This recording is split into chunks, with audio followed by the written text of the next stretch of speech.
Chapter 1. The Tyrannical Emperor vs. the Arrogant Concubine.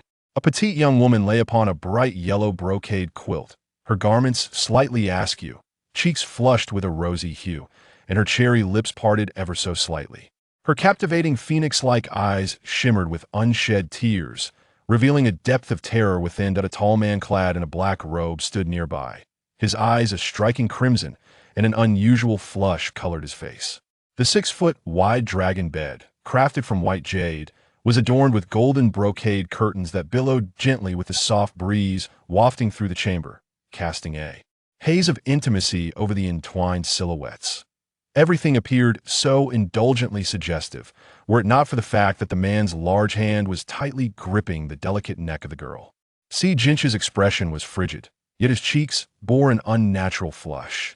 An ominous aura enveloped him, his emotionless black eyes fixated on her. Chu Lexi, who gave you the audacity to drug me? Chu Lexi's face burned with embarrassment, her hands instinctively reaching to pry his grip away, as the overwhelming dread of death nearly engulfed her. Regret washed over her. How had she been foolish enough to believe that this madman would fall in love with her after taking her body? Tears streamed down her cheeks, soaking into the brocade beneath her, her regret almost palpable. She attempted to plead for mercy, cough, "Your Majesty," crack. Before she could finish, the grip around her throat tightened, causing her pupils to dilate in horror, her breath abruptly ceasing. As Si Jinche released her, her head slowly tipped at an unnatural angle, falling from the pillow. Having dealt with this loathsome woman, Si Jinche turned to leave, struggling to contain the effects of the drug coursing through his body. Chu Lexi, raised in the Tianyi Valley, was well versed in various medicines, and poisons the drug she administered was certainly not benign. Yet, as his foot touched the ground, a chilling voice echoed in his ear.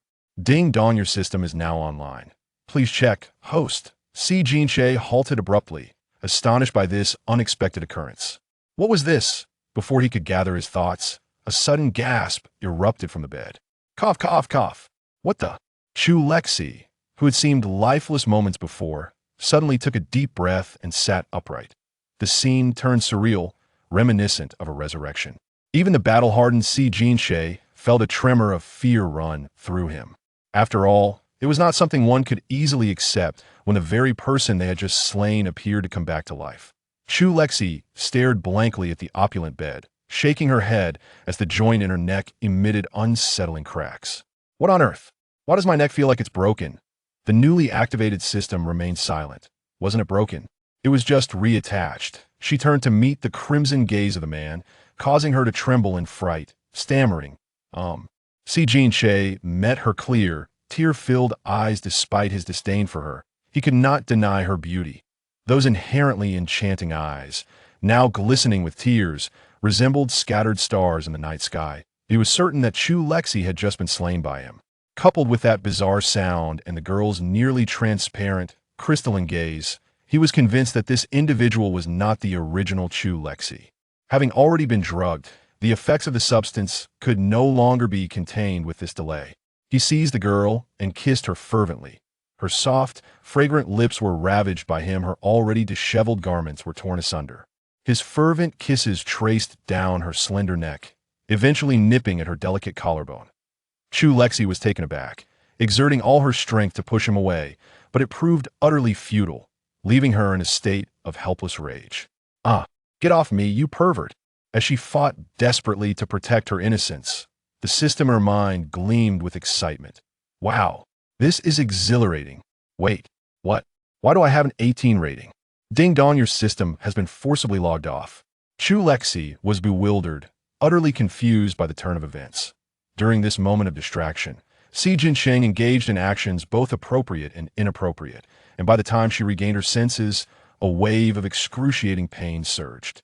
Through her, the girl's body tensed, her head tilted back, her beautiful phoenix eyes quickly filled with tears, her cherry lips parted, yet unable to emit a sound due to the pain.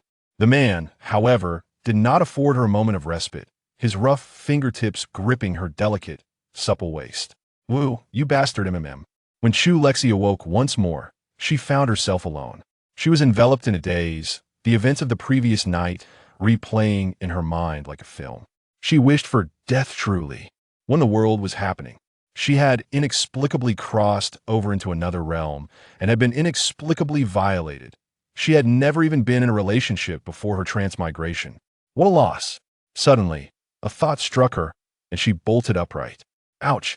She grimaced, having strained her waist. Reluctantly, she lay back down, silently calling out, "System?" A classic mechanical voice resonated. "Ding dong, your system is online." Following this, a lively, somewhat adorable voice chimed in. "Dear host, you have finally concluded your ordeal." Chu Lexi's lips twitched. She recognized this voice. It had seemed rather excited last night. "This lewd system. What's going on?" "Certainly. It appears that you have accepted the situation. You have perished in your original world. The wreckage of your plane crash is untraceable." Chu Lexi, was my demise so tragic? The system continued. "Furthermore, due to the incomplete state of your remains, your soul cannot reincarnate nor dissipate. Consequently, you have been selected to undertake tasks for our Time and Space Bureau." In a single night, she had inexplicably transformed from a clear-headed university student and languid rich heir into a laborer. Chu Lexi felt somewhat despondent. The carefree days of her past were irrevocably lost. Rubbing her sore waist, she tentatively inquired, "So what are the tasks? What happens if I fail to complete them?" In her mind, the little system cheerfully proclaimed, "Not long ago, a prominent figure from our temporal bureau experienced an unfortunate incident and self-destructed, scattering his soul fragments across various small worlds. The energy emanating from these fragments is so potent that it has begun to disrupt the normal functioning of some of these realms. Our task is quite simple. We merely need to locate and collect the soul fragments of this individual." Chu Lexi responded, "Simple? How do we find them? How do we collect them? He is deceased, and his soul is likely akin to that of a ghost, which I cannot perceive." The system shook its head. "Dear host, that is not the case. Upon arriving in these small worlds, the fragments of the prominent figure's soul will randomly merge with the creatures inhabiting those realms." Doesn't that make it even more challenging? Are you aware of how many species exist in the world? Upon hearing this, the little system proudly raised its head. "Rest assured, esteemed host, the program of this system has been meticulously tailored for the purpose of locating the soul fragments." As you draw nearer to the figure, prompts will be provided. IT was quite proud, as its system program was unparalleled within the Temporal Bureau. "Very well. And you previously mentioned that his soul has affected the operation of the world. Should we be mindful of the original story's main thread?" "No need for that. It does not fall within our purview. We merely need to acquire the soul fragments by any means necessary, while other departments will handle the rest." Having arrived at this juncture, Chu Lexi realized she had no alternative but to assist him, and thus she nodded. "All right." Seeing her lack of objections, the little system continued, "I shall first transmit the plot of this world to you."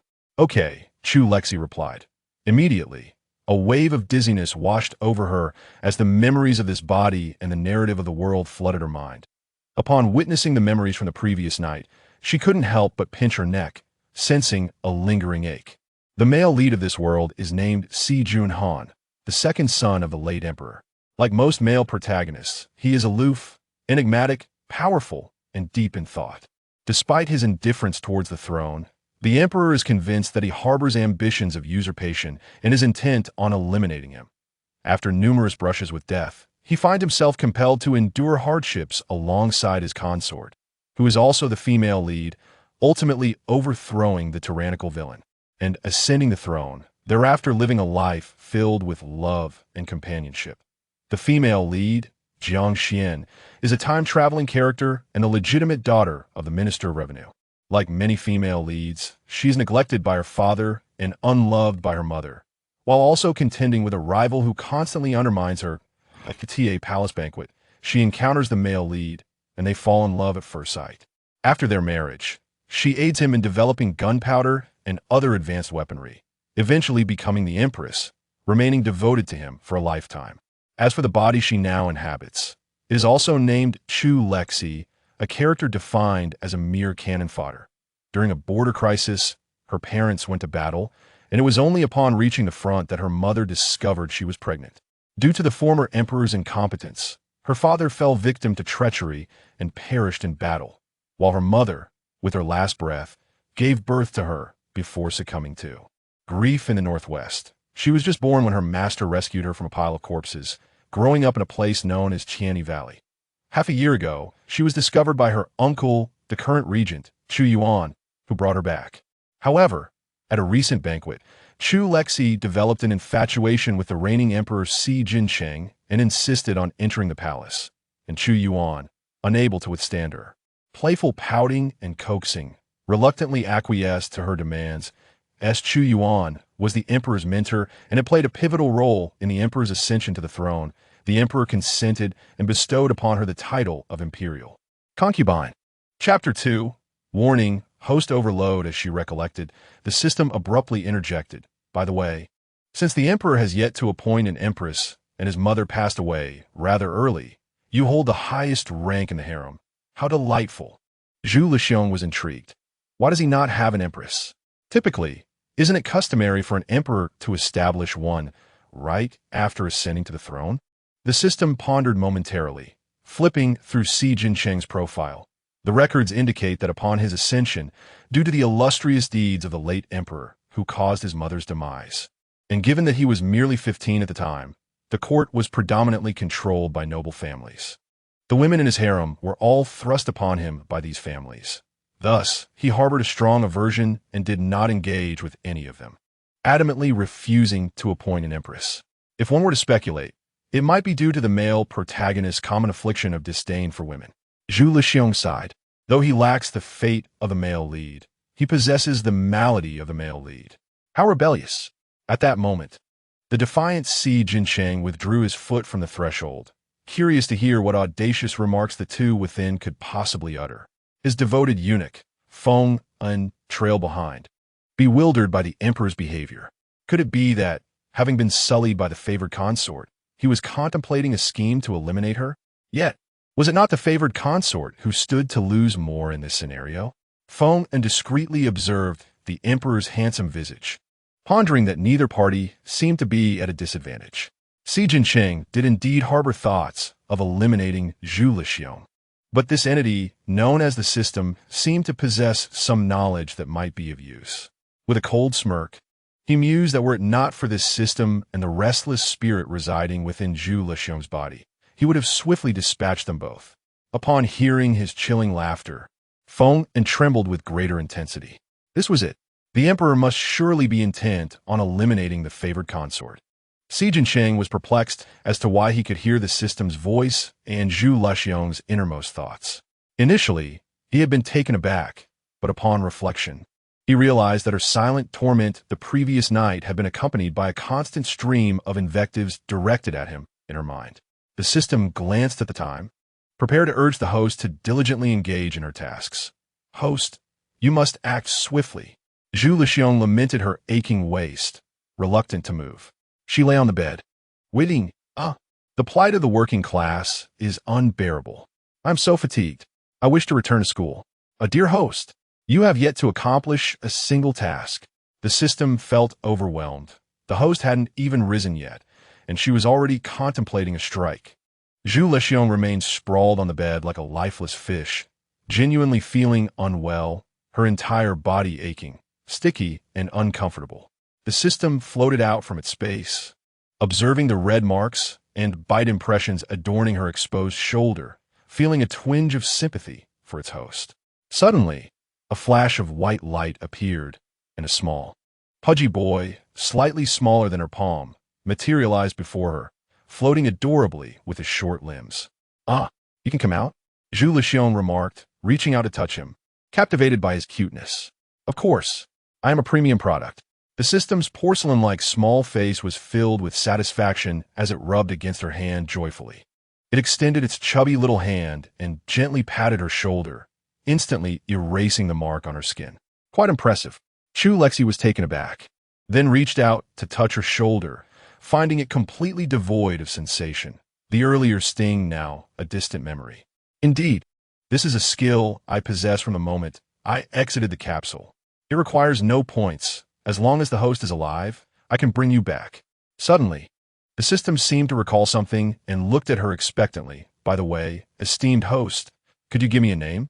Each system's name is bestowed by its first host, and it was filled with anticipation.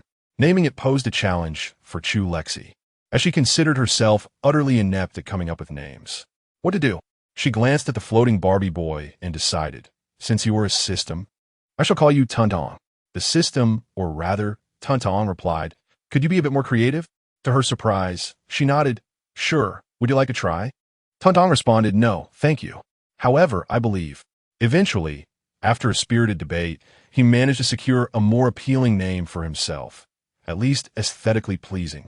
Observing her languid posture on the bed, Tong Tong perched beside her and playfully patted her cheek, a mischievous grin spreading across his chubby face. Esteemed host, are you certain you won't get up? The Dragon Roar Palace is the royal chamber of the emperors of the Tianquan dynasty, and no consort has ever spent the night there. I dare say, there will be a considerable number of people criticizing you in today, South Morning Court. After a pause, he added, moreover, the original host drugged the antagonist last night. Once the formidable villain returns, you're doomed. In an instant, Chu Lexi sat up in alarm, hastily preparing to dress and flee, only to sorrowfully discover her clothes were in tatters all over the floor. The original host had deliberately dressed provocatively to entice the tyrant, and now, all her garments lay shredded. She had no clothes to wear. Surely, she couldn't just wrap herself in a blanket and go out? Why was there no one to tidy up? Where were the palace maids? This was utterly negligent. A poor review indeed. She was left in a quandary, wondering what to do. Was she to run about naked? Tong Tong floated to her shoulder, shrugging, there's nothing I can do. You currently have no points, and I can't buy you any clothes. Chu Lexi was skeptical. Don't you have any savings?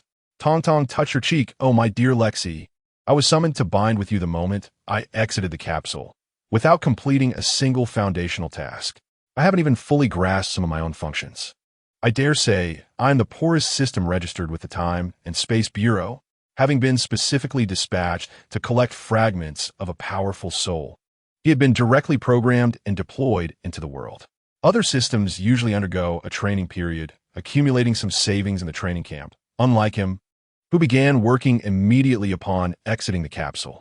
Suddenly, Tong Tong tugged at her hair, shaking her. Lexi dear, the villain is here. Entre en combat mode. As Chu Lexi raised her gaze, she beheld a vivid yellow figure approaching her. Before her mind could fully comprehend the situation, she instinctively knelt upon the bed. It was unavoidable. She could not descend from her resting place. Could she? Enveloped by his presence, Chu Lexi dutifully lowered her head, exclaiming, your humble servant greets your majesty. A coarse fingertip lifted her chin, and a chilling, deep voice resonated from above. My beloved consort, how is it that you display such disregard for etiquette?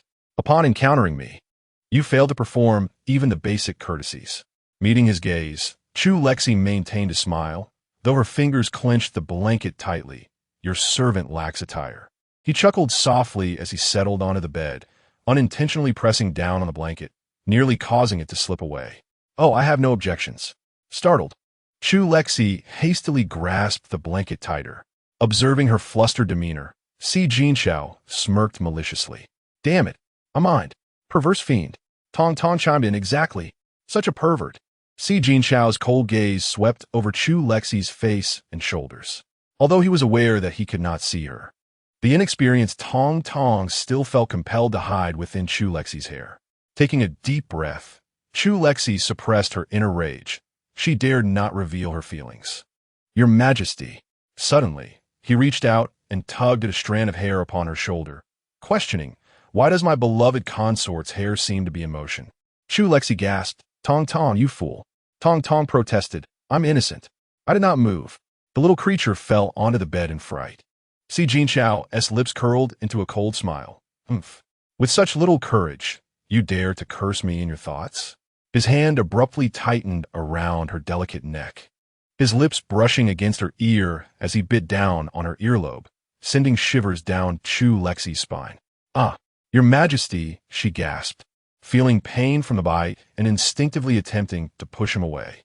Si Jinxiao grasped her wrist with one hand before releasing her wounded ear, his silver-gray eyes devoid of emotion as he regarded her.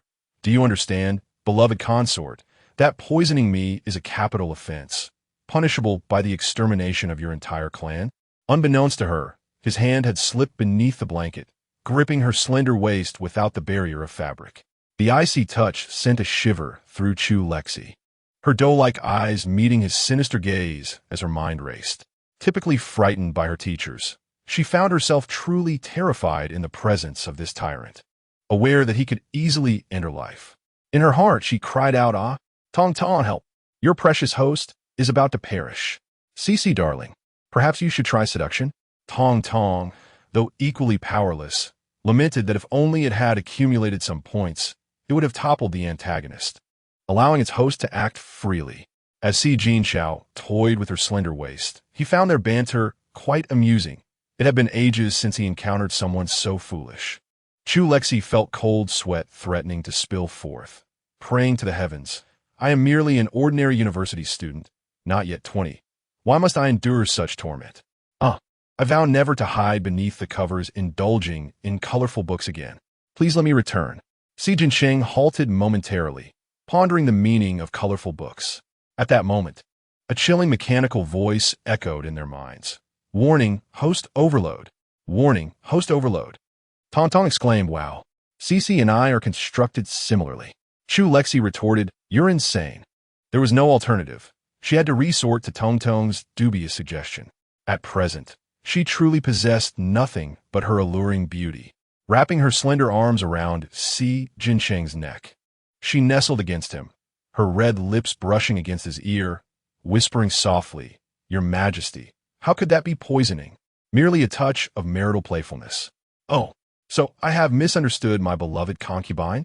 Her soft form pressed closely against him. Si Jinsheng distinctly felt her tremors.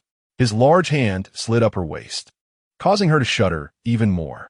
Chu Lexi was genuinely frightened. Despite her theoretical knowledge, her practical experience was limited to the rather unpleasant encounter of the previous night. She could only silently pray that, as an emperor, he was undoubtedly busy and would have no time for lewd pursuits. Si Jinsheng scoffed. She was utterly inept yet audacious. However, today he was indeed unoccupied, and with her presenting herself so willingly, how could he let her escape? Chu Lexi found herself pressed onto the soft bed, her mind momentarily blank as she heard him call out, "Fengyan, deliver today S memorials to the Regent's residence." Alongside the cold, enforced disconnection from the system and Tong Tong's disgruntled protests of, "I'm very familiar with Cece. She showed me." Chapter 3. First encounter with the Empress Dowager. When Chu Lexi awoke again, it was already afternoon.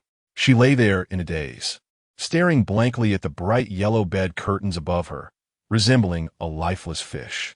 Tong Tong, having just come online, noticed her host's pitiful state. "Why, my dear, what has happened to you?" Chu Lexi turned over, assuring, "I'm fine. I want to die." "Where am I?" The maid stationed outside heard her stirring and gently lifted the bed curtains. Upon realizing she had awakened, she assisted her in sitting up. The maid's cautious demeanor made Chu Lexi feel like an invalid. After two maids had helped her with her grooming, she languidly reclined on the soft couch. "When did I return?" Frost Cold, feeling a pang of sympathy for her mistress, gently massaged her aching waist, responding, "Your Highness, His Majesty personally returned you an hour ago." Frost Moon, unable to contain her excitement, chimed in, "Now, the concubine can no longer act arrogantly before our mistress." Frost Moon. Frost Cold shot her a stern glance. Such remarks, if overheard in the palace, could lead to dire consequences. Frost Moon pouted, realizing her gaffe, and promptly fell silent. Chu Lexi smiled nonchalantly, internally inquiring of Tong Tong about the situation with this concubine. Tong Tong's narrative aligned closely with the outline, providing only the plot and procedure without specific character introductions.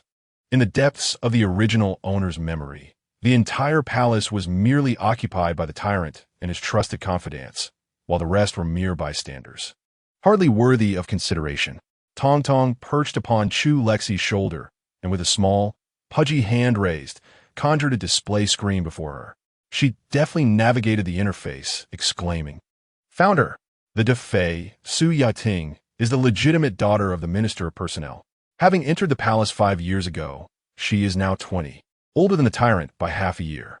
However, during these 5 years, she has never even touched the tyrant's hem, often finding the original owner particularly displeasing. Before the original owner's arrival, she held the esteemed position of the foremost among the 4 consorts, wielding the Phoenix Seal. Yet upon the original owner's sudden elevation to the rank of Gui Fei, she was thoroughly overshadowed. At that moment, a young eunuch entered, dispatched by the regent to attend to Chu Lexi. Your Highness, the Empress Dowager requests your presence at Shoan Palace. Understood. Chu Lexi reluctantly rose, realizing the palace intrigue had commenced. Surely, the Empress Dowager could not be summoning her at this late hour merely for tea. Could she? No, wait. Tong had mentioned she was the most significant figure in the harem. So where did the Empress Dowager come from? Sensing her lingering gaze, Tong cleared her throat nervously and quickly swiped at the screen. The current Empress Dowager was the late Emperor's consort and is the male lead's biological mother, as well as the elder sister of the current Left Chancellor. Her ascension to the title of Empress Dowager was orchestrated by the Left Chancellor using the late Emperor's edict, uniting most officials in the Grand Hall to elevate her. However, the primary antagonist found her intolerable. After conferring the title of Empress Dowager, he promptly decreed that she was overly mournful for the late emperor, necessitating her confinement in Shoan Palace for recuperation. For 5 years, apart from the occasional visits from the other consorts, she has been entirely isolated. Chu Lexi clicked her tongue, incredulous. What a pointless endeavor. They exhaust themselves to attain a title, yet remain locked away, unable to step outside the confines of this palace. Your Highness, the Empress Dowager is undoubtedly seeking you regarding your overnight stay at Longing Palace last night. I shall summon His Majesty. Shuang Yue's voice was tinged with urgency. What if the Empress Dowager reprimands you? Not to worry, it is merely a trivial matter. There is no need to trouble His Majesty. Chu Lexi elegantly rose, placing her hand gently on the young eunuchs as they made their way out. Come along, little one. Yes, she inwardly scoffed. What use is he? Tong, do you believe he will merely sit by and watch the drama unfold? Tong rested her chin on Chu Lexi's shoulder, her short, pudgy legs kicking playfully against her back. I think my dear Lexi is absolutely right. And what will you do now? After all, she was the male lead's mother. If she chose to avoid conflict, all would remain tranquil. However, should she attempt to impose her authority as Empress Dowager, Chu Lexi would respond in kind, for the original owner's reputation was hardly pristine, and she held no concerns about it. Tong raised her little paw, cheering, "Go, Lexi!" Upon reaching Shoan Palace, as Chu Lexi approached the entrance, she was greeted by the head matron, Mama He, who served the Empress Dowager, and she did not appear to be in a confrontational mood. Your Highness, please enter. The Empress Dowager has been eagerly awaiting your arrival. Chu Lexi noted the matron's courteous demeanor and responded graciously, extending a hand in acknowledgement. Thank you for your kindness, Mama. As she stepped forward and crossed the threshold of the hall, she was momentarily taken aback. The Shoan Palace was not opulent. All the furnishings and decorations were of ordinary quality. Perhaps it was due to her recent visit to the Longing Hall, the abode of emperors past, which was naturally the finest in the entire palace. In contrast, her own residence, the Weiyang Palace, was adorned with countless rare treasures due to the regent's favoritism, exuding unparalleled luxury. This stark comparison rendered Shoan Palace somewhat austere in her eyes. However, the most captivating aspect was not the palace itself, but the Empress Dowager seated in the foremost position, clad in a resplendent crimson palace gown woven with intricate patterns. Her complexion was as fair as snow, and her features were exquisitely painted, making her appear no older than 30.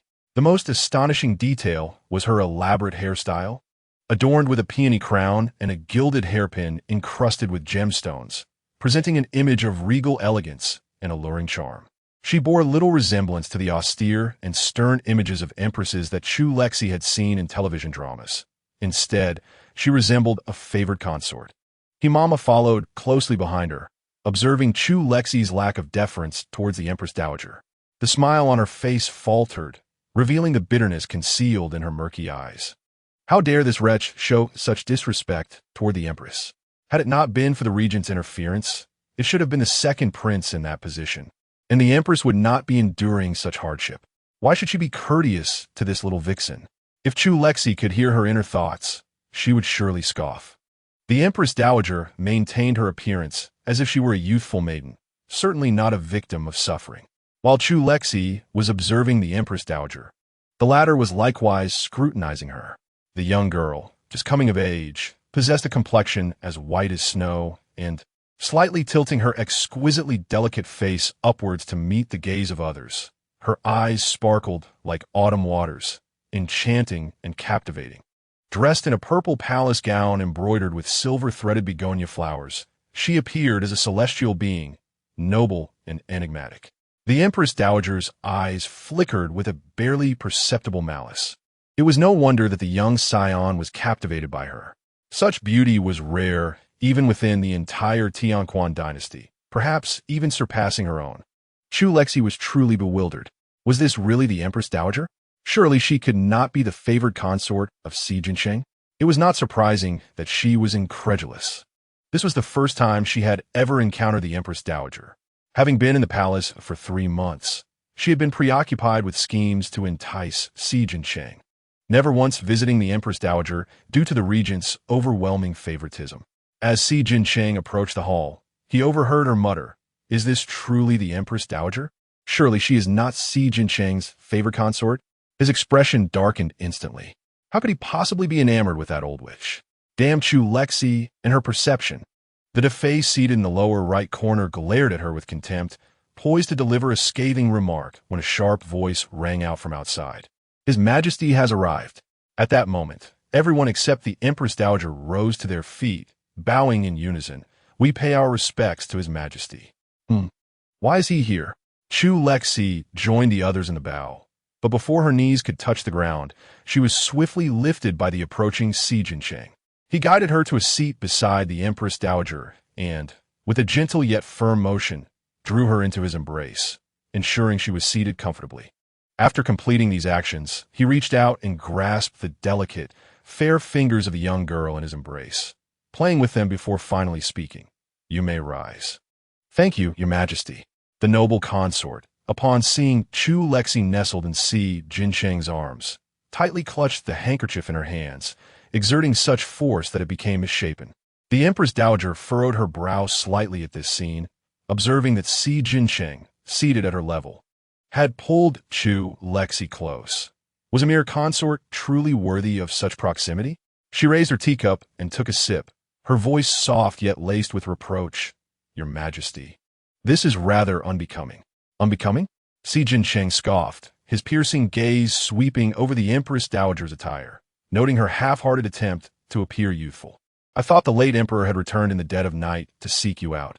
How can you still find the leisure to discuss decorum with me?" Initially unaccustomed to being held by him, Chu Lexi fell silent for a moment before quietly burying her head in his embrace, stifling a laugh. Half-hearted attempt at youth? How audacious of Si Jinsheng to utter such words. She genuinely admired his boldness. Tong Tong. "Do you think the Empress Dowager is truly so detestable that even Si Jinsheng can look upon her delicate visage and call her aged?"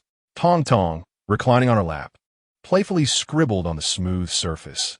"It's only natural. The tyrant's mother was killed by that woman, and he must have discovered the truth. Harboring a deep-seated resentment, he simply lacks the opportunity to act." Si Jinsheng's pupils dilated suddenly, the revelation striking him. His mother had perished at the hands of this woman? Chapter 4. Si Shuranbang. The Empress Dowager slammed the teacup onto the ground, tears cascading down her cheeks. "What offense have I committed against Your Majesty? I merely offered a word of loyalty, yet I am met with such humiliation. Cursed be Si Jinsheng. Had her son occupied the throne today, she would have ensured this wretched creature suffered beyond measure." Chu Lexi was startled by the Empress Dowager's outburst, lifting her gaze to see the Dowager's eyes reddened, with tears poised on her lashes, creating a stubbornly fragile appearance. She furrowed her brow. What pretense was this? Did the Dowager not consider her own age? Did she believe Si Jinsheng was the late emperor, that a mere display of tears would soften his heart? As the tears threatened to fall, she interjected gently, "Your Majesty, please calm yourself. His Majesty is concerned for your well-being. Si Jincheng cast a cold glance her way. I cannot bear to witness my own humiliation. Chu Lexi hurriedly continued. You have long resided in Shoan Palace, surrounded by your own people. While your appearance may be inconsequential to you, should others catch sight of it, she maintained a serious expression, conveying a sense of concern for the dowager's reputation, implying that others would surely deem her ungrateful. The Empress Dowager was acutely aware that her attire was inappropriate. However, what could she do? In the days of the late emperor, she was merely a consort and could not adorn herself in bright red. Having endured for 5 long years since the late emperor's passing, confined within the walls of this small palace, who would know her plight? Tong Tong, observing from above, offered a 360-degree appraisal of the scene, commenting, "See at a glance.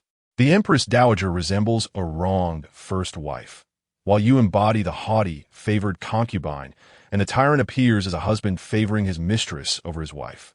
Do not comment if you lack the ability to evaluate. Thank you." With a darkened expression, Si Jinxiao removed her hand from her mouth, squeezing it firmly. He pondered upon his own idleness. Why else would he seek out trouble? What did it matter to him if Chu Lexi, that foolish girl, were to be bullied to death by the Empress Dowager? He intended to revisit the events of yesteryear.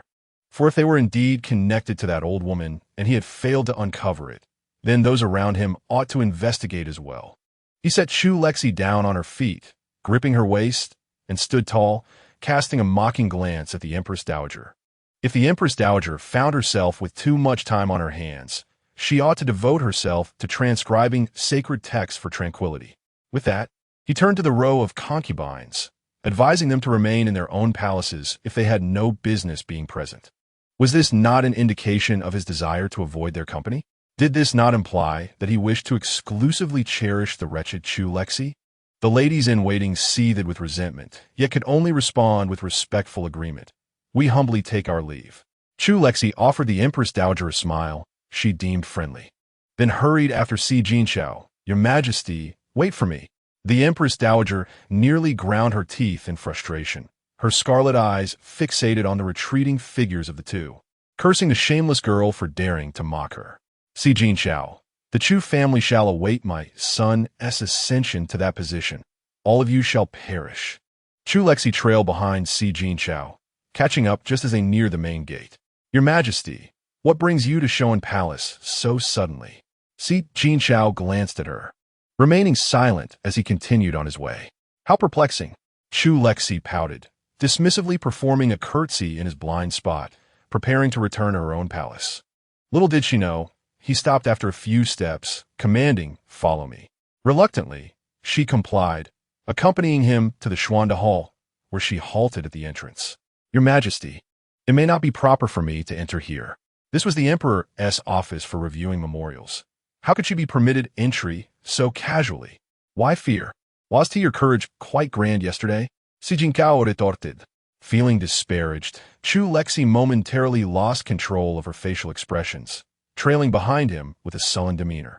Si Jinxiao, however, believed that having her by his side might yield unexpected delights. Indeed, as soon as they settled in, the announcement came that the Grand Princess sought an audience. Admit her, Si Jinxiao instructed, and scarcely had he finished speaking when a young woman, resplendent in attire, strode in without performing the customary greeting and handed her painting to Feng and brother. Ran wishes to invite him to be her consort. What a bold character. Who might this be? The attendant quickly scoured for information. Si Shu Ran, the twin sister of the antagonist, the Grand Princess of the Tianquan dynasty. Due to the late Emperor's special favoritism, she has grown arrogant and is ill-regarded in the capital. At 19, no one has sought her hand in marriage. The relationship with the antagonist is not particularly close. The antagonist was raised by your uncle, while Si Shu Ran was nurtured by the Empress. When they were both 10, an assassination attempt occurred, leading to the unfortunate death of the Empress while protecting the antagonist. The Emperor placed all blame on the antagonist, inadvertently elevating Si Shu Ran to a position of favoritism. Regardless of how the Jinyue conducted their investigations, all evidence pointed towards the Emperor of that time. Yet, the Emperor and Empress consistently exhibited a facade of deep affection for one another, while he appeared utterly heartbroken. Many speculated that it was due to the maternal clan of the empress being too powerful, leading the emperor to fear the rise of the powerful external relatives and thus seek to depose the crown prince. Additionally, it is worth noting that her relationship with the original owner was quite poor, often resulting in arguments at their mere meetings. The ill-conceived idea of poisoning the main antagonist was indeed hers, and the original owner, foolishly, believed it, proving to be the earliest fallen pawn. Tong Tong raised her thumb in affirmation. When Sishuren noticed her, she seemed momentarily puzzled as to how Tong Tong could remain seated so calmly. However, her attention swiftly returned to Sijincho. She was here to court her future husband and had no time to quarrel with Chu Lexi.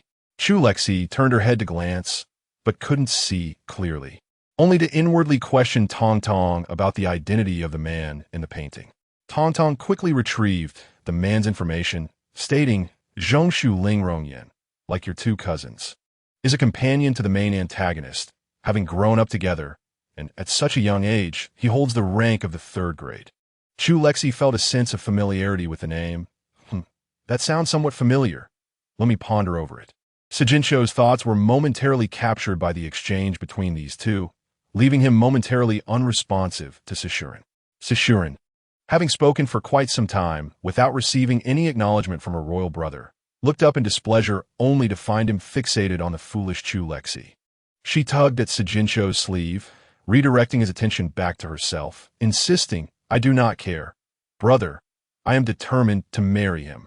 Lexi darling, take notes. You too may charm the main antagonist in such a manner in the future. Chu Lexi turned her gaze away in disdain, thinking, is that even considered charming? To her dismay, Sishuren caught her expression, questioning, what kind of look was that? Chu Lexi feigned ignorance. What look was the princess talking about? I am unaware. She had no desire to quarrel with Sishuren in front of Sijincho. The difference between bickering behind closed doors and being brazen before the emperor was vast. You! How dare you? Sishuren, agitated, felt that with her status, no one dared to retort against her, leaving her somewhat unskilled in the art of verbal conflict. Yet previously, Chu Lexi had also struggled in that regard. Why was she suddenly transformed today? Chu Lexi leisurely sipped her tea, nonchalantly apologizing. How could I dare? I did not rest well last night and feel rather fatigued today. I hope the princess can forgive any offense. Sishuren pointed at her and turned to complain, brother, look at her. She defies me. Sijincho, having heard of the dynamics between these two, one a relatively unfamiliar sister and the other a not-so-familiar wife, was disinclined to intervene.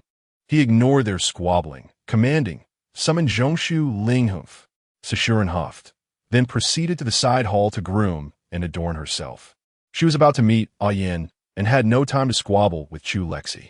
Half an hour later, as Chu Lexi was nearly dozing off, a young man in official attire strode in, proclaiming, your subject pays his respects to your majesty. Rise. Chu Lexi immediately straightened her posture, eager to behold the handsome man whom Sishuren adored so fervently. It was rumored that the princess had a secret affection for the Minister of State, persistently waiting at his doorstep and showering him with gifts, making her pursuit of love a well-known spectacle throughout the capital. Quite dashing indeed. Yet, he was not a man of good character. The whispers spoke volumes, revealing how he ensnared Sishuren in a web of desire. He feigned indifference while accepting the benefits she offered, ultimately tarnishing her reputation. He was the second male lead, hopelessly in love with the female protagonist, but initially loyal to the antagonist. Alas, he would betray the villain for her sake in the end. Sijincho paused, his grip tightening around the teacup. Would Rong Yin truly betray him? However, she mentioned it would be in the future. Thus, for now, she remained useful. Before acting, he needed to ascertain the truth behind Chu Lexi's claims, beginning with a test regarding the Empress Dowager. Yin, the princess harbors feelings for you. Would you care to accept her affections?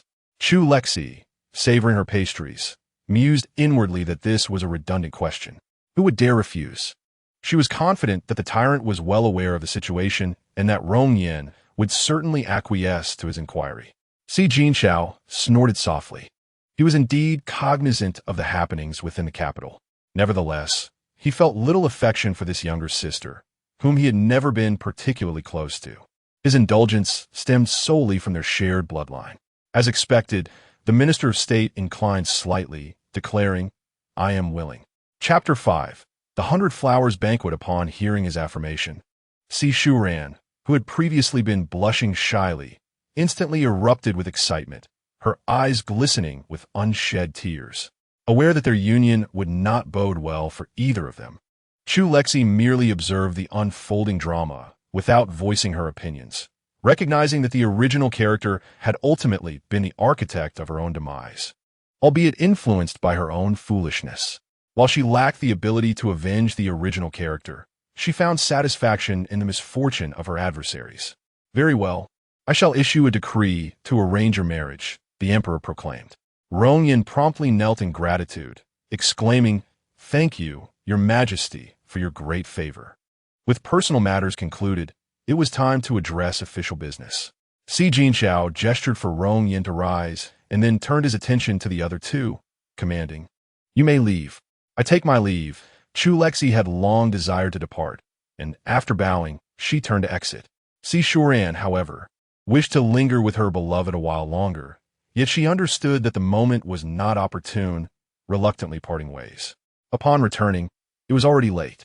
After a brief wash, she retired to bed, disliking the notion of being watched. She dismissed the night watchman, Shuanghan, perhaps due to her extensive daytime slumber. She found herself somewhat restless. "Tong Tong, I cannot sleep." At that moment, the chubby little spirit was in its own realm, indulging in snacks while binge-watching a series. Upon hearing its beloved host call, it hurriedly concealed its treats and wiped its mouth clean before floating out. Familiar and affectionate, it burrowed into Chu Lexi's blankets and nuzzled her cheek, cooing, "My dear Cece, is there a show you'd like to watch? I can provide it for you." The soft little creature against her was quite comforting, and Chu Lexi responded by snuggling closer, expressing her desire to watch Shinchan. Certainly. With an exuberant agreement, Tong Tong conjured a technologically advanced projection before Chu Lexi. With her small, chubby hands, she navigated the interface, presenting Chu Lexi with a selection of films. Overcome with excitement, Chu Lexi showered Tong Tong with kisses, exclaiming, "Wow, Tong Tong, you are simply amazing, an essential companion at home." Tong Tong, slightly dazed from the affection, replied with a silly grin, "Of course, have you forgotten who I am?" However, Chu Lexi ultimately did not get to watch her desired show, as Tong Tong suddenly recalled that their host seemed to be embroiled in palace intrigue as a concubine. Thus, they spent the night watching The Legend of Huan Zhuge, focusing solely on the intense scenes following Shi Fei's return to the palace, which made Chu Lexi feel as if she had transformed into Nyohulu Lexi, even entertaining the fanciful notion that she could slay dragons. Exhausted, Chu Lexi lamented that despite having gone to bed around 9, it was now nearly midnight. She had already watched this drama several times and had grown weary of it. "Tong Tong, may I watch an animated series instead? I've seen this for far too long. I feel like I could overthrow a tyrant right now." Sejin, rendered speechless, wondered why he consistently overheard Chu Lexi's rebellious declarations. With a sullen expression, he approached the bedside, lifting the gauzy curtain to find Chu Lexi lying there, her large, glistening eyes blinking at the ceiling, her long, dark hair spread out. Her disheveled garments, a result of her restless sleep, allowed a glimpse of her figure, igniting a thirst within him. He could not fathom why, since that day, his desires had intensified, and he found himself drawn exclusively to Chu Lexi, as evidenced by his inexplicable presence in her chambers instead of retreating to rest. Unable to comprehend it further, he decided not to dwell on it. Sejin was not one to deny himself. He reached out, pulling back the covers and settling beside her. The sudden warmth at his side jolted Chu Lexi from her discussion with Tong Tong. "Your Majesty, please don't move." Sejin, however, tore open her sleeping garment, his hands exploring the enticing contours that stirred his restlessness. Amidst Tong Tong's discontented protests and the abrupt disconnection alert, Chu Lexi felt a blackout envelop her. Oh dear. Her waist was in peril. After a night of tumult, Chu Lexi finally arose around noon the following day, attended by Shuanghan, who assisted her with dressing and personal care. Shuang summoned someone to bring her meals, while Shuang Han arranged the dishes. Once Chu Lexi had eaten her fill, Shuang Han informed her, "Mistress, today, the noble de Fei is hosting 100 flowers banquet in the Imperial Garden and has sent for you 3 times. Do you wish to attend? 100 flowers banquet? Is this an attempt to vie for favor?" Chu Lexi mused, sipping the last of her silver ear soup. Her curiosity piqued as she rose to depart. "Let us go and see." Upon arriving at the Imperial Garden, the sounds of laughter filled the air, prompting Chu Lexi to raise an eyebrow at the lively atmosphere. The noble concubine has arrived. With the high-pitched voice of a young attendant, the previously bustling garden fell silent, and a Fei, seated prominently, tore her handkerchief in frustration. This insufferable woman had ignored her summons thrice that morning, only to arrive now, after midday. Was this a deliberate affront? Even though her heart brimmed with anger, the de Fei maintained a smile as she rose to greet her. The others promptly stood and bowed in unison. "Your humble servant greets your highness." Chu Lexi languidly strode through the throng, exuding elegance as she took her seat at the head of the table, raising her hand. "No need for formalities, please be seated." "Thank you, your highness," the de Fei inquired with a smiling face. "Sister, you have arrived rather late. I, along with our sisters, have awaited your presence for quite some time. Today, many young and beautiful maidens have come. The Empress Dowager has instructed me to select a few to alleviate His Majesty's burdens. It has been some time since you entered the palace. You are no longer as fresh as before, so you ought to assist His Majesty in making a good selection." Chu Lexi narrowed her eyes. "Is she mocking me?" Tong Tong nodded in agreement. "Indeed, she implies you have lost your allure due to age." "Are you serious? I am merely 16. In response to the de Fei's provocation, Chu Lexi met her challenge with grace, casually resting her chin on her hand, adopting a languid demeanor. "How troublesome for you, dear sister. His Majesty was rather unruly last night, and you have been in the palace for many years now. Surely you can empathize with my predicament." Suddenly, as if struck by a thought, she covered her mouth in mock surprise. "Oh dear, I forgot. Sister de Fei has never been to Longyin Hall, nor has His Majesty ever visited Zhongsue Palace. I suppose you cannot fully comprehend my situation. I owe you an apology for that." At her words, everyone present instantly lowered their heads, not daring to breathe. The implication of never having visited Zhongsue Palace signified the de Fei's lack of favor, as His Majesty had never cast a glance in her direction. The fact that she had never entered Longyin Hall suggested that she had never shared a bed with the Emperor since her arrival in the palace. He Jiaoyi, who had initially hoped to join in the banter with the de Fei, fell silent as well, for she too had never been to Longyin Hall, and the Emperor had never visited her Sui Palace. Tong Tong's eyes sparkled, yet upon witnessing the noble women around them wishing to bury their heads in the ground, she offered a gentle suggestion. "Cici, darling, your words are a bit too direct. We could be a tad more subtle." "I believe I have been quite subtle," Chu Lexi retorted. "You." The de Fei suddenly flung her cup of tea, but she dared not aim it at Chu Lexi, inadvertently causing distress to the noble women seated below. Alas, one noble woman seated beneath Chu Lexi was struck directly, but fortunately, the tea had cooled considerably, sparing her from burns. However, her head was bruised and bleeding. Chu Lexi exclaimed, "Goodness, you poor thing." Tong Tong, feeling sympathy for the injured beauty, remarked that line should have been spoken by the girl who got hit. Chu Lexi had not anticipated that the de Fei would be so easily provoked. She wondered how such a person had managed to survive until now. "Shuang Yue, quickly take this young lady to summon the imperial physician. Give her the scar removal ointment my uncle provided. Young ladies should be careful not to leave scars." The girl, with tear-filled eyes, thanked her before following Shuang Yue out through a side door, just as Chu Lexi was about to engage the de Fei in further discourse. The unmistakable voice of Feng and resonated throughout the hall. "His Majesty has arrived. Long live His Majesty." Si Jinshe strode in, accompanied by several men clad in official attire. As he passed by Chu Lexi, he reached out without a moment's hesitation to pull her up, having scolded her for an entire evening. If he were to kneel for a moment longer, he would surely be reprimanded again, and he could not retaliate, which was exasperating. "Stand up, take your seat."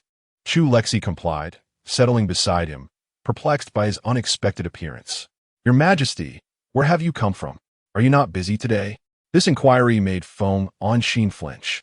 Many sought to discern the emperor's whereabouts, but none had been so audacious as to question him directly in front of others. Si Jinche, however, was unconcerned and offered no response, merely stating, "I heard your voice from afar and came to see what you were up to." In truth, he had witnessed her quarrel with the Defei and was contemplating a change in the personnel of the Ministry of Personnel, hoping to uncover any potential leverage against the Defei. Chapter 6. The Defei's withdrawal. The Defei was already incensed. Upon seeing the man she adored with the woman she despised, combined with the earlier incident, she was driven to tears. "Your Majesty," but before she could continue, Chu Lexi interjected, taking advantage of her proximity to Si Jinche. She feigned tears, exclaiming, "Your Majesty, Defei elder sister was envious of my youth and beauty, wishing to harm me. I merely arrived a bit late, and she dared to hurl hot tea at me. Had it not been for Miss Yun shielding me, my face would be ruined. How malicious Defei elder sister is. You must stand up for me." The onlookers quietly listened to her fabrications. The Defei had indeed thrown a cup of cold tea, and she had not dared to aim at Chu Lexi. Miss Yun had been entirely innocent in this ordeal, and now she had unwittingly earned favor, placing the Duke of Zhan more favorably towards the Regency and the Emperor. Upon their entrance, Tong Tong had already alerted her that the girl struck by the tea was Yun Jiai, the beloved daughter of the Duke of Jinghua, the sole granddaughter of her generation, doted upon by her family. Should the Defei be charged with intentional harm, she would have made an enemy of the Duke's household. Among those who had entered with Si Jinche was her second cousin, Chu Bei, along with a brother of Miss Yun. The moment they heard Chu Lexi mention Miss Yun's injury, they sprang to their feet. "Your Majesty, I..." Yet before he could finish, Si Jinche waved his hand. "Go." "Thank you, Your Majesty." Yun Jiaming hurriedly followed the servants, thinking how that figure exiting through the side door bore a striking resemblance to his sister. He never anticipated that a banquet could lead to injury. He vowed that if anything befell his sister, he would not spare the Defei. At this moment, the Defei realized the gravity of her situation. She had already offended the Duke of Jinghua and could not afford to have Chu Lexi attribute further accusations against her. "Your Majesty, I did not. It was Chu Lexi who first mocked me." Once again, Chu Lexi interrupted, tugging at Si Jinche's sleeve and pouting, "Your Majesty, look at her. Although Defei elder sister is considerably older than I and entered the palace before me, with more experience, I hold the title of Gui Fei, which places me above her. How can she address me by my name? Is she dissatisfied with the position you have granted me?" Silently, Si Jinchao embraced her waist, having never encountered someone so adept at being affectionate. He then turned his gaze towards Chu Bei, asserting that Chu Lexi would be unharmed. "Now, do you believe it?"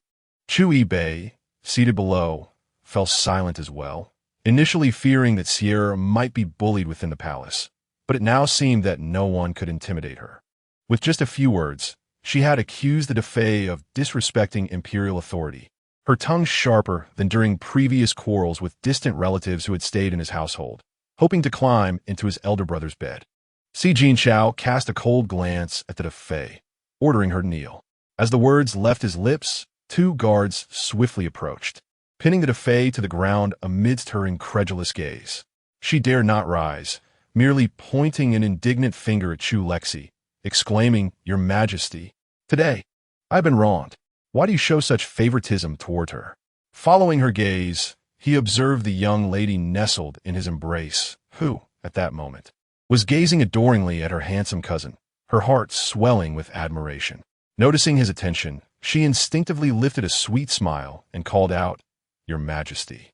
Seeing her blissful countenance, Si Jinchao chuckled softly, "And what of it? I simply have a fondness for the endearingly foolish." Chu Lexi, perplexed, retorted the Defei, "Oh, you feel wronged? It is I, the princess, who has been unjustly criticized by you, and Miss Yun, who suffers innocently. Realize your grievance, dear Defei. Is it because His Majesty neglects you? Alas, what can be done? After all, you are neither young nor beautiful." Observing the proud demeanor of the young lady, Si Jinchao subtly pinched her waist and whispered gently in her ear, "Tone it down." "Oh," she replied, In the side chamber, the imperial physician shook his head in resignation after examining the injury. The porcelain shard had embedded itself. Even if removed, Miss Yin's wound would likely leave a scar. A thought he refrained from voicing, yet one that was palpable to all present. With reddened eyes, Yin Jiai looked towards her brother, Yin Jiaming, calling out brother with evident distress. Yin Jiaming, filled with a desire to exact vengeance upon the Defei, reassured her, "Do not fear, little E. I shall not allow you to bear scar." Shuang Yue presented a scar removal ointment just procured from a palace attendant. "Young Master Yin, Miss Yin, your lady has shielded us from disaster." This ointment was sought by the prince. With daily application, it will surely prevent scarring. In truth, the ointment was concocted by Chu Lexi herself, raised in the Valley of Heavenly Healers, where such remedies were second nature. The claim that it was sourced by the regent merely served to enhance its credibility, for few dared to use a remedy crafted by a mere teenager. "Thank you." Yin Jiaming accepted it, tucking it into his sleeve. Shuang Yue paid no mind to whether they would utilize it, satisfied that her gesture had been acknowledged. Just as they finished tending to the injury, Feng and approached. "Young Master Yin, Miss Yin, His Majesty requests your presence." "We appreciate your trouble, my lord." "Not at all. Please follow me." Upon reaching the imperial garden, Yin Jiai immediately knelt, declaring, "This subject pays homage to your majesty. Rise, be seated." Yet she bowed her head again. "Thank you, your majesty. I implore you to advocate for this subject." Despite having bowed numerous times over the past 2 days, each gesture still sent a shiver through Chu Lexi, prompting her to signal Shuang Han to assist the girl to her feet. "Miss Yin, please rise. You are still injured and must rest well." "Indeed, your majesty, your highness." As the assembly gathered, Si Jinshao swiftly pronounced the fate of the Defei, declaring that the Yun family had suffered injustice. The Defei, having acted immorally and disdained imperial authority, was stripped of her title and relegated to the cold palace. Yin Jiai, the esteemed eldest daughter of the Duke of the State, known for her exceptional beauty and virtue, was elevated to the title of Princess of Huaiyang. Overjoyed, Yin Jiai exclaimed, "I humbly thank your majesty for your great benevolence." The Defei was left in shock, unable to comprehend such a severe punishment. Regaining her composure, she desperately attempted to grasp Si Jinshao's garment, only to be thwarted by the guards. She could only bow repeatedly, pleading, "Your majesty, I was in error. I truly recognize my mistakes. Please, grant me your forgiveness. You cannot treat me thus. Think of my father, your majesty." Such actions will only dishearten loyal subjects. Noticing the emperor's furrowed brow due to the commotion, Feng and promptly gestured, "Take her away." From that day forth, the concubines in the palace remained obedient. Chu Lexi reclined for several days, spending time watching anime with Tong Tong. Meanwhile, in the Time and Space Bureau, an individual who had been following these two for days grew increasingly agitated upon seeing the prominent to be continued message. With a progress bar stuck at 0, they nearly suffered a heart attack. "Get these two immediately. Right away. They must return to their tasks." Receiving the urgent summons from their superior, the once cheerful Tong Tong was nearly paralyzed with fear, and then in Chu Lexi's mind, a piercing alarm rang out. "Ah, Lexi, we're doomed. We forgot to complete our task." Chapter 7. The Lantern Festival in the Shengda Hall. A man clad in a black and gold dragon robe sat behind the imperial desk, listening intently as a subordinate reported. His long fingers lightly tapped against the chair. Gazing at the thick stack of documents in hand, the man remained impassive. Why was this information not uncovered sooner? Kneeling on the floor, Rong Yan's eyes glinted with coldness. "Your Majesty, Dark 5 is in his employ." Dark 5 was responsible for intelligence within the Dark Guards, who had grown up alongside the Emperor. Having faced countless life and death situations together, it was unexpected that they had been bought by the Prince of Gong. As Rong Yan's words echoed in the hall, an oppressive silence fell. Si Jinshao caressed the papers in his hand without uttering a sound, yet it sent chills down the spines of those kneeling before him. Si Junhan, the Prince of Gong. The late Emperor had indeed been creative with names. Eliminate him. With that light utterance, Si Jinshao rose and exited. At that moment, Tong Tong was on the brink of madness, while Chu Lexi appeared unfazed, reclining languidly on a concubine's chair, savoring the fruits presented by Xuangyue. Remain calm. Did you not say there would be notifications when we encountered something? How can you claim we forgot our tasks? It is merely bad luck that we have yet to find what we seek. Tong Tong's head was adorned with several tangible question marks, and the entire system seemed perplexed. Is that so? But have we not been indoors for several days? And what is staying indoors? We can still see people daily, just not the one we are searching for. Besides, look at me. Am I in a condition to venture out and find anyone? She massaged her aching waist, wishing she could strangle Si Jincheng. Damn it. Hadn't it been said that the tyrannical antagonist was supposed to be celibate? Why had he been coming to her so frequently these past few days? To make matters worse, he was her superior, and she could not refuse him. It was infuriating, although she had to admit there was a hint of comfort in his presence. Si Jincheng always arrived just in the nick of time, listening to the endless ramblings of everyone around. He selectively ignored Chu Lexi's curses, pondering over useful leads. Who was he searching for? Si Jincheng furrowed his brow. Recalling the report Rong Yin had just given him, his fingers instinctively curled. The death of his mother was indeed orchestrated by the Empress Dowager, but it seemed there was more to it than just her machinations. After all, that fool could not have devised such a perfect scheme, laying all the clues at the feet of the late emperor. Yet, he was only 9 years old when his mother passed away. Could a mere child possess such cunning? Tong Tong, weary of her lazy host's convoluted reasoning, nestled beside her and tugged at her clothing to cover her little belly. Her chubby fingers tapped on the screen, searching for any clues. As she scrolled, she suddenly discovered a feature that had yet to be activated. Confused, she wondered what it was. Wasn't her function supposed to be pre-installed? Why did it require manual activation?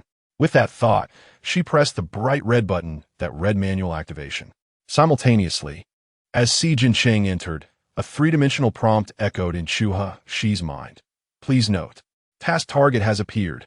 Current corruption value, 80. Please note, task target has appeared. Current corruption value, 80. The deafening sound nearly sent both her and her companion tumbling off the imperial chaise, but fortunately, Xuangyue managed to steady her. My lady, are you all right? I am fine, Chu Lexi replied, shaking her head, only to be startled by the imposing figure at the door. She immediately sprang to greet him. I pay my respects to your majesty. Xuangyue, equally startled, quickly knelt. This servant pays her respects to your majesty. Rise, Si Jincheng said, assisting her to her feet before pulling her down to sit beside him. Chu Lexi, unable to suppress her annoyance, rubbed her temples and commanded, Tong Tong, I give you 3 seconds to silence that infernal prompt. The incessant noise in her head was giving her a headache. Right away, Tong Tong scrambled to turn off the alert. Chu Lexi then realized the man beside her was indeed the antagonist, and she seethed inwardly, questioning why she hadn't been informed earlier. So, the villain is essentially the fragment of the great Lord's soul in this world? Why was there no prior notification? Tong Tong timidly responded, previously, this program was not activated. Chu Lexi scoffed, if I were your boss, I would dismantle you. Tong Tong burst into tears. I'm sorry, dear Cici. Watching Tong Tong sob helplessly in the corner of the chaise, Si Jincheng felt his mood inexplicably lift.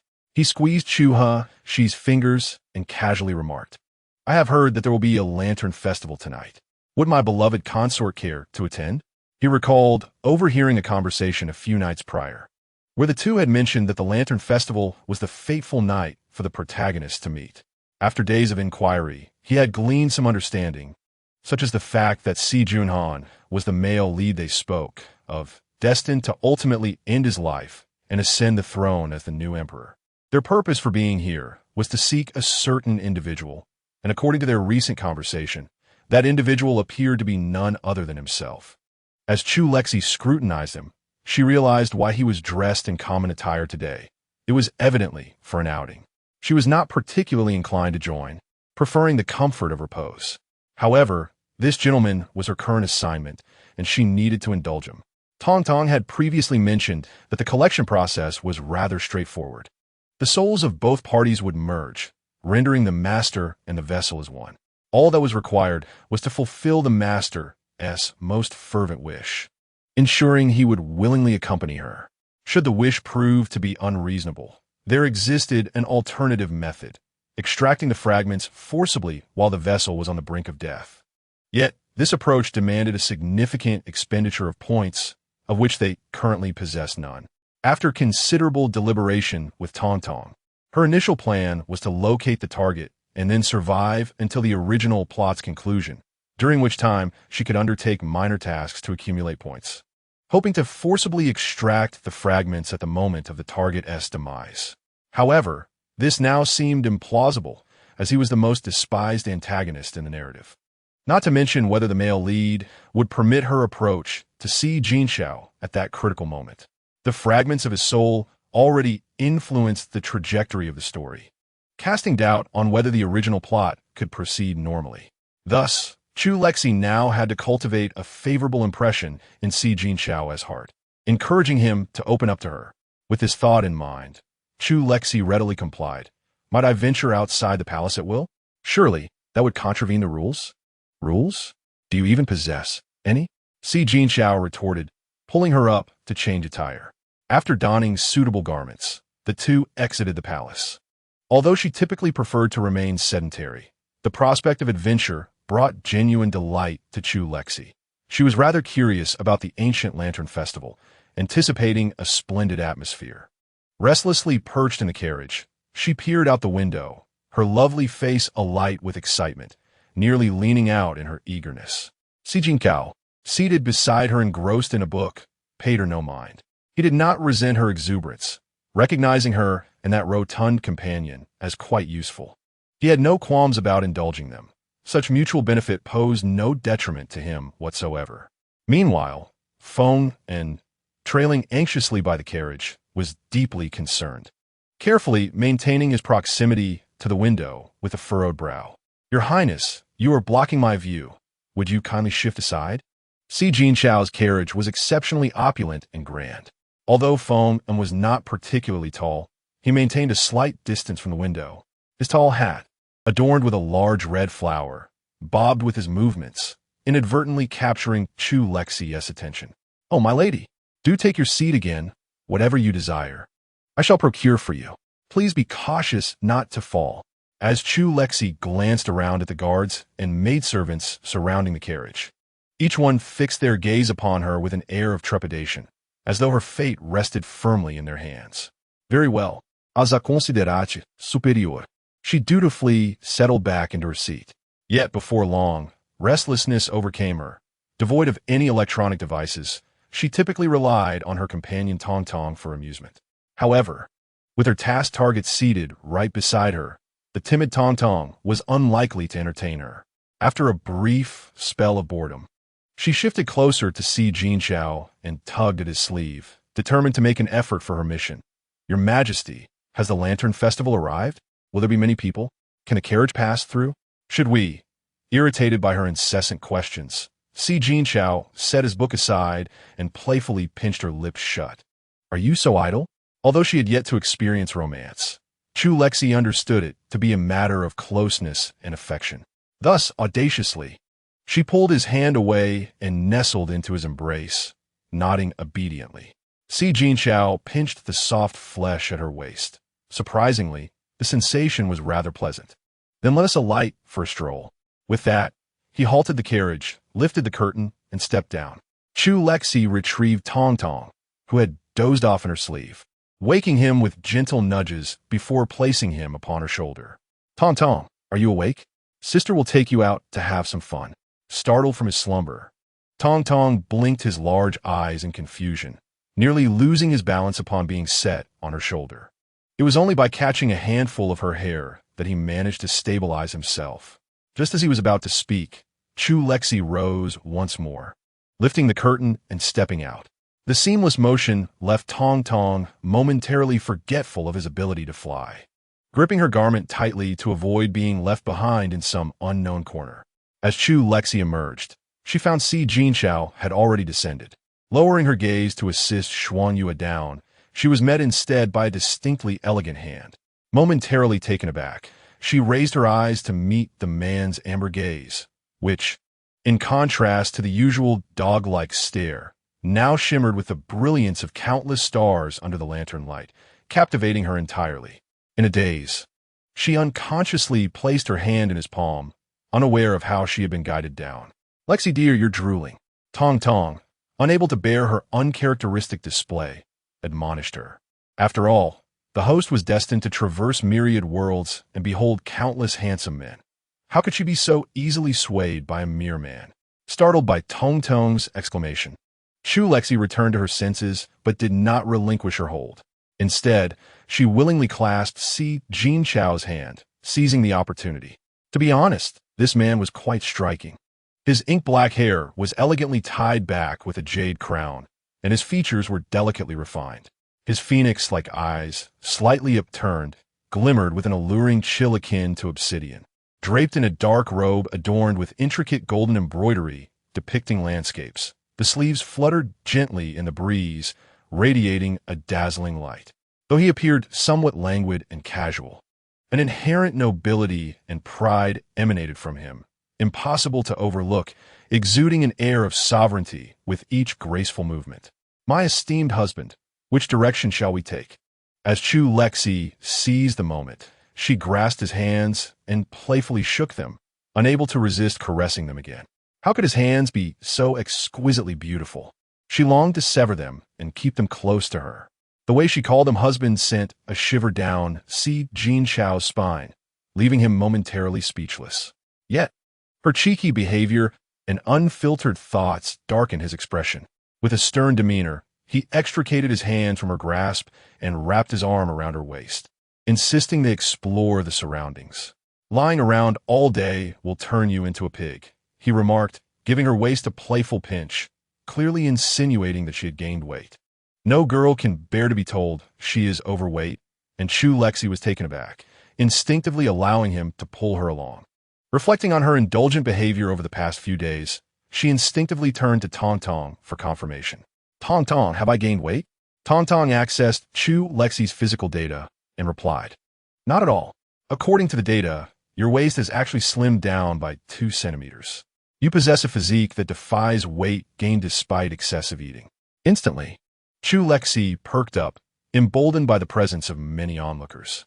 She retaliated by pinching the waist of the dogman, declaring, "Husband, you're talking nonsense. I haven't gained weight. I never claimed you had," Si Jin Chao retorted, capturing her mischievous hand. Since his ascension to the throne, no one had dared contradict him, and this spirited girl seemed to harbor little reverence for royal authority. If Chu Lexi were to hear this, she would undoubtedly exclaim, "Men are truly insufferable." As they playfully bickered and moved forward, a cacophony of noise erupted ahead. Chu Lexi tugged at Si Jin Chao, eager to join the commotion. "Let us go. The protagonists are about to meet." With Si Jin Chao's commanding presence, which seemed to convey that the entire world owed him a fortune, they secured a prime viewing spot. Before them, at the entrance of a tavern, stood a man and a woman facing each other. The woman appeared petite and delicate, adorned in a pale blue pleated skirt, her hair styled in the most fashionable updo among young maidens, secured with a single cloud-patterned silver hairpin. Her peachy cheeks and apricot-hued face were complemented by eyes that sparkled like autumn waters, radiating in elegance and charm. Before Chu Lexi could take in the scene fully, Tong Tong zoomed over, circling the pair and assessing them thoroughly. Wow, the protagonists have arrived, and they are indeed stunning. After observing the female lead and listening to Tong Tong's praises, Chu Lexi turned her gaze to the male lead. He was undeniably handsome, possessing an ambiguous beauty that transcended gender. His striking features were framed by soulful, doe-like eyes, and his long, dark hair was casually tied back with a white jade hairpin. His purple robe hung loosely, revealing a glimpse of his fair skin, while strands of hair cascaded down his chest. He exuded a languid charm, reminiscent of a captivating spirit. Though there were subtle similarities between him and Si Jin Chao, the former's haughty and aloof demeanor was entirely distinct. "What a show-off," Chu Lexi mused, snuggling closer to Si Jin Chao, who embodied a more subdued allure. She preferred the reserved nature of the dogman over overt flamboyance. After her moment of reflection, she leaned into Si Jin Chao's embrace, continuing to observe the unfolding drama. Si Jinshao, intrigued by the two individuals who might one day bring about his demise, held the warm figure beside him as they both engaged in the spectacle before them. The two most esteemed individuals in the realm leaned against each other, observing the flirtations of unmarried couples amidst the crowd, leaving their subordinates in a state of perplexity. At this moment, the narrative reached the climactic encounter of the protagonists, both captivated by a lantern from the grandest tavern in Kyoto. To claim it, they must answer 5 riddles posed by the establishment. As a time traveler endowed with a system, the female lead was determined to seize the lantern, aspiring to reshape the uninspired persona of the original character. The male lead also took notice of this astute and intriguing woman, wishing to first capture the lantern to tease her before presenting it. However, the answer to the final riddle sparked contention, leading to a stalemate. The proprietor, mindful of the male lead's stature, declared him the victor, inciting the female lead's dissent and igniting a heated debate. Chapter 9. The tug-of-war Jiang Xian was exasperated. She had merely been an ordinary office worker until her untimely demise from overwork led her to this world a month ago. Daily tormented by her stepmother at home, she had finally seized an opportunity to venture out, hoping to utilize her system to forge a reputation as a talented woman. Yet, she unexpectedly encountered a domineering figure, thwarting her plans once more. Si Junhan, however, smiled knowingly.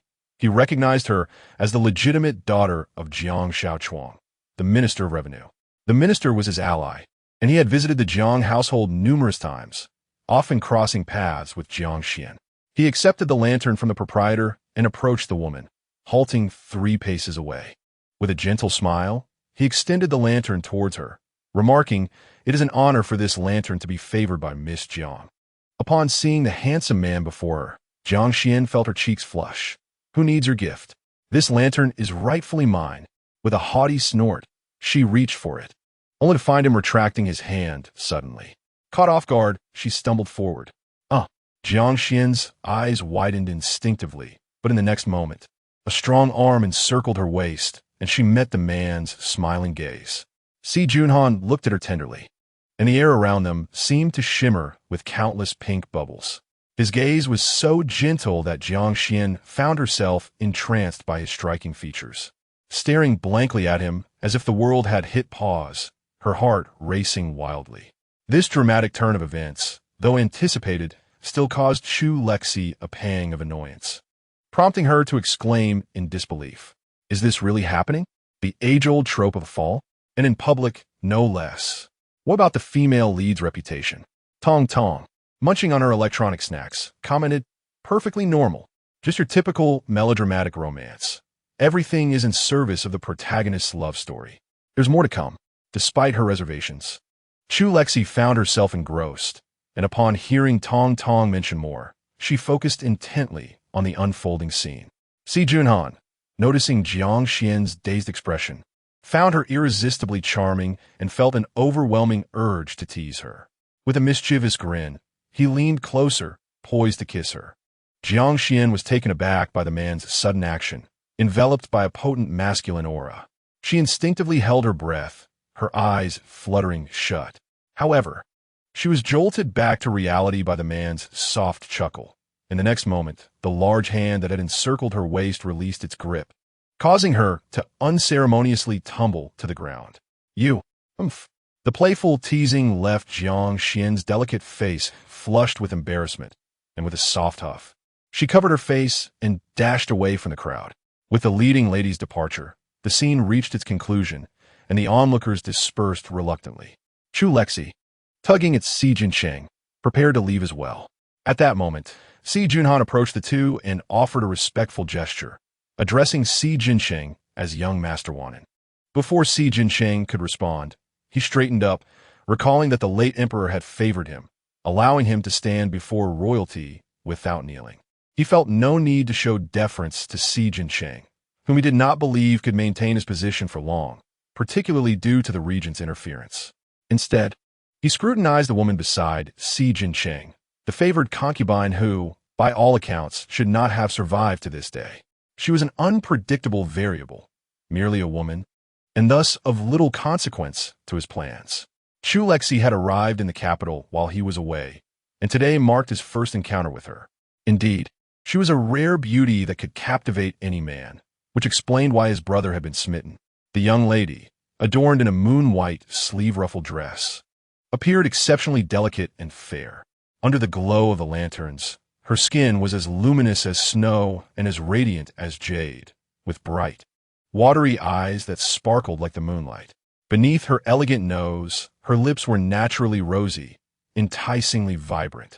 Si Jincheng seemed unfazed by Si Junhan's demeanor, merely shifting to block his gaze towards Chu Lexi. The latter found this intolerable, particularly the way he looked at her, reminiscent of the Empress's own demeanor. Everyone knew what the Empress was like, and upon hearing the young lady's sarcastic remark, Si Junhan found the situation all the more amusing, gazing at Chu Lexi with keen interest. Such a captivating and spirited woman surely deserved to be his. Displeased by his scrutiny, Chu Lexi leaned closer to Si Jincheng. "Husband, you promised to take me out for fun. I haven't had my fill yet." With the performance concluded, she felt no interest in the male lead and preferred to explore other lantern displays. Si Jincheng had no desire to engage with Si Junhan any further. He had acquired the information he sought and saw no need to linger. Thus, he offered Si Junhan no glance as he took Chu Lexi's hand and departed. Si Junhan observed their retreating figures with a shadowed gaze. Musing, "Si Jincheng, how long do you think you can remain in this position? I await the day I can trample you beneath my feet." Despite the male lead's interruption, Chu Lexi remained spirited. She had ventured out after much difficulty and had no intention of returning home too soon. After browsing for a while, she spotted an adorable lantern shaped like a kitten. "Shopkeeper, how much for this one?" In response to the lady's inquiry, the shopkeeper replied, "3. This one is mine," she declared with enthusiasm. Before the boss could finish his words, another voice interjected. The individual tossed a handful of silver onto the table and reached for the beautifully crafted lantern. With swift reflexes, Chu Lexi seized it first, exclaiming, "What do you think you're doing?" "I spotted it first." The person shot her a cold glance, their eyes harboring hints of resentment. Tong Tong, perceptive to the emotions of others, cautioned her, "Lexi darling, it seems the female lead harbors quite a bit of animosity towards you." This individual was indeed the female lead they had just encountered. Confused, Chu Lexi pondered how she could possibly despise her when they had never interacted. Nevertheless, valuing her own life, she instinctively stepped back behind Si Jincheng, yet clutched the lantern tightly. Had the person displayed a more amiable demeanor, she might have considered yielding. But given the female lead's attitude, she had no intention of doing so. Jiang Xian scoffed softly, "I paid for it first, so it rightfully belongs to me." Before Chu Lexi could retort, Feng, and ever perceptive, threw a gold piece onto the boss's table. The boss, grinning ear to ear, returned Jiang Xian's silver, stating, "This young lady arrived first. Your coin." Jiang Xian, infuriated, recalled her earlier intention to reclaim the lantern from a man, only to find him conversing with this woman. What angered her further was the woman's beauty. She was supposed to be the destined one. How could anyone outshine her? Moreover, the man, possessing qualities and looks that rivaled the previous one, should be revolving around her, the fated lady. Relying solely on men. Such shamelessness. Chu Lexi. Si Jincheng's expression darkened, and before he could react, Chu Lexi, abandoning the lantern, hurled it towards Jiang Xian, exclaiming, "Are you out of your mind?" As she prepared to charge forward, Si Jincheng held her close. Foam darted out, delivering a sharp slap. Jiang Xian covered her face, exclaiming, "You servant! How dare you strike me?" This was hardly the reaction one would expect from a virtuous female lead. The lead hates you for no reason. What's wrong with looking down on a servant? Si Jincheng instructed Feng and to escort her home for a reprimand, and subsequently purchased a new lantern for Chu Lexi before returning with her. Upon returning to the palace, Si Jincheng entered the Longing Hall. No sooner had he seated himself than a list of names was presented to him. He perused it casually, noting it was densely populated with names. His gaze swept over the records, devoid of warmth, acknowledging his imperial brother's impressive handiwork. The roster included the majority of the influential ministers in the capital, even those who appeared to be on his side in public, yet secretly aligned with his brother. He owed a debt of gratitude to Chu Lexi. This list had just been retrieved from the secret chamber of Guangjuzhai by his men. Guangjuzhai was the very establishment they had just visited. Had he not overheard or mentioned that it belonged to Si Junhan, he would not have acquired such a valuable asset. However, he was certain that among these individuals were indeed his own allies, much like the traitorous Dark Five, who were supposed to be his trusted confidants. How had Si Junhan managed to ensnare them?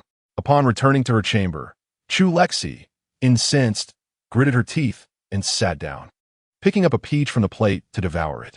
Tong Tong, are you certain the male and female leads are of such character? Your Highness, this peach has been here since morning. Shall I fetch you another? Replied Shuangyue. There's no need. You may leave. I shall sit here alone for a while. Indeed, the female protagonist was not meant to embody merely a clever and kind-hearted figure, concerned for the world. Why, then, was she inexplicably targeted? That glance she had just received felt as though she had slain the entirety of her family. And what of the male lead? Was he not supposed to feign a carefree demeanor while, in truth, remaining steadfastly loyal to the heroine? Yet today, the way Si Junhan gazed upon her made her feel as if she were being hunted by a venomous serpent, repulsive and suffocating. I too sensed something amiss, Tong Tong confessed, sharing the growing disdain for the male and female leads of this world. He could perceive the negative influences surrounding Chu Lexi. The stares directed at her today were disconcerting and filled with loathing. Chu Lexi gnawed at her peach indignantly. Clearly, Si Jinchong is the true villain. Yet I find his character far superior to that of the male lead.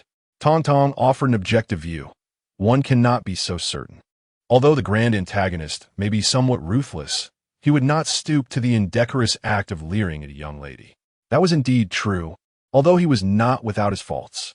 Do you think that 80% of his darkening disposition is merely for show? Are you unaware? On the very first day that the Defei was cast into the cold palace, he subjected her to severe interrogation to confess to a multitude of baseless crimes, one of which was plotting against the heir. At this, Tong Tong chuckled. Aside from you, he has not laid eyes on any other woman. It is unclear how they concocted this heir. And the very next day, the Minister of Personnel was executed in the Golden Throne Hall, and the Su family was utterly annihilated. In the following days, the majority of those appointed by the Su family to the ministry were similarly executed under various charges. Most of what phoned and delivered yesterday consisted of confiscated goods. The Zeatonwood beauty couch you are currently seated upon was taken from the Su family storeroom. Chu Lexi fell silent. Perhaps it was the recent period during which he had behaved quite normally around her that had nearly made her forget. Tong Tong turned her head to face the luminous screen displaying a 99 in her inbox, his tone laced with disappointment. So, you've not even glanced at the messages I sent? Chapter 10. The noble consort Chu Lexi's gaze wandered, hastily diverting the conversation. Isn't the Defei responsible for managing the 6 palaces? Now that she is offline, who shall oversee them? Do not attempt to change the subject. You are deliberately ignoring me, Tong Tong retorted, seeing through her intentions with a huff. I am preparing to manage you, and for that purpose, I've arranged for a wet nurse, one who has served the late Empress, and she shall arrive by tomorrow. I have no desire for management. Let's discuss this male lead instead. Would you like to investigate him? I find him quite peculiar. Tong Tong sat at the table, clutching a grape. I wish to do so as well. But the regulatory department adheres strictly to protocol. Without evidence, they will not proceed. Chu Lexi expressed her bewilderment at this attitude towards work. It seems that we must pay closer attention to the male protagonist. What will unfold next in the narrative? She resolved to devise a thorough plan, for she now found herself, by circumstance, aligned with the antagonists. Even if she refrained from troubling the protagonist group, trouble would likely seek her out. Tong Tong, with one hand clutching grapes and the other swiping through the holographic screen for the storyline, read aloud to Chu Lexi. In the original plot, the concubine hosted a flower-viewing banquet in the Imperial Garden, where the female lead shone brilliantly, becoming the most talented and beautiful woman in the capital. At the conclusion of the banquet, she was schemed against by one of the book's malicious female antagonists and fell into the water, only to be rescued by the male protagonist. The male lead, already intrigued by the female lead, found himself in an intimate encounter with her in public, subsequently expressing his willingness to take responsibility for her. A few days later, the Empress Dowager's marriage edict was issued. Chu Lexi curled her lip at the familiar turn of events. Had they not already embraced in public before? Tong Tong commented, "Please abandon your intelligence. Everything serves the romance of the leads. But with the dead concubine deceased, who would host this flower banquet?" Tong Tong replied nonchalantly, "I have no idea. The heavens will arrange it. Someone will surely take it upon themselves." This question was soon answered when Shuang Yue, who attended to her bath, said, "Your Highness, the Xian concubine has sent word that in 2 days there will be a flower-viewing banquet in the Imperial Garden, and she wishes to know if you could grace the occasion with your presence. Is someone truly organizing it?" Chu Lexi raised an eyebrow, recalling the Xian concubine, a character with a notably deep mind, the second female antagonist. The Xian concubine, named Song Shini, was a princess sent from a neighboring country for a political marriage. During her journey, she was captivated by the male protagonist's heroic rescue. However, as a political bride, she suppressed her feelings. Upon arriving in the Tianshang dynasty, she encountered the tyrant, Si Jinsheng, and noted similarities to her beloved, initially intending to use him as a substitute. Yet this tyrant offered her no opportunity, even refusing her entry into the palace. Ultimately, amidst the cries of the ministers, she was carelessly granted the title of concubine and then ignored. Following this humiliation, she refrained from pursuing Si Jinsheng, instead secretly yearning for her beloved. To her surprise, she later spotted the male lead at a palace banquet, and her pent-up affections surged uncontrollably. Chu Lexi could not help but marvel at how profoundly this character's love for the male protagonist resonated within the realm of second female leads. In the later developments, the male lead's triumph over Si Jinsheng was significantly aided by the Xian concubine. While the dead concubine was rather dramatic, the Xian concubine, devoted to the male lead, cultivated an image of a serene and unassuming presence upon entering the palace. Thus, following the concubine's exit from the narrative, Si Jinsheng entrusted her with the management of the harem, and she did not disappoint his expectations, ensuring that the palace was filled with his informants. Even more astonishing, she managed to captivate the commander of the Imperial Guard, Deng Lin, the emperor's personal guard. It was precisely this segment of a narrative that allowed Chu Lexi to indelibly imprint her memory. Who would have anticipated that she could go to such lengths for a man who harbors affection for another? Truly, she is the progenitor of romantic folly. Alas, she met her demise at the hands of the male lead, merely due to a single utterance from the female protagonist. "Inform Consort Xian that I shall attend." Chu Lexi found herself profoundly intrigued by this pure-hearted devotee of love, pondering her storyline even as she lay in bed, yet sensing that she had overlooked something crucial. In the dead of night, she abruptly sat up, inadvertently dislodging Tong Tong, who had been sleeping atop her. Goodness, it seems that Consort Xian is set to seduce Dang Ling the day after tomorrow. Tong Tong was sent flying in a parabolic arc to the foot of the bed, staring blankly at the ceiling for a moment before dutifully resuming her research. They have indeed shared intimate moments before, and there is another encounter scheduled for the day after tomorrow. However, now, it is Consort Xian hosting the banquet. I wonder if she will have the time to attend. Chu Lexi had been contemplating how to raise Sijincho's vigilance regarding Deng Ling, and lo and behold, an opportunity had presented itself. She refused to believe that any man could endure the humiliation of being cuckolded. Early the next morning, Xiaoguo returned with a wet nurse. He had been borrowed by Feng a few days prior and had now inexplicably become Feng and's godson. "Your Highness, this is Granny Yun. His Majesty wishes for you to oversee the 6 palaces, but considering your youth, there are matters you may not yet fully comprehend. Thus Granny Yun has been appointed to assist you." Granny Yun respectfully performed her greetings. This humble servant pays her respects to the noble consort. At that moment, Chu Lexi had just completed her grooming and was preparing to depart. She reached out to help Granny Yun to her feet, smiling warmly as she said, "Please rise, Granny. My time in the palace is still brief, and I find myself struggling to remember many of the customs. I shall rely on you in the future." She was genuinely weary of the myriad rules and regulations, believing it prudent to take precautions. After all, the main storyline would unfold over just 3 years. And regardless of who emerged victorious, her stay in this realm would not be prolonged. Granny Yin perceived that she did not resemble the pampered consort of a harem, but rather a cherished young lady from a noble household, which endeared her to this consort even more. Your Highness speaks too highly of me. Since I am now in your service, I am wholly devoted to you. This is my duty. Chu Lexi nodded, indifferent to whose servant she was, and directed Shuang Yue to assist in her arrangements. Meanwhile, she carefully calculated Sijincho's court dismissal time and hastened to Longyin Hall, arriving just in time to partake in the meal. Ever since her previous unintentional dining experience, she felt as though she had discovered a new world. The cuisine at Sijincho's was far superior and more lavish than her own. As Feng had finished serving the meal, he was startled to see Chu Lexi rush in, lifting her skirts in haste. Alarmed, he quickly approached her, exclaiming, "Oh my! Your Highness, please take care not to trip." "Good morning, Uncle Feng," Chu Lexi replied, too preoccupied with her quest for food to pause for conversation. And she dashed past him into the hall, offering reassurance. "No worries. I am watching my step. I won't fall." Poor Feng and could hardly catch his breath before he anxiously followed her. "I pay my respects to your majesty." Chu Lexi performed her curtsy, and before Sijincho could respond, she naturally seated herself beside him. The latter lifted her gaze to him, then glanced at the neatly arranged line of palace maids and eunuchs kneeling behind her, momentarily questioning whether she had been indulged a bit too much of late. Ever since he had shared a meal with her, she had taken to finding various excuses to join him at the dining table. Si Jinchong had grown accustomed to it, knowing well that her audacity would prevent him from sending her away.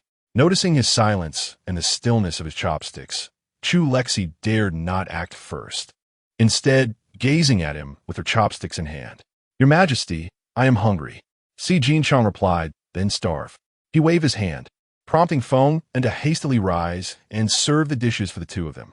Indeed, the emperor's words belied his heart, though he had refrained from touching his chopsticks.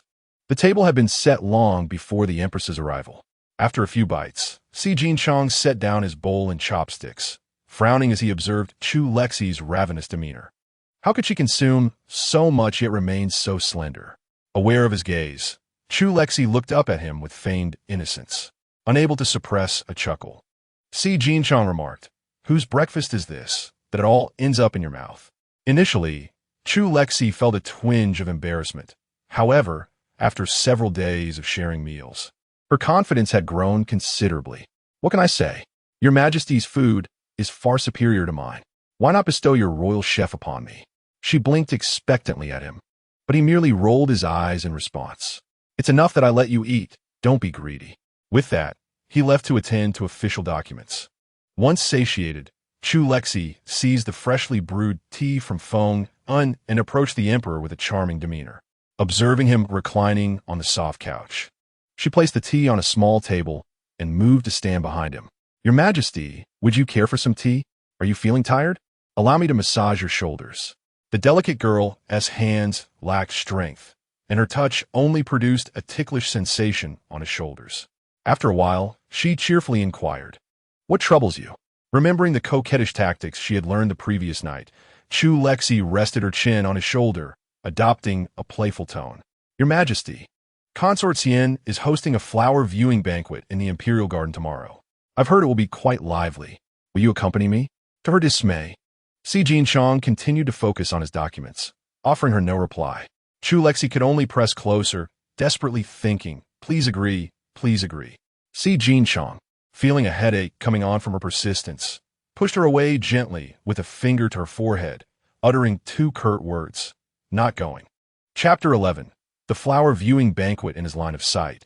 Chu Lexi's face fell instantly. Go if you wish. Serves you right to be tempted by other men." Si Jinchong's gaze turned frosty. What was this? This little girl had quite the temper. Not only was he unwilling to accompany her, but she was also contemplating other men. Since he refused to attend, Chu Lexi lost her desire to serve him. "I shall take my leave then." As she turned to depart, Si Jinchong, quicker than his thoughts, pulled her into his embrace. Caught off guard, Chu Lexi blinked in confusion. "Your Majesty? What are you doing?" Undeterred by her bewildered expression, Si Jinchong nonchalantly asked, "Why do you wish for me to accompany you?" "Oh, an opportunity." Chu Lexi leaned into his embrace, seizing the moment to press her delicate face against his chest. Muffling her voice as she said, "Your Majesty, please accompany me. My temper is rather poor, and Sister Xian has been in the palace for many years. What if a conflict arises between us?" Si Jinsong listened in silence to her rambling, yet the mention of Sister Xian hinted at her certainty of impending discord. Coupled with her earlier thoughts about Sister Xian's alleged indiscretions, he couldn't help but feel a twinge of indignation. The audacity of some individuals was truly remarkable. The women in the harem had entered willingly. He had previously stated that those who did not wish to be in the palace need not come. Once they chose to enter, they should remain compliant. His abstinence did not imply that others could not overstep their bounds. As these thoughts swirled in his mind, his mood soured. However, the head nestled against his chest continued to nuzzle him, dissipating his ire like smoke in the wind. He sighed softly and gently stroked her head, as one might soothe a beloved pet. "It is rare that you acknowledge your temper." This remark, coupled with his earlier scoff, made Chu Lexi feel as though he was mocking her. Yet, she could not retort, and, in her frustration, she bumped her head against his chest a few times, as if attempting to provoke a heart attack. "So, Your Majesty, will you accompany me?" Tong Tong, perched on her lap, chimed in, "I recall not long ago. Someone claimed they would never resort to such childishness." "Be silent. If I were skilled in martial arts, I wouldn't require his assistance against that scoundrel. It's your system's flawed reward system that leaves me without any martial skills. I have to resort to selling my charm. Reflect on that." Tong Tong retorted, "What nonsense are you spouting? Is it that I don't wish to assist? Your task progress for over a month remains at 0. You haven't earned a single point. You can't even activate a cheat." Her complaints halted abruptly. "Wait, what? Where did those points come from? Favorability at 21%? When did that appear?" Curiously, Chu Lexi inquired. "Favorability? You could detect that?" "Of course. To understand his desires, we must first earn his trust and affection. Otherwise, who would share their wishes with a stranger?" Chu Lexi instantly felt emboldened. "See, I have been completing tasks. You just weren't aware. I see you don't even know where those favorability points came from." Si Jinsong observed the amusing exchange between the two novices before lazily responding with a noncommittal hum. "Your Majesty, you have agreed." Hearing his acquiescence, Chu Lexi straightened up, only to inadvertently find herself in an awkward position. Upon hearing a muffled grunt from him, her smile faltered, and she weakly attempted to rise. How foolish to celebrate prematurely. Casting a glance at the man who resembled a quail wanting to flee, she raised an eyebrow, casually placing aside the documents in her hand. If she wished to trade on her allure, she might as well go all the way. "I am weary. Accompany me for a moment of rest." As she was carried into the inner palace, Chu Lexi struggled slightly. "Your Majesty, such indulgence in broad daylight is inappropriate, especially this early. Why must she endure such torment?" Afterward, Chu Lexi brought Tong Tong before her, contemplating the satisfied expression of a certain someone. Her tone tinged with melancholy. "Is there a world where I could transform into a man? I too wish to experience their joys." She admitted to feeling a modicum of pleasure, yet sensed that men might derive even greater delight, for aside from this moment, she seldom observed any other expressions on Si Jinshao's face. Sensing her resentment, Tong Tong shrank her neck, her tone involuntarily becoming obsequious. "Shall I seek one for you?" Yet she refrained from mentioning the uncertainty of such a search. The following day, Chu Lexi exhibited no inclination to attend the banquet, rising leisurely from slumber only around noon. Xuan Yue assisted her with her attire while reporting, "Your Highness, the flower appreciation banquet commenced at the hour of the snake." Eunuch Feng came by to say that His Majesty had some matters yet unaddressed and would arrive shortly, urging you to go ahead. Noble Consort Xian also sent someone half an hour ago. Chu Lexi yawned. "I understand." Originally, she intended to wait a while longer to confront him directly, but visiting first would suffice. Upon arriving at the Imperial Garden, she was greeted by familiar laughter, which stirred an inexplicable sentiment within her. "Tong, does this sound familiar?" "Indeed. Last time they laughed like this, you had dealt with Consort, Today, it seems they are targeting Consort Cien. As before, the moment she stepped into the garden, silence enveloped the space. Consort Cien exhibited noticeably greater perceptiveness than the previous consort, refraining from any sarcastic remarks and even reserving the main seat for her in advance. I apologize for keeping you all waiting. I was unwell last night and did not rest adequately. Chu Lexi addressed them. Your Highness, you are too kind. If you are unwell, it is all the more reason to rest well. A simple notification would suffice, Consort Cien replied. The two exchanged pleasantries, smiling at one another for a while. During a moment of sipping tea, Chu Lexi inquired, "What were you all doing just now?" Consort Cien took a sip of tea and responded, "Miss Jiang has prepared a dance. Would you care to join us, Your Highness?" Recently, due to offending Chu Lexi, Consort and his family had incurred considerable fallout, and the tales had spread throughout the various families in the capital. Consort Cien had no desire to entangle herself with the noble consort at such a juncture. Her inquiry was merely out of courtesy, never anticipating that she would actually attend. As Consort Cien concluded her words, Jiang Xian, dressed in her dance attire, returned, stepping onto the makeshift stage at the center. It was evident she had put considerable effort into her appearance. As the leading lady, Jiang Xian possessed a naturally graceful foundation, though her previous attire had been rather modest. Today, she adorned herself in a brilliant red dance costume, the fabric appearing somewhat exquisite, shimmering under the sunlight. The hem was embroidered with peculiar patterns in golden thread, flowing like blooming flowers with each movement. A bloom of the other shore was painted between her brows, accentuating her vibrant beauty, compared to her former delicate appearance. Chu Lexi mused that this red ensemble suited her far better. The noble ladies present had never witnessed such a version of Jiang Xian in their eyes. The eldest daughter of the Minister of Revenue was merely a timid individual lacking in substance. Every time they gathered, she would sit alone in a corner, silent, ignoring anyone who approached her. Gradually, no one bothered to speak to her anymore. Observing her now, whispers began to circulate. The dance dress was indeed exquisite, and they had never seen Miss Jiang adorned in such a manner. Indeed, how had they never realized that Miss Jiang possessed such beauty? How pitiful!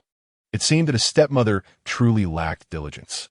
Mrs. Jiang, merely the secondary wife of the Minister of Revenue, was nearly driven to exasperation by these remarks. Her hands beneath the table itching to tear the handkerchief to shreds, yet she forced a smile onto her face. Hearing these compliments, Jiang Xian raised her head, her expression brimming with pride as she gazed at the two ladies seated above her, a hint of disdain flickering in her eyes. In her perspective, what were the favored concubines but mere rivals for a man's affection, unworthy of being the legitimate wife, even denied the right to wear red? They were but pitiful, tragic canaries vying for a man's attention. What she desired was a true soulmate, devoted solely to her for eternity. However, upon recognizing the face of the favored concubine, Jiang Xian's pupils widened in shock, as if struck by lightning. How could it be her, that detestable woman, after being sent back that fateful night? The servant had spoken a few words in front of the original owner's father. Subsequently, she had been punished to kneel in the ancestral hall for an entire day and night. Had it not been for the system, her knees might have been permanently damaged.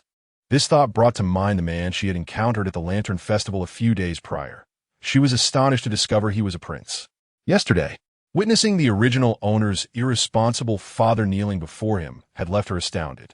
Observing her father's obsequious posture, she felt that such a man should belong to her. She was confident that she could make him cherish her alone. Listening to the murmurs of admiration from others, Jiang Xian held her head high, casting a disdainful glance at Mrs. Jiang before boldly challenging the esteemed Lady Chu Lexi seated above. This attire was acquired with great effort, truly one of a kind. Just like its hue, not everyone is worthy to wear it. At this, Mrs. Jiang could no longer contain herself. Her handkerchief had long since been shredded. Originally a distant relative of Minister Jiang Shaochuang, she had sought refuge in his household during a time of family turmoil. The late Mrs. Jiang, seeing her plight, had taken her in, only to have her climb into Jiang Shaochuang's bed while the First Lady was pregnant. The initial lady, enraged to the point of premature labor, had passed away after giving birth to Jiang Xian, and for the sake of his reputation, Jiang Shaochuang had never elevated her status. To this day, she remained merely a concubine. Her ascent was far from honorable, a truth known to all, yet none dared to voice it before her. Observing Mrs. Jiang's face, which had turned ashen as if poisoned, Jiang Xian let out a scoff and gestured towards the musicians, who were all arranged by the Prince of Qi and naturally obeyed her, beginning to play. The favored concubine was taken aback by her blatant disregard, furrowing her brow instinctively and casting a glance at Chu Lexi. Noticing her merely raising an eyebrow without any signs of discontent, she finally breathed a sigh of relief. This young lady of the Jiang family was utterly lacking in decorum. Just a few days prior, she had received a message from the prince, requesting her to host a flower appreciation banquet and to promote the Jiang family girl at the event. Yet, she had failed to see anything remarkable about this Miss Jiang, nor could she comprehend why the prince had taken a particular interest in her. Others fell silent in an instant, and those who initially harbored intentions of befriending Jiang Xian quickly abandoned such thoughts. Although they were aware that Jiang Xian was mocking Madame Jiang, none of the ladies present could don the vibrant crimson attire today. How dare she? Chapter 12. The protagonist's provocation. As the music began to play, Jiang Xian commenced her dance simultaneously. With each graceful movement, her red skirt blossomed like a radiant lotus, her flowing garments enveloping her delicate figure, akin to a celestial being gliding upon water. To be fair, the protagonist's dancing was indeed commendable. She infused the original choreography with modern elements, rendering it refreshingly captivating. However, prior to her transmigration, Madame Jiang had deliberately sought to stifle her talents, neglecting her education since childhood, resulting in a lack of foundational skills. Many of her movements were rather unrefined, yet the elegance of her attire somewhat compensated for this deficiency. Thus, it cannot be said that she astonished the entire assembly. Among those present were numerous skilled dancers, most of whom had begun their training in childhood. Consequently, in their discerning eyes, her performance was not particularly remarkable. To be honest, her dancing is rather mediocre, remarked Tong Tong. Word in another setting, Chu Lexi would not have been so quick to judge, as she had indulged in a life of leisure prior to her transmigration. Yet, the original owner possessed insight.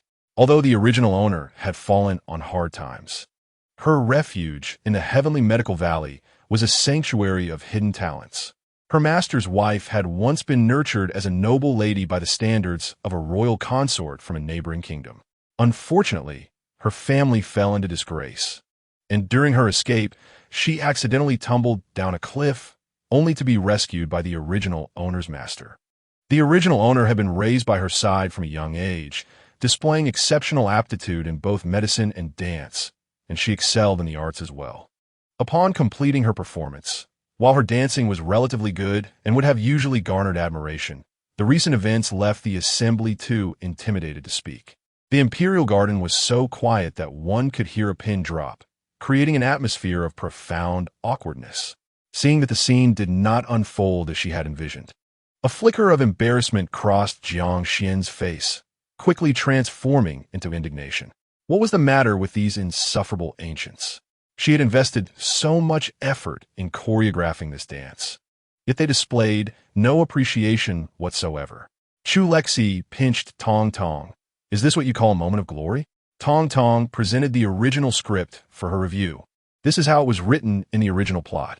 Upon closer examination, Chu Lexi discovered that this particular scene had fundamentally altered from the source material.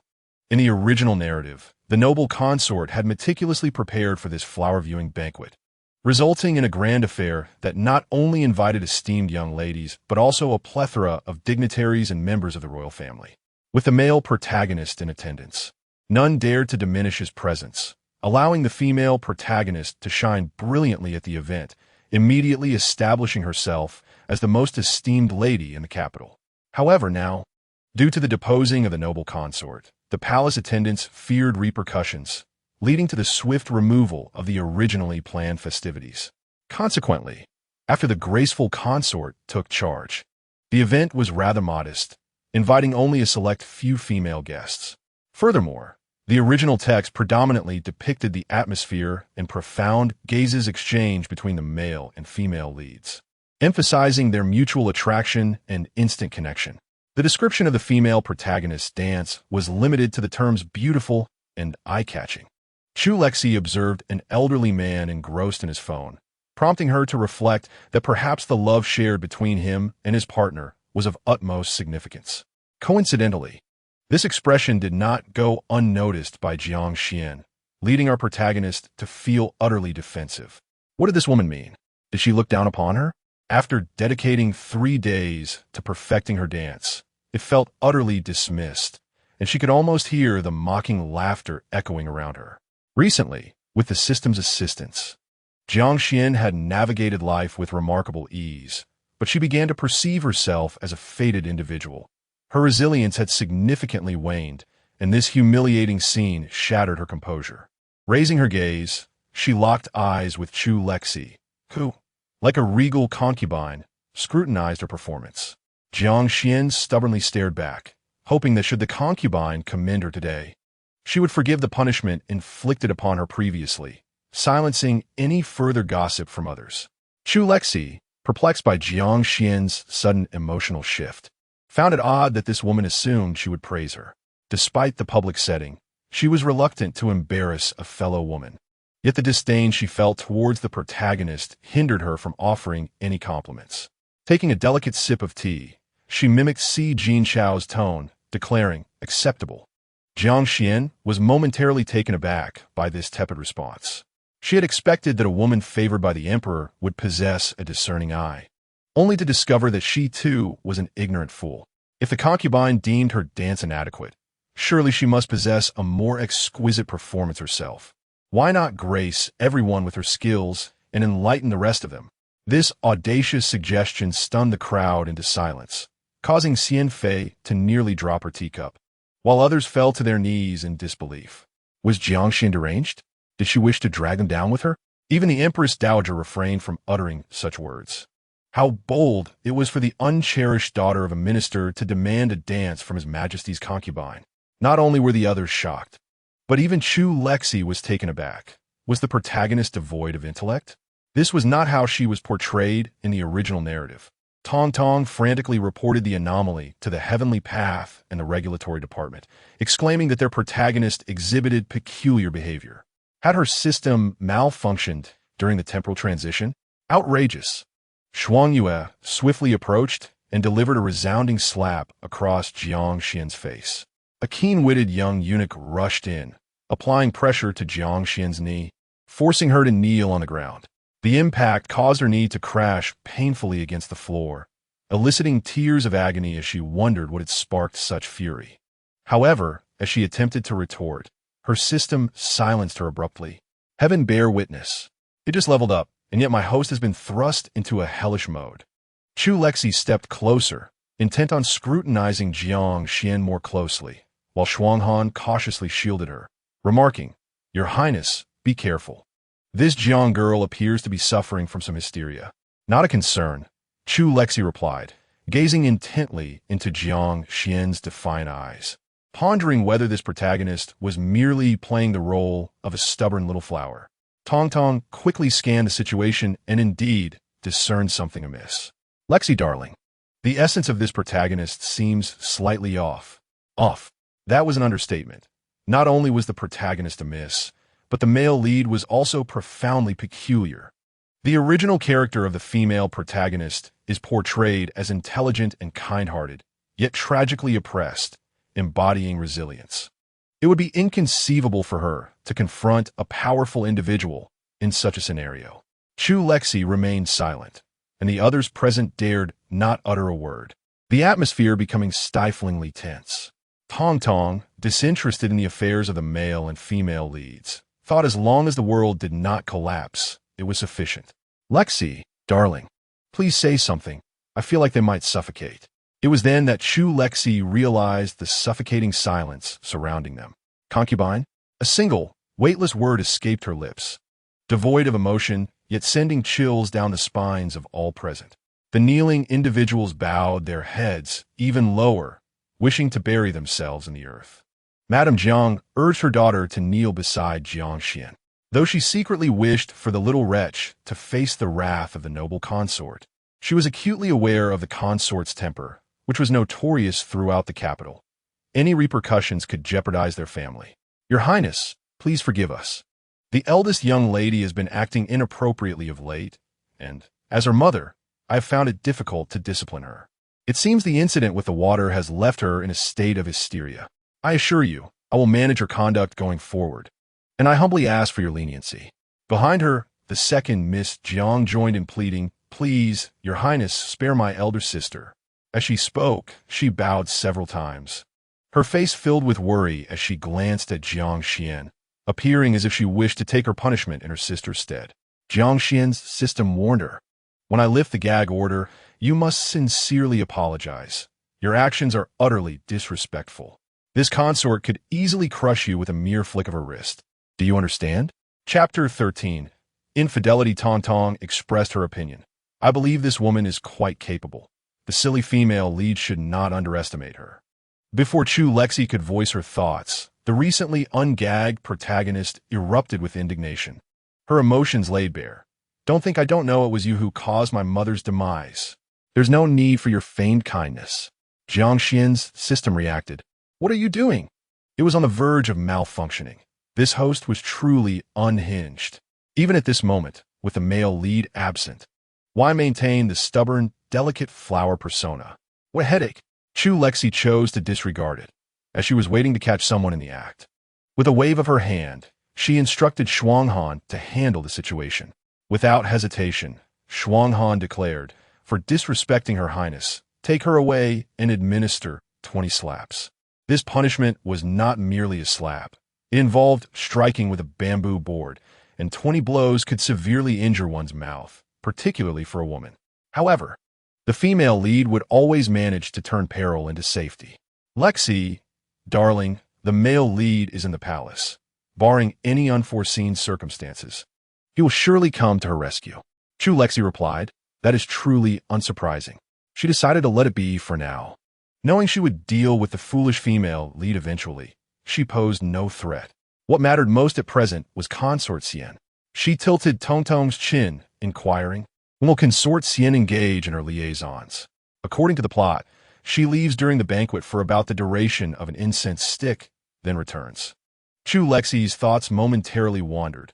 Half an hour, plus the time needed for Consort Xian to tidy herself up and travel back and forth.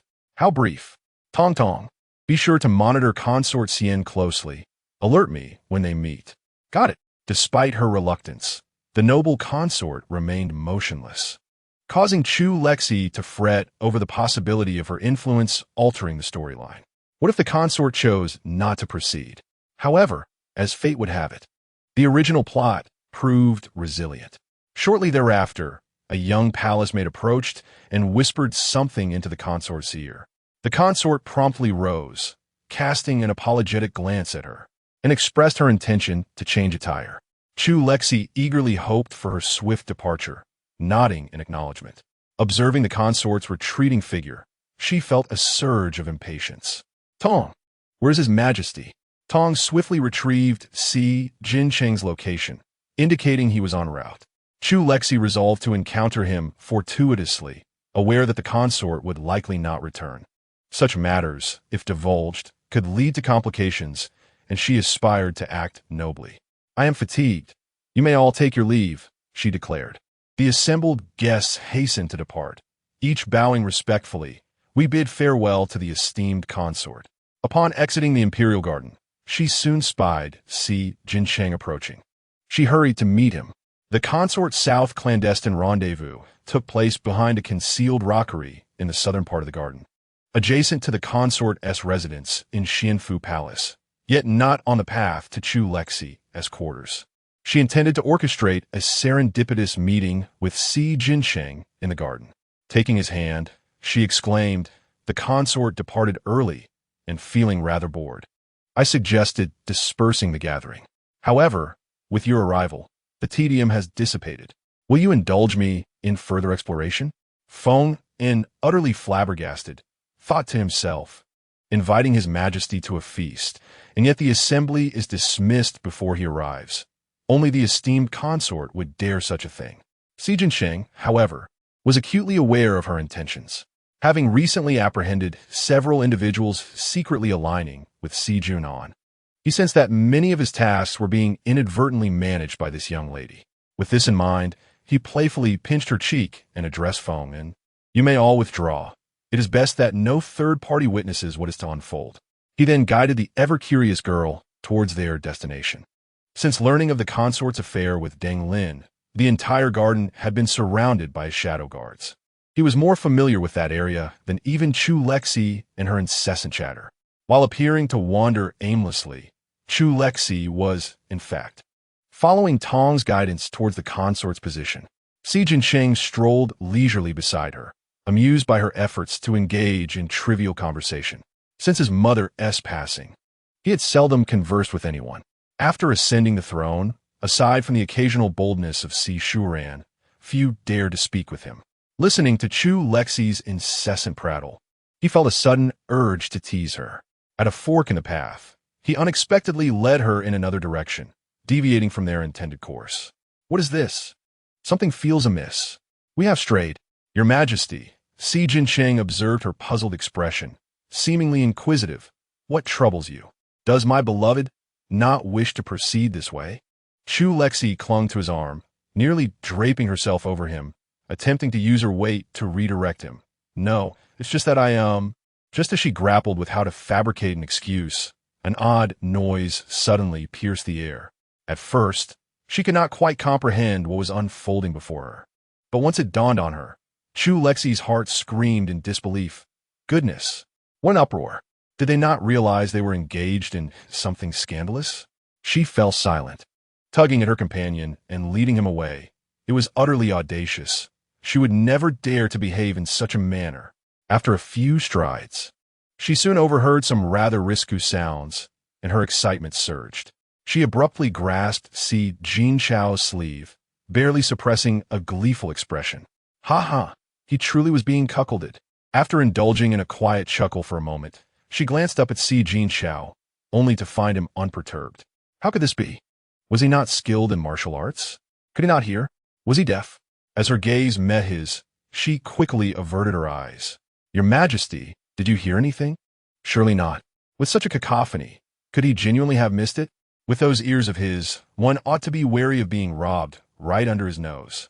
Si Jinchao merely replied, He was truly incapable of feigning ignorance, lightly tapping her forehead before silently guiding her onward.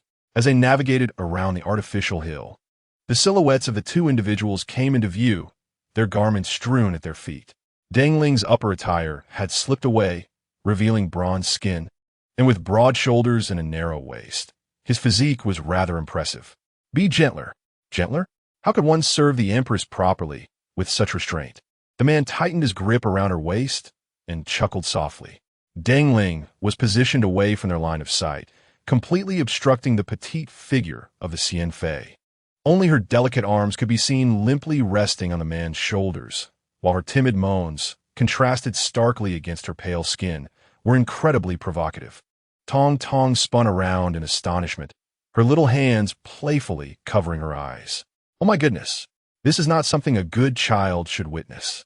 Yet, she continued to sneak glances. Gasp! Chu Lexi could not help but draw in a sharp breath. Goodness, was this the world of adults? She had thought their actions merely a tad excessive, but this was beyond anything she had imagined. They had even removed their trousers. Upon hearing the commotion, Deng Ling turned, his eyes widening in shock. The hand that had rested on the Xian Fei's waist retracted, as if scalded, vanishing in an instant. Chapter 14. Quarrel. Chu Lexi even witnessed the Xian Fei's undergarment, which had been draped over Deng Ling's arm, flying away, leaving her with her mouth agape in astonishment. Goodness! How exhilarating! Your Majesty, I beg for your forgiveness. Deng Ling, terrified, fell to his knees, repeatedly apologizing. He wished to shift the blame onto the Xian Fei, but his concern for her rendered him speechless. The Xian Fei, however, bore no such reservations. Her affections lay not with Deng Ling. She scrambled to grasp Si Jinchao's sleeve, exclaiming, "Your Majesty, spare me. I was coerced by Commander Deng. He abducted me to this lewd rendezvous. I am wronged." Deng Ling at least had his family. A sliver of hope for survival. But what of her? She described herself as a princess in a flattering light. Yet in truth, she was merely a gift sent to appease this tyrant. Even in death, she would go unnoticed. Her forehead repeatedly struck the ground, met with silence. And upon lifting her gaze, she found Si Jincheng's expression void of emotion. It felt as though she had plunged into a frigid abyss. This was not someone who would be moved by her tears. The Empress Dowager's complexion was ashen. Was she to perish here today? She had yet to fulfill the tasks assigned by the prince. How could she face him? If his grand plans were to be thwarted by her, she would be unable to escape the dire consequences. No, she cannot succumb to death so easily. Her eyes shifted to the woman observing from the sidelines. Chu Lexi. It had to be her. She must have uncovered something and drawn this malevolent force here. In that moment, she yearned to rush forward and tear Chu Lexi apart. Yet she realized that only Chu Lexi could save her now. The Empress Dowager lowered her head to conceal her hatred and then raised it again, feigning a sorrowful demeanor. "I implore the noble consort to assist this humble servant. I merely stepped out to change attire and unexpectedly encountered Commander Deng, who brought me here against my will." Chu Lexi quietly retreated a couple of steps, deciding it was best to observe without getting involved. Was she mad? Why did she believe I would help her?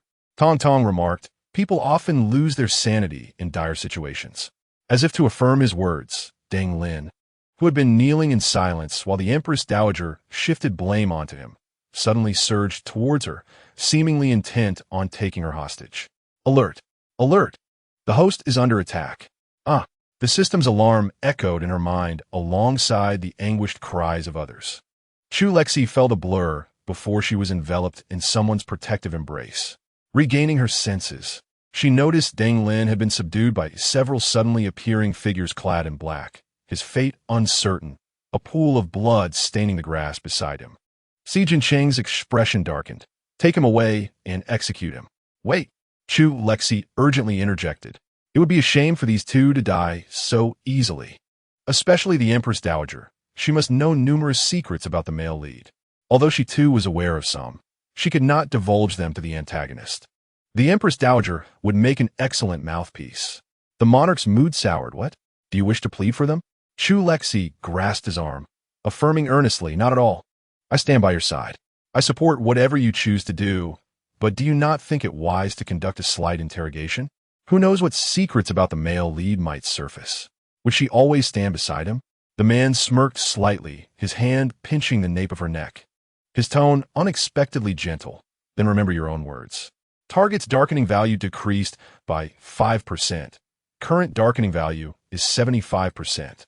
Favorability increased by 20%. Current favorability is 41%. Host, please continue your efforts." Ever since discovering the existence of points, Tong Tong had activated the notification sound to monitor her lethargic host's progress. The mechanical voice of the system startled them both, and their smiles instantly shifted to Chu Lexi, whose lips could barely suppress her delight. The objective of the task was but a mere light cough, followed by a turn of the head towards the two individuals on the ground. Her cold gaze devoid of any warmth. "Noble consort Xian has colluded with Commander Deng Lin of the Imperial Guards, plotting treason and attempting to infiltrate the prison." Two shadowy guards emerged, intent on dragging noble consort Xian away. Observing the disheveled figure of the consort, curled up on the ground in a futile attempt to shield herself, Chu Lexi felt a twinge of reluctance. It was not out of sympathy for the consort, for their positions were adversarial, but rather because she had not anticipated the presence of so many hidden guards nearby. After all, the consort was currently unclothed. If she were to be dragged away like this, regardless of whether the consort could withstand the humiliation, Chu Lexi could not bear to witness such a scene. "Tong, is there any immediate danger to the consort?" Tong Tong scanned the area. "None. She possesses no dangerous items." That was a relief. Chu Lexi exhaled, moving toward the rockery, extending two fingers to grasp the consort's garments and drape them over her. The moment she reached for the clothing, Si Jinchao gestured for the guards to halt. observing her actions without interference, waiting until she completed her task before pulling her back. As they walked, Chu Lexi grew increasingly perturbed. "Your Majesty, did you know about this all along?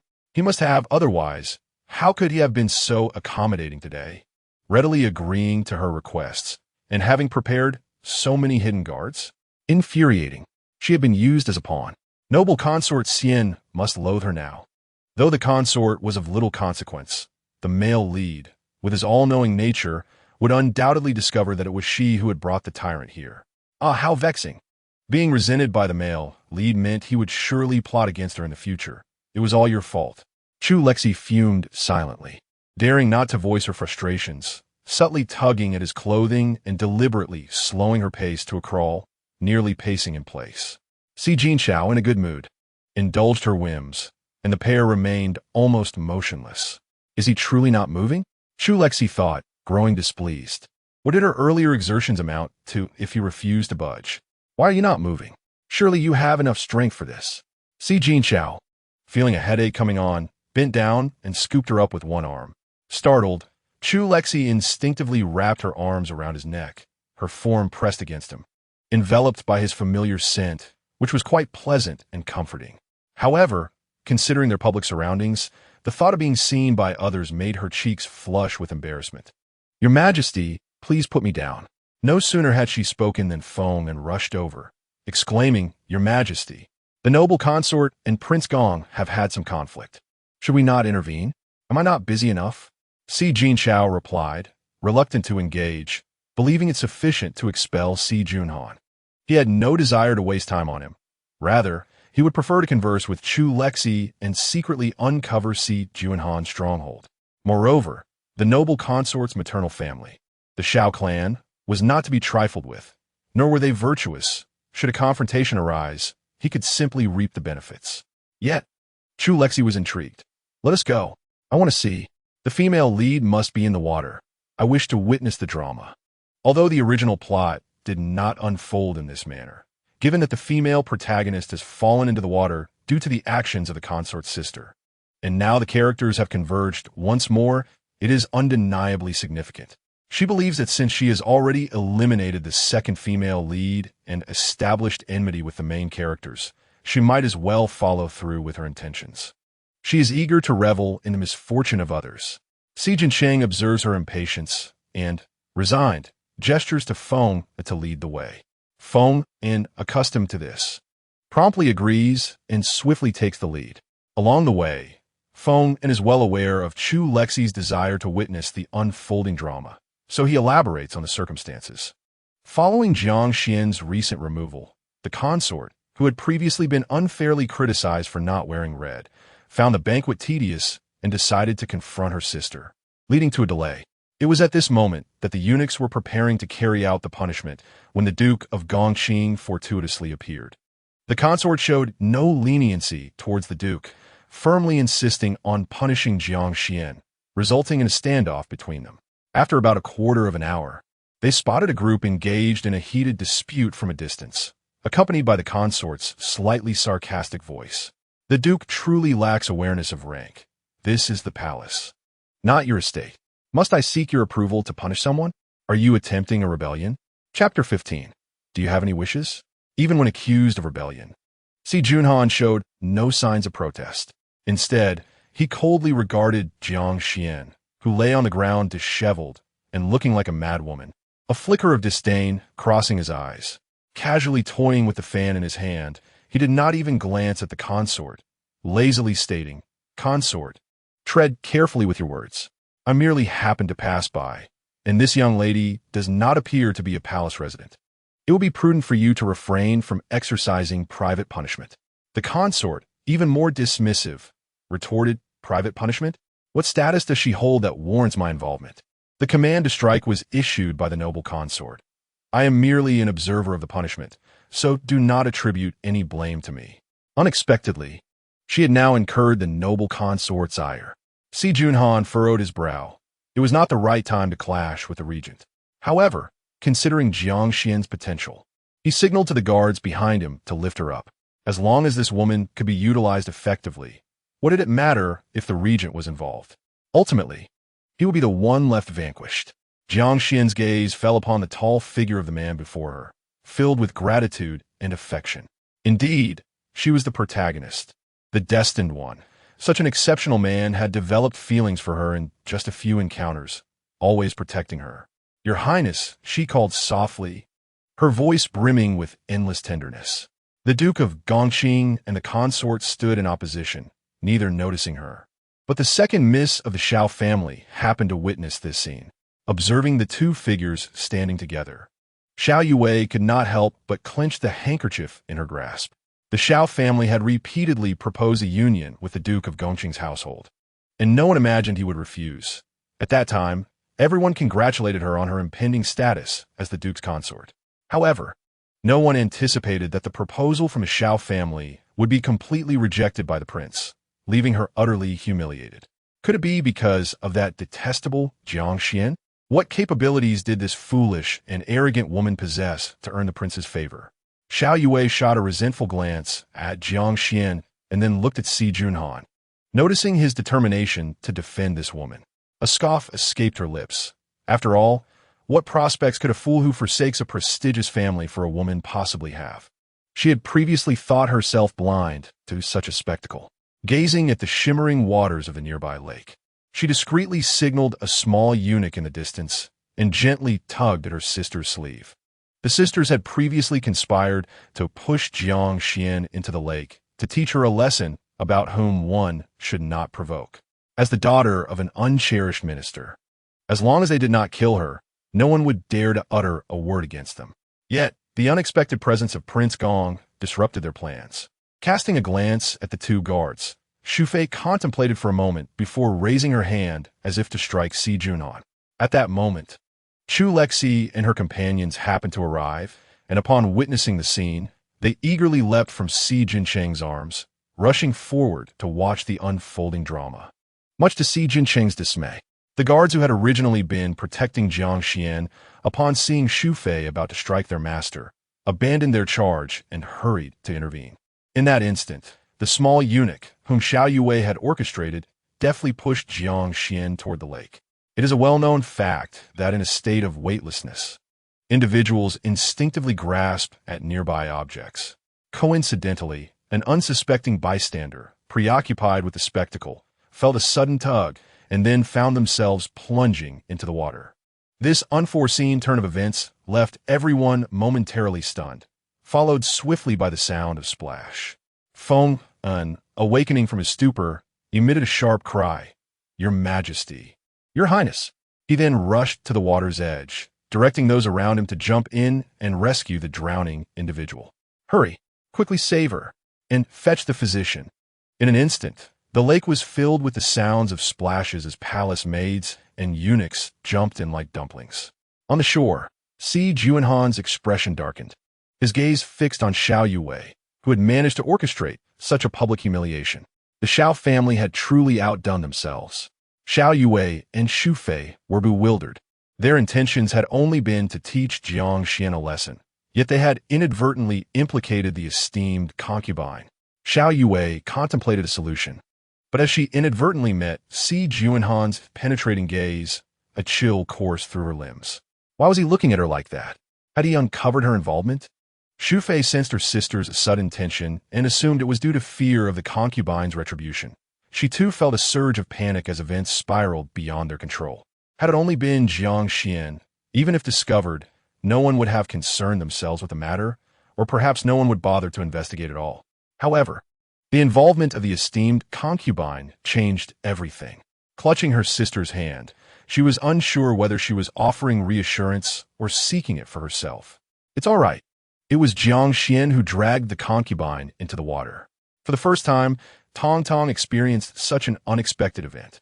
In a flurry of panic, she activated the protective shield for her host. In the lake, Chu Lexi felt a sudden chill envelop her. The icy water flooded her nostrils, and a sensation of suffocation loomed over her. Only when the shield was fully engaged did Chu Lexi manage to take a deep breath, vowing never to endure such an ordeal again. Immediately thereafter, she felt an arm wrap around her waist, pulling her upwards towards the surface. Upon reaching the shore, Shuanghan hurriedly wrapped her in a cloak, while Fengmin swiftly draped a large cloak over Si Jinshao, exclaiming, "Your Majesty, you frightened this servant to death." Shuanghan's face was pale with fear, her voice trembling. "Your Highness, I am relieved you are safe. If anything happened to you, how could I possibly live?" They had just arrived to witness the princess fall into the water, and Shuang Yue had been the first to plunge in, though she refrained from joining the rescue due to her inability to swim. Chu Lexi shook her head, gently patting Shuanghan in a comforting manner, only to be swept into Si Jinshao's embrace by the wind. With the fear now behind her, she nestled against him, her lips quivering as she began to cry, "Wah! I never want to watch a play again." Hearing her heartfelt sobs, Si Jinshao understood she was not gravely harmed. He tightened his hold, enveloping her in his large cloak. Unable to suppress a reprimand, he muttered, "You brought this upon yourself by running about." Target affection value increased by 5%. Current affection value is 46%. Please continue your efforts, host. Chu Lexi, consumed by her tears, barely registered the system's notification, lamenting, "Wah! Even in this state, you still scold me. I want to go home. I don't want to be here anymore." Ignoring her sobbing, he instructed the guards to ensure no one could leave, then carried her to the nearest palace. Once Chu Lexi composed herself and emerged, she found Si Jinshao seated on a soft couch, sipping tea. Perhaps it was the security she felt from his immediate leap into the water to save her, or perhaps the day's events had left her feeling a bit wronged. Seeing him, she dashed over and leaped into his arms, which brought immense satisfaction to the tyrant, who swiftly set aside his teacup to embrace her tightly.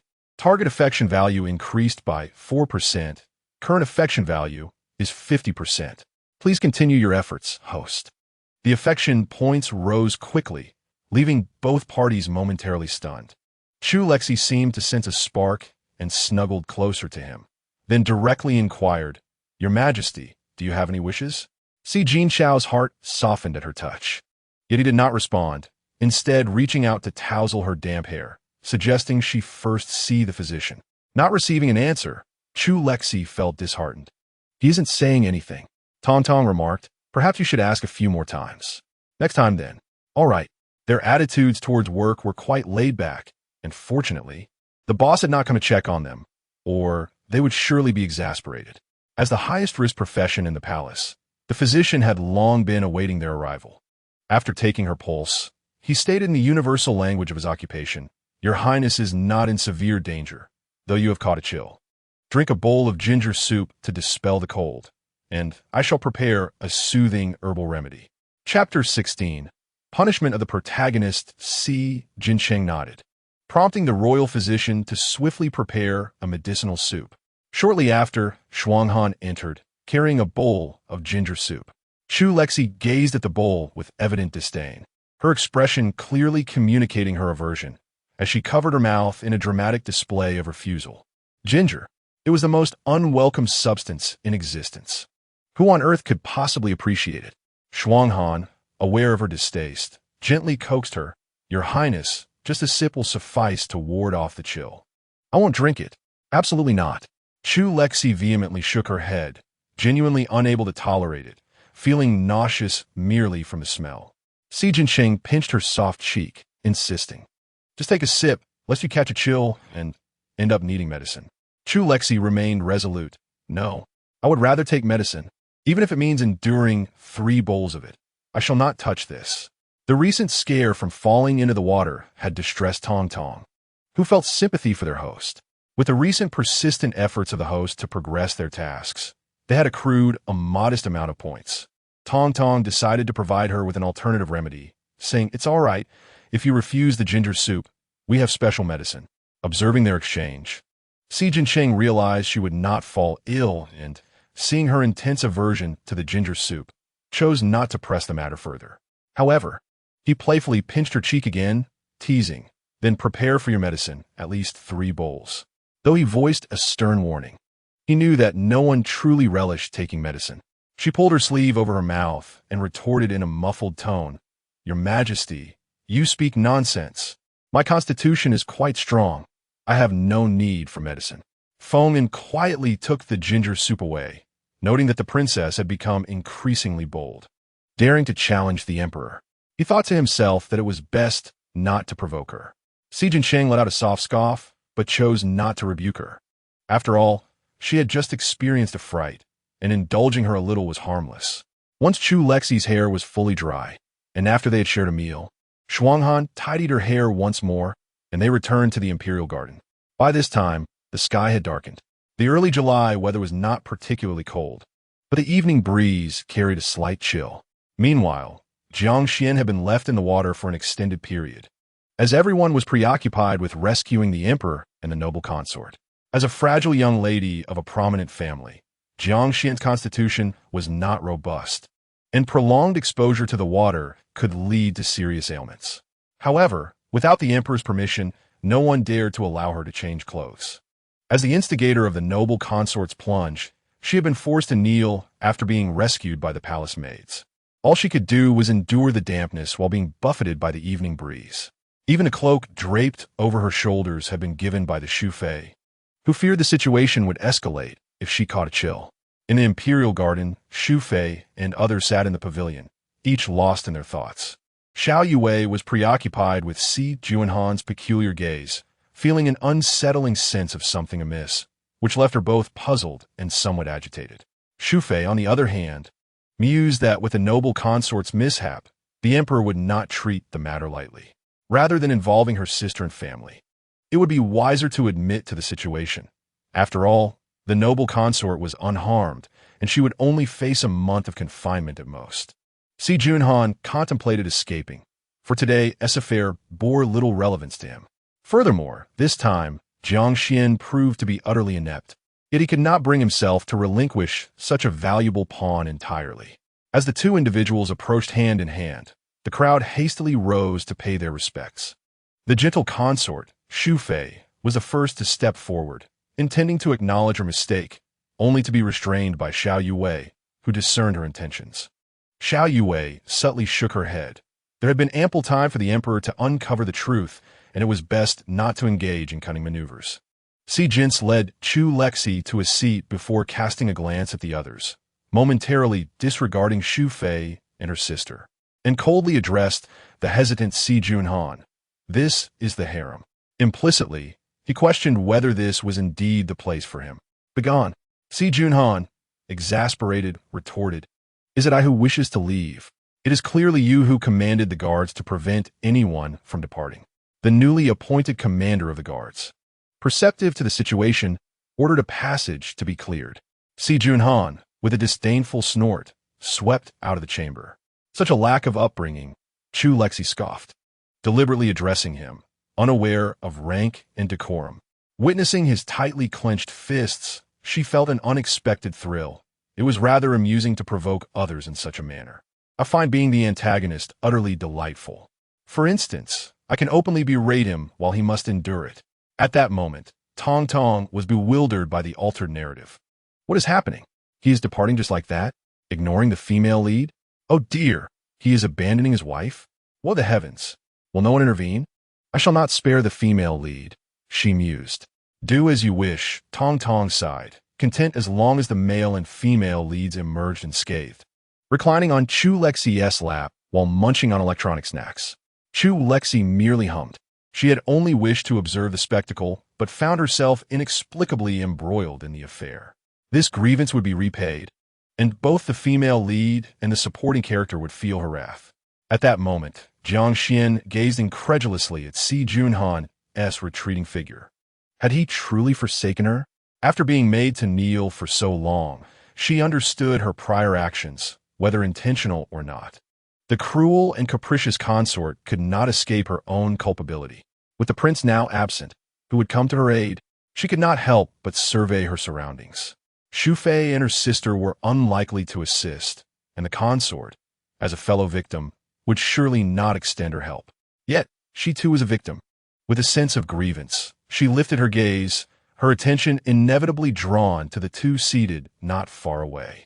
The young monarch, adorned in a resplendent dark dragon robe, exuded an air of regal pride while tenderly gazing at the maiden beside him, seemingly concerned for her comfort, even holding her hand as if shielding her from the chill. His eyes held no room for others, yet her beloved man disregarded her entirely. Jiang Xian's heart ached, but she quickly shook her head. No, it could not be. If the prince had abandoned her, she would have already faced punishment from the consort in Shufei. It was merely because they were in the harem, and, as an outsider, could not linger.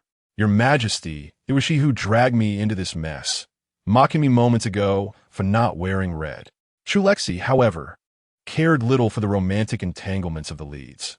She was determined to embody the essence of the antagonist. Si Jin's played with the soft, delicate hands of the two little ones, initially oblivious to her words, until he heard the woman's derisive remarks. The means of punishment sprang forth from his lips. Slap her. Then, the little eunuch beside her darted out, and the sound of slaps reverberated throughout the venue. Chu Lexi felt a sting on her face and rubbed it a few times. With the fun gone, Si Jinxiao recalled her earlier words about not being able to wear red. He furrowed his brow slightly. Do you like red? Of course, she replied. Upon hearing her response, Si Jinxiao lowered his gaze, seemingly lost in thought.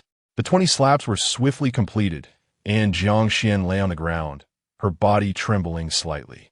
Chu Lexi pondered for a moment. Since they had already committed a misdeed, they might as well go all the way. She tugged at Si Jinxiao's sleeve with a mischievous expression and said, Your Majesty, with so many men having seen Miss Jiang today, how could she possibly marry? Si Jinxiao rested his chin on his hand, lazily inquiring. So, Chu Lexi Juke Sopti, why don't we do a good deed today and let the Prince of Gong take her as his concubine? Chapter 17.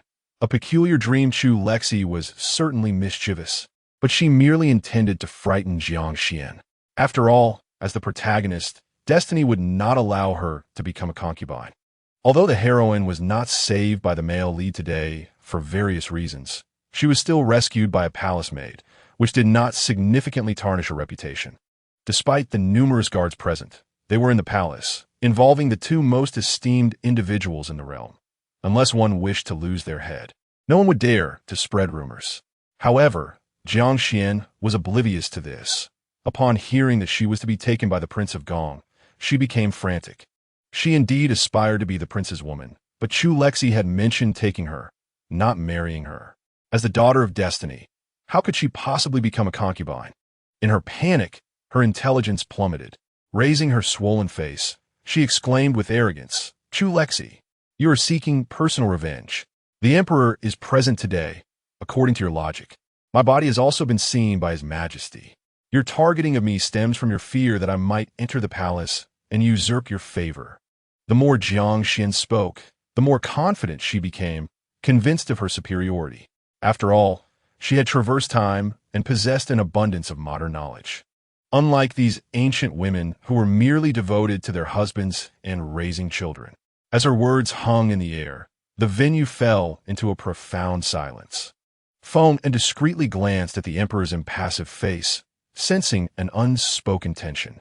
The Shufei struggled to suppress a smile, silently praying that this fool would say more, as it might provoke the Emperor to forget their existence altogether. After a prolonged silence, Chu Lexi managed to regain her composure and turned to the man beside her. Your Majesty, she has insulted you. Si Jinxiao ignored her suppressed laughter, pinching the bridge of his nose. Take her away and administer 20 lashes. After speaking, he noticed Chu Lexi still gazing at him, and added, Let's see Junhan take her. Yes, Feng'an swiftly covered Jiang Xian's mouth, preventing her from further protests. And drag her away. This person was undoubtedly the most foolish he had encountered in his career, bar none. Once Jiang Xian was dealt with, Si Jinxiao's gaze fell upon the Shufei, who, startled, promptly knelt to offer her apologies. Today, due to a minor conflict between my younger sister and the daughter of the Jiang family, the esteemed consort has inadvertently become embroiled in the matter. I humbly beseech your Majesty for forgiveness.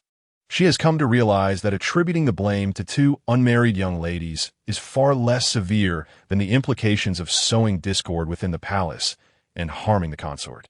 It is my hope that, considering the reputation of the Shao family, your Majesty may exercise leniency in the punishment. However, after a plea, the sovereign seated at the head of the table remained silent, leaving her in a state of uncertainty amidst the stillness. At this moment, Chu Lexi sat quietly to one side, refraining from her usual antics, fully aware that the tyrant's mood was likely less than favorable given the current predicament. In the original narrative, both the consort and her accomplices faced punishment. There were many who sought to place spies within the palace, and regardless of their success, none dared to bring it to light. Previously, Si Jincheng had been indifferent to the affairs of the harem, showing no concern even in matters of life and death. It was only after the male protagonist uncovered the truth that it reached his attention, resulting in the consort being demoted to a lower rank and Xiao Yue receiving 20 lashes. It appears that this time is no different. After a brief moment, Si Jincheng rose and took her by the hand, gesturing toward Xiao Yue as he passed the consort. The consort is demoted to a lower rank. She shall receive 20 lashes, and the rest shall be executed. Your Majesty. The consort was taken aback by the severity of the punishment. Her demotion was of little concern, as she would only face whispers and judgments from others. As long as the Xiao family remained intact, she would not suffer any substantial harm. However, 20 lashes. How could Yue possibly endure such a punishment? The consort's heart ached for her sister's safety, yet she understood that appealing to the emperor was futile. So she grasped Chu Lexi's skirt. In an instant, Chu Lexi felt a jolt of surprise. What was this? Again, it was her? Did she truly appear to be a kind and benevolent person? Why did everyone seek her intercession? Though you are not, in comparison to the malevolent figure beside you, you may as well be a saint. She swiftly pulled her skirt away and stepped behind Si Jincheng, her expression clearly signaling, "Do not look at me. If you do, I shall not take responsibility." The consort, in a fit of frustration, took a deep breath and gritted her teeth, declaring, "I am willing to take 10 lashes in place of my sister." Shortly thereafter, the eunuchs arrived with 2 benches for the punishment. The execution of the lashes was swift. Although it was not a large number, the emperor's direct order ensured that they were delivered with considerable force. Once the punishment concluded, Xiao Yue, already weakened, had fainted. The consort held on until the physician completed his examination, and upon learning that Xiao Yue was unharmed, she herself succumbed to darkness. In her unconscious state, Xiao Yue experienced a peculiar dream, wherein she admired the Prince Gong, who, in turn, had fallen for Jiang Xian. The Jiang Xian of her dreams was a stark contrast to the one she knew, intelligent, gracious, and brimming with an infinite array of peculiar ideas, capturing the prince's heart to the core. Consumed by jealousy, she, upon discovering the intentions of the consort, conspired with her to thwart Jiang Xian at every turn, only to have each of their plots skillfully countered. Eventually, after the prince ascended the throne, the consort met her demise at the hands of Jiang Xian, while Xiao Yue narrowly escaped due to her family's influence. Once the prince took the throne, he decreed that he would not choose a consort, expressing his desire to be devoted solely to the empress for all eternity. At that moment, she was filled with envy, longing to inquire of the man she had loved for years, sacrificing everything for. Why? Why could he love but one person? Why was he unwilling to share even a fraction of his affection with her? Yet she found herself powerless for her father, fearing the new emperor's wrath towards the Xiao family, sought to poison her. It was only after her mother knelt before her grandmother's door, pleading throughout the night, that a glimmer of hope was bestowed upon her. She was sent to a temple, and just as she believed her remaining days would be spent in the company of flickering lanterns, news arrived. In the 3rd year of the new emperor's reign, it was announced that the empress had been diagnosed with an illness that rendered her unable to conceive. Following numerous petitions from the court, and even a few elderly ministers colliding with pillars in protest, His Majesty finally consented to a selection of candidates. Her father's attitude shifted dramatically. He changed her name and allowed her to participate in the selection under the guise of a distant branch of the Xiao family. However, her appearance remained unchanged, and everyone recognized her, speculating that her chances of being chosen were slim. The number of selected candidates was small, as the emperor appeared reluctant to neglect the empress. Yet she found herself among those chosen. On her first night in the palace, she received the emperor's favor, and for half a month after, she continued to be the object of his affections, quickly rising to the status of a favored concubine, much like the current Chu Lexi, exuding an arrogance that few dared to challenge. Just as she believed her desires had finally been fulfilled, she encountered the woman who had once been nurtured by unwavering love. A month after the newcomers entered the palace, the Empress's health had finally improved, and she sat regally in the kiwagong, adorned in her phoenix robe. Yet she was not as she had envisioned. The Empress seemed withered, a stark contrast to her youthful beauty, her aura seemingly that of an elderly woman on the verge of death. After the customary salutations, the others departed, leaving her behind. Jiang Xian regarded her as one might a lamb awaiting slaughter, her eyes filled with pity. That gaze made her profoundly uncomfortable. And, just as she could no longer endure it and wished to leave, Jiang Xian spoke softly. Xiao Yue, you should not have come. Xiao Yue, unable to grasp the implication of her words, mistakenly assumed Jiang Xian was merely reluctant to share her cherished favor. After a brief mockery, she departed, failing to notice the fleeting helplessness and despair in Jiang Xian's eyes. Upon leaving Kiwagong, Xiao Yue continued to bask in her favor, while other candidates gradually also found favor. Yet a year passed, and still no one had conceived. The imperial physician visited daily to check pulses, and a steady stream of nourishing remedies was sent to the palace. Xiao Yue consumed them daily, yet her health seemed to deteriorate. Eventually, she became pregnant, and Xiao Yue was overjoyed. Once she bore the emperor's first son, the empress's position would surely be hers. Her mind was consumed by thoughts of her unborn child and the joy of soon becoming empress, oblivious to the man beside her casting a sinister gaze. Chapter 18. Awakening from the dream the following day, while Xiao Yue was still lost in delightful fantasies, she received a devastating piece of news. The Xiao family was accused of treason, their entire lineage condemned, and Xiao Guifei, bearing the dragon heir, was to be confined in Chonglu Palace, where she would be given poison after the birth of the heir. After the eunuch delivered the decree, he hurried away, leaving Xiao Yue sitting in stunned silence. She murmured to herself, impossible. How could the Xiao family betray the nation? It must be false. The Xiao family is wronged. Utterly wronged.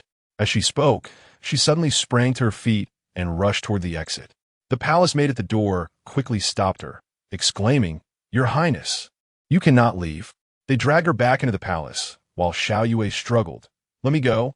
I must see His Majesty. The Xiao family is innocent. I am innocent. Amidst her struggles, her hair lay disheveled, and the hairpin had scattered across the ground. The hand of the palace maid was like an iron clamp, firmly binding her. In a daze, she recalled the words of Jiang Xian. Xiao Yue, you should not have come. The gentle tone resonated like a lament for her fate. Overwhelmed by sheer panic, she fainted. When she regained consciousness, it was deep into the night, and within the dark palace, she found herself utterly alone. Gradually, she calmed down. Hysteria would not save her, nor would it rescue the Xiao family. Yet, here she was, imprisoned in this deep palace, incapable of sending news out. How then could she save herself? Suddenly, a figure emerged beside her bed, causing Xiao Yue to gasp in fright. Just as she was about to cry out, Jiang Xian's voice whispered in her ear, It is I. Xiao Yue paused. What are you doing here? Jiang Xian squatted by her bedside, her voice soothing and persuasive. If you assist me with a small task, I can save you and the Xiao family.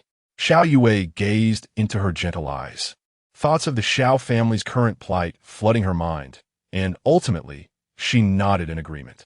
Why? All useless. After 3 days, why had YY still not awakened? Was it merely 10 lashes?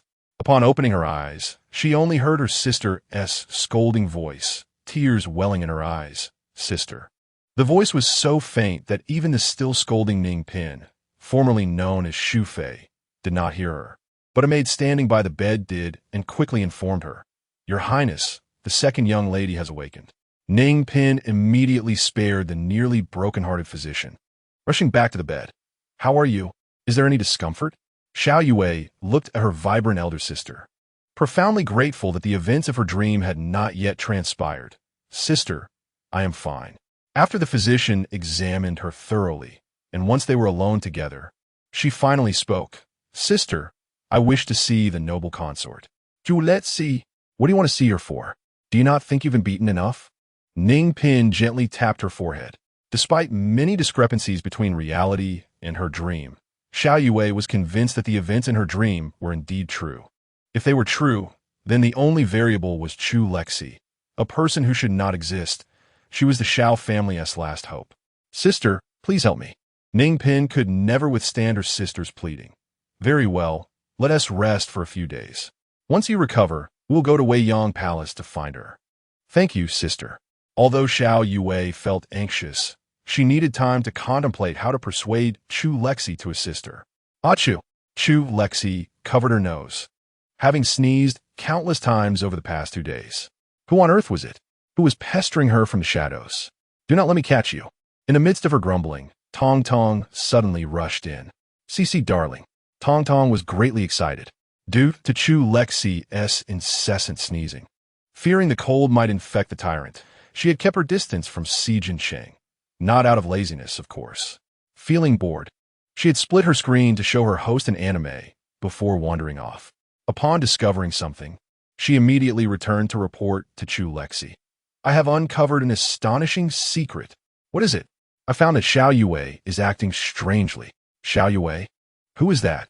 The character who dragged the female protagonist into the depths of mischief is indeed the secondary antagonist, who, apart from the noble consort Xian, has a most substantial role in the original narrative, effectively making her the third female lead.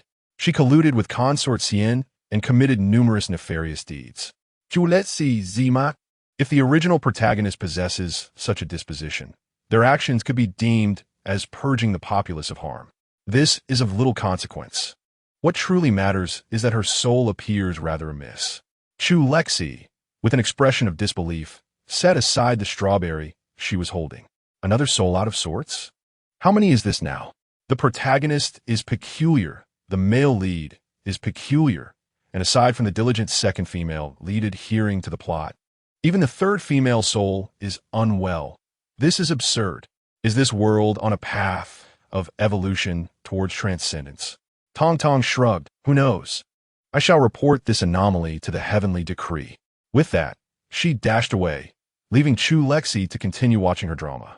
Shortly thereafter, Xuan Yue entered, announcing, Your Highness, Consort Ning and Miss Xiao seek an audience. Consort Ning? Who might that be? What brings them here? She's the esteemed Consort Shu. Xuan Yue pondered for a moment. Perhaps they have come to apologize for the events of recent days. Oh, it is she. Chu Lexi waved her hand. Please invite them in. Xuan Yue complied and exited, while Chu Lexi adjusted her attire and casually picked up the jade, 9-linked ring placed beside her, a gift from Feng An, said to alleviate her boredom. The intent may have been noble, yet she lacked the skill to play with it. Instead, it only served to heighten her irritation. Had it not been so exquisitely crafted, she would have discarded it without a second thought. As she fiddled with the object, Xuan Yue returned with the Ning sisters. Consort Ning adopted a notably humble demeanor, and before Chu Lexi could utter a word, she spoke first. A few days ago, I inadvertently implicated your highness. Today, I have brought my sister to offer our sincerest apologies. I implore your highness to forgive us. As she spoke, a eunuch entered, carrying a large chest filled with gold, silver, and jewels. Chu Lexi was taken aback. Is this the confidence of a noble lady from a prestigious family? Such wealth, faced with such an extravagant gift, she felt reluctant to impose difficulty upon them. Dear Sister Ning, you jest. It was merely an unforeseen incident, and I have not taken it to heart. The conversation meandered for a while, but soon Consort Ning found an excuse to depart, while Xiao Yue lingered, leaving Chu Lexi puzzled about their intentions. Under such circumstances, it seemed only fitting that Consort Ning would converse with her, not her sister. As she pondered the situation, Xiao Yue knelt before her. This humble subject has urgent matters to report. I ask your highness to dismiss those present. Though Xiao Yue was merely a delicate maiden, the sudden request for private discourse made Chu Lexi hesitate. She was not keen on exposing herself to any semblance of risk. At that moment, Tong Tong returned. Lexi, let me tell you something. Xiao Yue, what is she doing here? I am equally perplexed. She claims to wish to share a secret with me. I hope it is nothing untoward. Fear not, for I am here. There are plenty of hidden guards outside, should anything arise. A single cry from you would ensure she does not survive 3 minutes. Very well, hidden guards? Where do they come from? They wouldn't be eavesdropping on my private matters, would they? Just as Chu Lexi breathed a sigh of relief, anxiety returned. She had spoken ill of the tyrant on numerous occasions, and if overheard, it would spell her doom. Tong Tong comforted her, saying, "Rest assured, I possess professional ethics. Aside from the tyrant occasionally lurking on your rafters, no one would stoop so low." He lurks on my rafters. When? Chapter 19, Surrender. Quite often. But let us not dwell on that. You should first glance at the pitiful third female lead still kneeling below, with Tong Tong assuring there was no danger. Chu Lexi gathered her courage. "Shuang Han, you and the others may leave. Shuang Yue, please escort Ningpin." Shuang Han, still uneasy, exclaimed, "Your Highness." "It's fine, you may go first." Although Shuang Han and her companions felt apprehensive, they ultimately believed there would be no trouble on their own turf, so they complied and exited.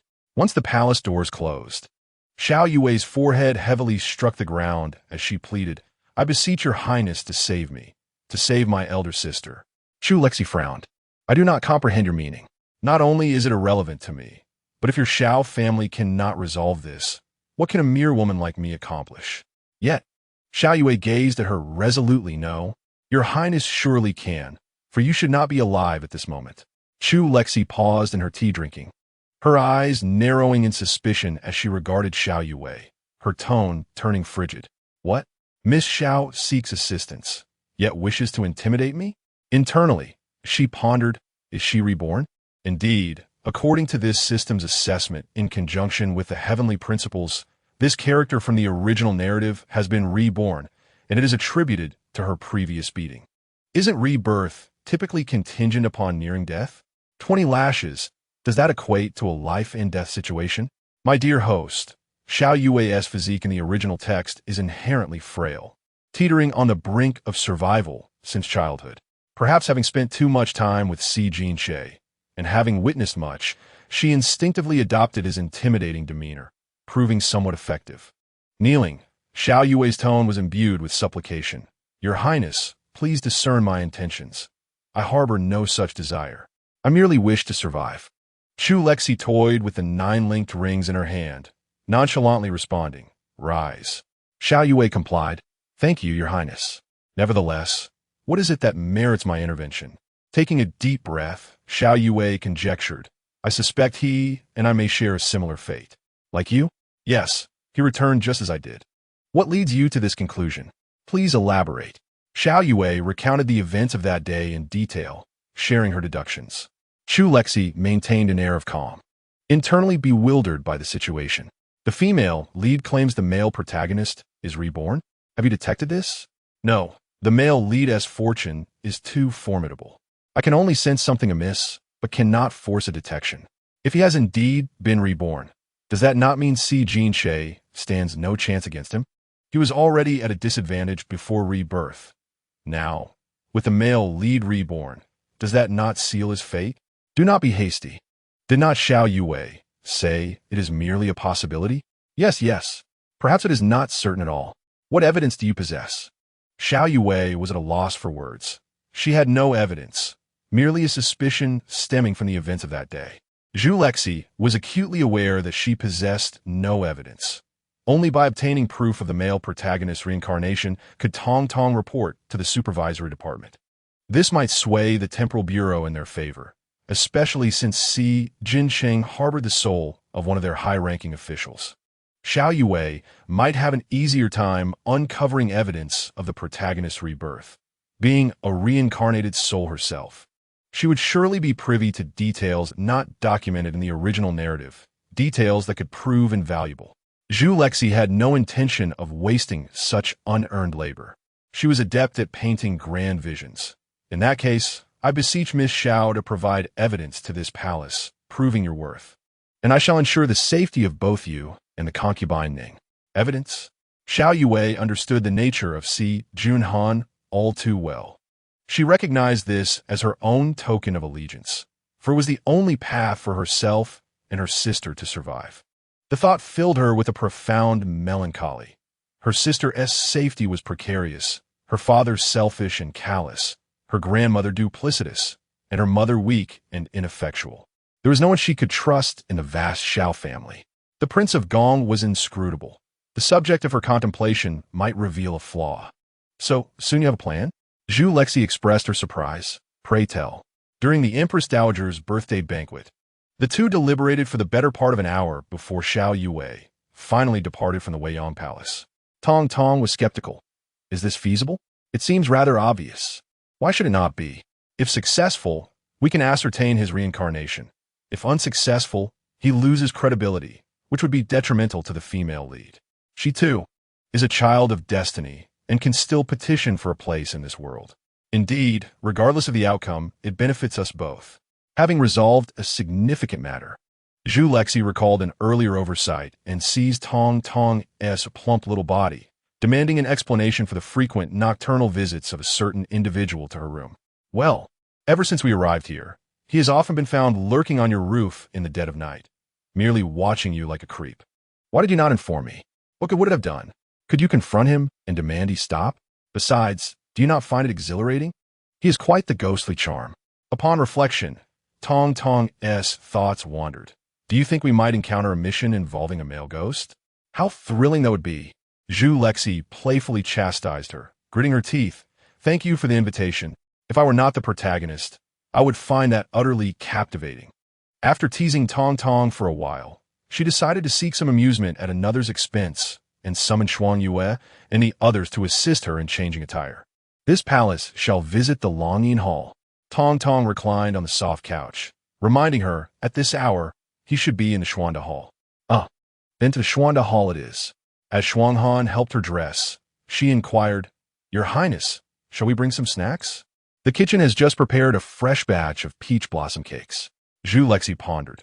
It seemed customary in palace dramas to bring food when visiting the emperor. Very well. Let's take some. This palace desires to wear that purple gown.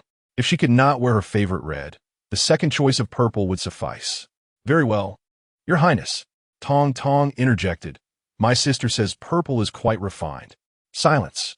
Speak such vulgarities, and I shall block you. After changing her attire, Chu Lexi headed towards the Xuanda Hall with Shuang Han. Just as they descended from the carriage, Feng and personally came forth to greet them. This old servant pays his respects to Her Highness. It seems that His Highness the Regent and the young master are also present. Your arrival is perfectly timed. Is my uncle and cousin also here? Chu Lexi inquired with curiosity, though she had been here for quite some time. She had only encountered her second cousin once at the banquet following the demise of the late consort, and they had not exchanged a single word. She had yet to meet her uncle and elder cousin, for palace ladies were not permitted to leave the palace, and men were equally restricted from entering the inner sanctum. Save for that shameless Sijun Han. She seized the peach blossom cake from Shuang Han's hand and dashed into the hall. After her return, the original owner had not spent much time with these individuals, so she felt no apprehension about her persona being questioned. Chapter 20. How dare you? Upon entering the hall, Chu Lexi's gaze fell upon a middle-aged, handsome gentleman seated in the lower right corner. When she called out, he turned his head towards her. Seeing his visage ignited a thrill within her. Although the original owner's memories contained his likeness, witnessing it firsthand was an entirely different experience. He appeared to be in his 30s, with eyebrows resembling ink strokes and eyes akin to celestial bodies. His striking features radiated a cold, yet captivating aura, exuding an innate majesty and authority that was unforgettable. Dressed in a purple python robe that mirrored Chu Lexi's attire, and sharing a hint of resemblance in their features. They looked almost like father and daughter. Upon recognizing her, Chu Yuan's expression softened, and his tone, unlike when he spoke to Si Jincheng, bore a trace of indulgence. Sierra, uncle, Chu Lexi exclaimed, her excitement unabated as she completely disregarded the presence of the other two men. She joyfully ran over, holding out the peach blossom cake. Uncle, please have some. Wow, our uncle is truly handsome. Tong Tong, the little flirt, was quicker than Chu Lexi, zipping over to stick close to the handsome man. Unfortunately, He was untouchable to anyone but Chu Lexi. Tong Tong miscalculated and nearly collided with Si Jinsheng in her haste. Remembering how he had withheld the information regarding Si Jinsheng climbing the rafters, Chu Lexi thought, "This is my uncle. You and that dog a man are in cahoots." Chu Yuan accepted the box containing the pastries from her hands, his eyes twinkling with amusement, yet his reprimand was neither harsh nor lenient. "Sire, such behavior is inappropriate in the presence of His Majesty." In response to her charming and handsome elder, Chu Lexi felt no rebellion. She promptly curtsied, saying, "This humble servant pays her respects to His Majesty." While appearing obedient, her eyes secretly darted towards him, thinking, "Dogman, voyeur, he is not as handsome as my uncle. If my uncle were the emperor, I would surely confine you and punish you with a little whip for your peeping." Tong Tong quickly covered her mouth, attempting to mute her. "If he hears you, your handsome uncle will be displeased." "What of it? He can't hear me. Do you wish to inform him? You are not even trying to conceal your undercover identity." "My dear lord, I am truly wronged. What can I say? He cannot hear me." "Well done. You clearly intend to betray." The weary gaze of Tong Tong reflected the complexity of a woman's wrath, proving indeed that such emotions are challenging to contend with. Sijincho, attuned to the commotion between the two, wisely chose to distance himself from the battlefield. He had previously underestimated the little creature's utility, believing her contributions were limited to mere intelligence. Little did he know she possessed the capacity to uncover his presence. Yet, this revelation held no consequence, for no one would dare voice it aloud, and she could only mutter silently in her heart, her indignation causing no real harm. In a bid to shield himself from their fiery exchanges, he subtly signaled Feng and to escort her to her designated seat, providing an assortment of delicacies and tea to silence her chatter. Under his tacit approval, Chu Lexi frequently visited under the pretense of undertaking tasks, often indulging in the provisions laid out, occasionally interrupting him. Over time, Feng had even arranged a special spot for her, adorned with several soft cushions, her treatment rivaling that of his own dragon throne. As Feng completed these arrangements, Sijincho's gaze fell upon the box of pastries on Chu Yuan's table. She was likely unaware of the regent's presence, and thus the pastries, originally intended for him, were now at stake.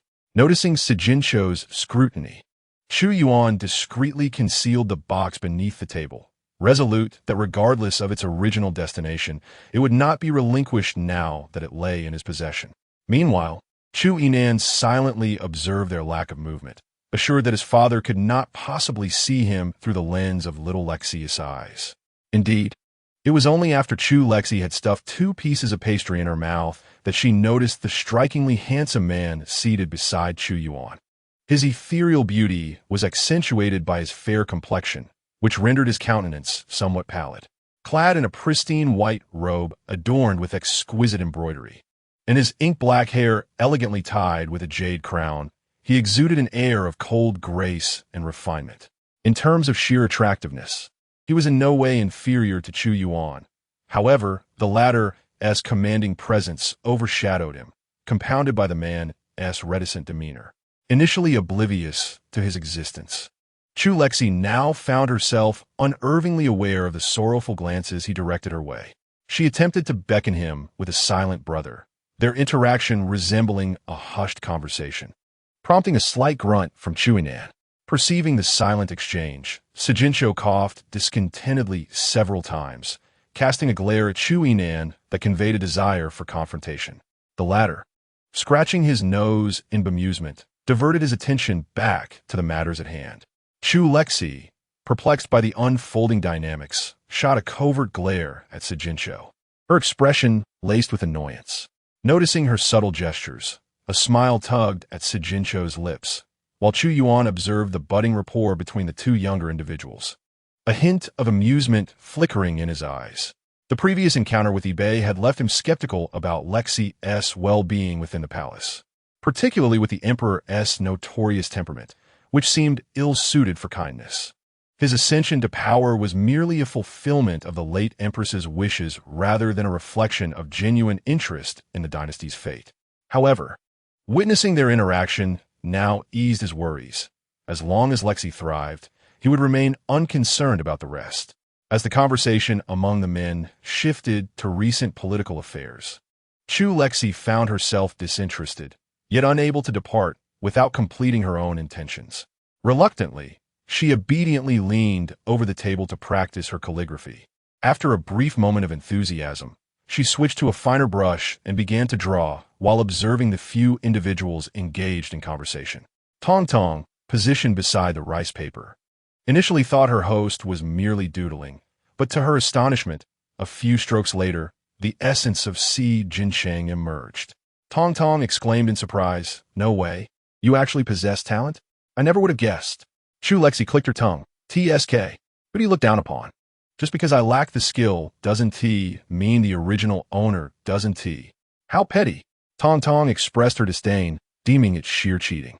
She rifled through a manual and discovered that the abilities of the original owner were indeed inherited by her host. And, as long as they did not exceed the limits of the current world, most were free from restrictions.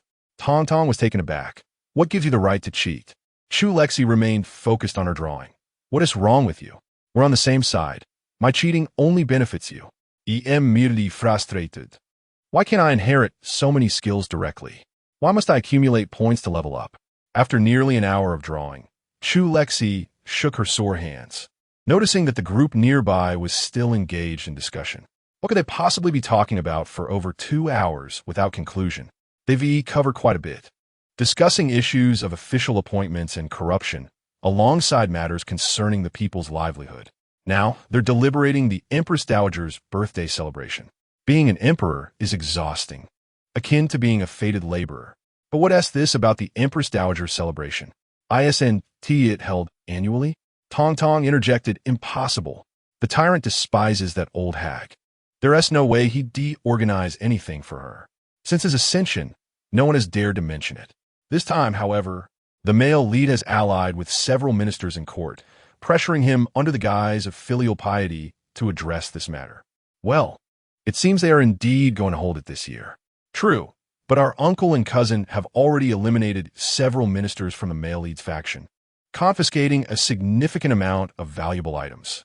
If all goes well, this time they should be sending you a portion. At this point, Chu Lexi expressed slight confusion. But in the original storyline, didn't the original owner get killed by the tyrant? Didn't the uncle assist the tyrant? Not exactly, but he didn't help the male lead either. He equally loathed every member of the royal family and even contemplated usurping the throne himself. So, eliminating a few of the male lead's supporters isn't unreasonable. Having concluded their discussions, the group finalized their plans. Chu Yuan and Chu Yinan prepared to get to work. Chu Lexi approached her uncle, tugging at his sleeve with curiosity. "Aren't you and cousin staying for a meal?" Though she was addressing Chu Yuan, her gaze was fixed intently on Si Jincheng, laced with an unintentional sarcasm. "Surely, after all the work you've done, they wouldn't deny you a meal?" Si Jincheng replied, "Have I said anything?" Chu Yuan gently ruffled her hair, his tone softening. "Uncle has matters to attend to. How about next time His Majesty brings you back to the residence for a meal together?" "All right then." After comforting her, Chu Yuan and his son exchanged brief words with Si Jincheng before hastily departing. As Chu Lexi observed the hurried figures of the two individuals, she remained oblivious to the fact that Si Jincheng had already approached her table, seizing the drawing she had just completed. The artwork depicted Si Jincheng himself, portrayed as an emperor seated upon the dragon throne, one hand propping up his forehead, while a few strands of hair cascaded down to frame his brow. His eyes were cast downward, emanating an air of nonchalance that was difficult to decipher, while his thin lips conveyed a sense of languor and defiance, as if nothing in the world could captivate his interest. To be frank, the original artist possessed a remarkable skill. The man in the painting appeared so lifelike that one might expect him to step out from the canvas. Si Jincheng gazed at the artwork, somewhat taken aback. Was this truly how she perceived him? He found it rather appealing and handed it to Feng, instructing, "Frame this and hang it in the Longing Hall." "Certainly," Feng replied, carefully accepting the painting as though it were a priceless treasure, a smile spreading across his face. Chu Lexi hurriedly attempted to snatch it back, exclaiming, "No, Give it to me. It's mine. Si Jinshe effortlessly pulled her into his embrace, asserting, "It is a depiction of me. Thus, it belongs to me." Though unspoken, her expression conveyed a clear message of discontent. How could you be like this? Si Jinshe found her adorable expressions utterly charming, leaning down to plant a gentle kiss on her cheek. Target affection value increased by 10%. Current affection value is 60%. Please continue your efforts, host. Your Majesty, I have a request. Chu Lexi pinched his collar between her fingers, her smile devious. What is it? The tyrant, in a particularly good mood, indulged her whims, grasping her mischievous hand with one of his and lifting her effortlessly before settling together upon the dragon throne. Though she had often perched upon his lap, this was her first experience sitting on the throne itself, and she yearned to savor the sensation of such power. However, the reality was that with his legs beneath her, the experience was somewhat diminished. Regarding the Empress Dowager's birthday banquet, might your Majesty allow me to handle it? Si Jinshe was momentarily taken aback. Who typically exhibited such profound laziness, had recently been managing the inner palace, seemingly eager to delegate all responsibilities to others. He initially presumed she had arrived merely to evade the issue, yet here she was proactively seeking to take it on. He reached out to pinch her soft cheek, inquiring, "What has prompted this sudden interest in that scheming woman's affairs?" Chu Lexi responded with feigned righteousness, "I am concerned for you and wish to alleviate your burdens. Your Majesty, you are so perpetually occupied, while I remain idle.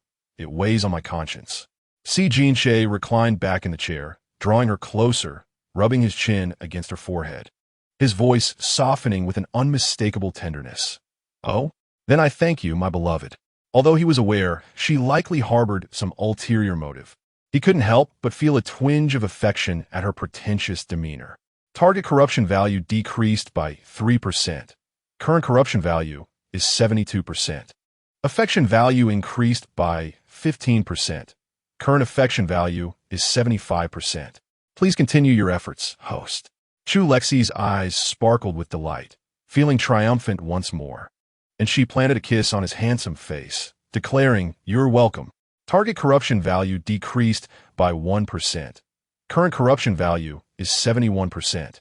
Please continue your efforts, host. Chu Lexi. Another kiss. Target darkening value decreased by 1%. Current darkening value 71%. Please continue, host. One more kiss. One more kiss. Darkening value 1111111. Current darkening value 61%. As they continued, Si Jinsheng could no longer endure it and covered her mouth with his hand. "Be good." A gift for your Majesty." Chu Lexi smiled and extended her delicate hand towards him. On her slender, fair wrist were 2 red cord bracelets, each adorned with a small jade pendant. Together, they formed a heart shape, perfectly symbolizing a couple-S bond. "Give me your hand." Si Jinsheng obediently extended his hand, and Chu Lexi placed one of the bracelets on him, then brought the 2 jade pendants together, creating a flawless heart. "Ding! This signifies our love." As his gaze fell upon the red cords on their wrists, Si Jinsheng's eyes reflected a complex emotion.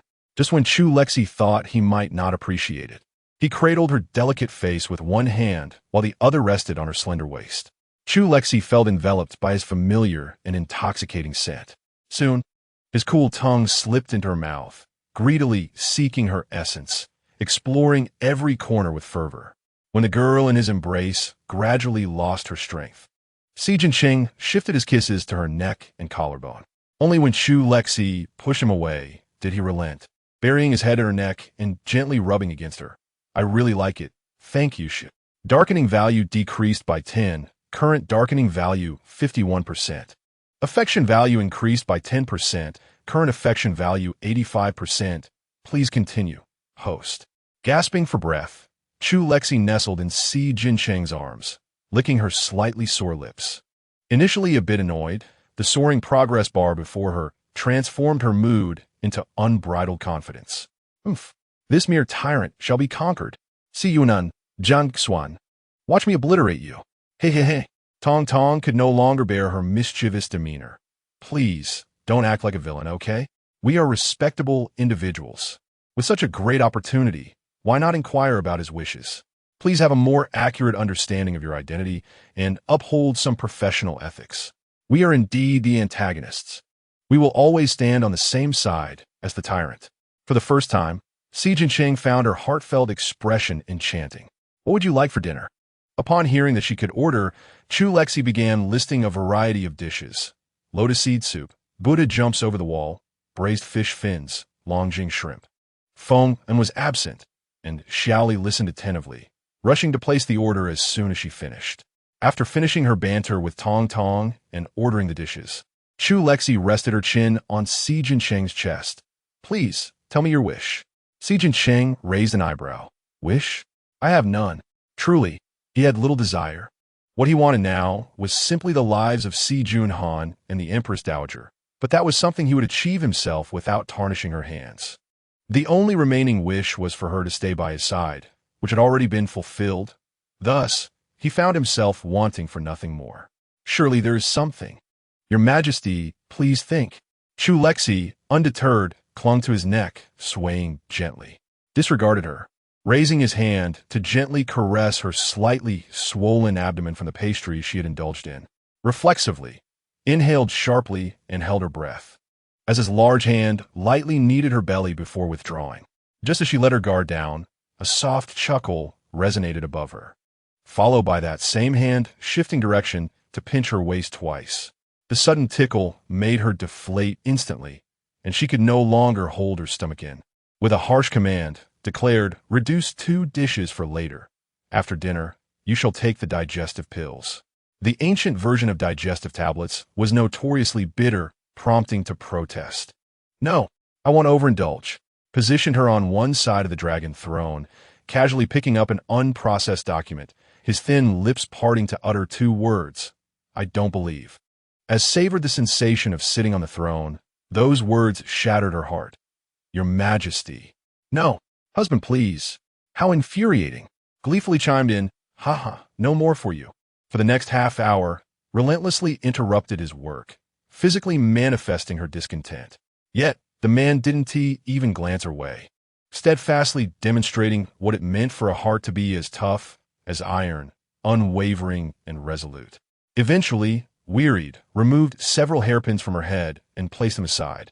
Resting her head on his lap, her body sprawled across the ample dragon throne, her legs swinging in the air.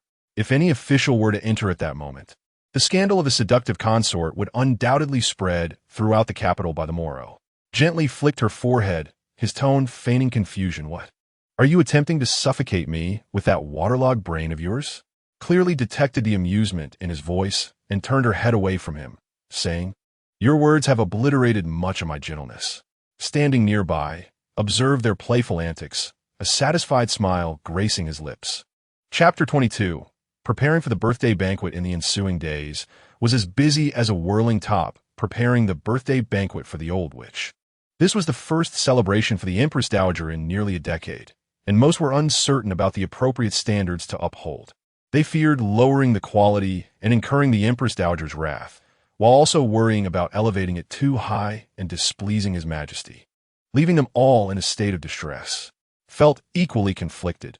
Had it not been for the execution of his plan, she would have steered clear of such a thankless task. She had endured considerable hardship, and once the banquet was concluded, she intended to seek some form of compensation.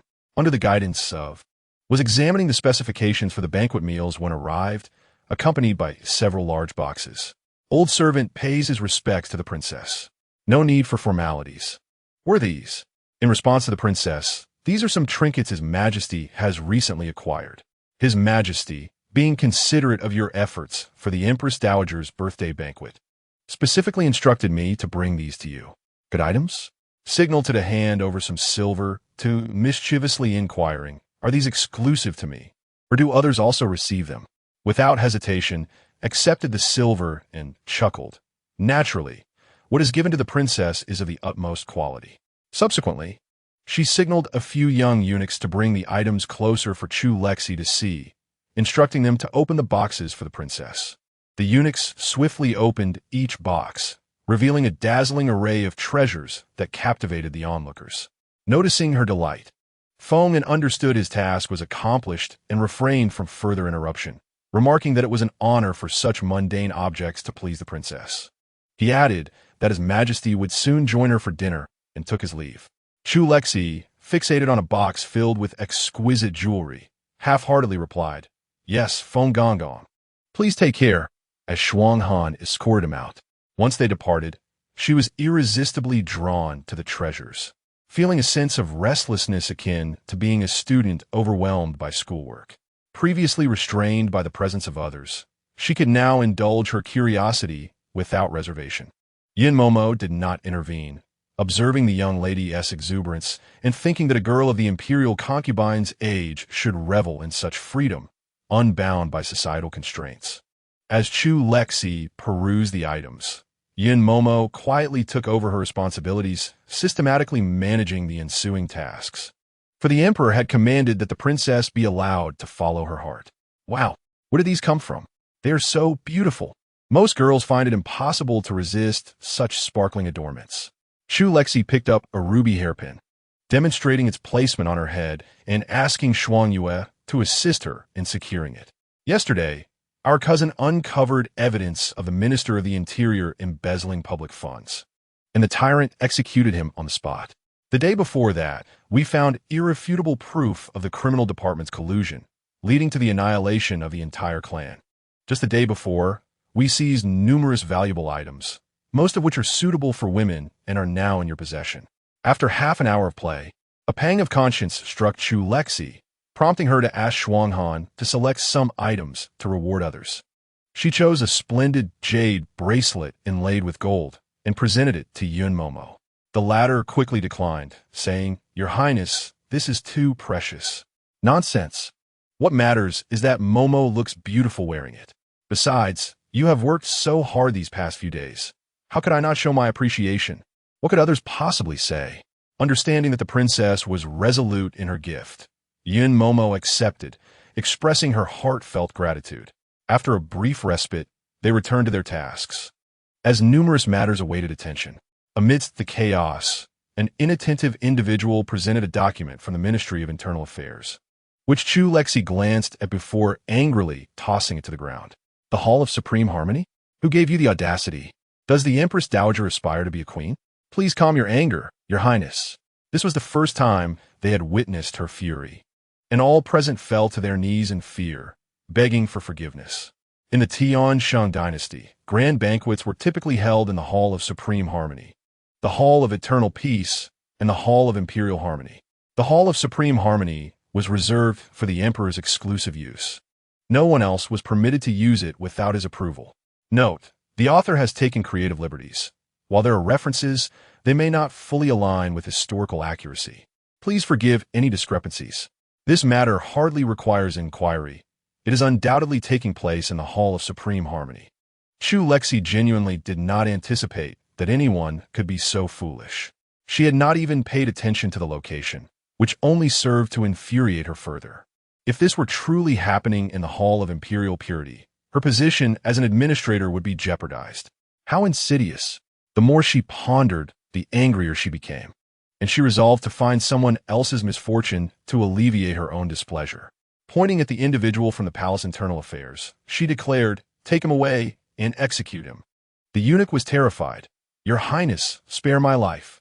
This was dictated by Lord Liu. I am not to blame. Lord Liu was the chief steward of the internal affairs, having been promoted by the late empress, who had once been a favored concubine.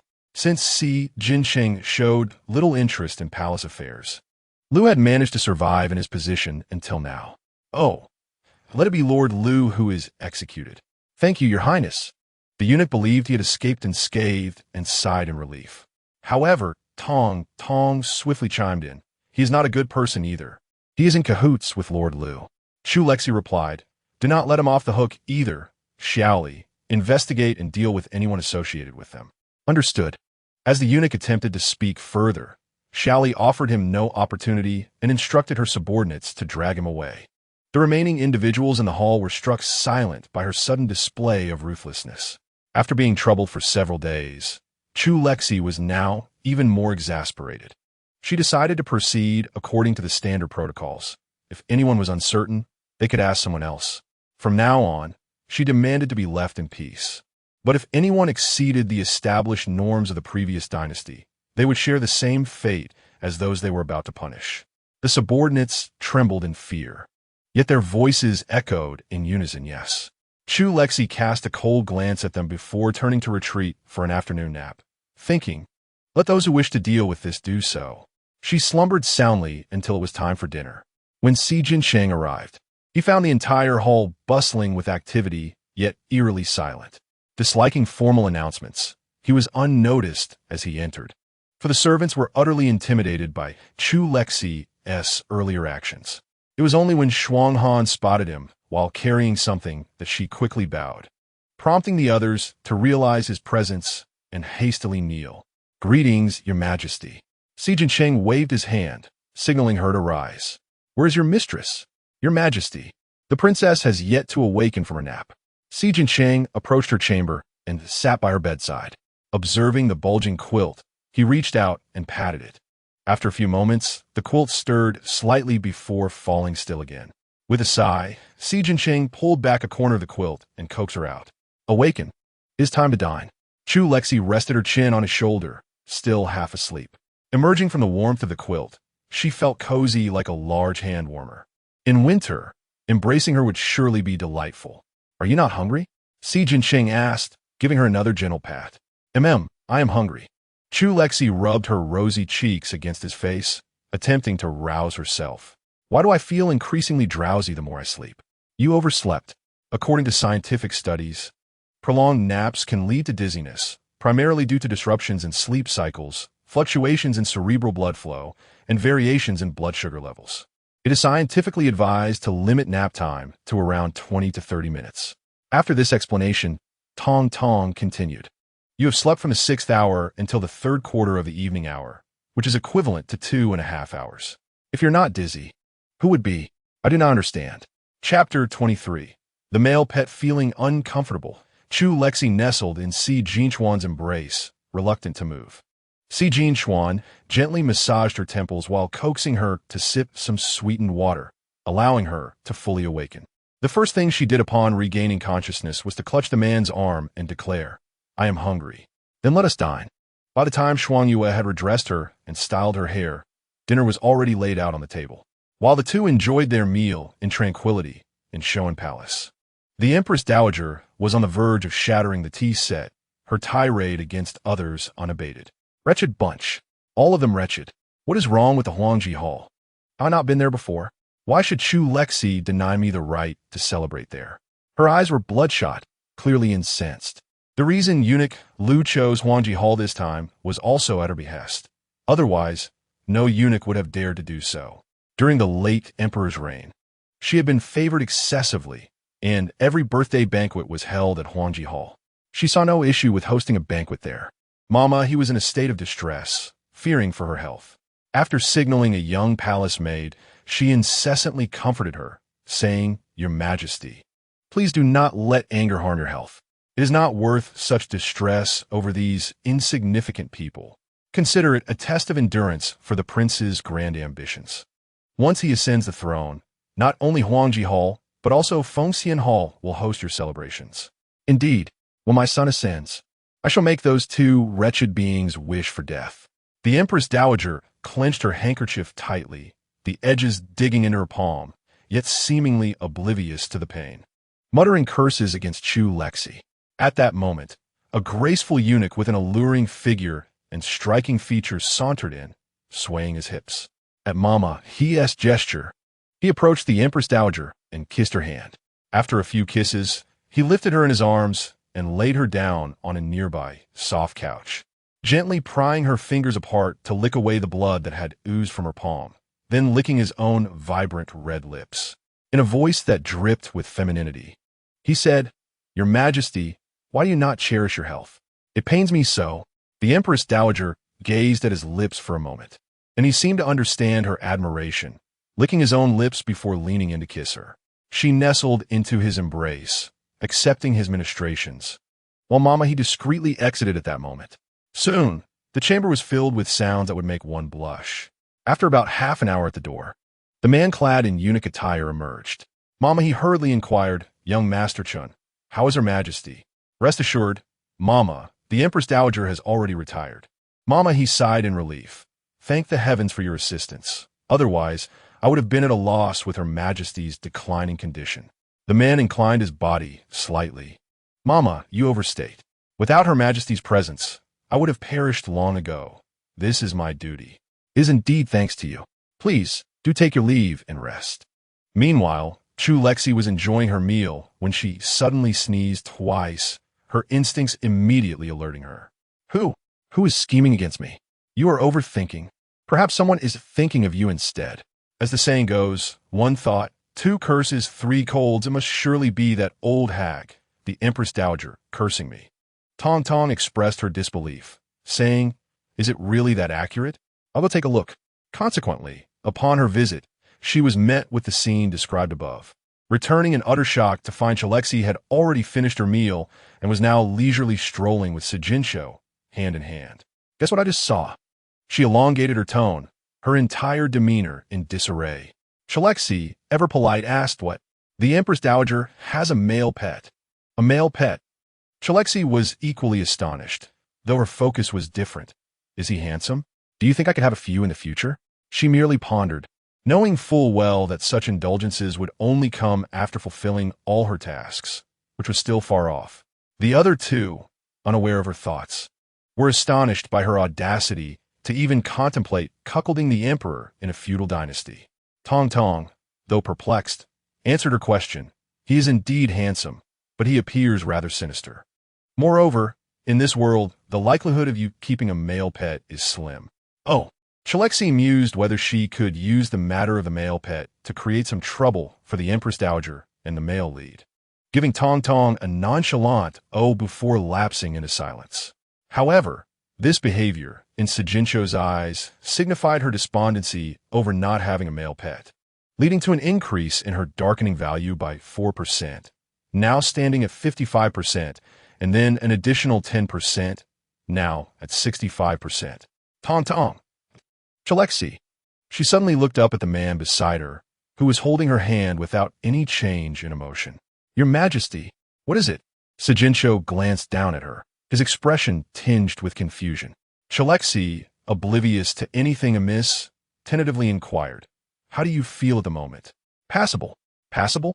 Is that good or bad? Yet, observing his seemingly unaffected demeanor, Chu Lexi began to doubt Tong Tong. She asked, have you malfunctioned? Tong Tong replied firmly, impossible. Am I some defective product? No, absolutely not. Unable to find a willing explanation, Chu Lexi feared inadvertently stepping on his sensitive spots and thus paid meticulous attention to him throughout their journey. Even upon spotting a bird flying by, she felt compelled to share the moment with him, transforming into a social butterfly. She instinctively accompanied him back to Longyin Hall, massaging his shoulders and kneading his back while he reviewed documents, nearly usurping Feng En's role of serving him tea and water. Even as they retired for the night, she failed to uncover the source of his displeasure, and after being tossed around repeatedly, she could no longer bear it and began to curse. Feeling the bite marks she had left on his shoulder, Sejincho gently squeezed her neck and bit down hard on her lip. After tasting blood, he turned to nibble on her earlobe, his breath hot against her ear as he whispered, you better not even think about it. Chu Lexi spent the entire night pondering what it was she truly desired to endure this torment. The next day at noon, after Chu Lexi groggily awoke, she heard Tong Tong disapprovingly say, I've recently been confined to the small black room too often. I believe you need to practice abstinence for a while. Chu Lexi rolled over, intending to continue her slumber. I wish I could. You should go speak to him. With a furrowed brow, Tong Tong replied, at this rate, what if you end up pregnant? You mentioned before that the system automatically prevents pregnancy for the host. Typically, taskers cannot conceive. Tong Tong shrugged. No measure can guarantee absolute certainty. Therefore, my dear Lexi, you must exercise restraint. If you truly become pregnant, we won't be able to leave. Oh, restraint? Not long ago, you were eager to help me pursue him. Yet now you advise moderation. How you've changed. Because I can't see him anymore. Oh, how naive. Get lost. Speaking foully, I shall report you. Chapter 24. The birthday celebration continues in the following days. Apart from the crucial decisions that required her attention, the palace attendants dared not approach her. Had she known, she would have studied the tyrant more closely. Life had become quite comfortable.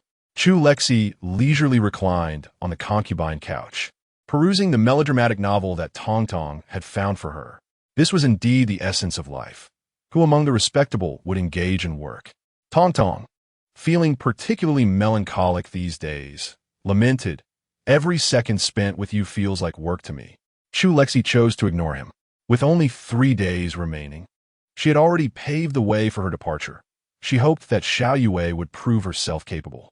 There was little for her to do. Had the Xiao family's hidden agents not been eliminated, she would hardly have needed to concern herself with the Empress Dowager's birthday celebration. However, due to the previous incident involving a fall into the water, Xi Jinping had nearly eradicated all the spies from various families within the harem and disposed of the bodies.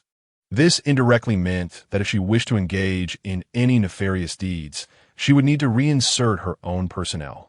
According to customary protocols, the emperor, to express filial piety, would allow the Empress Dowager to receive the emperor along with civil and military officials outside the noon gate on her birthday. Yet, the current Empress Dowager held no standing with the emperor.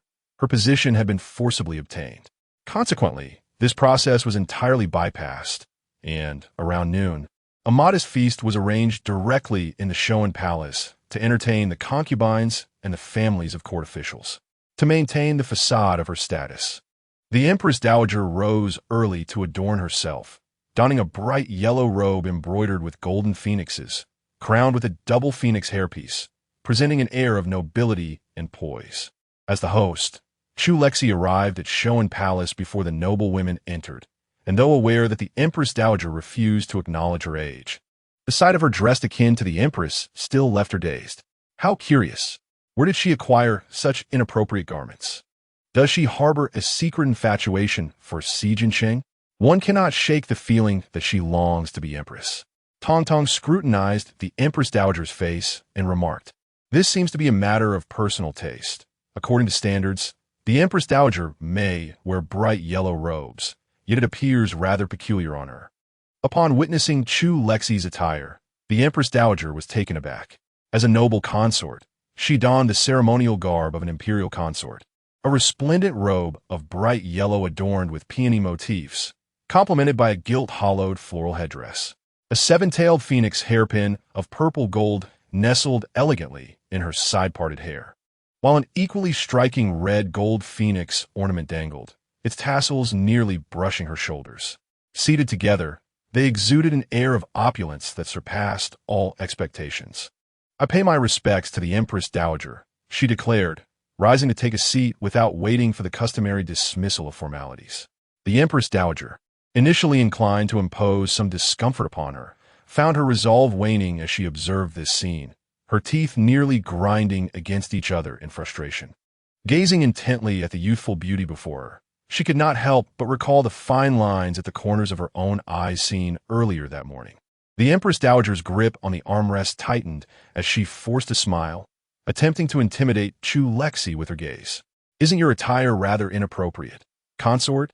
This woman had a penchant for wielding rules against her, speaking as if her own conduct was exemplary, a truly hypocritical stance, being lenient with herself while imposing strictness on others. Chu Lexi retorted lightly. This was bestowed by His Majesty.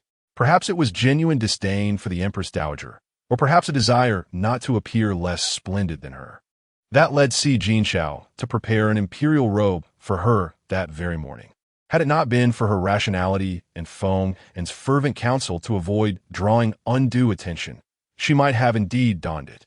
At that moment, a eunuch announced, "Her Royal Highness, the princess, has arrived." To her surprise, Xi Shurian appeared earlier than expected, equally astonished to find Chu Lexi in attendance. She had intended to confront the Empress Dowager, but was instead met with the sight of the woman she detested. "What are you doing here? Plotting against my elder brother?" It was a wonder how she had survived thus far with such a lack of sense. Chu Lexi rolled her eyes. Today is the Empress Dowager's birthday, and as the steward of the 6 palaces, I must be present. Xi Shurian's gaze fell upon her attire, her brows knitting together as she demanded, How dare you wear such clothing? Who gave you the audacity? The Empress Dowager, a faint smile playing on her lips, allowed the two to bicker, for with their temperaments. A confrontation was hardly unexpected. Chu Lexi was no longer the timid figure she once was. With an impressive favorability rating of 85 and the fact that Si Jinxiao had even permitted her to occupy the dragon throne, she felt emboldened to retort without hesitation. Your brother granted it to me. If the princess has any objections, you may inquire at the Xuanda Hall. It was well known that Si Jinxiao harbored an equal disdain for everyone, including his mentor, the regent, and his childhood companion, Chu Yinan, both receiving a mere 50 points in favorability. Thus, Chu Lexi deemed her 85 points sufficient to assert herself with impunity. You are audacious. Si Shurian raised her hand, intent on striking her, only for Shuang Yue to deftly intercept her action. Chu Lexi, kindly reminding her, said, Do not forget the purpose of your visit today, princess. Moreover, my brother maintains a favorable relationship with the chancellor. You threaten me, princess. Si Shurian fumed, utterly vexed but unable to voice her frustration. Turning to the Empress Dowager, who was sipping tea, she found a release for her pent-up ire. What are you staring at? A widow of your age, dressed in such a manner. One might think you have designs on my elder brother. Change your attire at once. The Empress Dowager had not anticipated that the flames would reach her, and for a moment, she was taken aback.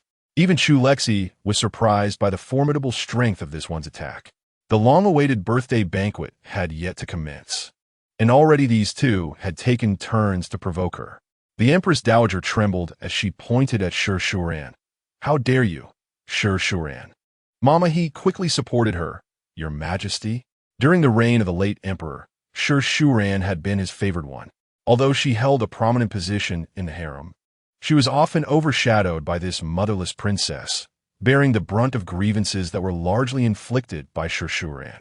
More than once, she had contemplated sending Shi Shuran to a desolate land for a marriage alliance once her son ascended the throne. But it was actually her own daughter who was sent away. What did it matter? The old hag, at her age, still behaved in such a manner. Who could fathom the unscrupulous means she employed? Witnessing her own mistress being so humiliated before the Empress Dowager could speak, Mama He could no longer contain herself. Princess, be cautious with your words. What is the matter? Feeling guilty? From a young age, Shi Shuran had harbored suspicions that the Empress Dowager engaged in sinister deeds. Having noticed that the young maidens around her would frequently change, with the previous ones disappearing without a trace, Chu Lexi watched in astonishment, silently giving a thumbs up. Goodness, Shi Shuran is truly fierce. She really knows how to retaliate. If someone else had said such things, they would have met their end long ago. Impressive. Tong Tong also raised her thumb in sync. Impressive. As the Empress Dowager appeared ready to explode with rage, Little Gua came to announce that the families of the court officials were already waiting in the front hall. Chu Lexi then attempted to mediate. Ahem, Your Majesty, Long Princess. The guests are waiting in the front. Shall we call a truce for now?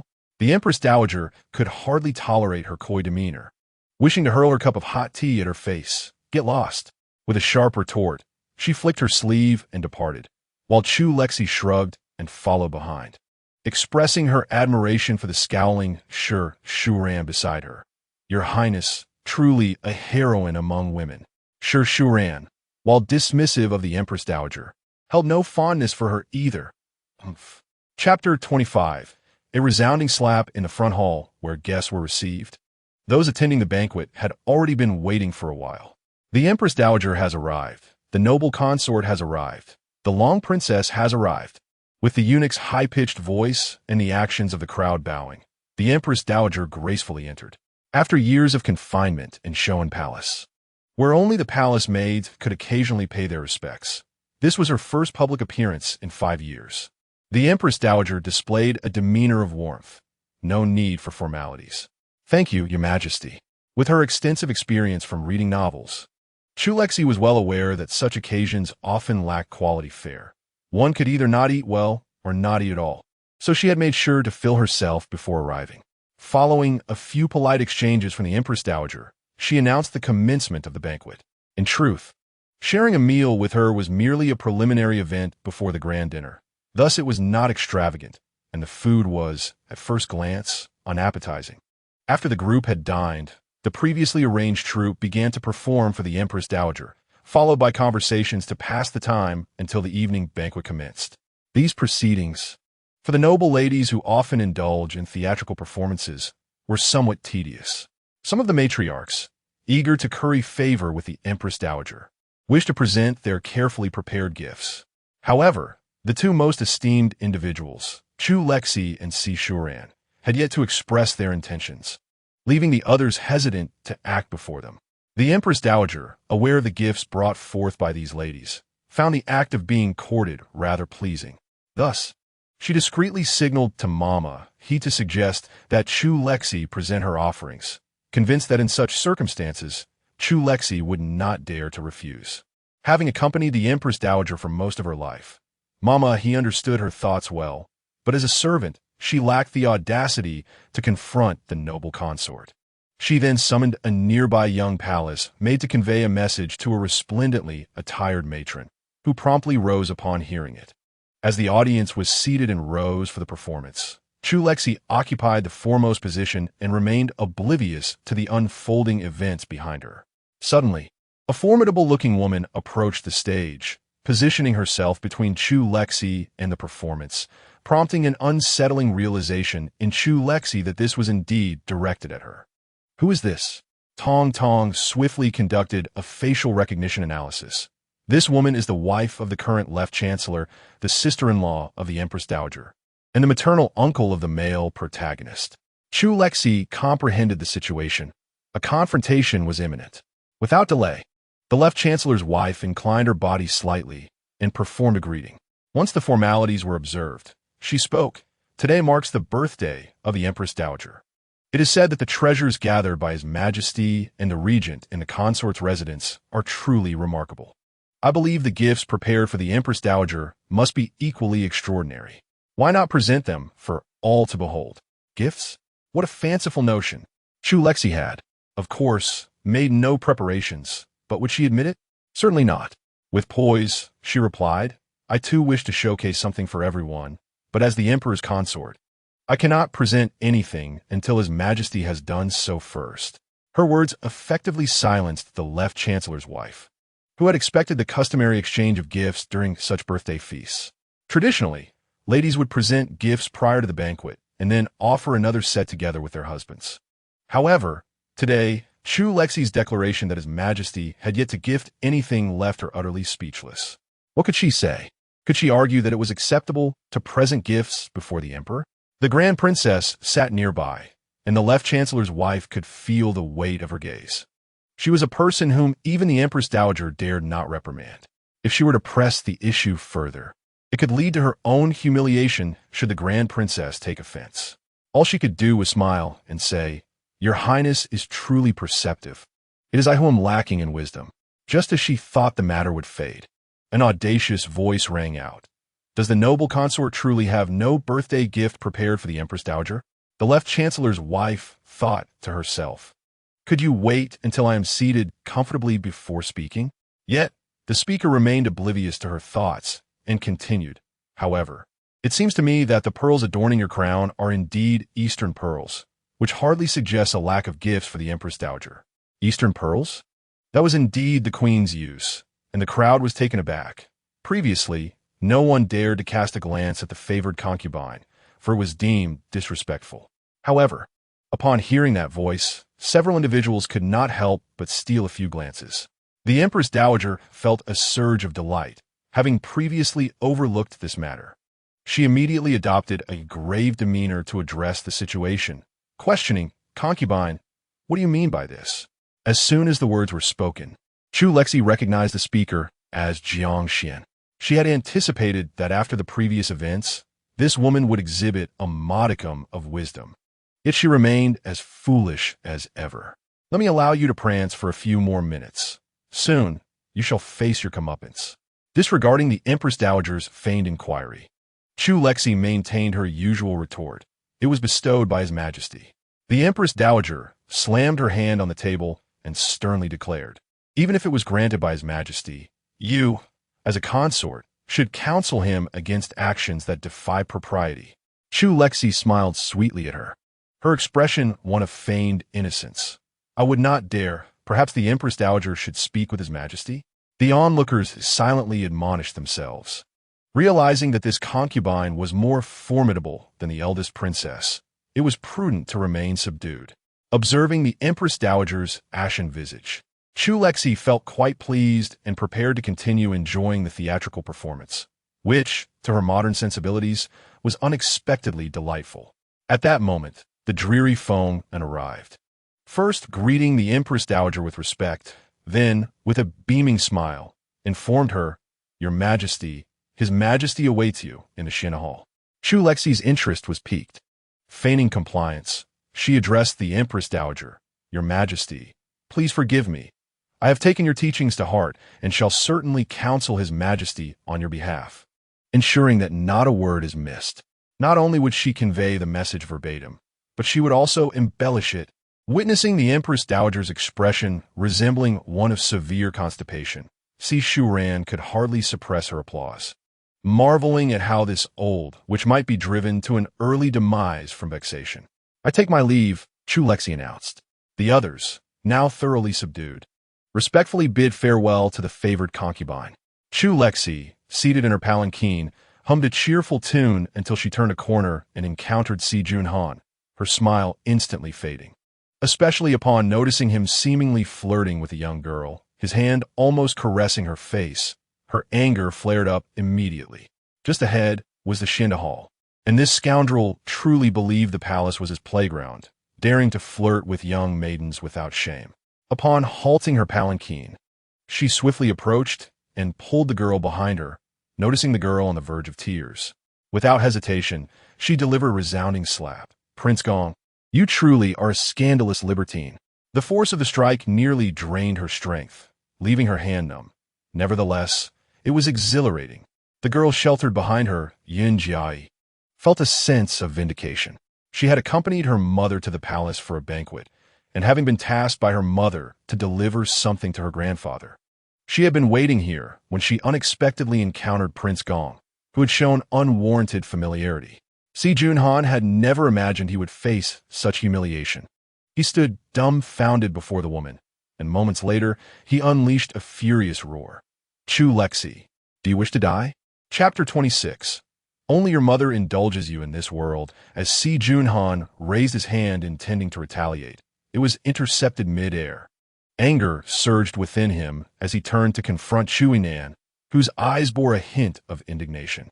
The mischievous grin on Chu Lexi's face further illuminated the truth. He realized with exasperation that it was all a deliberate scheme. "Cousin," she taunted, exuding an air of arrogance. "So what? Go ahead and strike me." Chu Lexi was not foolish. She was well aware that male protagonists typically refrained from striking women. Her audacity stemmed entirely from the sight of several individuals emerging from the Xuan Hall. Chuinan, shaking off Si Junhan's grasp, swiftly approached Chu Lexi, scrutinizing her carefully. Satisfied that she was unscathed, he turned his attention back to Si Junhan, demanding, "Does the prince intend to commit an act of violence within the palace?" Si Junhan retorted with a cold smile, "It is evident that the noble consort has struck me without provocation. Young master, do observe closely before passing judgment. Without provocation? How could it be without cause?" At this moment, the group behind them had also approached, greeting the prince and the noble consort. Yun Jiai felt a wave of grievance wash over her upon seeing her grandfather. Had it not been for the noble consort's medicinal ointment last time, her face would have been scarred. This time, the consort was once again acting in her defense. She could not afford to let her grandmother down, so she rushed over, tugging at the old Duke of Jinggua's sleeve. "Grandfather," the prince seeks to take advantage of Eeyur, seeing his granddaughter's pitiful demeanor. The old Duke of Jinghua gently patted her hand, inquiring, "What is the meaning of this, your highness?" Glimpsing the old Duke's grim countenance, Si Junhan realized that evading this predicament would be nearly impossible. At that moment, he genuinely wished to strangle Chu Lexi. According to his initial plan, he had anticipated that prior to the emergence of these individuals from the hall, he would have found an opportunity to engage with Yunjai. The two principal military powers of Tianquan were firmly held by the regent and the Duke of Jingua. The regent would undoubtedly not align with him. If he could gain control over the duke's estate, future endeavors would undoubtedly become significantly more manageable. Unfortunately, Chu Lexi had once again disrupted his plans, reminding him of how even the graceful consort Xian had fallen victim to her machinations. His gaze toward her grew increasingly venomous. Unfazed, Chu Lexi remarked with feigned astonishment, "Goodness, it seems he and Jiang Xian truly embody the archetypal couple, one a venomous husband, the other a venomous wife." The intensity of his gaze feels as if it is laced with poison. Suppressing his desire to eliminate Chu Lexi, Si Junhan attempted to clarify to the Duke of Jingua. "I apologize. Today marks the birthday of Her Majesty, and in a moment of merriment, I may have indulged in a bit too much wine and mistakenly took Miss Yun for a palace maid seeking directions. I hope for your understanding." Perhaps due to his upbringing as a prince, Si Junhan possessed an unwavering belief that he could do no wrong, even if he erred. He deemed his missteps justified by virtue of his status. Thus, his apology lacked any semblance of sincerity, feeling rather insipid to those present. Such a flimsy excuse was naturally met with skepticism from the old Duke of Jingua. I have not yet reached the age of senility." Noting the old Duke's formidable resolve, Chu Lexi decided to remain silent. However, Si Junhan's piercing glares at her were intolerable. "How old is the prince? Are you unable to distinguish between the attire of palace maids and other female attendants? Perhaps it would be better to donate your eyesight to someone in need. Moreover, what palace maids? Do you believe they are within your reach? In this palace, every woman belongs to His Majesty. Are you contemplating rebellion?" Chu Lexi's declaration of insurrection bore significantly more weight than the previous utterance from the noble consort. When the latter spoke, only a handful were present. Yet now the Minister of Rights, the Duke of the State, the Regent Prince's heir, and several other esteemed officials stood by. "Do not speak so recklessly, noble consort," Lord Si Junhan rebuked sternly. "Oh, feeling guilty, are we?" He did not wish to squander unnecessary words with her, instead directing his gaze towards the other ministers. Caught in indecision, resembled quails. Selecting a fortunate soul at random, he addressed him. "Pray, Minister Song, bear witness. My loyalty to His Majesty is as clear as the heavens. Yet, the noble consort unjustly attributes such treasonous words to me. What is her true intent?" The Minister of Rights replied, "Must this fire consume me too?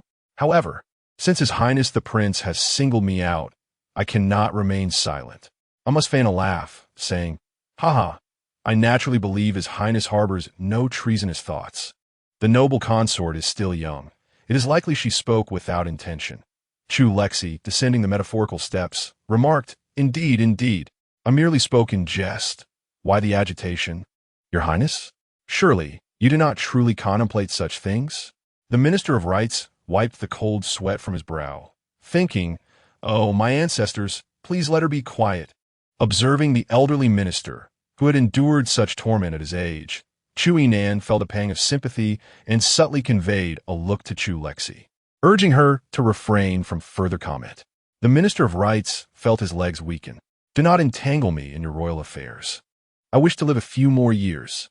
They had just exited the Xuanda Hall, having faced the Emperor's wrath, and now encountered this predicament. Truly, the heavens seemed determined to bring his downfall. As he racked his brain for a way to respond to Chu Lexi's assertion without embarrassing the prince, salvation appeared in the form of the ill-tempered emperor. Upon seeing Feng En, he nearly wept with joy. And though Feng En felt a twinge of discomfort under the elderly man's hopeful gaze, he still managed a cordial greeting. "Minister Song." Just as Chu Lexi delivered her verbal blow, Feng En deftly entered the Xuanda Hall to summon assistance. Lord Si Jincheng knew that with Chu Yinan present, Chu Lexi would not be wronged, so he remained unhurried, even intentionally slowing his pace to allow her to vent her frustrations at Si Junhan, avoiding further suffering himself. When the meeting time approached, Feng En finally summoned her in, leaving the matter of extracting a concession from Si Junhan to the Duke of the State. With a beaming smile, Feng En provided the Minister of Rights a much-needed reprieve. "Your Highness, the Emperor requests your presence." "What about him?" Chu Lexi gestured towards Si Junhan with her chin. Feng An's demeanor stiffened. By imperial decree, the regent prince has shown a lack of virtue, having offended the county princess of Huaiyang. Henceforth, he is to be confined to the royal residence for 3 months and will have his salary withheld for half a year, which will be given to the county princess. The emperor also mentioned that if the prince wishes to lose his mind, he should go to Shoan Palace, for only your mother indulges you. Humph. Si Junhan snorted coldly, casting a glance at the ministers behind him, who immediately adopted expressions of indifference, as if they had seen and heard nothing. Ah, no longer pretending, are we? Chu Lexi teased. The others lowered their heads even further. Chu Lexi followed Feng and into the Xuanda Hall, contemplating the punishment recently imposed by Saijin Chang. 3 months of house arrest. Could he possibly endure such confinement? Certainly not. If her scheme with Xiao Yue succeeded, he would not only be unable to bear 3 months, but would likely find it unbearable to even remain at tonight's birthday banquet for his mother. She was not one to keep secrets, whether trivial or significant. She delighted in confiding in Tong Tong. Since her thoughts were unguarded, she did not hide them from Saijin Chang, who was well aware of their plans for the day. Thus, he ordered that Saijin Han be confined tomorrow. To others, it might appear as a gesture of respect for the Empress Dowager's birthday, but in truth, he simply wished for her to enjoy herself. Chapter 27. The Delicate Young Wife. Moreover, should events unfold tonight, as anticipated, Saijin Han would certainly not remain obediently confined in the capital, thus adding another charge to his offenses. A few individuals entered the hall, Your Majesty and the noble consort, Lord of the State, Miss Yun. Chu Lexi was somewhat puzzled. Did these individuals have further business?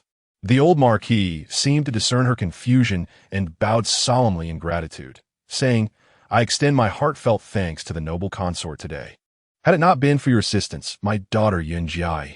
At that moment, Yun Jiai knelt with a thud, exclaiming, I am deeply grateful to the noble consort. She regarded the consort as her savior.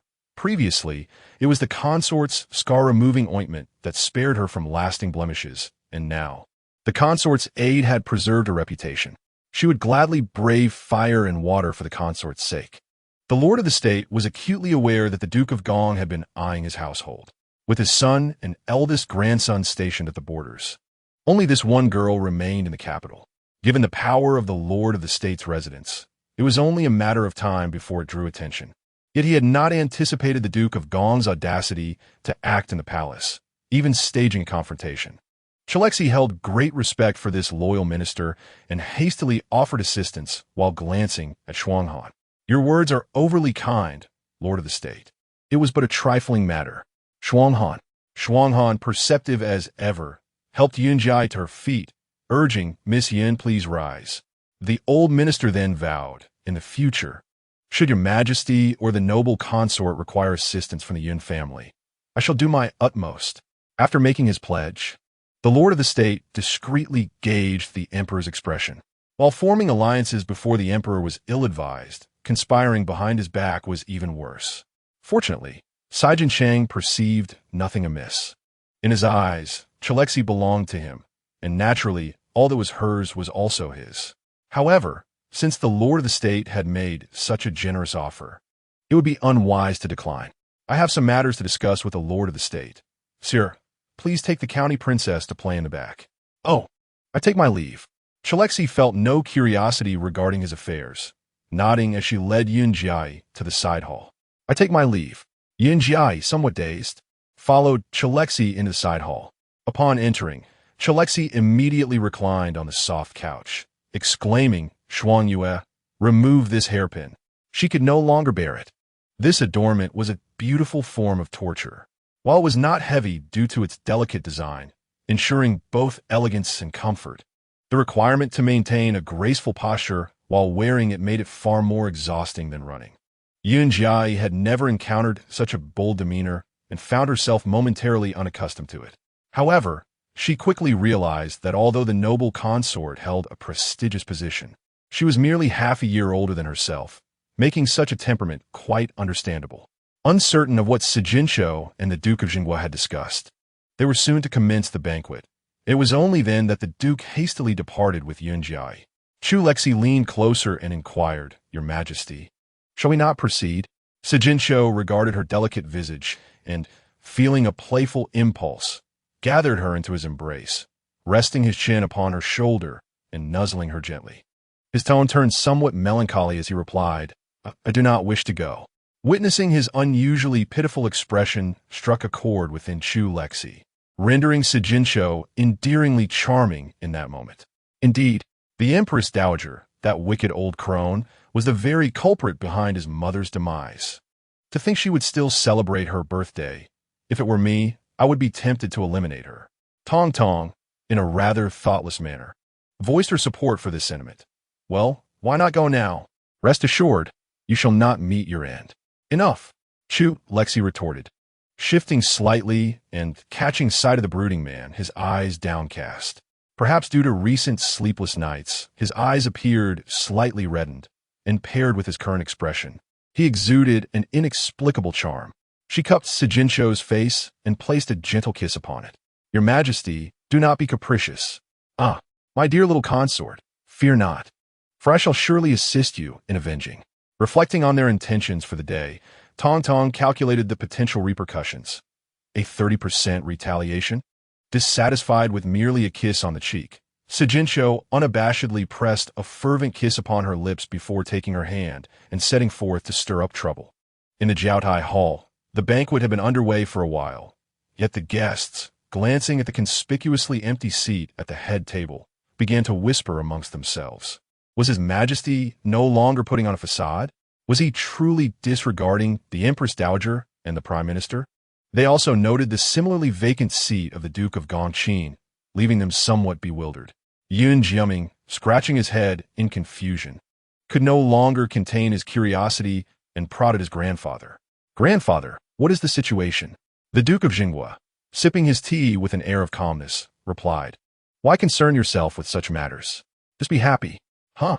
Yun Jiaming was perplexed, unable to comprehend. Could it be that His Majesty's direct confrontation with the Empress Dowager was a good thing? Yet, the Duke of Gongqing had yet to arrive. Surely, they wouldn't have clashed in private, would they? At that moment, Xiao Yue felt an even greater sense of unease. She had done all that was required of her. And if a noble consort did not appear, what would become of her efforts? Just as the murmurs among the crowd intensified and the Empress Dowager had torn her handkerchief in frustration, the melodious voice of Feng rang out like a celestial chorus. "His Majesty has arrived. The noble consort has arrived." Instantly, everyone fell silent, hastily rising to pay their respects. "We humbly welcome Your Majesty and the noble consort. Be seated." "Thank you, Your Majesty." Sijincho took his place without uttering a single pleasantry. Bypassing the Empress Dowager entirely as he commanded, commenced the banquet. As the words left his lips, the dancers swirled gracefully in sync with the music, their elegant movements lightening the atmosphere slightly. Chu Lexi, seated just a little below Sijincho on his right, could clearly observe the entire layout of the palace and immediately spotted the vacant seat of Sijinhan. "Ah, this fellow is absent for his own mother's birthday? Where could he possibly be? Have you not noticed that the female lead is also absent?" The two are lost in their own world in the Imperial Garden, while the main plot unfolds. Alas, how vexing. Just when everyone believed that the night could pass peacefully, an unexpected turn of events struck without warning. It is unclear what madness has overtaken the Empress Dowager. She has never gained an advantage over Si Jinshao and Chu Lexi, yet she insists on causing a scene. With a slow, deliberate motion, she lowered her wine cup, her smile lacking warmth. "Does the Emperor harbor any dissatisfaction towards me? Arriving at such a late hour?" Her voice was not loud enough to drown out the music, but those seated in the front, several nobles and high-ranking officials, fell into a solemn silence. Does the Empress Dowager hold a grudge against herself? Has she ever witnessed the Emperor show favor to anyone? If he were to cause a ruckus, would she even be able to celebrate her birthday? Is it her intention to bring shame upon the royal family? Si Jinshao, as expected, did not disappoint. The Empress Dowager exclaimed, "You?" Chu Lexi, sensing the unraveling of those around her, could not suppress a laugh, only to be met with the Empress Dowager's murderous glare. "Your Highness, please temper your anger. Why must she behave in such a manner?" Oomph. It is said that the consort, having fallen from grace, lacks refinement. And this is indeed true. Ah, yes, I should learn from Prince Gong, who doesn't he even know where his own mother's birthday falls. The young son of Duke Duan, Si Myukin, trembled with suppressed laughter, his face contorted, held back only by his brother's firm grip. In his heart, he fervently applauded Chu Lexi's brilliance, urging her and his brother to infuriate that old witch. Chapter 28. A deadly gift. As the Empress Dowager appeared on the verge of fainting, a young eunuch behind her hurried to assist her. It was then that Chu Lexi noticed the eunuch's striking appearance.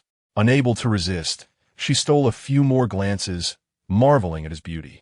How could it be that such a charming young man existed? Is he a male companion?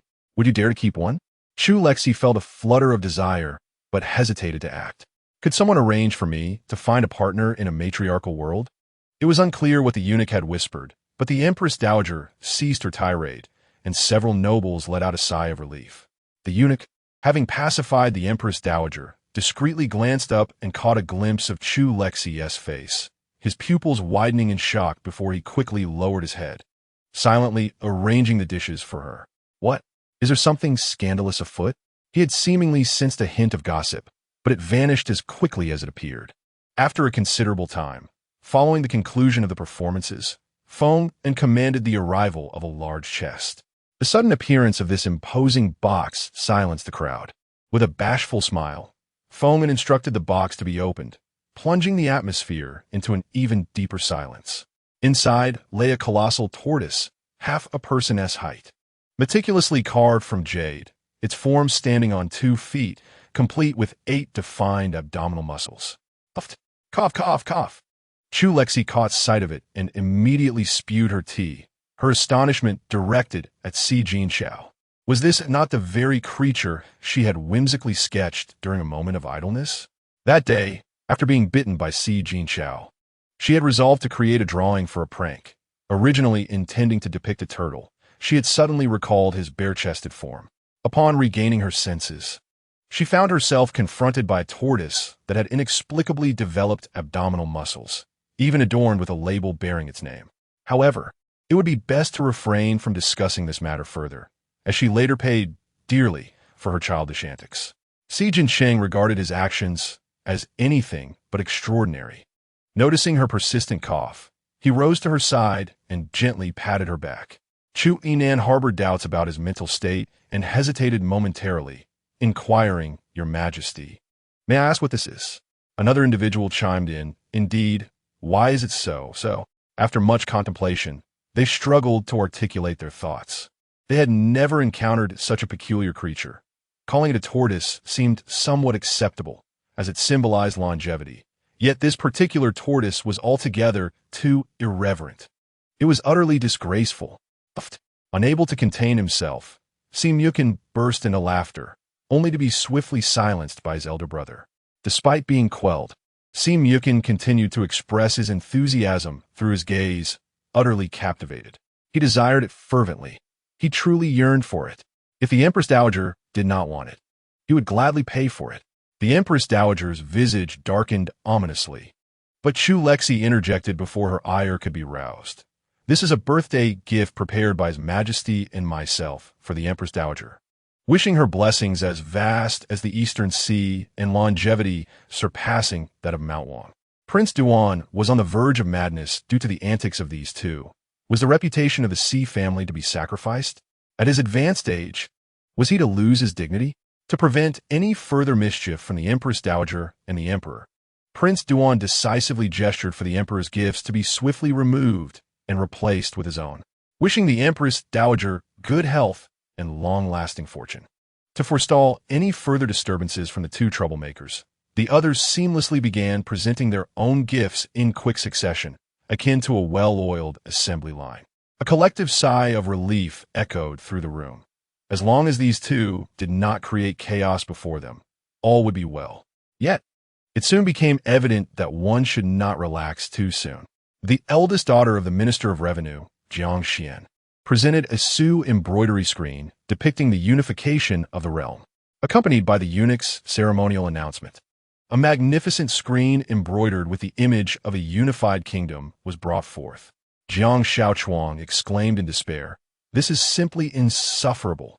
A rebellious daughter." He felt his vision darken, wishing he could faint on the spot.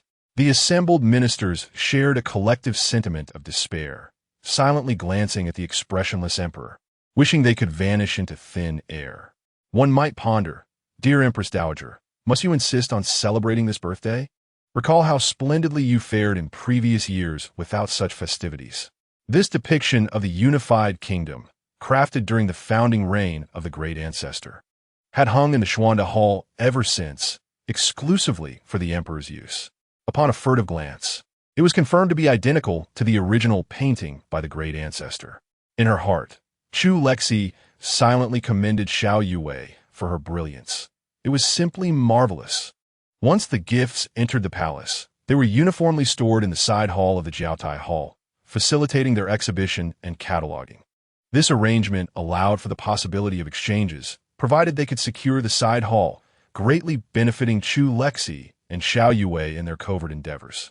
Amidst the silence that enveloped the gathering, Si Jinsheng spoke softly. "Where is the daughter of the Jiang family?"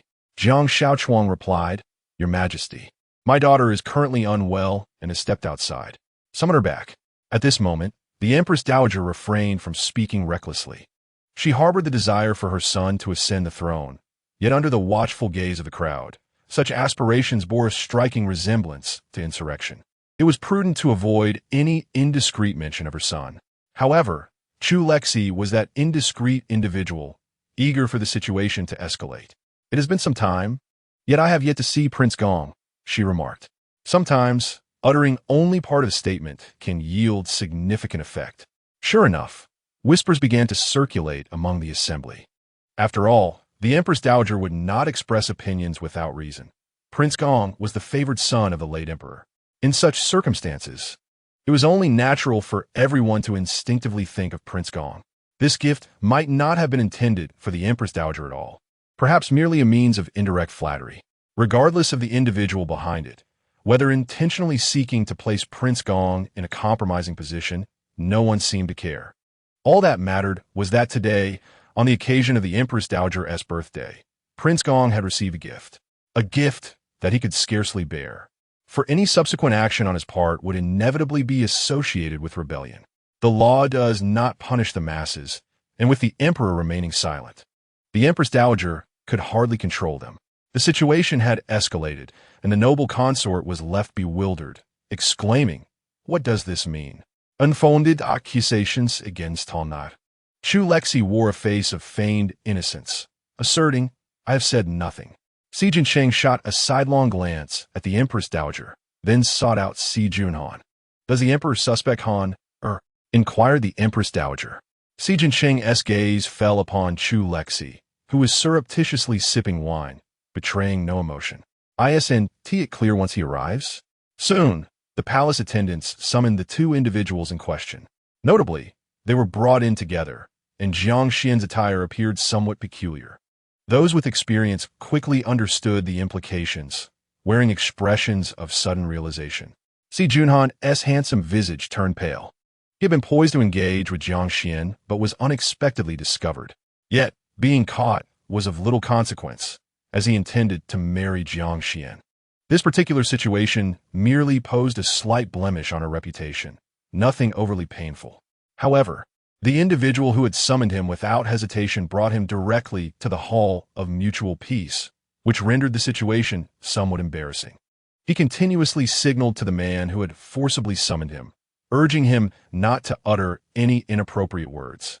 But the newly appointed commander of the Imperial Guards, known for his sternness, declared, "Your Majesty, I found Prince Gong in the company of this young lady, hiding behind the rockery, evidently plotting something. I believe I overheard the noble consort's name." Chu Lexi, delighted at the sight of the two being apprehended, responded with curiosity. In my humble opinion, it appears Miss Jiang harbors feelings for the prince. Presumably, unable to present a gift directly, she devised this roundabout method. Yun Jiaming, fresh from hearing his grandfather's grievances against Prince Gong, was filled with profound resentment and opened his mouth to lash out. The courtiers allied with Si Junhan initially aimed to protect themselves, yet under the intimidating gaze of the left chancellor, they were compelled to take a stance. It is utterly absurd. How could anyone be so foolish as to brazenly present such a thing? The banquet is organized by the noble consort. Perhaps she intends to slander. What? Do you perceive me as such a foolish person? Chapter 29. Dog eat dog. The man suddenly felt he had misspoken, yet the words had already escaped his lips, and his stance was clear, making it difficult for him to retract. Your Grace, please forgive me. I merely spoke the truth. Chuyan approached him, kicking out with disdain. My Shi'er would never resort to such underhanded tactics simply because she disapproves of someone. The courage he had just mustered dissipated in an instant. I misspoke, Your Highness. I beg your pardon. Having missed a significant portion of the unfolding drama, Si Junhan was momentarily bewildered until he caught sight of a map depicting a unified realm. His mind buzzed with questions. Who sought to harm him? The left chancellor interjected. Your Majesty, I implore you to consider, as I have heard. The prince has no connection with Miss Jiang. Yin Jiaming retorted. No connection? Captain Chun has seen them in an embrace. Yet you claim there is no connection? How absurd. Silence. Your Majesty, please calm your ire. Listening to the rhythmic sound of knees hitting the ground, Chu Lexi couldn't help but admire the synchrony of these individuals kneeling. Si Jincheng, growing weary of the scene, turned his gaze to Si Junhan. Pray tell, why would she present you with a map of a unified realm? Does she truly wish to rebel? Si Junhan was perplexed. He had prepared a gift for Jiang Xian, merely a birthday tribute intended to enhance the Empress Dowager's impression of her, thus easing future matters. How had it transformed into a map of unification? He was no fool. Your Highness, I am wronged. I share no personal ties with Miss Jiang and have no idea why she would place me in such jeopardy. He is the brother of the tyrant? I had thought him the elder. No, didn't I mention before? He is the second prince of the late emperor, while the tyrant is the legitimate firstborn. Si Junhan realized that he must shift the blame onto Jiang Xian to salvage a situation. With her system at her side, she would not face mortal peril. For the greater good, he could only impose a slight on her. She would surely understand. However, he could not have anticipated that the Jiang Xian of the present was not the astute individual he once knew. Her intellect had become lost within the temporal tunnel, rendering her utterly confounded. Jiang Xian, in disbelief, exclaimed, Your Highness, this gift was clearly prepared by you. You even said the Empress Dowager would surely love it. Si Junhan felt darkness cloud his vision. Was this truly Jiang Xian? How could you be so foolish? Nonsense. Why would I prepare a birthday gift for your mother? Si Mucheng, possessing keen perception and exceptional eyesight, quickly discerned an underlying detail. This seems to hint at something else. Chu Lexi silently noted this astute individual in her mind. Well done, young man. I declare you today as finest performer. What? What else is there? Surpassing the elder statesman in the room, the brilliant Yun Jiaming rushed forward with remarkable speed. Your Majesty, there is even a character inscribed here. June? June? The June of Si Junhan? Or the June that signifies dominion over all? Clearly, regardless of the interpretation, it was inextricably linked to Si Junhan. Your Highness, I harbor no treasonous intentions. This is all the handiwork of this woman. He looked toward the left chancellor and the other ministers aligned with him. Yet at that moment, none dared to speak up. This scheme is hardly clever, yet undeniably malicious. Anyone with a modicum of intelligence could discern that His Majesty's involvement was intentional. Could such a gift be presented without His Majesty's consent? How absurd! She conspired against me? Jiang Xian was baffled. The narrative provided by the system was not like this at all.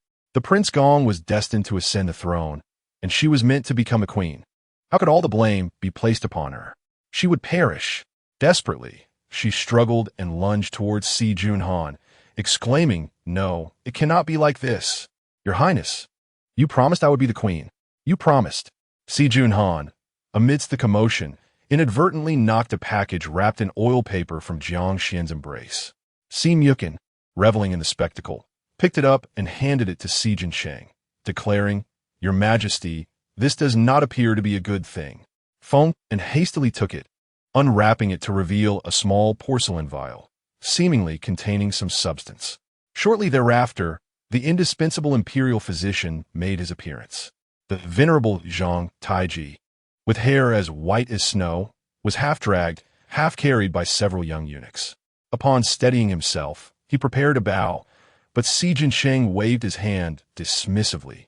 No need for formalities. What is this? Thank you, Your Majesty.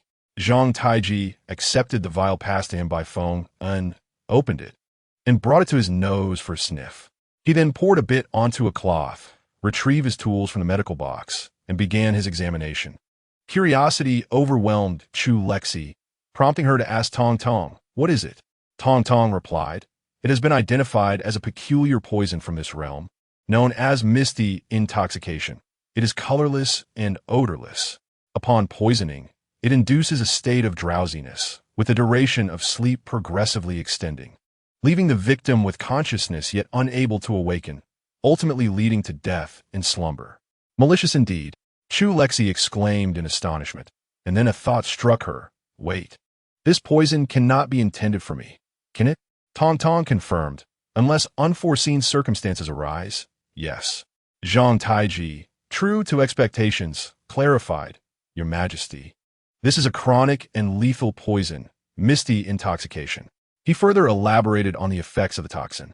Si Jinsheng cast a stern glance, prompting Commander Chun to immediately place a knife against Jiang Xian's neck, demanding, "Who provided you with this?" Jiang Xian, nearly choking from the blade's pressure, instinctively deflected blame. "It was Prince Gong who gave it to me. He instructed me to poison the noble consort." Si Junhan was taken aback, incredulous that Jiang Xian would dare to slander him.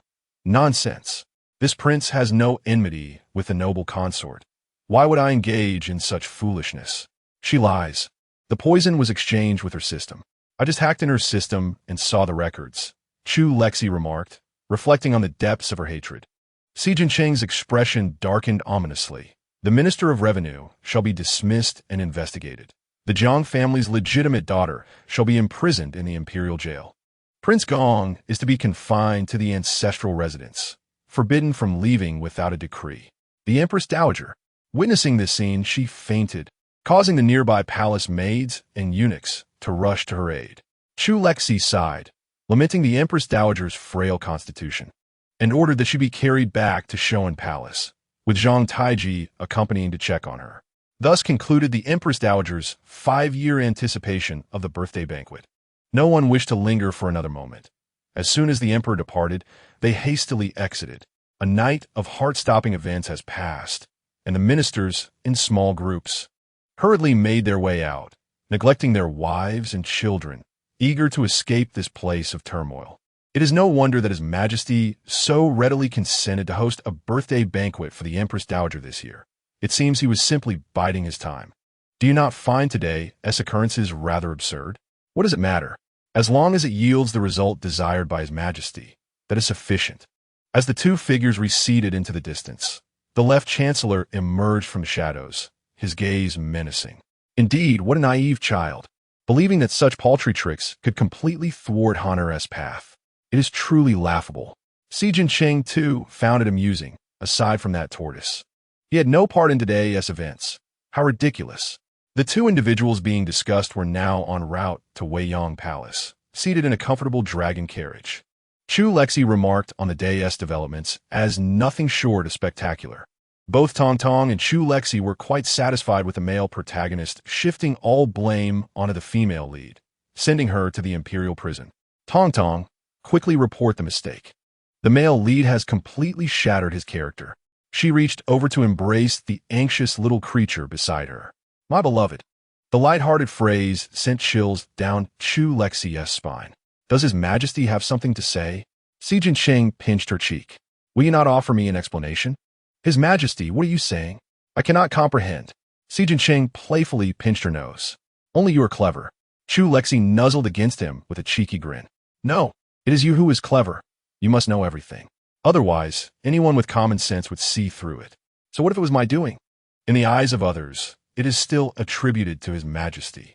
Chu Lexi declared proudly. Your Majesty, I wish to see that Jiang Xian.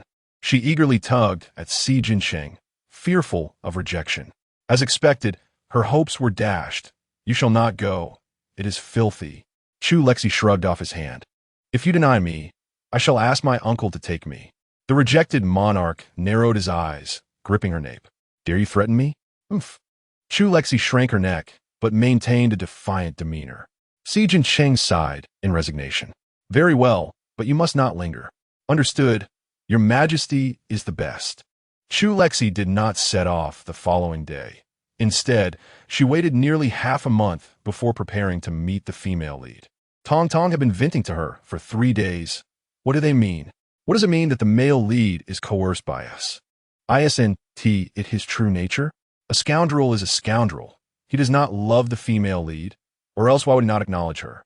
Chapter 30, Bandit Tong. Chu Lexi listened to his tirade for quite some time before finally speaking up. However, if the male lead were to acknowledge her, perhaps the female lead's treatment will be different. Tong Tong was displeased. Why is it that the male lead's character collapse is blamed on him? What does the instability of the world have to do with him? Why must he lose points? He is already so poor, with fewer than 10 points to his name, and now indebted by 10. So what? Are not romantic tales often about sacrificing oneself for another? Why can't this male lead do the same? He will inevitably be overtaken by the second male lead. Chu Lexi, fearing the potential harm to her own well-being, gently coaxed. All right, let's not dwell on anger. Let's go and check on the female protagonist. Does she not possess a system? You should seize her points. Tong Tong immediately expanded her perspective, exclaiming, indeed, they have deducted my points for the sake of the male and female leads. Thus, I shall simply reclaim them from them. Under the guidance of the jailer, Chu Lexi beheld Jiang Xian, who had been confined for half a month. The imperial prison was unlike any ordinary dungeon. Although Sijinch had not explicitly sought her life, her circumstances were far from favorable. Within the confines of a small cell, there lay merely a straw mat on the ground and a filthy bucket, seemingly designated for the most private of matters. After enduring nearly 2 weeks of torment, her condition was less than favorable. She was dirty, devoid of visible wounds, yet appeared somewhat unhinged. She mumbled incoherently, instinctively recoiling upon seeing others. Chu Lexi inquired, has she been tortured? The jailer replied, Your Highness, she has not been subjected to torture, but the frequency of torture within the imperial prison may have frightened her. Ah, bind her. I wish to speak with her privately. Yes, Your Highness. The jailer swiftly secured Jiang Xian to the execution apparatus, thoughtfully leaving behind some instruments of torture before hastily retreating, seemingly believing that Chu Lexi intended to take matters into her own hands, unaware of their thoughts. Chu Lexi merely feared that the female protagonist might harm her if she were to lose her sanity, hence her insistence on binding her. Jiang Xian, terrified as she was bound, began to scream, only calming slightly once she realized that everyone had departed. Upon discerning the identity of her visitor, she demanded fiercely, Why are you here? You vile creature, what do you intend to do? Chu Lexi retorted with disdain, Mind your language. You have sought to poison me. What of it if I come to deliver your end? Jiang Xian's countenance stiffened, her eyes betraying a mix of guilt and panic. Nonsense. That poison was given to me by the Prince Gong. He seeks to harm you. So direct your ire towards him, not me. Enough of your excuses, Chu Lexi scoffed, leaning closer to whisper in her ear. I know that the poison was exchanged from your system. Jiang Xian's eyes widened in shock. How do you know? As realization dawned, she turned her head away. What are you saying? I know nothing. Oomph. Tong Tong is on the job. Received. Tong Tong excitedly emerged from her space, burrowing into Jiang Xian's consciousness amidst her astonished gaze. Jiang Xian screamed in panic, Ah, what is that? Get away from me. Ignoring her cries, Tong Tong soon emerged, cradling a luminous orb. Wait, why is it a sphere? Chu Lexi curiously prodded it, while Tong Tong took a deep breath, exclaiming, Ah, the taste of points. Subsequently, she enlightened her host, Dear Cece, not every system possesses a humanoid form. This one can only be classified as a low-tier system. After her explanation, she playfully struck the orb, activating her bandit mode. Tell me your identification number. How many points do you possess? The orb was nearly sent flying by her punch, responding tearfully, My identification number is 697. and I have 300 points. What? 300? Tong Tong had never been this affluent in her life. Harboring a disdain for the wealthy, she immediately delivered 2 more punches, demanding, transfer them to me. Quickly. With trepidation, 097 dared not retort, casting a timid glance at Chu Lexi, seemingly imploring her to rein in her system. Observing her lack of intention to intervene, 097 resignedly transferred all her points to Tong Tong. At that moment, Jiang Xian also came to a realization. You have traversed too? You possess a system. It must be you who usurped my protagonist's identity. It must be you who usurped. I am not the protagonist. Has your system not unveiled the plot to you? The plot? Indeed, I am a protagonist. What have you done? It must be you who has seized my fortune. Jiang Xian thrashed about in a frenzy, yearning to descend and eliminate her. You have stolen my male lead. Return him to me. I am the destined daughter. I am.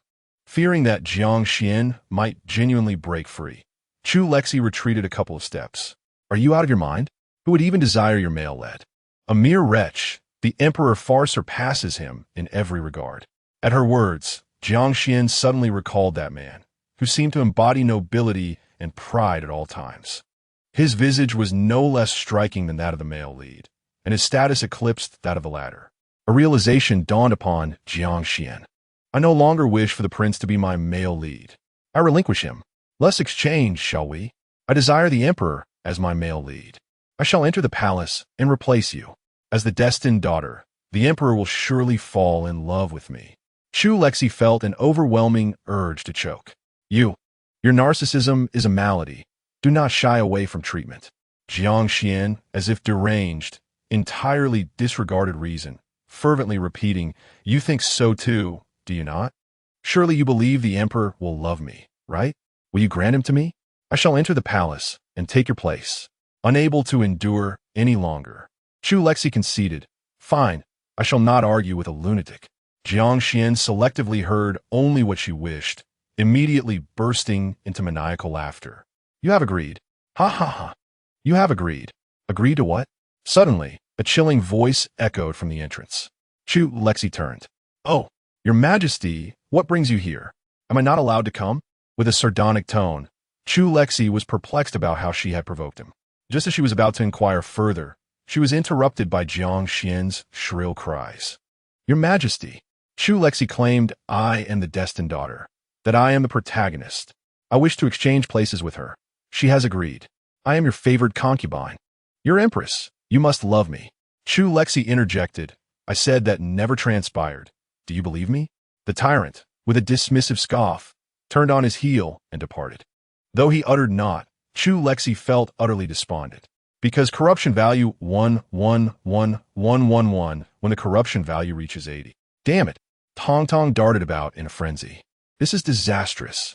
With the tyrant's disdain for the world, he must feel insulted by the protagonist. Chu Lexi sensed that something was amiss. But her thoughts were derailed by Tong Tong's panic, and she hurriedly pursued, calling out, Your Majesty, please do not be angry. She is speaking nonsense. Let's ignore her. Shall we? However, the figures ahead showed no sign of halting. Instead, they hastened their pace, leaving Chu Lexi struggling to keep up. Infuriated, she inwardly cursed the protagonist. Is she not utterly delusional? Is she not directly insulting the tyrant? Who would even glance at her in her current state? Originally, seeing her struggle to keep up with someone who was slightly slower, now she was genuinely angry, leaving without a moment's pause, disappearing in an instant. Chu Lexi, having long legs is impressive, huh? Should we continue the chase or interrogate Jiang Xian's system further? Tong Tong, unwittingly leading her into a pit. I think it's feasible. The tyrant must feel insulted by the female lead, and he likely needs some solitude right now. Chapter 31. A false female lead? Are you certain? Absolutely. Sometimes couples require personal space from one another. Moreover, I just noticed that Route 697 seems to have experienced a short circuit. Chu Lexi was instantly diverted. The system can short circuit upon returning to the prison. It appeared that 697 had employed some tool on Jiang Xian, who had fallen silent, though her gaze remained as venomous as when they first met. Chu Lexi found it peculiar. I'm just curious. Why have you hated me since our first encounter? Did I disturb your ancestral grave? When Jiang Xian spoke, her demeanor was still abnormal. It's all your fault. You've taken everything. Why does the prince smile at you? Chu Lexi responded. 697. The recently hidden 697 emerged with a distressed expression. It was merely an ordinary intermediate system, unable to compete with Tongtong's customized interface, and could only obey. 697 at your service. It was now adaptable and planned to lodge a complaint against the despicable act of the fast travel system that robbed its colleague. Tongtong, cradling this lump, inspected it closely and then inquired, "Do you realize you're malfunctioning? Don't you undergo regular maintenance? You haven't mistaken your host, have you?" 697 was bewildered by Tongtong's trio of questions. "What are you saying? How could I possibly be broken?" Tongtong, finding it difficult to articulate, decided to take action. "Oh, wait a moment. I'll fix you." 697 exclaimed, "Ah, don't come near me." Chu Lexi attempted to ignore the commotion, unable to extract any information from the irate Jiang Xian, who blamed her for everything. However, her incessant yelling became bothersome, prompting Chu Lexi to summon a guard to silence her. She then had a chair brought over and leisurely enjoyed tea and snacks while awaiting Tongtong to repair 697. Approximately half an hour later, 697 suddenly emitted a piercing shriek. "Help! I've been tricked!" Chu Lexi sat up abruptly. Elaborate. Yet, 697 seemed to be in a state of great distress, incessantly lamenting its impending doom.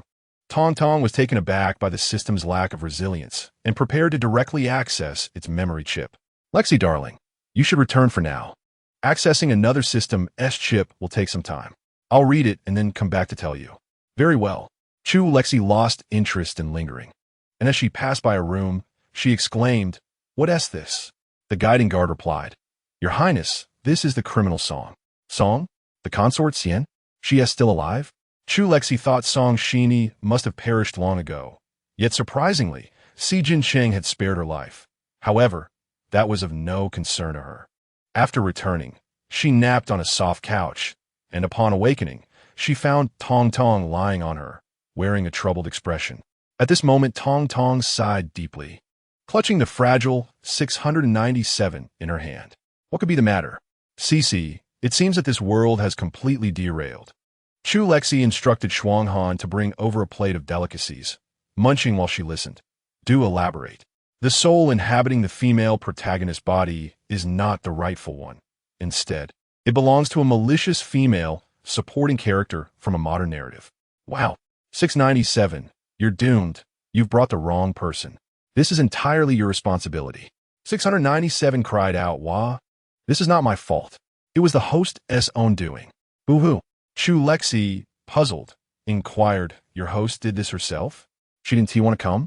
Suddenly, as if struck by a revelation, she called out, "Shuangyue, please invite Miss Xiao over." Tongtong and 697 exclaimed, "What do you want her for?" With a knowing expression, Chu Lexi replied, "I suspect that the aftermath of the original world's plot is not so favorable.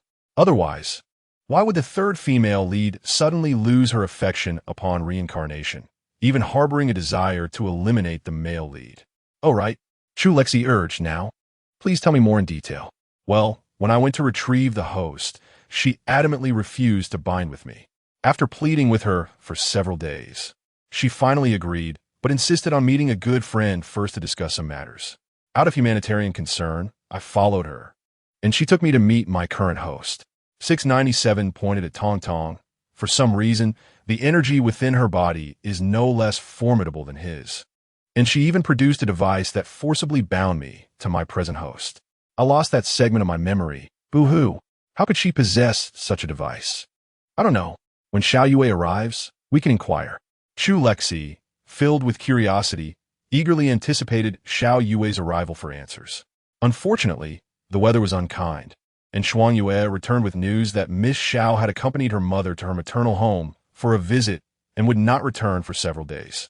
After about 3 days, for reasons unknown, Si Jincheng had not sought her out either. Whenever she visited, he was absent, as Chu Lexi contemplated ways to encounter him serendipitously. Shuanghan presented her with an invitation.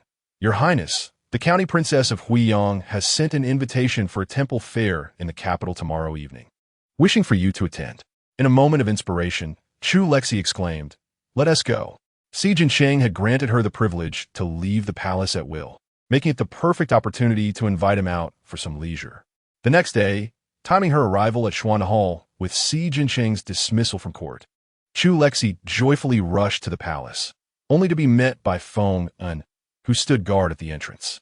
With a cautious smile, Feng An asked, "Your Highness, several officials are inside discussing important matters with His Majesty. Would you prefer to wait in the side chamber?" This was the first time Chu Lexi had been barred from entering, but it mattered little. She inquired of Feng An, "Will His Majesty be free later to go out together?" It had been several days, yet he had not emerged. Chu Lexi felt that Si Jinsheng's temperament was rather fiery. A little excursion could certainly alleviate his spirits. Feng An pondered his words. "Your Highness, His Majesty has been rather occupied of late. Perhaps you." Before Feng An could finish his sentence, Chu Lexi discerned his reluctance to accompany her, even though she herself wished to go. Thus, she expressed her disappointment. "Very well then, I shall go alone." Feng An, huh? "No, please, wait a moment. Just a little coaxing." As he gazed at her graceful figure departing, he looked again at the foreboding atmosphere of the Xuanda Hall, feeling an overwhelming sorrow. "Your Highness, please take this old servant with you." With a sense of impending doom, he stepped into the Xuanda Hall, only to have a teacup was past his ear upon entry. The palace maids and eunuchs knelt in a collective hush, and Feng An too remained silent, inwardly relieved that His Majesty did not possess a penchant for throwing things at people. Observing the oppressive stillness of the hall, where even the drop of a pin could be heard, he recalled the figure that had left without hesitation, and a cold smirk crept upon Si Jinchao's lips. Indeed, it was all a fade. Everything she did was merely an act. She was unwilling even to offer him a moment of comfort. Lowering his gaze to the red string around his wrist, a chill akin to the depths of a dark abyss enveloped his heart, sending shivers down his spine. Feng An inadvertently caught sight of this and shuddered, silently wishing Chu Lexi well. "Your Highness, may you enjoy yourself." Chu sat in a carriage. Chu Lexi sneezed. "Who could be thinking of me? The tyrant. Remember to bring him a gift. I must update the back end. I may be offline for a while." "All right, no problem." Chapter 32. A day out upon reaching their destination, Chu Lexi disembarked from the carriage just as Yun Jiai rushed over, opening her mouth to call out, but unsure how to address her. Noticing her hesitance, Chu Lexi took the initiative. "While we are out, you may call me Shi'er." "Yun Jiai." "Very well, Shi'er. There is a performance over there. Let us go and take a look." She seldom ventured out with peers, making this her first experience, which filled her with excitement. Originally, Yin Jiaming had planned to accompany her, but she had declined, and he, considering the numerous guards he had brought along, and the fact that she had even more, chose not to insist. Yin Jiai was adorned in a pale pink coral bead-embroidered pomegranate skirt, her hair fashioned into twin hanging buns, accentuated with several pink ribbons, giving her an endearing and playful appearance. Since Si Jinshao had not joined them, Chu Lexi had opted for an attire befitting an unwed maiden. Her hair was styled similarly to Yun Jiai's in twin hanging locks, casually adorned with a few pearl hairpins. She wore a delicate lavender gown woven with silver threads, embodying the grace of a refined young lady. Together, they exuded the charm of cherished daughters from affluent families. This enchanting sight quickly attracted the attention of unscrupulous onlookers. A bald man, upon seeing the two, widened his eyes and elbowed his bearded companion. "Old 8, look over there at those two. They're treasures. They must be worth a fortune." The bearded man scrutinized the situation, then retorted sharply. "Have you lost your mind? This is the capital. They are clearly the daughters of high-ranking officials, surrounded by so many guards. If we dared to act, we'd be apprehended before we even got close." Fearing the bald man's persistence, he added a warning. "You'd best refrain from foolishness. Don't drag me down with you." The bald man, though reluctant to abandon his interest, recognized the danger and conceded, Fine, I'll just watch." After the bearded man departed, he too prepared to leave, only to be intercepted by a masked figure. "Who are you?" The masked individual rasped, deliberately straining his voice. My identity is of little consequence. I wish to discuss a business proposition with you. What kind of business? Follow me. Meanwhile, Chu Lexi was engaged in a game with Yun Jai, both captivated by a performance that involved smashing stones against one's chest. You, subconsciously yearning to converse with Tong Tong, suddenly recalled her absence for an update, and thus stifled your words, continuing to play with Yun Jai. Jai, do you think that stone is genuine? I'm not sure, but it should be. Suddenly, chaos erupted as a nearby shop ignited in flames. The crowd became frenzied, cries of help. The fire is spreading, filled the air. The situation escalated too swiftly, scattering Shuang Yue and her companions. Chu Lexi managed to seize Yun Jai, who was nearest to her. Master, Shuang Han quickly realized that someone had intentionally separated them. Yet amidst the throng, finding her master proved impossible. Shuang Yue, return to the palace and inform the prince. Little Chestnut, go notify his majesty, and the rest of you disperse to search for the princess. Understood. In Xuanda Hall, Si Jinsheng lounged in a chair, his fingertips resting on a sheet of drawing paper, precisely over the brows of a girl depicted therein. You heartless child, why haven't you returned? In a flurry, Fengyan burst into the room, exclaiming, Your Majesty, there's grave news. The beloved concubine has gone missing. Si Jinsheng's expression turned icy, seal off the capital. Everyone must search for her. The Minister of Justice was preparing to clock out for the day when the deputy rushed in with news that sent him spiraling into despair. The beloved concubine and the county princess of the Jingwu Duke have disappeared. They vanished. The minister's vision faded, his legs buckled, and he collapsed to the ground before hastily rising to dash outside, shouting, Everyone, go find them. Quickly. If you fail to locate them, dire consequences await. Instantly, the entire capital went on high alert, with the Imperial Guards and the Jinyue conducting house-to-house searches. Upon regaining consciousness, Chu Lexi felt dizzy and attempted to rub her head, only to discover her hands bound behind her back, rendering her immobile. She surveyed her surroundings, realizing she was in a small room with 4 or 5 young women of similar age, along with a couple of children. Have we been abducted? Is the audacity of kidnappers this brazen nowadays? In the imperial city, right beneath the emperor's nose, they have ensnared so many innocent souls. Noticing that the other girls had awakened, it appeared they too understood their predicament, each lowering their heads in silent sobs, too fearful to weep aloud. They must have been captured later. Fortunately, Yun Jai was beside her. After nudging her gently, Yun Jai stirred, bewildered by their situation. What is this? Have we been kidnapped? It seems so. Yun Jai, in disbelief, exclaimed, Have these people lost their minds? This is the capital. Chu Lexi remained silent, adjusting her position to lean back against Yun Jai, and then attempted to untie her ropes. Grateful for the original owner's years of dance training, which endowed this body with extraordinary flexibility, she managed to contort her hands in an almost impossible manner, flipping them from above her head to the front. With her teeth clenched, she struggled for what felt like an eternity before finally tearing it apart. She spat softly a few times, cursing, Damn it, my jaw. Upon glancing up, she noticed the others were gazing at her with expressions of horror. Without uttering a word, she began to untie their ropes. In such moments, everyone exhibited a surprising cleverness, refraining from loud speech and quietly assisting one another in their escape. They appeared to regard her as their pillar of strength, each looking to her for guidance. Sierra, what should we do now? Yun Jia inquired. Chu Lexi quietly edged towards the door to survey their surroundings. They were confined in a small room that resembled a living area outside. It seemed the others had vacated the premises, leaving only a man slumped over a table in slumber.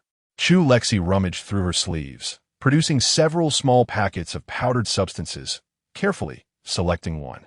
This particular concoction was a poison known as Huagu San, which would rapidly erode both skin and bone upon contact, taking effect almost instantaneously. Yun Jia paused, whispering, Let me do it. Although I am not skilled in martial arts, my brother taught me some self-defense techniques, and even if I am discovered, I still have a considerable chance of sprinkling it on him. Chu Lexi said nothing. Recognizing her own vulnerability, she could only advise, be cautious. All right, Yun Jia replied. Fortune favored them at that moment, as she stealthily approached the man from behind, swiftly tearing open the packet and sprinkling its contents upon him. Ah! The man howled in agony, the poison taking effect rapidly. Within moments, he collapsed to the ground, motionless, blood seeping from beneath him. "Run!" they all cried, scrambling towards the exit. Upon emerging, they discovered they were trapped in a labyrinthine alley, uncertain of which direction to take. Damn it! Why are there suddenly so many patrols? I was just about to target a prime catch. Several burly men cursed as they rounded a corner, colliding with the fleeing group. The two parties exchanged bewildered glances. Chu Lexi cursed under her breath and turned to flee. Observing their retreating figures, the men quickly reacted, shouting, "Damn it, pursue them!" How could Old Seven let these women escape? Chapter 33. Apologies. It was evident that a group of frail women with 2 children could not outrun the thugs. Yet the maze-like alleys offered some hope. However, they soon found themselves at a dead end, trapped in the narrow passage. Chu Lexi's face paled. "What terrible luck!" The bearded man laughed menacingly. "Keep running, you wretches. When we return, I will make you regret this." The leader of the thugs barked, "Enough chatter, bring them back." Just as they prepared to restrain the women anew, a bald man rushed in, his face ashen. "Boss, this is bad.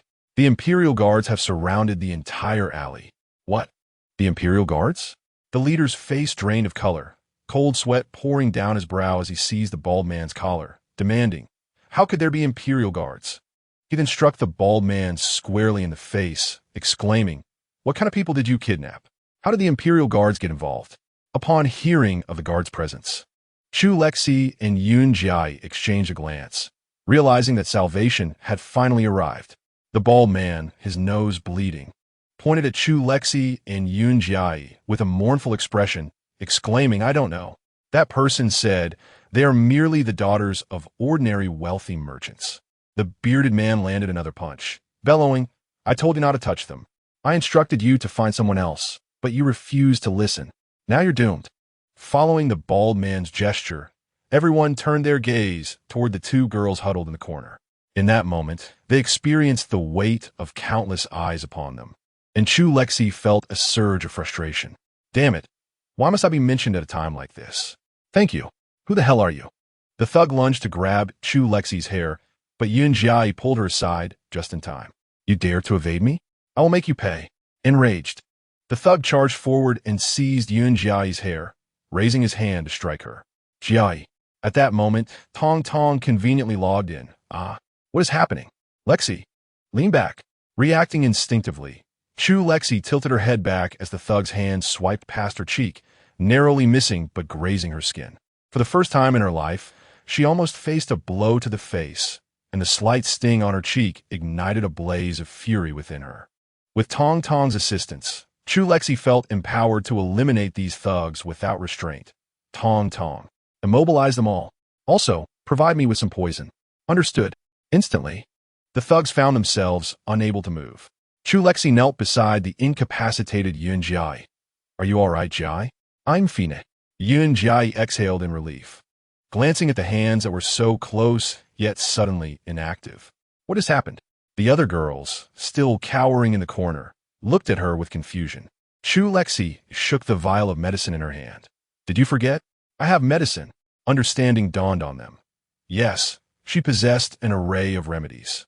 Tong Tong had exchanged a variety of non-lethal yet tormenting poisons from the system's marketplace, and she smiled at the girls. "Do you wish for revenge?" Except for 2 sobbing children, the others' eyes sparkled with resolve. "Yes." Chu Lexi distributed the poison casually, handing each girl a dose to administer. Encouraged by her words, the girls bravely approached the immobilized thugs, forcefully administering the poison. Their eyes gleamed with hatred. "You scoundrels deserve this. If it weren't for you, my brother wouldn't be lost. My mother wouldn't have gone mad because of you." Tong Tong, tearfully flipping through the task world, lamented, "Woo, that scared me. In the next world, I will find you a host with formidable strength, so you will never encounter such situations again." "Thank you, dear Tong Tong. Take your time. There's no rush." Chu Lexi reassured her, then abruptly forced the powdered medicine, packaging and all, into the bald man's mouth. In an instant, he collapsed on the ground as if possessed, blood pouring from his mouth, his skin beginning to rot. Yun Jai, too, administered the poison to the thug, and its effects took immediate hold. His insides writhed in agony. Yet he could not move, only scream in desperation, "Ah, damn it, I will kill you." Just then, an arrow, slicing through the air, pierced his arm and pinned him against the wall. The entire alley was swiftly encircled by the Imperial guards, and the ruffian leader was forcibly removed from the wall and pinned to the ground. Chu Lexi, initially wearing a stern expression as she observed the torment of these scoundrels, turned her head to behold a man on horseback, bow in hand. Instantly, a wave of grievance washed over her. Upon seeing him, she released her hold over the wretches. "Oh, why did you take so long to arrive? That despicable creature dared to strike me. I shall have him chopped into pieces to feed the dogs." Si Jinsheng dismounted and hurriedly approached, enveloping her in his embrace and planting a gentle kiss on her forehead. All right, whatever you wish. Please don't cry." As he bent down to wipe her tears, he noticed her soiled little face, which seemed to bear a hint of redness, and he grew anxious, cradling her face delicately. "Are you hurt?" "I'm hurt. Everything hurts," she sobbed, her hair in disarray, her beautiful hairpin lost, her clothes filthy. This pitiable and disheveled appearance pierced Si Jinsheng's heart, filling him with an overwhelming sense of pain. How could this fragile creature endure such suffering? Those who caused her harm deserved nothing but death. He held her tightly, as if trying to merge her into his very being, and kissed away her tears. "I'm so sorry." In that moment, he deeply regretted ever allowing their quarrel to escalate. What did it matter if her affections were feigned or sincere? There is no love without reason in this world. No matter her motives for drawing near to him, her display of affection was sufficient, was it not? Why did he not accompany her, allowing her to leave the palace alone and suffer? "Why are you crying?" "Huh?" Chu Lexi, caught off guard by his sudden apology, felt even more aggrieved and began to wail louder. Yun Jiaming rushed over, his eyes reddening at the sight of his sister's disheveled state. "Sister, I will never let you go out alone again." Si Jinsheng cast a disdainful glance at the blubbering man, who was blowing bubbles from his nose, and carried Chu Lexi toward the carriage, gently coaxing her, "Please stop crying, my dear. I shall avenge you. I will sever his hand and feed it to the dogs," allowing him to witness it. "Yes, they even try to pull my hair. Let us pluck every single strand from their heads, leaving not a single one." "Very well. Whatever you say, my dear." He spoke the most tender words while conjuring the most brutal thoughts. The ruffians, already tormented by poison to the brink of death, now faced this additional suffering, wishing to faint from the agony. Commander Chun observed the ruffians sprawled across the ground, screaming as if they could perish at any moment, and then glanced at the weeping imperial consort nestled in the emperor's arms. He reached a conclusion: women, they are not to be trifled with. Poor Commander Chun, yet to marry, had already developed a fear of women. The imperial guards worked with remarkable efficiency, some pulling hair while others dealt blows, disregarding the emotional fortitude of their comrades. Once finished, they doused any who fainted with a bucket of chilly water to revive them, then brought a stray dog to witness the gruesome fate of its own hand. Only after the dog had finished did Commander Chun exchange pleasantries with the Minister of Justice and then drag the entire group away, bound together with a rope. The junior official of the Dali Temple observed a group of figures being led away, alongside other victims left at the scene. Wiping the cold sweat from his brow, he sighed in relief, realizing that his official hat had been preserved. He gestured to his subordinates, instructing them to take these individuals back for registration and to inform their families to come and collect them. In a carriage, Chu Lexi cried softly, nestled in Si Jinshao's embrace. The man patiently comforted her, agreeing to her every whim. Feeling a twinge of guilt for her demands, she covertly glanced at Si Jinshao and then leaned her face against his shoulder, whispering, "Your Majesty, why are you so agreeable today? You've accepted everything I've said." "I'm not quite used to it. Shouldn't I indulge you?" he replied. "Then your Majesty must indulge me every day from now on, agreeing to everything I say." "Indeed." Chu Lexi stared into his eyes for a moment, seemingly verifying the truth of his words, and suddenly decided to tease him. "Then I want a son. Not happening. See Jean Chao's expression darkened as he grasped her chin, silencing her mischievous mouth. After a considerable pause, Chu Lexi covered her swollen lips and continued to cry, "Wah! Your Majesty is being unreasonable. What happened to the promise of a sovereign's word being unbreakable?" In a remarkably good mood, Si Jean Chao applied ointment to her face, chuckling, "But I never agreed to that. How infuriating." Fuming, Chu Lexi eventually fell asleep. Upon awakening, she discovered herself in the longing palace. Her attire changed, and her body felt refreshingly clean, as if she had just bathed. Rising, she was startled to see Shuang Yue and Shuang Han kneeling by her bedside. "What are you two doing kneeling?" Upon noticing her wakefulness, both Shuang Yue and Shuang Han bowed their heads in unison. "Yesterday's events were entirely our fault. We failed to notice the assailant in time, resulting in the princess's injury. We beseech you to punish us." Regardless of the circumstances, the incident had occurred under their watch, marking their incompetence that warranted retribution. Chu Lexi understood that if she did not impose a penalty, it would fall to Si Jean Chao or her uncle to do so. Thus, she declared, "You shall be punished by not being allowed to eat today." Exchanging glances, Shuang Yue and Shuang Han bowed once more, tears in their eyes. "Thank you, Your Highness." "Enough. Enough. Rise now. I am quite hungry," Chu Lexi said, waving her hand. Shuang Yue swiftly styled her hair before assisting her to the dining area. Recognizing that after a night's rest, the princess must surely be famished, as breakfast was already prepared.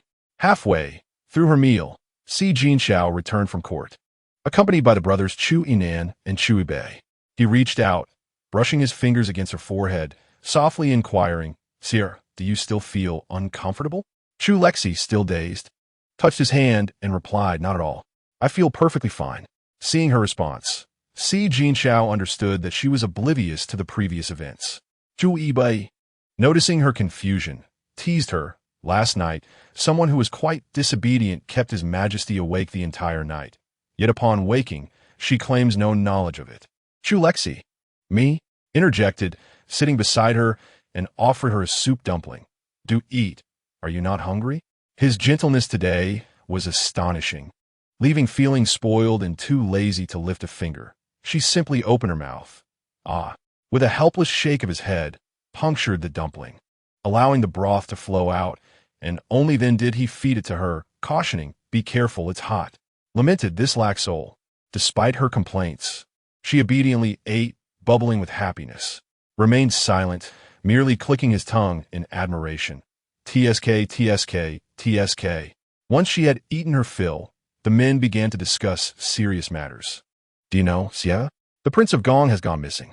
"Missing?" "Yes, just last night, after you and the Princess of Huayang disappeared. We mobilized nearly all the forces in the capital to search for you, and then the prince simply vanished from the ancestral hall." Gasped, biting her finger. "Goodness! Did he flee? Is he truly attempting to solidify the charges of treason against himself?" "Tong Tong, can you locate him?" Tong Tong replied, "I'll give it a try, but I cannot guarantee success. The male lead's fortune may shield him from detection." Was speechless. Even in this predicament, the female lead has forsaken him. Yet the heavens have not swapped the male lead. There is nothing to be done. After all, the female lead is also fictitious. "Oh, it seems the male lead's fortune has diminished slightly. I can roughly track his location." Sully fed her a piece of cake. Chu, where is he?" "He is headed south, but I cannot ascertain his destination." As listened, she looked up, contemplating how to inform them of the situation. "Host, we have detected that the ancestral home of the left minister is in Lingen County, which lies to the south. You might gently suggest this. Why not investigate the left minister's hometown?" Assured her, "Rest assured, arrangements have long been made. There are watchful eyes in every area, and besides, Lingen is not a prosperous place. He cannot achieve much there." "Oh, that is reassuring."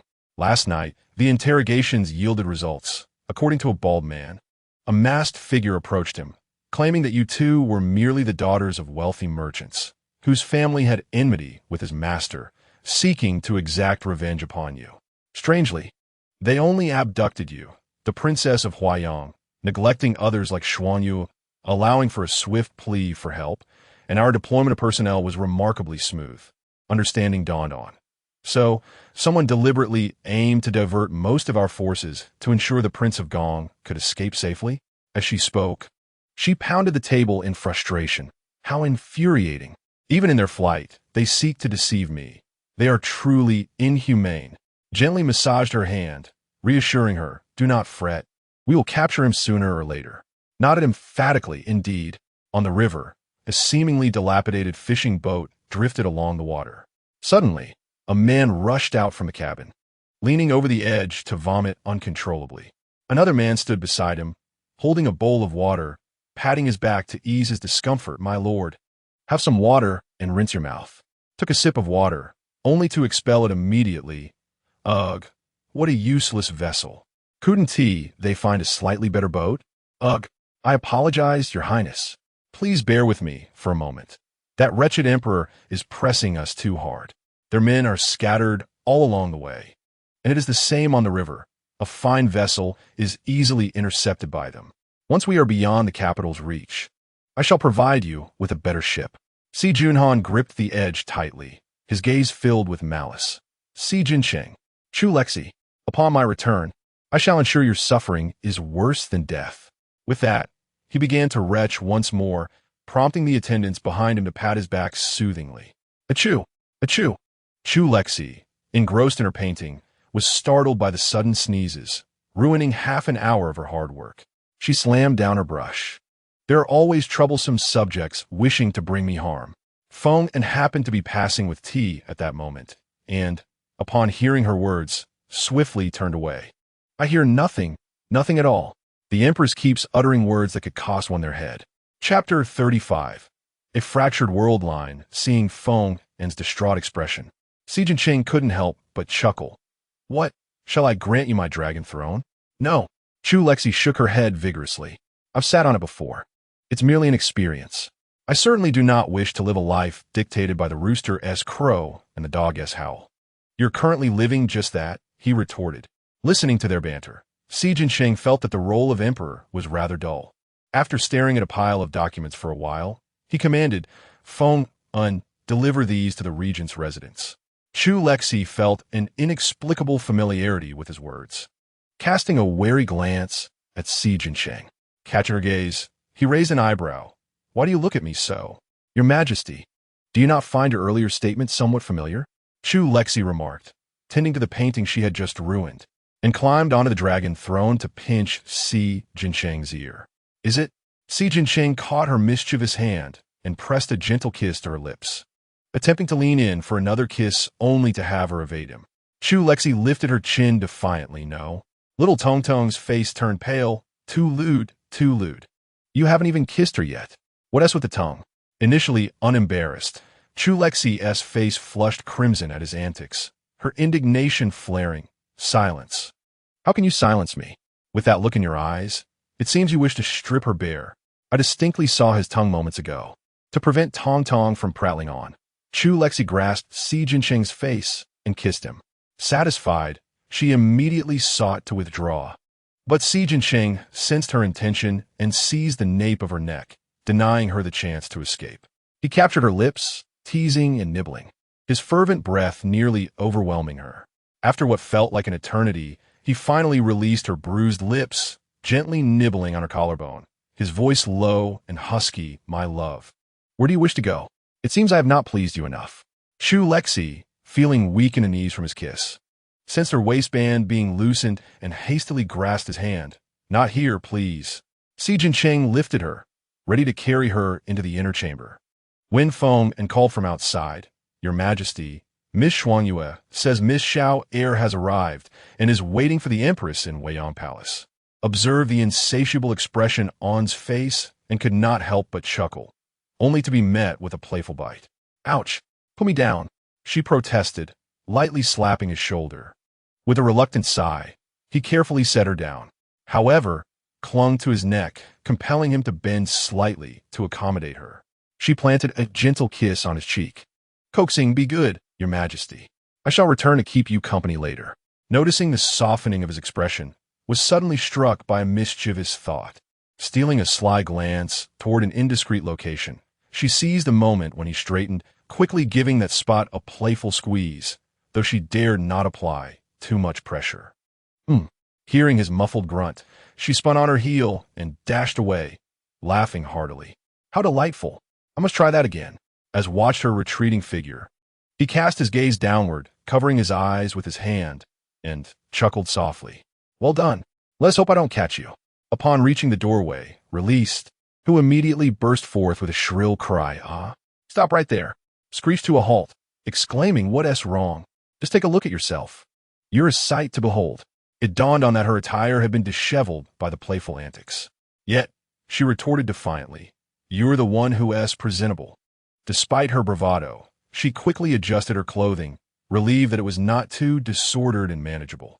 In the Weiyang Palace, felt a twinge of anxiety. Ever since the last collaboration in exchanging gifts, the imperial consort had not sought her out again. With the Duke of Gong imprisoned and cast into the imperial dungeons, her adversaries had been vanquished, leaving her without reason to approach the consort. The sudden summons left her feeling uncertain. As entered, promptly rose and bowed. Your servant pays her respects to the esteemed consort. Rise and be seated, gestured for her to sit and dismissed the others present. Diving straight into inquiry. Tell me about your past life. What transpired after ascended the throne? Was taken aback by her forthrightness. Yet she recounted the events in detail. S expression grew perplexed. Are you saying that began selecting consorts 3 years after his ascension? If my memory serves me right, selections occur every 3 years, so he must have refrained from choosing anyone upon his coronation? Indeed, it appears to be a puzzling realm, replied, still bewildered, yes. And then what happened? How did you return? Or rather, how did you meet your demise? Upon hearing the inquiry, his eyes flared with hatred. After I became pregnant one night, approached me, claiming she could save the family, but it would cost the life of my unborn child. After I consented, she divulged some rather peculiar information. Peculiar information? What do you mean? Pressed. She revealed that she was not the original, but rather hailing from another world, possessing a divine entity known as a system. The Duke of Gong was originally meant to be her romantic partner, destined to love only her. However, once she confided everything to, he underwent a transformation. He attempted to seize Jiang Xian's system, accompanied by a peculiar sorcerer. After killing the second female lead, Song Shinti, with the sorcerer's assistance, he indeed managed to steal Jiang Xian's system. Can a system truly be stolen? What is the situation? Tong Tong. I surmise it is because he has slain the second female lead and acquired her fortune. Ordinarily, upon her demise, the fortune would revert to the female protagonist. Thus, it seems he must have employed some method to usurp the second female lead's fortune before seizing the protagonist system. Understanding this, Chu Lexi gestured for Xiao Yue to continue. However, it appears Jiang Xian had done something to him, rendering him incapable of fathering offspring. In fact, during those 3 years, he had several concubines, yet none conceived. Chu Lexi grasped the situation. Hence, he has set his sights on you. As a pivotal character, you possess your own fortune, possibly making you the sole candidate capable of bearing his children, though he seems intent on leaving a legacy. Xiao Yue continued, indeed, when the child was 8 months along, Jiang Xian returned and administered a strange drug to me. I lost consciousness, and when I awoke, the child was gone. I remained at Chonglu Palace, believing one of them might perish, while the other would either come to kill me or save me. At this point, she suddenly laughed, though her laughter was more sorrowful than joyful. However, I did not anticipate that they would arrive together. They accused me of plotting against the heir and sentenced me to death. I watched as Jiang Xian held hands with Si Junhan, appearing reconciled. Later, I was stripped of my clothing and pinned to the ground. Jiang Xian approached with a smile, saying, I am sorry. I just wanted to go home. I was bewildered by her words, yet she suddenly withdrew a hairpin and plunged it into my neck. She mimicked Jiang Xian's actions, and I noticed a change in Si Junhan's expression. He seemed frightened. Seeing her distressed state, Chu Lexi interrupted. All right, no need to continue. Chapter 36. The silver mine. The remainder of the story was easily inferred by Chu Lexi. It was merely that Jiang Xian, after killing her, contended with Si Junhan for the system. According to this life's narrative, Jiang Xian emerged victorious. She successfully returned and, for reasons unknown, even reverse time, forcibly swapping out another individual. Tong Tong could not suppress her astonishment. So, in this world, everyone is inherently wicked. The male lead exploited the second female lead's life to usurp the female lead system. And then the female lead sacrifices the third female lead and her child to forcibly alter everything, subsequently replacing it with another calamity to torment the male lead. Chu Lexi felt a twinge of sympathy for Xiao Yue. Yet she knew she had to inquire further. Are you aware of what Lingyan possesses? She believed the male lead must have other contingencies, so it was prudent to ask. Surprisingly, Xiao Yue did know. Lingyan has a silver mine. Chu Lexi's voice broke with astonishment. A silver mine? Yes, the governor of Lingyan is a distant relative of the Empress Dowager's family, making him Si Junhan's cousin. Upon discovering the silver mine, he chose not to report it, but instead began illicitly mining it. Furrowing her brow, Chu Lexi remarked, he alone wouldn't possess the capability to conceal such a significant matter. Thus, both Si Junhan and the left chancellor must be aware of this. Indeed, he even employed mercenaries with that money. During our previous excursion, we had the opportunity to observe them. However, due to an unforeseen circumstance, the emperor's abrupt demise rendered his mercenaries useless.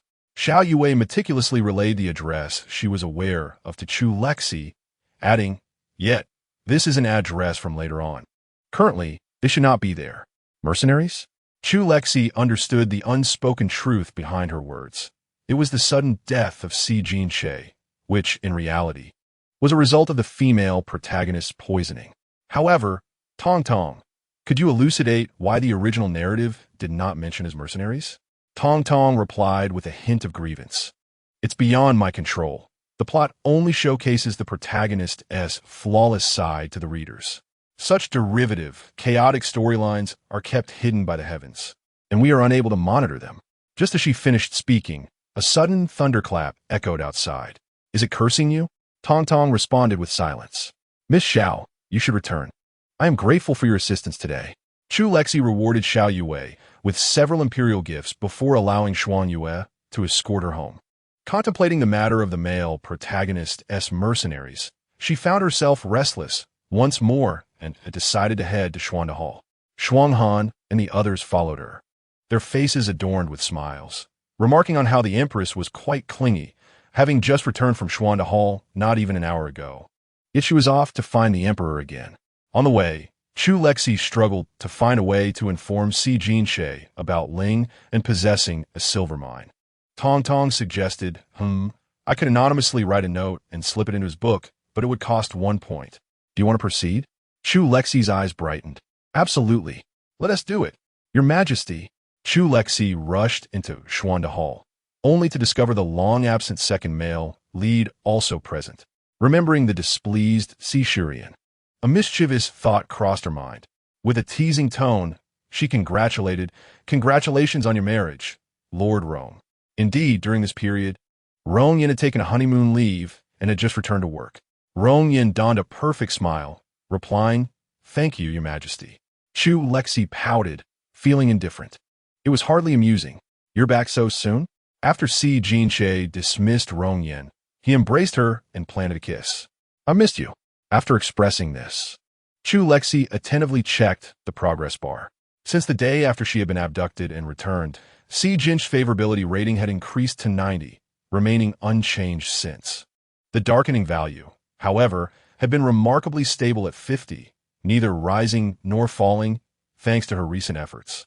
Yet, that vexing wish remained elusive, no matter how she inquired. He refused to divulge it, and the few responses she received did not meet the task criteria. Si Jinshe responded lightly, then settled down to read.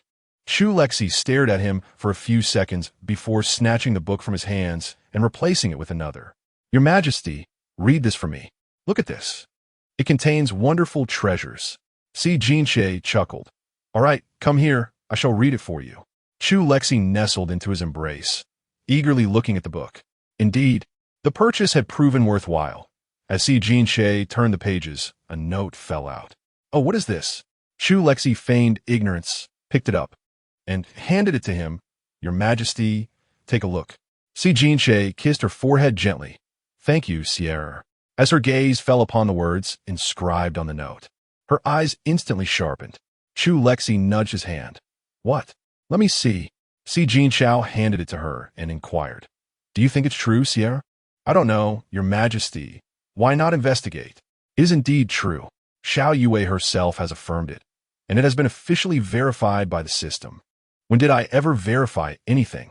You slander me. You did not deny it. You even helped me slip this note. That is your endorsement. Tong Tong interjected. I find myself unable to refute that. All right then, regarding the system's actions, let us not elevate it to an official matter. Si Jinshao gently caressed her hair. Should we ask Bei to investigate? Cousin? Is he capable? Chu Lexi questioned, sensing that her second cousin's intellect seemed inferior to that of her elder cousin. Let Rongyan handle it. It is known that the female lead is a fabrication, and they have never even met. Therefore, Rongyan has no motive to betray the tyrant.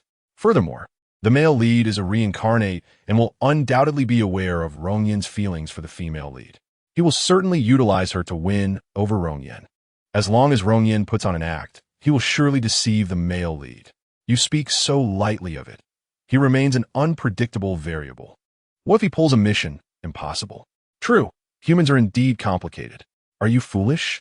Si Jinshao nodded, seemingly unsure of whom he was referring to. He is indeed a bit foolish. He planted a gentle kiss on her troubled little face. Do not worry. I know whom to send.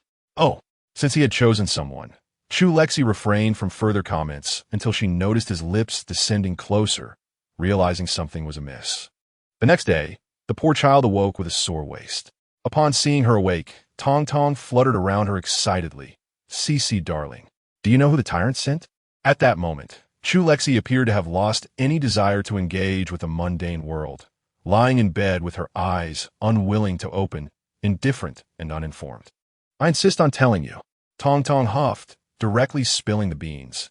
It's the male concubine beside the Empress Dowager, and Yun Jiaming, both of whom harbor a deep hatred for the male lead. One operates in the open, while the other in the shadows. They are plotting to take down the male lead. Chu Lexi was instantly drawn back to reality. Elaborate. Oh my, I only discovered this after a night of investigation. That male concubine is named Chun Yu, and he is actually the Empress Dowager's enemy. I truly admire his determination for revenge. Goodness, this revelation is absurd. Indeed. Interestingly, he has a connection to you, no? To the original host. What? The original host can be considered his savior. Years ago, when his family faced calamity, he managed to escape but was severely injured. It was the original host and her master who happened to pass by and save his life, providing him with some funds, allowing him to survive until now. Chu Lexi became intrigued. Please, elaborate further. In those days, his grandfather was a renowned physician in Lingen. One time, the late emperor was touring with the Empress Dowager, and she expressed a desire to visit her maternal home. Unexpectedly, she encountered Chun Yu's father on the street. Chun Yu is quite handsome, but his father was even more striking. Thus, the Empress Dowager developed a particular interest. A particular interest? Is it what I presume? Indeed, it is exactly what you are thinking. Goodness, the late emperor was still alive at that time. What audacity! Not only was he alive, but at that time, Si Junhan was merely 10 years old. Chapter 37. Preparing a justification for rebellion. CHLX expressed her astonishment and affirmed, goodness, one extravagant display. The Empress Dowager must have succeeded. Ah, you've guessed incorrectly. She indeed did not succeed. Then she must be enraged, seeking to destroy what she cannot possess. Precisely. After several rejections, she believes they are ungrateful, leading to their ruin. Truly inhumane. SJNCH paused. Are you insulting me again? He approached the bed and pulled the languid figure up. It is noon. Rise and partake in the meal. Oh, very well. CHLX lazily replied while clinging to his arm, patiently awaiting Shu Ngh and Shu Nju to assist her in dressing and grooming. Such a life of ease, where everything is provided, was simply delightful. Dearest LX, with the longevity festival approaching in a month, what sort of birthday gift do you intend to present the tyrant? CHLX had not yet contemplated this matter and decided to think it over later. Pausing her meal, she inquired, Does your majesty have affairs to attend to this afternoon? SJNCH tousled her hair. Indeed, LX, you may amuse yourself. Very well. Knowing that his presence would hinder her gift preparation, he permitted her to return alone, though he indeed had pressing matters. With SJNH's duplicitous nature, even if he were to rebel, he would contrive a most noble pretext. Observing the docile young lady beside him, he recognized that women have historically been the easiest scapegoats for such justifications. To prevent any such occurrences, he resolved to prepare a rationale for SJNH in advance. Once CHLX departed, he commanded F-ing-N proceed to SHUN Palace. Upon arriving at SHUN Palace, SJNCH discovered the Empress Dowager entangled with another male paramour. Unperturbed, he ordered the guards to drag both individuals out. The Empress Dowager, engrossed in her indulgence, was startled by the sudden intrusion, hastily clutching the covers to shield herself. How dare you? Who permitted your entry? Where's Mama H?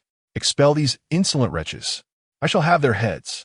In her agitation, the male companion let out a pained cry, and the two found themselves in a most compromising position. The scene was too scandalous. Fearing for his majesty's sensibilities, F-ing-N had a blanket brought to cover the Empress Dowager before the two were removed. Your Majesty, you little scoundrel, how dare you act so brazenly? Where's Mama H? F-ing-N had only begun to speak when the Empress Dowager's furious shrieks interrupted him. In her rage, she failed to notice Mama H lying breathlessly on the ground, having been struck.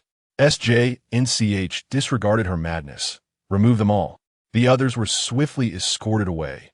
However, the one still entangled with the Empress Dowager posed a dilemma. F-ing-N hesitated. Your Majesty, this SJNCH cast a cold glance, then disposed of him. Understood. F-ing-N ordered a screen to be raised for modesty, and he personally took action, swiftly having the male consort removed, bloodied, and battered. The screen remained, isolating SJNCH and the Empress Dowager, leaving no one else in the hall. After a prolonged silence, the Empress Dowager finally spoke. What do you intend to do? Prepare a pretext for your son's rebellion. Upon hearing his words, the Empress Dowager suddenly cried out, as though she could not bear to hear the term rebellion. My son does not need to rebel. This position rightfully belongs to him. His assent to this position is entirely justified. It is you, wretched creature, who have usurped it. Si Jincheng had no desire to engage in such futile disputes. It was you who orchestrated the assassination back then, or rather, it was Si Junhan who instructed you. The Dowager's eyes flickered. What nonsense are you spouting? I do not comprehend. Although the late emperor indulged your actions with your intellect, it is improbable you conceived such a comprehensive plan. The Dowager interrupted him directly. It was indeed I who did it. At merely 9 years of age, what could my son possibly understand? Si Jincheng scoffed. Ah, how fiercely protective you are of your child. Let us see how well your son will utilize your life. You intend to kill me? I am your nominal mother. This would be patricide. Are you not afraid of incurring eternal infamy? The Dowager could scarcely believe it. This insolent wretch truly wished to slay her. The Prince Gong stumbled upon the Dowager's secretive liaison with a paramour and, out of guilt for the late emperor, in a fit of rage sought to execute the paramour, but inadvertently killed the Dowager instead, fleeing to Lingen with intentions of rebellion, only for the palace attendants to discover her decayed corpse. After recounting this, he inquired pointedly about the Dowager's thoughts. What do you think, your highness? You, beast. I'm not dead yet. Then die now. Si Jincheng dismissed the matter as trivial, instructing Feng and to escort the Dowager on her final journey. Yes. Feng promptly entered to administer poison to the Dowager, declaring, Old servant bids farewell to her majesty. Cough, cough, cough. Release me, you cursed eunuch. Feng, no longer bothered by her insults, administered the drug he had acquired from the favored consort days prior. Once ingested, it would result in immediate death, with the body rapidly decaying as though it had been deceased for several days. Tong Tong, unwilling to witness her host preparing a birthday gift for the tyrant, casually selected a person to monitor, only to witness something she should not have. Oh my goodness! What is it? Your man has killed the Dowager. Chu Lexi paused, knife in hand. Elaborate. I recorded it. I'll show you the replay. After watching, Chu Lexi was bewildered. Wait. Where could the Prince Gong have gone? Did the Dowager still have thoughts of dalliance? Is your focus a bit misplaced? Is this really the crux of the matter? Tell me, is this the main point? Huh. Chu Lexi waved his hand, resuming his carving. All is well. The Dowager was bound to die sooner or later. Her demise now could still serve a purpose for the Emperor. Is that not a good thing? Tong Tong was perplexed. According to the background of the world her host lived in, she should not be this nonchalant. You ought not to be so composed. While our mission's objective is the antagonist, we need not become one ourselves. As a model citizen, should you not guide him toward the righteous path? I am a despicable scion of capitalism. Thank you very much. You're also a rich second generation. Indeed, did you not know? I ended up bound to you after my private jet was sabotaged by my father's enemies, causing it to crash. Tong Tong felt a pang of jealousy. I discriminate against the rich second generation. Do not speak to me. What is Sierra up to? The voice of Si Jinshe echoed behind her, prompting Chu Lexi to immediately set down what she was holding and rush to cover his eyes. Your Majesty, you must not look. Si Jinshe embraced her and obediently turned away. All right, I shall not look. Chapter 38. The Phoenix robes soon. The news of the Empress Dowager's demise, instigated by Si Jinsh's deliberate machinations, rapidly spread across the vast expanse of the land, compounded by a mixture of truth and falsehood, with rumors of regicide and rebellion. In an instant, Si Junhan became synonymous with disloyalty and unfilial behavior. Bang! When Si Junhan, far away in Lingyan, heard these rumors, the situation had spiraled beyond his control. In a fit of rage, he smashed the teacup in his hand onto the ground. Damn it! How dare Si Jinshe? He vowed to kill him. Si Junhan could scarcely believe that the scoundrel Si Jinshe would indeed dare to lay a hand on their mother. An elderly man entered the room, observing the prince's impotent fury with a barely perceptible sigh. Your Highness, do not act rashly. With our current capabilities, we cannot shake that tyrant's position. Uncle, Si Yunan, upon seeing the newcomer, managed to calm himself slightly and greeted him respectfully. However, as he listened to the man's counsel, his anger only intensified. Uncle, how did he uncover those individuals? I left no incriminating evidence. In recent times, Si Jinshe had not merely spread rumors. He had meticulously dismantled all those Si Junhan had arranged over the years, both overtly and covertly. This was also the reason why the rumors had spread throughout the nation. The left chancellor had fled on the very day of the Empress Dowager's death, and together they had completely seized control of Lingyan, amassing troops and preparing to proclaim themselves as sovereign. Initially, they had indeed operated under the guise of eradicating the demonic consort and cleansing the court, and to be fair, such slogans had proven quite effective at first. However, as the rumors of Si Junhan's regicide escalated, dissent began to grow within the army. The left chancellor shook his head. Since it has already transpired, Your Highness need not dwell on it any longer. What should be prioritized now is how to soothe the morale of the troops. Yes, I understand. Meanwhile, Chu Lexi was in her chamber preparing a birthday gift for Si Jinshe, reflecting upon her 2 lifetimes. It could be said that Si Jinshe was her first boyfriend, and she was quite earnest in her preparations. After much contemplation, she realized that as a feudal emperor, Si Jinshe lacked for nothing. Whatever he desired, countless individuals were eager to present it to him. Thus, aside from the customary thoughtful gifts, she resolved to create something with her own hands.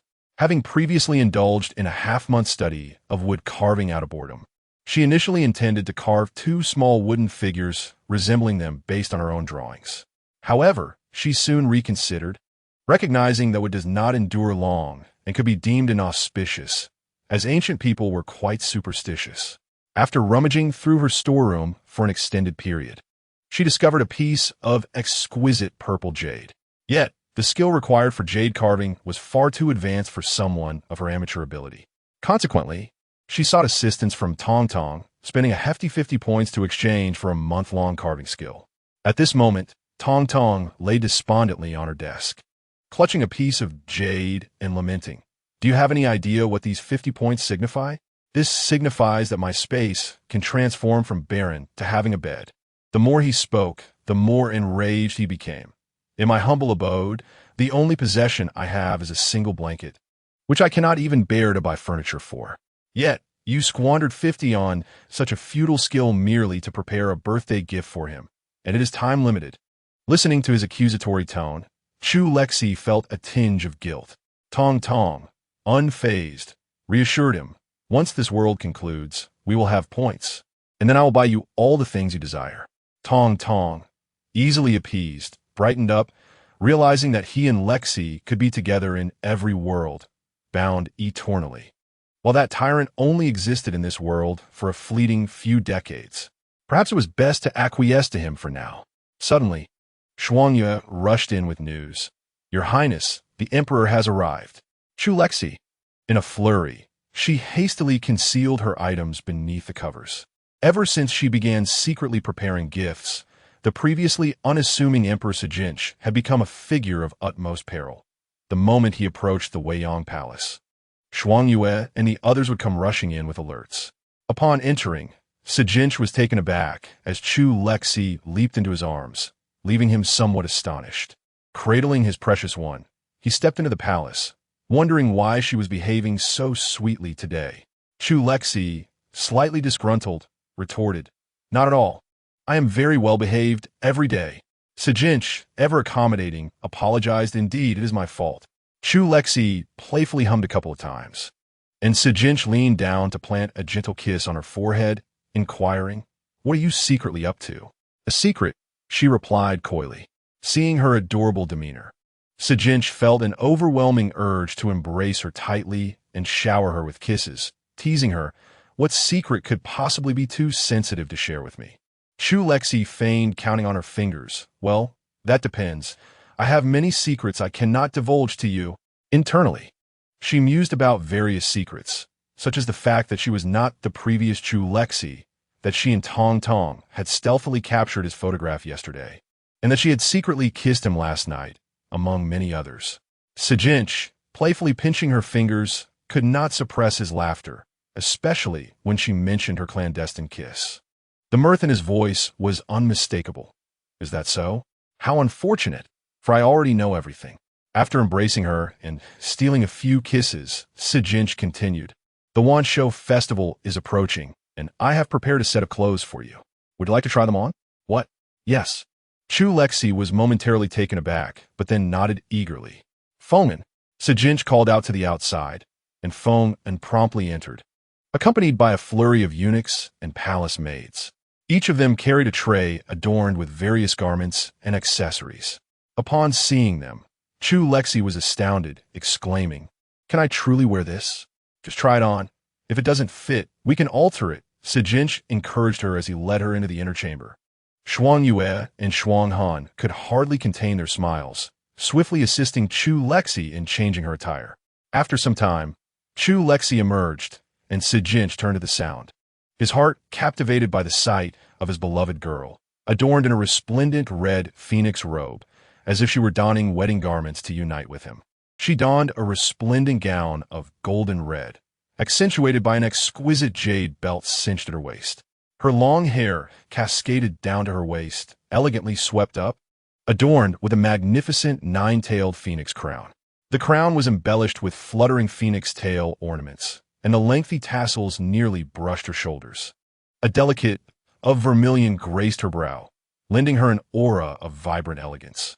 Her finely sculpted visage resembled that of an ethereal fairy, untouched by the mundane world.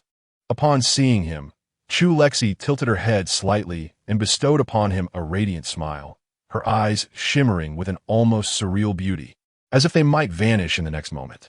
In that instant, Si Jinshao struggled to suppress the tumultuous emotions surging within him, hastening towards her and enveloping her waist in a tight embrace. Chu Lexi barely had time to utter a word before he sealed her lips with his own. The palace attendants instantly bowed their heads, retreating silently at Fengman's unspoken command.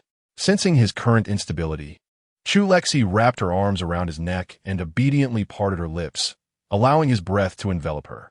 Noticing her actions, Si Jinshao's arms tightened abruptly, his grip fierce enough to seem as though he wished to consume her entirely, eliciting a muffled moan from her lips. Time felt suspended, and after an indeterminate duration, Chu Lexi found herself breathless from the kiss. Her hands slipped from his neck to his shoulders, gently pushing him away, yet he effortlessly captured her wrists, lifting them above her head, causing her jade bracelets to clink melodiously against one another. At that moment, a stray thought crossed her mind. What if the bracelets were to break? Chapter 39. The Longevity Festival. Noticing her distraction, Si Jinchao bit down on her lip with a hint of displeasure, and she sensed the metallic tang of blood. Ouch! Are you a dog? Biting again? I'll bite back. With this thought, she opened her mouth and retaliated fiercely, only to discover that Si Jinchao became even more exhilarated, kissing her more passionately. Chu Lexi thought to herself, how vexing. I've brought misfortune upon myself. When he finally relented, she was left utterly disheveled, her crown askew, and her hair ornaments scattered on the floor. Once her breath steadied, she playfully thumped his chest, exclaiming, look at my clothes. It's all your fault. Her voice was soft, devoid of genuine anger, more akin to playful pouting. Si Jinchao relished her post-kiss indignation, allowing her to vent for a moment before teasingly coaxing her. What shall we do about the mess? Perhaps we should remove it all? As he spoke, his hand made a move towards her jade belt, prompting her immediate alertness. No. With a hint of regret, Si Jinchao acquiesced. Very well. Such a pity. As the Longevity Festival approached, envoys from various nations began to arrive in the capital, filling the city with a vibrant bustle since the beginning of the month. Si Junhan was not idle either, making moves in the areas surrounding Lingen, though without success. Si Jinchao remained elusive, often absent from sight. In contrast, Chu Lexi was delighted, preparing gifts and venturing out to explore, occasionally returning with treasures from beyond the palace to charm Si Jinchao into compliance. Upon entering the Xuanda Hall that day, an unsettling feeling washed over her. Her uncle was present, and both appeared to be in good spirits. She obediently approached her uncle from behind and gently kneaded his shoulders. What are you and his majesty discussing that brings such joy? Chu Yen, savoring a sip of tea and relishing his niece's attentions, nonchalantly replied, good news. But I shan't divulge it to you. Chu Lexi, momentarily indignant, huffed in response. With a swift motion, her small, chubby fingers glided across the screen, exclaiming in surprise, oh my.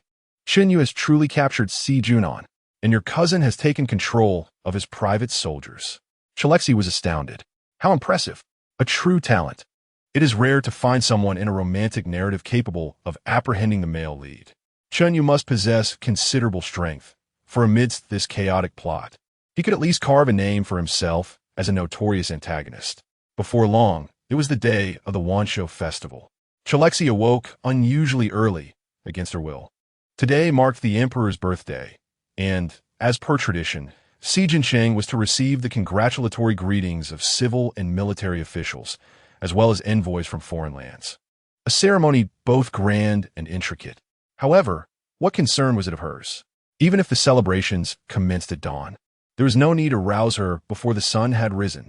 She kept her eyes shut, unwilling to confront the still dark sky until Shuang Yue and the others roused her, meticulously preparing her for the day. Only upon being assisted out the door did she realize something was amiss. Wasn't this the residence of the regent? Before she could comprehend the situation, her uncle, clad in a dragon robe, guided her outside. It was only when she was seated in the imperial carriage, witnessing the citizens kneeling in reverence along the streets, that her mind finally engaged. Tong Tong was utterly astonished.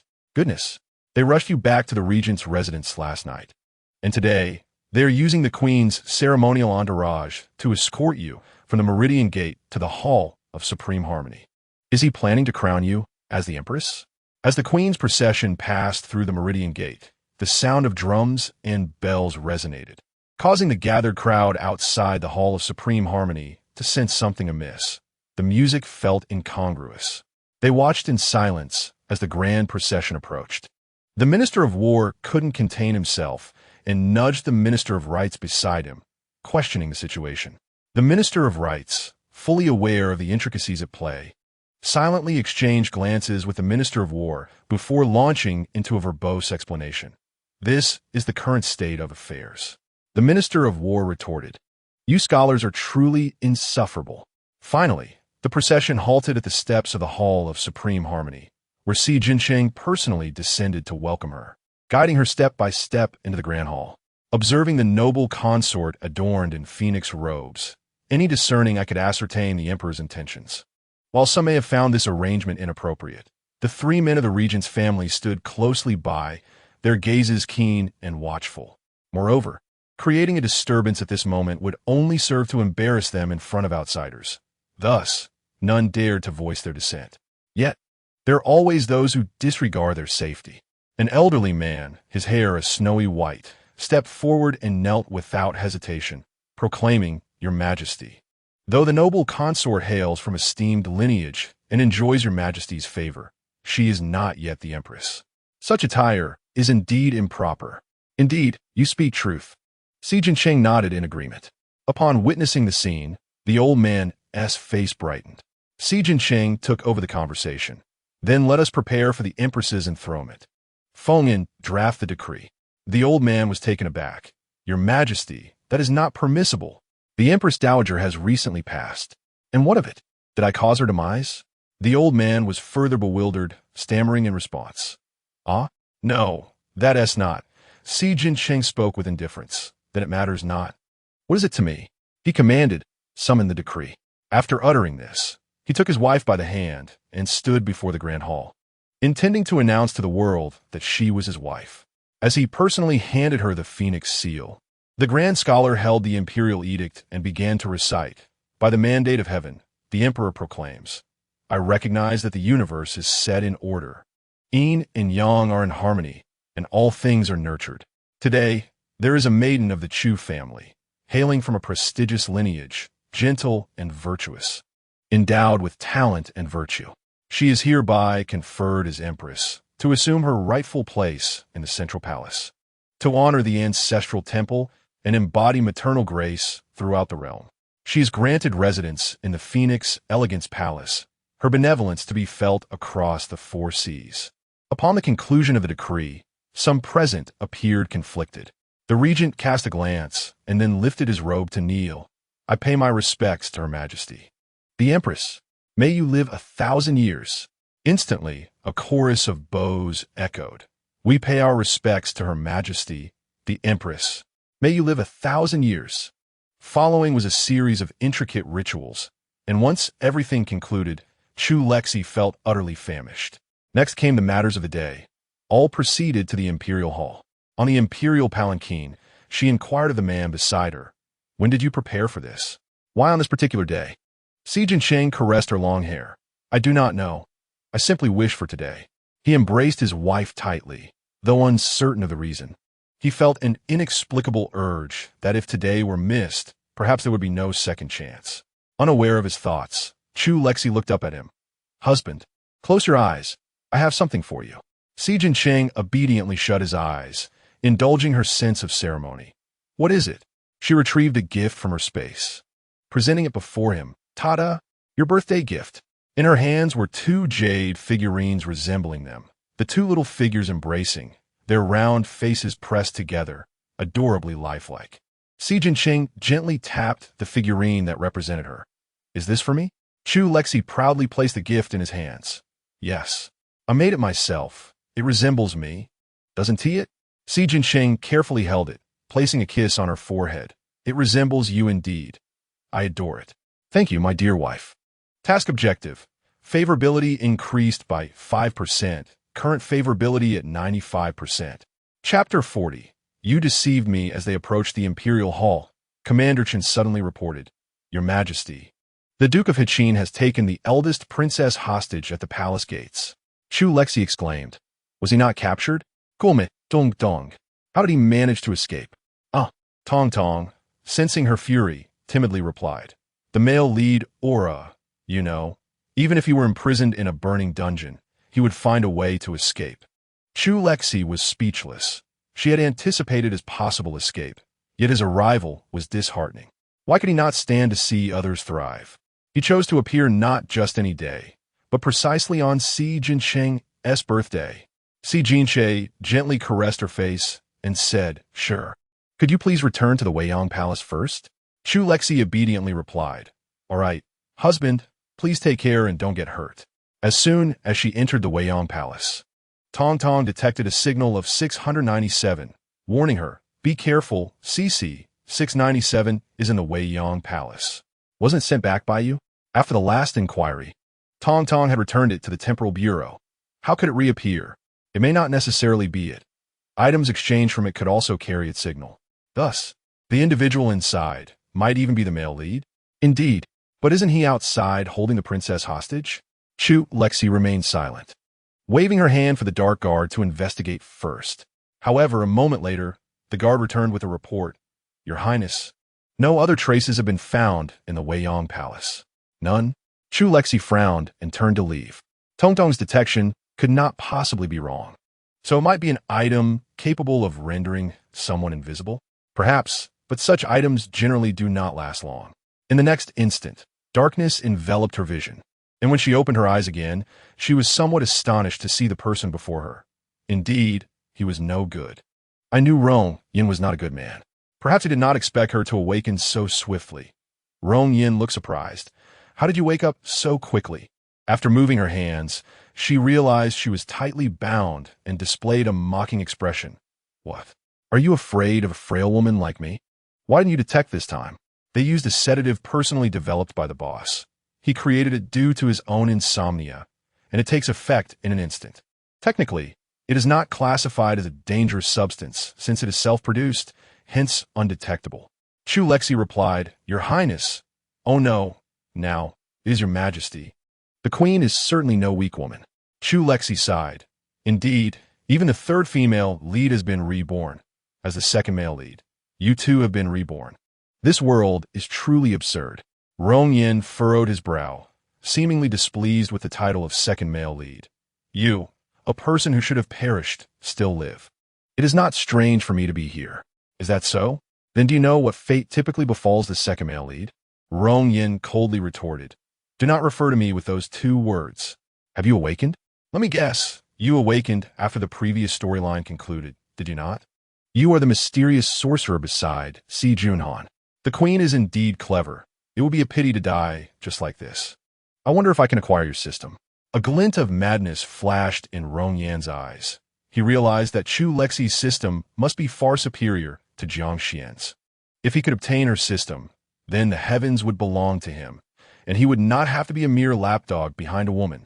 Chu Lexi disdainfully scoffed. "What nonsense are you thinking? You should understand that Si Shuran is not that significant. Although Si Junhan may be a bit foolish, he is not foolish enough to be exploited by you." Rong Yin produced a uniquely designed dagger from his bosom and approached Chu Lexi. "Are you still hoping for Si Jinshe to save you? Even if he senses something amiss and returns, it will be too late. Is that so?" As his dagger was about to make contact with Chu Lexi, he found himself utterly immobilized. "You, what have you done? You clearly have not exchanged for any items." He had previously observed that each time Jiang Xian received an item, it would manifest directly in her hands, and he had even provided cover for her. Yet, Chu Lexi possessed nothing in her hands. Only when Tong Tong helped her untie the ropes did she leisurely seize the dagger from Rong Yin. "I truly cannot decide whether to call you foolish or clever. You surmise that my system surpasses Jiang Xian's, yet fail to consider that it could directly act against you, in addition to providing items. Farewell." Oh, I almost forgot to mention, the usual fate of the second male lead is either death or a lonely demise. I shall assist you in selecting the former. With that, she plunged the dagger ruthlessly into his chest and, dusting off her hands, turned to leave. However, upon turning, she was confronted by a blood-soaked figure. What the hell? In the next instant, Si Junhan's hand gripped her throat, causing her to choke. Tong Tong, terrified, struggled to intervene, but was thwarted by the will of the heavens. "Cece, darling, how infuriating.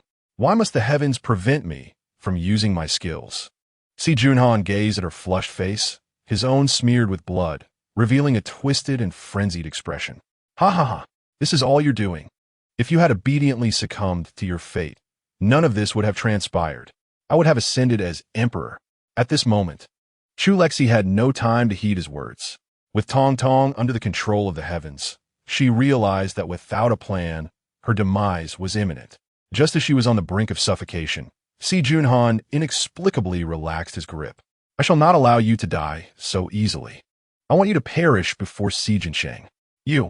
Chu Lexi managed a smirk, pushing him away. Cough, cough. Fool. Si Yunan knilting diesbidief. Clutching his chest where a blade was embedded, blood gushing from his mouth in torrents. How could this be? Hadn't her dagger still been lodged in Rongyan? As his final, reluctant words fell, his body collapsed, gradually losing its vitality. Cough, cough. Only then did Chu Lexi collapse onto the ground, clutching her throat, weakly lamenting. It hurts so much. The heavens must be a fool. Tong Tong, filled with anguish, joined her in cursing the heavens while frantically attempting to heal her. Indeed, foolish heavens. Woo-woo. Cici, don't be afraid. I will treat you right away. Ding. Detection of the male lead's death in this dimension. The realm is on the verge of collapse. The host will be forcibly removed from the dimension in 3 minutes. Detection of the host's unfinished tasks. Upon exiting this dimension, the host will be immediately sent into reincarnation, with the system Tong Tong being reclaimed, awaiting binding to the next host. Si Jinsheng, drenched in blood, entered the Weiyang Palace to witness this grim scene, his long sword clattering to the ground. Sierra, he rushed over, cradling her in his arms, stepping over Rong Yan's corpse as he placed her gently on a nearby soft couch, even kicking Si Junhan's body away disdainfully. Listening to the countdown of the system, Chu Lexi buried her head in his embrace, surrendering completely. You are so annoying. I'm about to die, and you won't even show me a bit of love. You keep your wish hidden. Can we not have some fun? Whoa, you dog. Hearing her feeble voice, Si Jinshao felt an overwhelming ache in his heart. My only wish is for you to be well, safe, and happy. Before Tong Tong could unleash her scolding, Si Jinshao's words rendered her speechless. What is happening? Chu Lexi's voice grew louder. How can you? Si Jinshao placed his hand over her heart. I can hear it. Chu Lexi et Galim. How can you be like this? Si Jinshao gently pressed his lips against hers, devoid of any desire, only imbued with deep affection. I love you. You'll be fine. We will meet again in the next world. Countdown. 60 seconds. 59, 58, 57. Task objective. Affection value increased by 5%. Current affection value. 100%. Target wish fulfilled. Collection successful. Host task completed. Returning to system space. Chu Lexi panicked, clutching his neck tightly. You knew all along? You lied to me. The next world won't have you. No wonder he had never told her. He had been aware all along. Si Jinshao kissed her forehead, filled with infinite regret. I'm sorry. I will never lie to you again. I was just afraid of losing you. Chu Lexi became frantic, tears streaming down her face. Woo, I don't want you to die. Don't worry, I won't die. As his words fell, the system's countdown reached its final second. When Chu Lexi opened her eyes again, she found herself in a futuristic space. Chapter 41. The Gentle Master and the Enigmatic Disciple. Tong Tong floated in front of her. Cici, darling, you're awake. This is our exclusive space. Chu Lexi touched her heart, realizing she felt no significant emotional turmoil. She hugged Tong Tong tightly. Tong, what should I do? I feel like I've lost my emotions. I'm not sad at all. Tong Tong, comforting her with her cheek against Chu Lexi's, replied, calm down, calm down. This is a protective mechanism of the system for the host. Otherwise, with every world filled with partings and deaths, who wouldn't he crumble? So that's it. Chu Lexi sighed in relief, but thinking of Si Jinshao still brought her a twinge of sadness. Pouting, she wanted to cry. Wu Tong Tong, I still want to cry. What should I do? How about we head straight to the next world? Chu Lexi sobbed. That works. Tong Tong replied. Never mind. Cry for a bit. I'll redecorate our home. While saying this, Tong Tong opened the shop to buy items to adorn their bare space. Let me see. We have 500 points for this mission, plus the 300 we snatched from 697, totaling 800 points. Chu Lexi, crying and puzzled, asked, why do we only have 500 points? That's so little. What do you expect?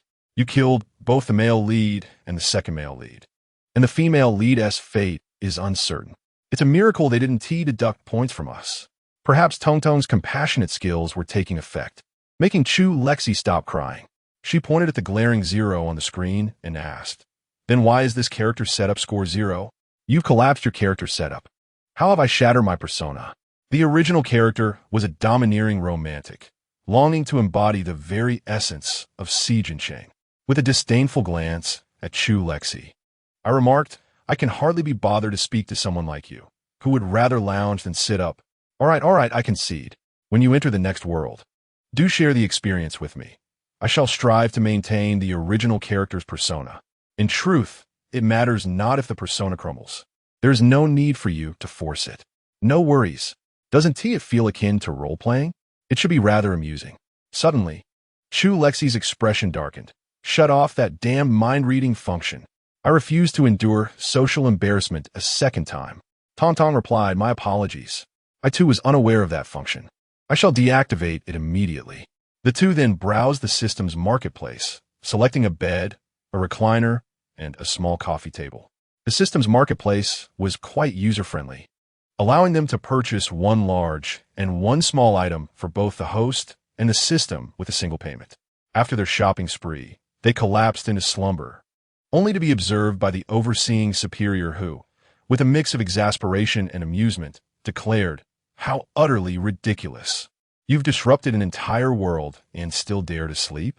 Very well. I shall ensure you sleep soundly." Chu Lexi, abruptly awakened by a jolt, rubbed her eyes in confusion. What on earth? Does this bed have a massage feature? She soon realized she was lying on a grassy expanse amidst verdant hills, with a quaint village visible in the distance, a serene tableau, or so it seemed. However, the village was nothing but ruins, teeming with chaotic creatures that did not belong to the normal realm, wreaking havoc. The commotion was so intense that the ground trembled beneath her. It appeared that no survivors remained in the village, as she heard no cries for help. Despite her uncertainty regarding the situation, Chu Lexi scrambled to flee into the mountains, though the conventional narrative would dictate that she should save the helpless. As a mere novice, she felt it wiser to escape rather than await her demise. After receiving a thorough reprimand from her superior, Tong returned, barely clinging to life, only to find her host desperately running in the opposite direction of their mission objective. "Lexi, darling, why are you running? The target is behind us." "Behind? In that village?" "Indeed," Chu Lexi exclaimed. "We have no quarrel or enmity. Why would you conspire against me? What am I supposed to do?" Tong replied, bewildered. "I was peacefully asleep, and upon awakening, you thrust me into this chaos. It's beyond the realm of comprehension." Tong, perplexed, responded, "This is a cultivation realm, merely a horde of demon beasts at the golden course stage. As a formidable being at the divine transformation stage, what do you have to fear?" Chu Lexi abruptly halted. "Am I a sword cultivator? No one can resist the allure of a sword cultivator. No one. You are naturally gifted with a sword bone, even more talented than the male lead." In that moment, Chu Lexi felt an overwhelming desire to laugh joyously at the heavens. Finally, she too possessed some degree of martial prowess. "Cease your laughter. If you do not rescue the antagonist, he shall be incapacitated." Chu Lexi zito. Why must it always be the antagonist? Does he harbor a peculiar affection for villains? There is no avoiding it. His demise was indeed tragic, his soul laden with resentment, drawing him inexorably towards the villainous. Thus, it would be unusual for him not to embody that role. "Very well, grant me the original host's memories, or I shall also resort to violence." Received. In an instant, a sharp pain pierced through Chu Lexi's mind, and a cascade of foreign memories flooded in. After a brief moment of clarity, she vanished from her original position. At that moment, in the village, a small figure concealed itself beneath a dilapidated eave, its icy visage devoid of expression, two tiny hands tightly gripping a wooden stick. As Chu Lexi arrived, a beast happened upon the child, lunging towards the eve. Reflexively, she drew her sword, effortlessly leveling half the village along with a small portion of the mountain behind it. What in the world? How am I so powerful?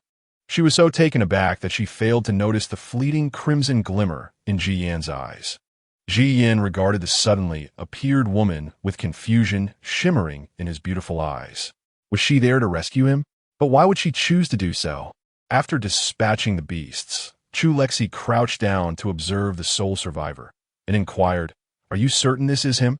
"Indeed, my dear Lexi, in this life, you are destined to nurture a child." Gazing at the tender visage before her, Chu Lexi felt an overwhelming sense of guilt wash over her. "Surely, your affection does not solely pertain to romantic love?" "Of course not. I am not merely a love system. Affection encompasses familial, romantic, and platonic love. All right?" With a sigh of relief, Chu Lexi looked at the battered child before her, her maternal instincts surging forth. "Hello there, little one. Would you like to come with me?" With the introduction of a comfortable beanbag chair, the child, Tong Tong, had grown disinclined to venture outside, languidly sprawled in her cozy seat, commenting, "You resemble a human trafficker." "Begone." Ji Yin tilted his head, seemingly deep in thought. Chu Lexi felt a wave of affection wash over her as she noticed his tattered clothing and bloodied little hands, her heart aching for him. What is parents? Villains often possess a tragic backstory. He fits this archetype perfectly as an orphan, discovered by an elderly villager who served as the local barefoot doctor. For the past couple of years, he had been well cared for, but 6 months ago, the old man passed away. Since then, the villagers, who had once benefited from the old man's kindness, banded together to support him. Unfortunately, they were met with a horde of beasts, leading to the demise of the entire village. Chu Lexi fell silent, exasperated by yet another stereotypical narrative. She produced 2 pills, fearing the child might distrust her, and offered one to him while consuming the other herself. "This is medicine. It will alleviate your pain." Little Ji Yin regarded her silently for a moment before extending his wounded hand to accept the pill. Observing his diminutive frame, she fought the urge to sweep him into her arms and gently proposed, "You see, I just provided you with medicine, which makes me a good person, does it not? Would you like to come home with me?" Ji Yin remained silent, merely gazing at her intently. Just as she contemplated whether to take decisive action and knock him unconscious to forcefully carry him away, the little fellow slowly nodded. Chapter 42. Rumors. Chu Lexi picked up the soft, dirty child and said, "Come, let us return home. I shall be your master from now on, understand?" With that, she embraced the child and soared into the air on her sword. Ji Yin said nothing, but clutched her clothing tightly, his little face tense, as if fearing she might drop him. On the journey, Chu Lexi listened as Tong Tong recounted the narrative of this world. The original plot revolves around a master-disciple romance, where the male lead is the female lead's master. However, the female lead falls in love with him, while he harbors feelings for another, a cherished memory. Consequently, the female lead, in a fit of anger, leaves and encounters a series of individuals, a young master from the demon clan, a prince from the monster tribe, and other talented prodigies from different sections.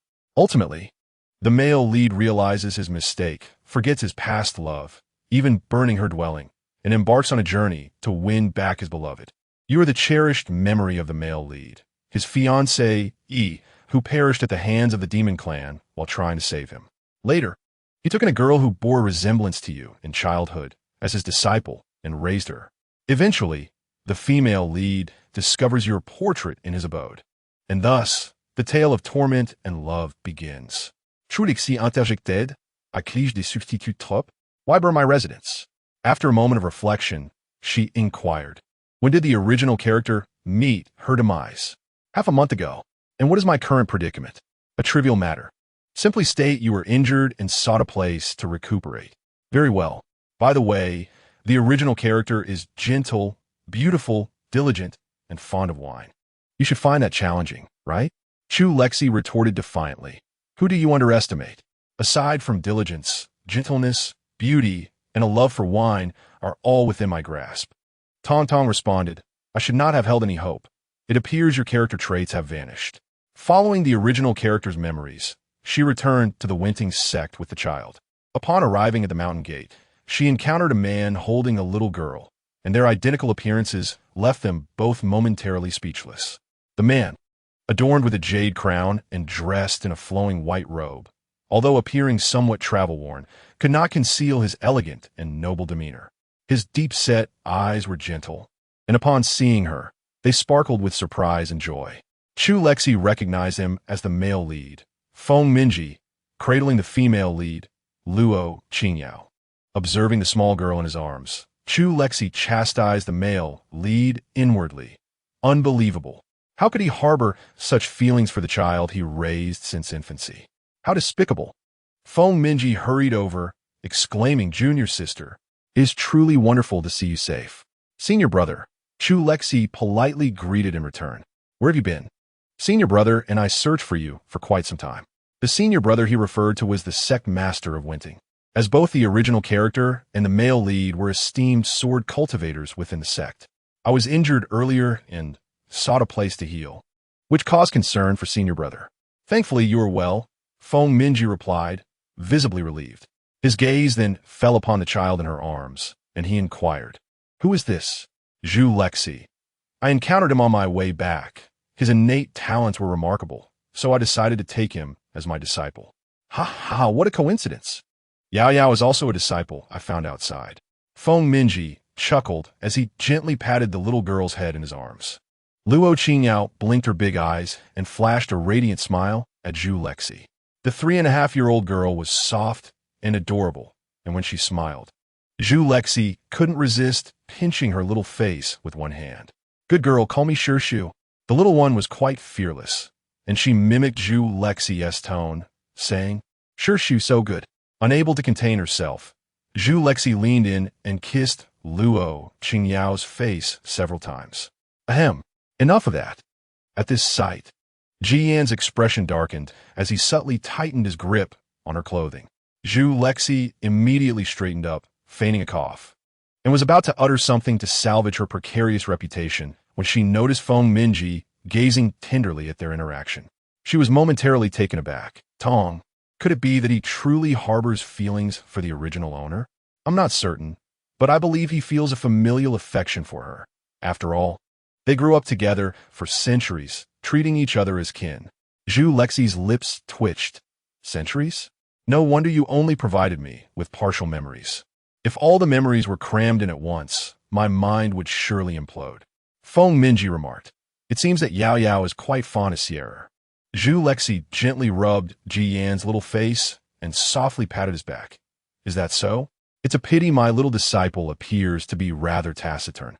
Little Ji Yan had already been cleaned up with her purification technique during their journey, transforming from a dirty bundle into a pristine little bun, and he bore no injuries, only a reluctance to speak. Each of them cradled a child, and she tenderly soothed them, creating the image of a harmonious family of 4. Passing disciples were left in astonishment. "Goodness, did elders Feng and Zhu secretly have children?" One disciple exclaimed with excitement. "What a monumental piece of news. I must tell Brother Mu." "Huh? What? Elder Zhu has been missing, hasn't he? Could it be that they returned after secretly having children outside to avoid the sect leader's interference?" Unbeknownst to them, the two were oblivious to these rumors. After exchanging a few words at the mountain gate, Feng Minji escorted her back under the pretext of worrying for her health. He carefully examined her, confirming she was well, and offered a few words of caution before departing with Luo Qingyao. Once Feng Minji had left, Chu Lexi glanced at the already slumbering Ji Yan and carried him back to her room. She lay down beside the child, preparing to sleep. "Why don't you prepare a room for him?" Chu Lexi retorted confidently. "A little child naturally needs to be with an adult. Which family would let such a small child sleep alone? I think you're just too lazy to tidy up." Chu Lexi ignored this remark and shifted the topic. "Humph. However, it appears that the protagonists in this world are genuinely good people. Isn't that so? Generally, the protagonists are good. The previous world was merely an accident. It had collapsed before." After Tong Tong finished speaking, she transmitted all of the original owner's memories to Chu Lexi. After processing for a while, she rubbed her temples, exclaiming, "Why was it just dizziness last time? But this time it hurts so much. This is just for now. Once your spiritual energy expands, you won't feel pain anymore. Not even dizziness," Tong Tong reassured her. "All right." Once Chu Lexi sorted everything out, she suddenly felt overwhelmed. "Why do I have a betrothal with a male lead? Well, it can't be that." Before Tong Tong could finish her sentence, a man dressed in a pink robe burst in, crying out, "Junior sister, my junior sister, why are you being so foolish?" The sleeping Ji Yan was startled awake, and upon seeing this, Chu Lexi gently held him in her arms, soothing him. Chapter 43. The flustered sect master Ji Yin clung tightly to her arm, burying his entire body in her embrace. Chu Lexi's heart ached for him as she softly comforted. "Don't be afraid, Master is here." Feeling the warmth radiating from her, Ji Yin looked up at her, then suddenly buried himself deeper into her embrace, seeking solace. The original owner's father was the previous sect master of the Wenting sect, who took in 3 disciples, the current sect master Qin Yanqing, the male lead, and his own daughter, the original owner. He wouldn't want his precious daughter to marry someone flamboyant. Chu Lexi continued to soothe the child while her gaze fell upon the newcomer, feeling a mix of emotions. Was this the sect master? The man who rushed and appeared to be around 20, with striking features and pale skin, framed by alluring peach blossom eyes. His loose pink robe revealed a significant portion of his well-defined abs and chest, with some of his hair cascading over his chest while the rest was tied back with a matching hairband. Perhaps he had run too fast, as a faint flush crept onto his fair cheeks. Upon seeing her, his enchanting peach blossom eyes turned a bright red. How could she describe this sect master? Chu Lexi found herself at a loss for words, and Tong Tong aptly interjected, flustered and overwhelmed. Just as Chu Lexi struggled to find something to say, Qin Yanqing seemed to lose all his strength and fell backward. Fortunately, his direct disciple Mu Chun was there to catch him just in time. With a heartbroken expression, Qin Yanqing raised his trembling hand, pointing at the child in her arms. This is the child you had with that damn Feng Minji." "What?" Chu Lexi exclaimed, suppressing the urge to curse. She maintained a calm tone and asked, "What are you saying, senior brother?" Qin Yanqing continued to weep uncontrollably. "Woe is me. My junior sister. I can't go on living." Chu Lexi sighed in exasperation, glancing at Mu Chun, who was watching the scene unfold. "What is wrong with your master?" Mu Chun suppressed a smirk, replying, "To answer you, Master Uncle, there are rumors circulating outside that you and Master Feng secretly had a child. And fearing that Master would take it poorly, they raised the child outside for 3 years before bringing him back. This was utterly ridiculous." After a moment of silence, she declared, "No, Ji Yin is my disciple. I did not give birth to him." Upon hearing her words, Qin Yanqing experienced a revival, seemingly conjuring a fan from thin air and waving it a few times to stir the air. "I knew it. How could my junior sister possibly be enamored with that taciturn fool?" Tong Tong interjected, "Cece, darling, that fan in his hand is indeed a treasure." Chu Lexi adjusted Ji Yan's position, turning him to face Qin Yanqing, remarking, "Senior brother, you've frightened my disciple. Moreover, as it is their first encounter today, shouldn't you prepare a gift as his granduncle?" At this, Ji Yin lifted his head slightly, tilting it as he gazed at the peculiar uncle in the distance. Qin Yanqing, his expression filled with heartache, exclaimed, "Junior sister, you have led him astray?" Yet, upon noticing the little rascal nestled in his junior sister's embrace, staring intently at him, he reluctantly offered the fan. "Here, take this. It is the mountain and river fan. You cannot use it just yet. Let your master teach you in due time." Ji Yin remained still, looking up at Chu Lexi with an obedient demeanor that was utterly endearing. Chu Lexi affectionately patted his little head, encouraging, "Go on, take it." Only then did Ji Yin extend his hand to accept it. Observing his silence, Chu Lexi felt a tinge of concern and addressed Qin Yanqing. "I apologize, senior brother. This child has been through some experiences that have rendered him somewhat reticent." "Not at all, I understand," Qin Yanqing replied, unfazed by such trivial matters, as long as the child was not born of his junior sister. "By the way, junior sister, have you assessed his spiritual roots?" Chu Lexi was taken aback, realizing she had completely forgotten this crucial detail. Yet, observing the child's state, she decided to postpone the matter for a later time. "No, perhaps in a few days." "Very well." Qin Yanqing lingered a while longer before bestowing upon her a plethora of elixirs and treasures, then departed with Mu Chun, as he needed to address the swirling rumors that could potentially disrupt his junior sister's peace. Chu Lexi watched him leave, then glanced down to find her little disciple seemingly engrossed in examining the fan. She gently took it from him, smiling as she said, "This item is hazardous. Yin Yin is still young. Let me safeguard it for you, shall I?" Tong Tong quipped, shameless, deceiving the child. Ji Yin obediently nodded, then nestled back into her embrace, gazing at her with an expression that betrayed his thoughts. "What are you staring at?" Ji Yin remained silent, continuing to fixate on her. Chu Lexi, at her wit's end, reclined onto the bed, declaring, "Time for nap." "I sense this child's psychological scars run deep," Tong Tong commented. "Could you elaborate? What transpired in the original tale?" "In the original narrative, without your intervention, he was bitten by a demonic beast, sustaining an injury to his leg, and somehow managed to escape. However, his untreated wound left him limping and the subject of ridicule. Eventually, he arrived at the Winniangong at the age of 15, where he demonstrated an exceptional single spiritual root during the disciple selection ceremony and subsequently became a pupil of the sect leader. That doesn't sound too terrible. How could he possibly be the antagonist?" Tong Tong sighed. "That brings us to his lineage. He is a twin, sharing the same mother with the female protagonist, merely an hour younger than her." "Wait, so they are twins?" "Yes. His mother was deceived, meaning she was unaware that the man was already married. It was only after she became pregnant that the man's rightful wife confronted her, revealing the existence of another family. After giving birth, she increasingly viewed the child as a source of shame and ultimately abandoned it. The wave of monstrous beasts was also orchestrated by her upon discovering that Ji Yin was still alive, with the intent of eradicating this disgrace entirely." "And what of the female protagonist? Is she not also the offspring of that despicable man?"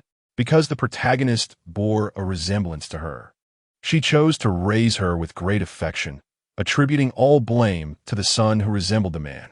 Chu Lexi turned over, suddenly finding the protagonist less endearing.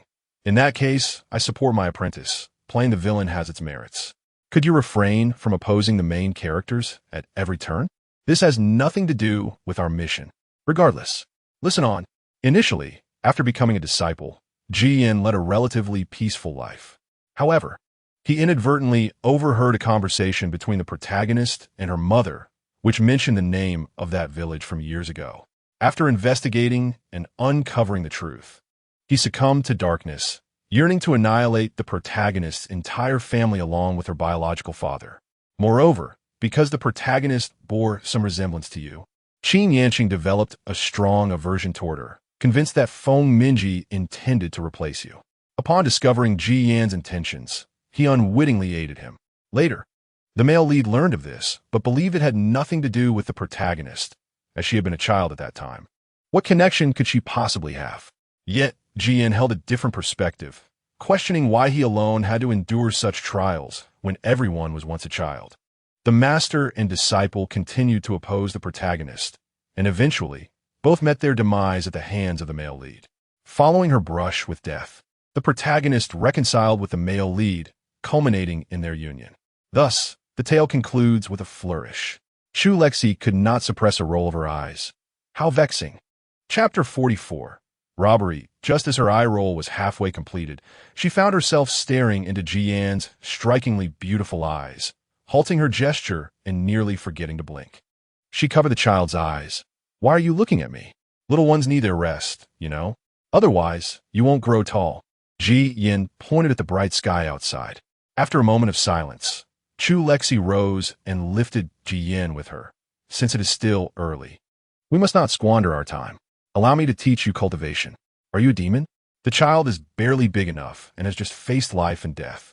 You want him to cultivate now? Children are said to have short memories, aren't they? If we give him something to occupy himself with, perhaps he will forget those unpleasant experiences." Tong Tong, puzzled, asked, "Who told you that children have short memories?" Chu Lexi replied confidently, "I can hardly recall my own childhood. According to scientific evidence, children can start recalling memories as early as 3 to 4 years old. In this realm of cultivation, they might remember even earlier." Ignoring Tong Tong's scientific explanation, Chu Lexi led Ji Yin to the courtyard, searching for an appropriate weapon for the child. When nothing suitable was found, she instructed him to practice a horse dance. Ji Yin, though perplexed, complied obediently. Indeed, this petite figure possesses remarkable strength. After nearly 10 minutes, her short legs have only just begun to tremble. Observing from the side, Chu Lexi finally attained a sense of awareness regarding her actions towards the child. After a moment of contemplation, she approached and lifted Jian into her arms, who looked at her in confusion as she held onto her neck. Upon further reflection, Chu Lexi began, "It appears you have yet to address me as your master. Teaching you under such circumstances seems rather improper. Therefore, let us forego lessons today. I shall take you to purchase some clothing instead." Jian, ever obedient, complied with her every word, resembling a life-size figurine. Thus, Chu Lexi carried him to the bustling and vibrant Wuyo city at the foot of the Wantian Sex Mountain. As they strolled through the throngs of people, she found herself eager to buy everything that caught her eye. Whenever she encountered items suitable for children, she presented them to Jian, inquiring if he liked them. And without waiting for a response, she purchased them, knowing he would not reply. Passing by a shop, Chu Lexi spotted beautiful little dresses and shimmering hairpins. "Oh, how would he look dressed as a girl?" she mused. "Be cautious," her inner voice warned. "The child is already fragile. You might inadvertently lead him down a dark path." Chu Lexi gazed at the dresses for a moment before returning her attention to Jian, lamenting, "What a pity. I find dressing up quite entertaining." It seemed Jian sensed her gaze. Upon seeing the lovely dresses, he pointed in confusion, as if questioning why she had not made a purchase. Misinterpreting his gesture, Chu Lexi asked, "Do you like them, Yin Yin? Shall I buy one for you?" Yin shook his head, taking her hand and guiding her forward. Following his lead, they unexpectedly encountered Feng Minji, who was shopping with Luo Qingyao. "Junior sister, what a coincidence." Feng Minji greeted her. "Senior brother," Chu Lexi replied, momentarily hesitant to engage with them after recently hearing the original plot. She offered a polite smile and attempted to divert them, saying, "I just spotted a shop selling girls' clothing nearby. Perhaps you could take your niece to have a look." Feng Minji, having struggled to find a suitable place to buy something for the young girl, felt relieved by her suggestion and expressed his gratitude. "Is that so? Thank you, junior sister." "Not all. Take care, senior brother." Just as Feng Minji was about to leave, he suddenly recalled something and retrieved a large box from his storage bag, handing it to her. "I purchased some medicinal herbs at the Tianji Pavilion earlier. Since you were injured because of me, please take these." Chu Lexi accepted the offering without hesitation, replying, "Thank you, senior brother." After receiving the items, she felt quite pleased as she held Jian and continued their shopping expedition. Suddenly, she sensed something amiss. A quick sweep of her spiritual perception revealed several individuals trailing them from a distance. Their attire suggested they were loose cultivators, primarily at the foundation establishment stage, with only one at the early golden core stage. She remained unfazed. Perhaps they spotted the large box the male lead gave you and assumed it contained valuable items, compounded by the fact that you were a female cultivator, prompting their intent to rob you. Her inner voice speculated, "Are they truly so naive?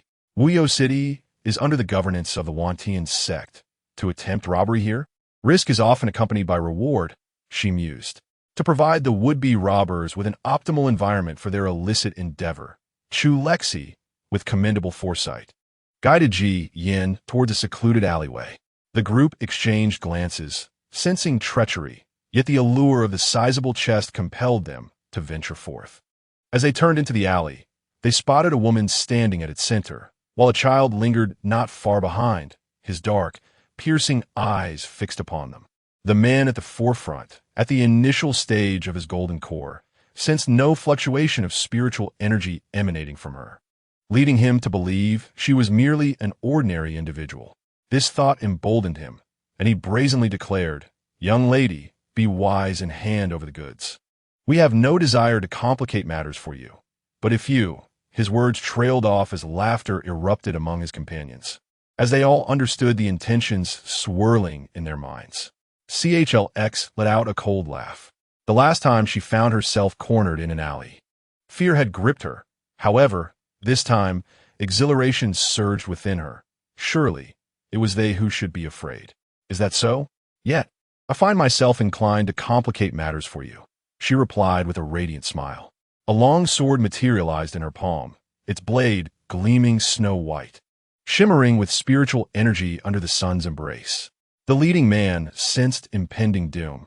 As he attempted to retreat, a sudden strike sent him soaring through the air. CHLX approached them with a playful demeanor. What a pity. Had I not restrained myself to avoid damaging public property, you would have met your demise in an instant. Nevertheless, this shall suffice for a little practice. Admittedly, the thrill of combat was delightful, especially as she envisioned possessing such formidable martial prowess in each world henceforth, prompting her to stifle a laugh of joy. The leader spat blood, his face a mask of terror. You are at the nascent soul stage. Guess again, CHLX mused, contemplating her next move when a small voice called out to her, Master. Turning to look, she saw someone dragging an injured body toward JYN, presumably intending to use him as leverage against her. Unfortunately for him, as his hand reached for JYN, a powerful surge of spiritual energy rebounded, resulting in his immediate demise. Ridiculous.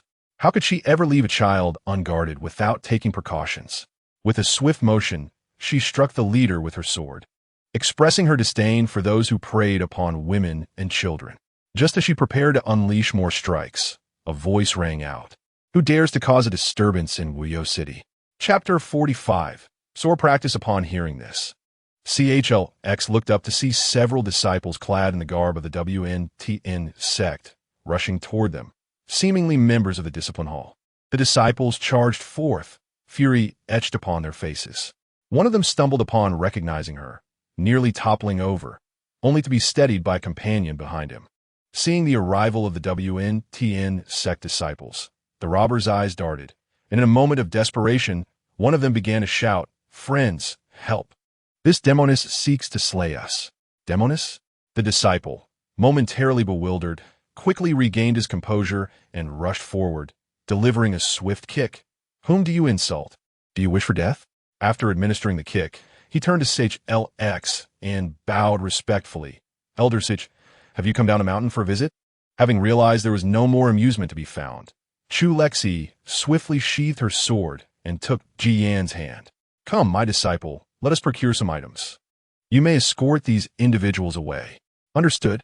As the master and disciple departed, the would-be robbers were left in disbelief, lamenting their ill fortune at having targeted an elder. A few disciples, while binding their captives, excitedly gossiped. So, it turns out he is not a mere child, but a disciple. What have you been thinking all day? The sect leader has already made it clear. Regarding Elder Chu, the sect leader's words are the least trustworthy. The leading disciple smacked a comrade beside him. Enough. Silence yourself, lest the elder hears and intensifies your training. Impossible. Elder Chu is renowned for her amiable disposition. Indeed, Chu Lexi overheard everything, her lips twitching in exasperation at how quickly rumors had spiraled. What baffled her more was the apparent lack of faith in Qin Yanqing's authority. Tong Tong, sensing her thoughts, chimed in, Not entirely. Pay attention to the subject. He was speaking of you. When discussing others, his words are heated. Isn't he at the Mahayana stage? Indeed, his formidable power ensures compliance. Impressive. With that, she lifted Jian, who had just called her name, and prompted him, Say it again. Master, such a good boy. Chu Lexi beamed, planting a kiss on his cheek. Let us return. Upon returning to her courtyard, the evening had already descended. She performed a cleansing spell to refresh them both before retiring for the night. ISNT night, the optimal time for cultivation? Children should not stay up late. They need to grow. I was referring to you, striving to maintain your persona. Chu Lexi retorted, I shall not listen. Tong Tong, cease your chanting. The following morning, perhaps influenced by the original owner's biological clock, she awoke at dawn. Observing Ji Yin still in slumber, she rose to seek some tasks to occupy her. Tong Tong, noticing her procure a piece of wood along with an array of tools, emerged from her space, curious about her industrious intentions. Chu Lexi laid everything beneath the peach blossom tree in her courtyard, preparing for a day of diligent work. What are you doing? Tong Tong inquired. I am crafting a sword that Ji Yin can wield. Are you truly going to begin his training now? After a moment of contemplation, Chu Lexi reasoned that since Ji Yin was unaware of his heritage and with her protection, he would not face the same tribulations as in the original storyline. Yet, the seeds of hatred had already been sown. She would not demand he forego his resentment towards the mother who had abandoned him and even sought to end his life. Should he eventually learn the truth and desire vengeance, she would not stand in his way. Such a path would inevitably align them against the protagonists, thus increasing his chances of triumph through training from this point onward. After all, what if he were to confront the male lead in the future? If he grew stronger, combined with her and Qin Yanqing's abilities, they might just emerge victorious. In the original narrative, he practiced a form of sorcery that consumed his life force, rapidly elevating his cultivation to the void refinement stage, alongside Qin Yanqing. Had it not been for the protagonist's fortuitous circumstances, the outcome of their confrontation would have been uncertain. The male lead is now at the god transformation stage, akin to your own. After a slumber, Ji Yin awoke to find himself alone in the bed. Gazing around the desolate room, tears cascaded down his cheeks. Upon entering, Chu Lexi was met with the sight of the child weeping into his blanket, which elicited both amusement and sympathy. She tenderly embraced Ji Yin, wiping his tears away, and asked, "Why are you still crying?" Through his sobs, Ji Yin lamented, "Master no longer wants me. That is not the case. I am right here. Quickly wash your face, and I shall take you for breakfast." Upon seeing her, Ji Yin regained his obedient demeanor and complied. After washing his face, he even donned a new garment. Chu Lexi, noticing this, affectionately ruffled his hair, praising him. "Well done. You can dress yourself now." She then guided him to the dining hall. Although she had no need for sustenance, Ji Yin, being only a little over 3 years of age, could not subsist solely on fasting pills. The disciples present greeted her warmly as she entered, and she upheld her character's persona, responding gently to all salutations. Observing the rising popularity of her character, Tong Tong felt a surge of joy, suddenly realizing that the host maintained her reputation best in crowded settings. A reminder was warranted for future occasions. After their meal, the assembly of disciples began to accept the truth of Ji Yan's origins. Just moments prior, they had witnessed the sect leader in a remarkably amiable manner, engaging with the young disciple. Had Ji Yin truly been the offspring of Elder Chu, such gentleness would have been inconceivable from the sect leader. Upon returning to her quarters, Chu Lexi handed Ji Yin the small wooden sword she had carved for him that morning, instructing him to hold it carefully. Ji Yin, cradling the wooden sword with affection, expressed his gratitude. "Thank you, master. You're welcome. Now, we shall commence your training. I assure you, I will not go easy on you." With a devilish grin, Chu Lexi began to instruct him directly. Ji Yan's remarkable memory allowed him to replicate her movements, though his tender age rendered him somewhat lacking in strength. After approximately half an hour, he found himself breathless and fatigued. Chu Lexi permitted him to rest beneath the eaves while she continued her practice. Many of the techniques she taught were merely etched in her memory, requiring her to spend time integrating them thoroughly. When Qin Yanqing arrived, the scene was one of ethereal beauty. A woman clad in a delicate lavender gown wielded a luminous white sword, her wrist gracefully twirling the blade like a dragon in flight, her long, dark hair swirling elegantly in the air. The glint of her sword scattered petals around her, creating a dreamlike spectacle. Noticing Qin Yanqing, Ji Yan's dark eyes flashed with a crimson glimmer as he called out, "Master." Chu Lexi halted her movements and inquired, "What is it?" "Uncle Master has arrived." Though Chu Lexi had sensed Qin Yanqing's presence upon her arrival, she chose not to address it, understanding their relationship and deeming her not an outsider. Chapter 46. The Master-Disciple Ceremony. Chu Lexi sheathed her sword and addressed her brother-disciple. "Dear junior sister, in just a month, the Master-Disciple Ceremony will take place. I was contemplating allowing you, my little disciple, to participate alongside Feng Minji, following the established protocol. This would serve not only to assess your innate talents, but also to observe their character. What do you think?" This indeed seems beneficial, and Chu Lexi did not decline. "Thank you, senior brother. It is but a trivial matter. Furthermore, I noticed that many of your techniques appear somewhat rusty. Have you not practiced due to your injuries during this time? Shall I accompany you for some training?" "Certainly." Despite Qin Yanqing's seemingly unreliable demeanor as the sect leader, his prowess was undeniable. Having such a prominent figure as a sparring partner was indeed a stroke of fortune. After 2 hours of practice together, Chu Lexi felt a profound transformation within herself. Qin Yanqing was not one to teach merely through words, nor did he engage in relentless attacks. Rather, he subtly guided her, helping her recall the techniques she had forgotten. Suddenly, Chu Lexi remembered a scene from the original owner's memories, where Qin Yanqing patiently instructed the young junior sister in swordplay, while he displayed no patience whatsoever towards the nearby junior brother, almost eager to engage in a fierce battle.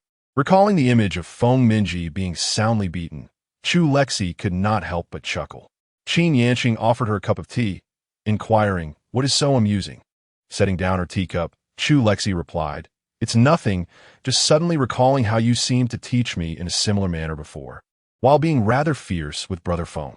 Qin Yanqing's expression brimmed with disdain. "What should I do? He is utterly foolish. Not striking him would be an affront to my own dignity." Seeing the blend of disdain and amusement on his face, Chu Lexi was reminded of the later scene where the male lead killed him for the sake of the female lead, causing a sudden pang of resentment to swell within her. "I feel that the male lead truly deserves his fate. Do not be too distressed. Perhaps he deliberately met his end at the hands of the male lead. After all, he is at the great ascension stage, while the male lead is merely at the void refinement stage. It is improbable that he could defeat him. Perhaps." Noticing the shifting expressions on her face, Qin Yanqing playfully tapped her forehead with his fan. "What are you pondering?" "Nothing, senior brother. Enjoy your tea." With a swift motion, Qin Yanqing closed his fan. "Enough of that. You do not even enjoy tea. I shall take my leave to indulge in some wine, but do not overindulge. Safe travels, senior brother." After his departure, Chu Lexi retrieved a jar of wine from her storage bag and reclined on a lounge chair in the courtyard. "All right, little Qian, once you've rested sufficiently, let us resume practice. No slacking off, for I shall keep a watchful eye on you." "Understood." Obediently, Jian took up a small wooden sword to practice, while Chu Lexi languidly lounged, sipping her wine, feeling particularly at ease. However, as he practiced, Chu Lexi sensed something amiss. Was he not executing the very techniques I had just practiced with senior brother?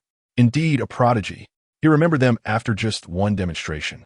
Talent is infuriating. Tong Tong elegantly rolled her eyes. "Enough of that. You're even more vexing. You do not need to practice yourself. You merely inherit it effortlessly." Instantly, Chu Lexi felt a sense of balance restored, and she continued to enjoy her wine. Truth be told, the brew crafted by the original owner was quite delightful. Upon finishing, she resolved to create some for herself. Thus, a month passed in a tranquil and comfortable manner, and the following day marked the master acceptance ceremony, a cherished tradition in the realm of cultivation, typically held once every decade. During this time, various sects would recruit new disciples, allowing all who wished to participate. However, gaining selection was no simple feat. Beyond the fundamental requirement of talent, one's temperament also needed to be tested. The steps leading to the gate of the Wentiangong totaled 10,000, and on the day of the ceremony, the area was enveloped in a barrier that suppressed spiritual energy. All aspirants seeking to join Wentiangong would ascend step by step, facing increasing pressure as they climbed higher. On the day of the ceremony, Chu Lexi escorted Ji Yin to the foot of the mountain, where throngs of people, both young and old, congregated. Some had come on their own, while others were there to accompany their children, filling the air with encouraging words, primarily urging the young ones to strive upwards and ensure their admission to the sect. Chu Lexi couldn't help but marvel at the sheer number of people. Finding a relatively stable spot, she set Ji Yin down. Before departing, she reiterated her advice. "Remember, if you tire, take a moment to rest. There is no need to rush. Just do your best, for in the end, you will always be my disciple." Ji Yin responded with a sweet smile. "Understood, master." Once Chu Lexi's figure faded from view, Ji Yin's expression turned cold. He casually selected a spot to sit, ignoring those around him. Luo Qingyao stood nearby, feeling a pang of fear. Despite her master's numerous reassurances, her youth rendered her vulnerable in a sea of strangers, her eyes brimming with tears. Upon catching sight of Ji Yin, her excitement surged, and she rushed to his side. "Junior brother, shall we ascend together?" Ji Yin paid her no mind, engrossed in fiddling with his sleeve. Seeing her only familiar companion dismiss her, Luo Qingyao's lips quivered, and she fought back tears. Ji Yin shot her a frosty glance, commanding, "No crying. Hold it in." Startled, Luo Qingyao suppressed her tears, her plight growing even more pitiable. At that moment, another voice interjected, "Why are you so fierce?" A slightly older boy approached, taking Luo Qingyao's hand. "Little sister, let us go together." Behind him stood a girl around 10 years old, accompanied by a couple who appeared to be their parents, sending their children to seek a master. The girl approached and grasped Luo Qingyao's hand. "Did you come here alone? Then let us walk together." Ji Yin remained indifferent to their chatter, continuing to focus on his sleeve. Meanwhile, the unfolding scene below was closely observed by a group of elders atop the mountain.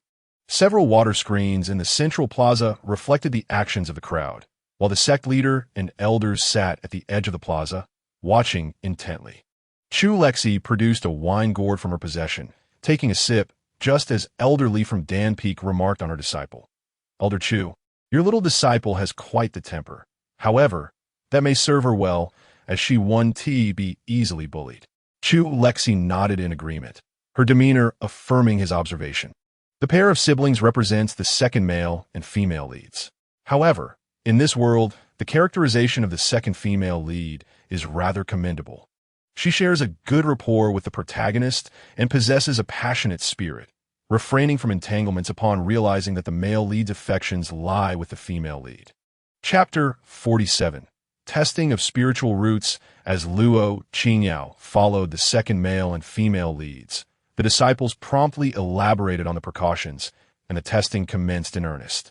All participants fervently ascended the mountain. Ji Yin, adhering to his master's advice, refrained from jostling at the onset. He patiently waited until the majority had advanced a considerable distance before he began his ascent, for he was aware that, given his slight stature, he could easily be trampled without even realizing it. As they climbed higher, many individuals found themselves utterly immobilized midway. This was not merely due to fatigue. Rather, an invisible pressure intensified the further one ascended, rendering many breathless. Some had collapsed, unable to proceed, while others continued to struggle upward, biting their lips in determination. And a few, unable to move themselves, refused to allow others to advance. Ji Yin climbed at a measured pace, resting whenever he grew weary before resuming his ascent. This cycle continued, and it took him nearly 4 hours to reach the halfway mark. At this midpoint, many were halted, some unable to take even a single step further, which served as a stark indication of their limited potential. Those with insufficient talent would inevitably become stuck here. The sight of such a young child astonished the onlookers, soon followed by a sense of schadenfreude. How could such a small child possibly succeed? They did not perceive their own inability to advance as a personal failing. But when they witnessed Ji Yin effortlessly passing by them, the pressure seemingly absent, their confidence began to waver. One individual, in a fit of frustration, reached out in an attempt to pull the child down, and no one intervened, as they secretly wished for no one to succeed. Upon witnessing this scene, Chu Lexi felt an icy aura envelop her, prompting several elders beside her to curse under their breath. At that moment, a flash of sword light appeared, and the assailant's arm was severed. Mu Chun, wielding his sword, coldly declared the man disqualified. Ji Yin paused momentarily, then respectfully bowed in gratitude to Mu Chun, who smiled gently and said, "It's a trivial matter. Continue your ascent. Your master awaits you." Ji Yin nodded and resumed climbing, while the disgruntled man protested. "You are favoring the Tianzong sect. That little brat has been predetermined for success by you." Mu Chun rolled his eyes, his expression mirroring that of his master when he was exasperated with Feng Minji. "Fool. It is widely acknowledged that talented disciples are often earmarked for success. The elders from other sects merely express their discontent when their disciples' talents are overshadowed. After all, who does not have a few chosen ones?" Though Chu Lexi was aware of the disciplinary disciples, she was still incensed by the blatant bullying of a child. She communicated telepathically with Mu Chun and a few disciples, instructing, "Hang him upside down at the mountain's base. Let everyone witness his disgrace." Typically, these individuals were allowed to depart on their own. In the past, even if someone attempted harm, the disciplinary disciples would punish them before unceremoniously casting them down the mountain. Upon receiving her message, The disciples exchanged glances, their eyes synchronously turning towards Mu Chun, who waved his hand in acquiescence. After all, when Elder Chu issued an order, how could they, as mere disciples, dare defy her command? The blame would not fall upon them, fearing that he might succumb to excessive blood loss at the foot of the mountain. Several disciples kindly bandaged his wounds, an unprecedented gesture of care. The others watched him being carried away, reluctant to remain behind. They lingered for a while, contemplating whether they might still ascend, but alas, no matter how hard they tried, they could not take another step upward. It was only after 3 children crawled past them that they finally recognized the harsh reality and decided to retreat. At the summit, some had already reached the top and were astonished to discover that their every action was visible to the influential figures above as they gazed at the floating water curtain. The inner sect disciples busied themselves assessing their spiritual roots and advising them on which peak to join. Chu Lexi and Feng Minji belonged to the Sword Peak. Feng Minji was the peak's master, while Chu Lexi, although an elder of the Sword Peak, resided at the main peak like the sect leader. Qin Yanqing, observing the throng of people, believed that given his junior sister's exceptional talent, she should accept several disciples.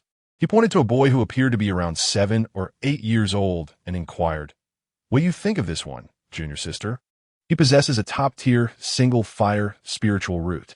Chu Lexi waved her hand dismissively.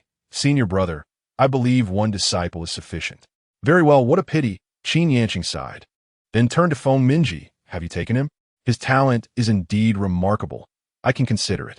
Feng Minji was entirely unperturbed by the fact that Qin Yanqing questioned him after asking his junior sister. This had always been the norm. Only those rejected by his junior sister would be offered to him. Naturally, he believed his junior sister deserved the very best. After an indeterminate amount of time, Chu Lexi finally spotted her little disciple. The inner sect disciples were already aware that this young junior brother had been brought back by Elder Chu and promptly led him to assess his spiritual root. Chu Lexi followed closely, eager to witness her disciple's potential personally, accompanied by Qin Yanqing and several other restless elders. Noticing the entourage trailing behind her, Chu Lexi raised an eyebrow. "What are you all doing?" Elderly chuckled, slinging an arm around her shoulder. "Curiosity, of course. We want to see." Arriving at the testing point, Ji Yin, guided by the disciples, placed his hand upon the assessment stone and obediently infused it with spiritual energy. Soon, the stone emanated a violet glow, intensifying in brilliance. Elderly exclaimed, "This little fellow has considerable talent. The purity of his spiritual root is exceptional, at least top tier." Before he could finish, the assessment stone flickered and suddenly exploded. Qin Yanqing, quick-witted, cast a barrier to shield everyone from the unexpected blast, leaving them all startled. "What happened? What's going on?" Elderly picked up a shard of the testing stone. "Sect leader, is this contraption of inferior quality?" Qin Yanqing shot her a disapproving glance. "Your own quality is questionable. Why don't you produce one of your own?" Intrigued, Elderly rummaged through her storage bag and retrieved a more advanced testing stone. The previous one could only measure up to top tier, while hers could assess beyond that, identifying heavenly spiritual roots. However, since no heavenly spiritual roots had appeared in the cultivation world for at least 5 centuries, such testing stones had become exceedingly rare. Ji Yin appeared startled, as if she had just been frightened by the sudden explosion of the test stone, clutching Chu Lexi's leg tightly. Chu Lexi gently placed Ji Yan's hand on the test stone and coaxed him. "Let us try one more time." As spiritual energy was infused, the test stone erupted with a blinding brilliance, and the scale surged to its highest point, indicating a celestial spirit root. Suddenly, someone shouted in excitement, and the previously bustling square was filled with a collective gasp. Not only the others, but even Chu Lexi was taken aback. Goodness, a celestial spirit root? Isn't that a supreme spirit root? How did it transform into a celestial spirit root? Elder Li's gaze toward Ji Yin instantly burned with fervor. "Little one, would you like to be my disciple? Get away." Chu Lexi pushed her aside and lifted Ji Yin into her arms, turning to Qin Yanqing to complain, "Brother, look at her. I'm still here, and she's trying to poach my student." Chapter 48. Daily Life of Raising a Child. Qin Yanqing waved his hand to move Elderly aside. "Shu, Go away. Why are you causing a ruckus? This child has a thunder spirit root and cannot refine pills. Although one was dispatched, the other elders continued to eye Ji Yin covetously. Even Feng Minji looked at him with a burning gaze, scaring the little one into clinging tightly to Chu Lexi's neck, master. Fearing that these individuals might resort to unscrupulous means to snatch him away, Chu Lexi whispered to Qin Yanqing and then fled with Ji Yin in her arms. Qin Yanqing observed her swift retreat and then glanced at the eager elders around him, who seemed ready to seize Ji Yin. He sighed, tapping his fan in exasperation. What are you all staring at? Go find your own desired disciples. Stop fixating on my nephew. Elderly replied. The disciple we desire is indeed your nephew. A chorus of agreement followed. Qin Yanqing flicked his fan dismissively, elegantly fanning himself as he uttered a single word, scram. Although the elders lamented their lost opportunity for a disciple, they dispersed to seek their own students. Back in her domain, Chu Lexi examined Ji Yin as though he were an extraordinary treasure, placing him on the table for a thorough appraisal. Ji Yin shook her hand and called out, Master. Chu Lexi cupped his small face and kissed him several times, exclaiming, Marvelous! I've actually found a genius, no less than I deserve. I've nurtured a supreme talent. Praise me. Conceded. Ji Yin felt a tad shy from her kisses, pressing his rosy cheeks against her. Master is wonderful. That night, after ensuring Ji Yin was asleep, Chu Lexi quietly climbed into the peach blossom tree to drink wine, while Tong Tong emerged from her space to steal a sip. The female protagonist has tested as a supreme water spirit root, while the female secondary has tested as a supreme gold spirit root. Both have become disciples of the male protagonist. Additionally, with the supreme fire spirit, the male protagonist has taken in 3 disciples. The male secondary tested as having both fire and wood spirit roots, and has become a disciple of elderly. Chu Lexi took a swig of wine. Oh, so the male secondary is a fragile alchemist? I always thought he should be on par with the male protagonist. He is just lucky. Early on, he was childhood friends with the female protagonist, and later, he survived, which elevated him to male secondary status. Otherwise, all the other male supporting characters are stronger than him. Is that so? She did not return to the house, but instead chatted with Tong Tong, gradually dozing off on the tree. The next morning, Ji Yin woke up even earlier than she did. As she opened her eyes, she saw Ji Yin, already refreshed and seated beneath the tree, gazing at her with a gentle demeanor. She leaped down from the tree, surprised at how early he was up. Ji Yin held a small wooden sword that Chu Lexi had crafted for him, greeting her with, Good morning, master. Chu Lexi affectionately ruffled his hair, saying, All right, go practice your swordplay. Remember the previous moves? You must practice daily. After half a month, the formalities of apprenticeship were nearly complete, and the newly inducted disciples were set to commence their studies. As an elder of the Sword Peak, Chu Lexi was required to teach, so she decided to bring Ji Yin along with her every day. Initially, she worried about Ji Yin getting injured, but soon realized that children in the cultivation world were remarkably resilient, possessing an extraordinary vitality, which made her less cautious. The incident began when, during a training session, Chu Lexi was called away by the sect leader for an urgent matter, leaving the children to entertain themselves under the supervision of another disciple. At that moment, Luo Qingyao approached Ji Yin to converse, but he coldly dismissed her with a sharp leave. While other children might have cried and walked away, the cheerful little protagonist was unfazed. She attempted to invite Ji Yin to play, but he evaded her, causing her to stumble and fall due to her poor balance. Immediately, the second female lead, Yang Cici, rushed to defend her friend, brandishing her sword and charging at Ji Yin. It must be noted that at 10 years old, it was rather inappropriate for her to assault a mere 3- or 4-year-old child. The disciple overseeing the children hesitated for a moment, but refrained from intervening. Thus, Yang Cici and Ji Yin engaged in a fierce exchange, though Yang Cici, despite having trained for a few years, could not match Ji Yin's skills due to her inconsistent practice. Their fierce brawl drew attention from disciples in the adjacent training grounds, who flocked to witness the spectacle, some even wagering on the outcome. When Chu Lexi returned, she was met with a crowd cheering and urging the combatants on, with some betting on who would emerge victorious. After a brief pause, she decisively placed her bet. I bet on Ji Yin. The crowd erupted in excitement, and with her cold demeanor. Chu Lexi collected all their spirit stones. The disciple who had been supervising the children hurried over to relay the events, quickly retreating with a hint of trepidation, utilizing his techniques to evade her grasp. Having learned the full story, Chu Lexi intervened to halt the ongoing skirmish between the two children. Observing Yang Cici's bruised face and Ji Yan's scraped cheek, she imparted the first rule of the sect without a trace of personal sentiment. Regulation 136. Fighting is prohibited. You two, assume a horse stance over there. Yes, Ji Yan replied, feeling an inexplicable sense of grievance as he complied. Yang Cici protested. Why should I? He hit me. Chu Lexi, unwilling to engage in a dispute with the child, calmly inquired. Did you not strike first? Yang Cici remained unrepentant, asserting, I thought, at that moment. Another boy holding a sword interjected. She did strike first. Peyton, why are you siding with an outsider? Yang Cici retorted. Peyton replied coolly. You are hardly an insider yourself. Chu Lexi recognized him. He was the other disciple taken in by the male protagonist. According to Ju Tong, this child was the epitome of a perfect candidate for cultivating the path of emotional detachment, as though devoid of any feelings, dedicating himself solely to training.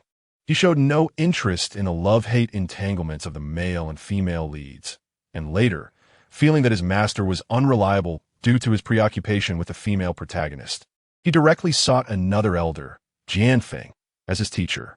Chu Lexi, being quite accommodating towards such an ambitious and talented child, decided to start today's lessons after putting Yang Cici aside for a brief standing punishment. Stand properly, she instructed.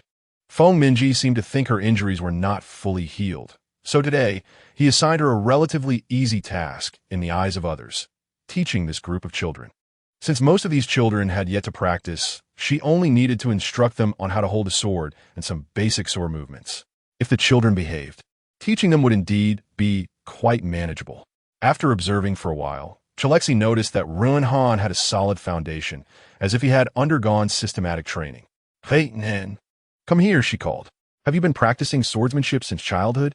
Yes, elder, he replied. Chu Lexi reflected thoughtfully. I see.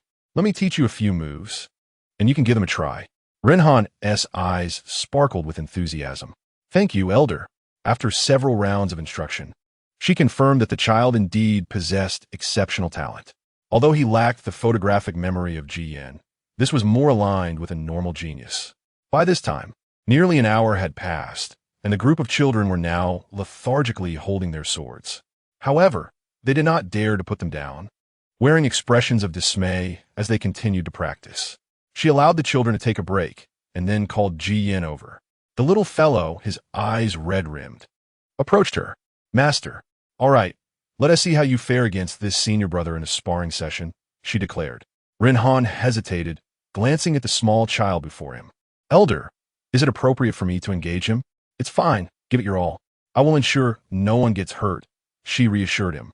With her words, Peyton et quisit on the sud. In front of her, Ji Yan displayed utmost courtesy. Please, senior brother, enlighten me. Soon, the two little ones began their practice. To her surprise, although Ji Yan was exceptionally talented, his young age and mere months of training rendered him unable to match someone with a more established foundation. Within just a few exchanges, he was defeated, losing his balance and tumbling to the ground. Sitting there, his lips quivered and tears streamed down his cheeks, yet he fought to stifle his cries. Just a moment ago, you were not like this. I didn't even hurt you. Why are you crying? Peyton and quit. Chu Lexi felt a pang of sympathy and lifted Ji Yan into her arms to console him. There, don't cry. It's perfectly normal not to win against your senior brother. You're still little. You'll get better as you grow. Ji Yan buried his head in her shoulder, responding softly, as if he had been deeply affected. After comforting him for a while, she resumed training the group of children.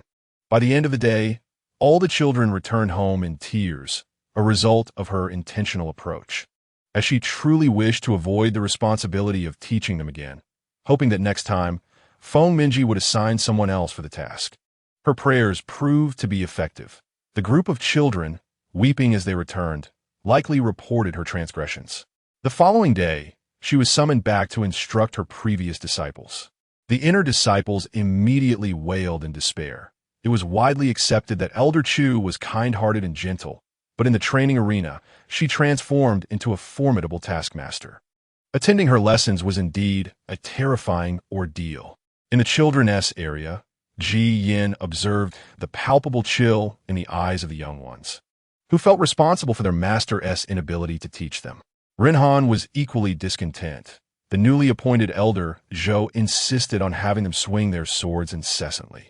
They practiced daily, rendering classroom time unnecessary, and what he truly desired was to learn some foundational sword techniques during lessons. Yang Si, passing by Ji Yin, could not resist a taunt. Humph. Your master has been replaced. Let us see who will assist you today. Without a moment's hesitation, Ji Yin retaliated with a swift strike, but Rinhan intervened just in time. If she gets hurt, you'll be punished. Do you wish to cause Elder Chu concern? Ji Yin sheathed his sword, retorting, then keep an eye on her and refrain from barking. What do you mean? Yang Si, heaving behind Rinhan, felt a rush of fear as Ji Yin's strike had nearly severed her head, yet her tongue could not hold back. Peyton uninci still in her provocations. Simply thought that if Ji Yin were to get into trouble, Elder Chu would worry, and he did not wish to burden such a wonderful elder with distress. After Rinhan departed, Yang Si, suddenly silenced, led Luo Qingyao away to another location. Perhaps it was Ji Yan's intimidating presence that deterred the other children from approaching him, allowing him to occupy the most comfortable spot in the training area while the rest huddled at a distance, effectively isolating themselves from him. Days passed in this manner until Rinhan sat beside him, and upon noticing someone had joined him, Ji Yin impatiently glanced over. What do you want? Peyton replied. I'm just waiting for the elder to arrive. Ji Yin closed his eyes, disregarding him once again. After a moment's contemplation, Rinhan chose to speak up. Next time you confront Yang Si, try not to be too brutal. Ji Yin remained silent, prompting Rinhan to continue. I overheard other elders discussing that Elder Chu is betrothed to my master. They will eventually become partners. At that point, Yui and Yang Si will all be family, so please go easy on her. What did you say? Ji Yin straightened his posture, fixating a fierce gaze on Rinhan. Under such scrutiny, Rinhan felt a shiver run down his spine. He sensed Ji Yin might not grasp the meaning of partners and attempted to clarify. It means your master and my master. Before he could finish, Ji Yin interrupted him, his grip on the wooden sword nearly fracturing it.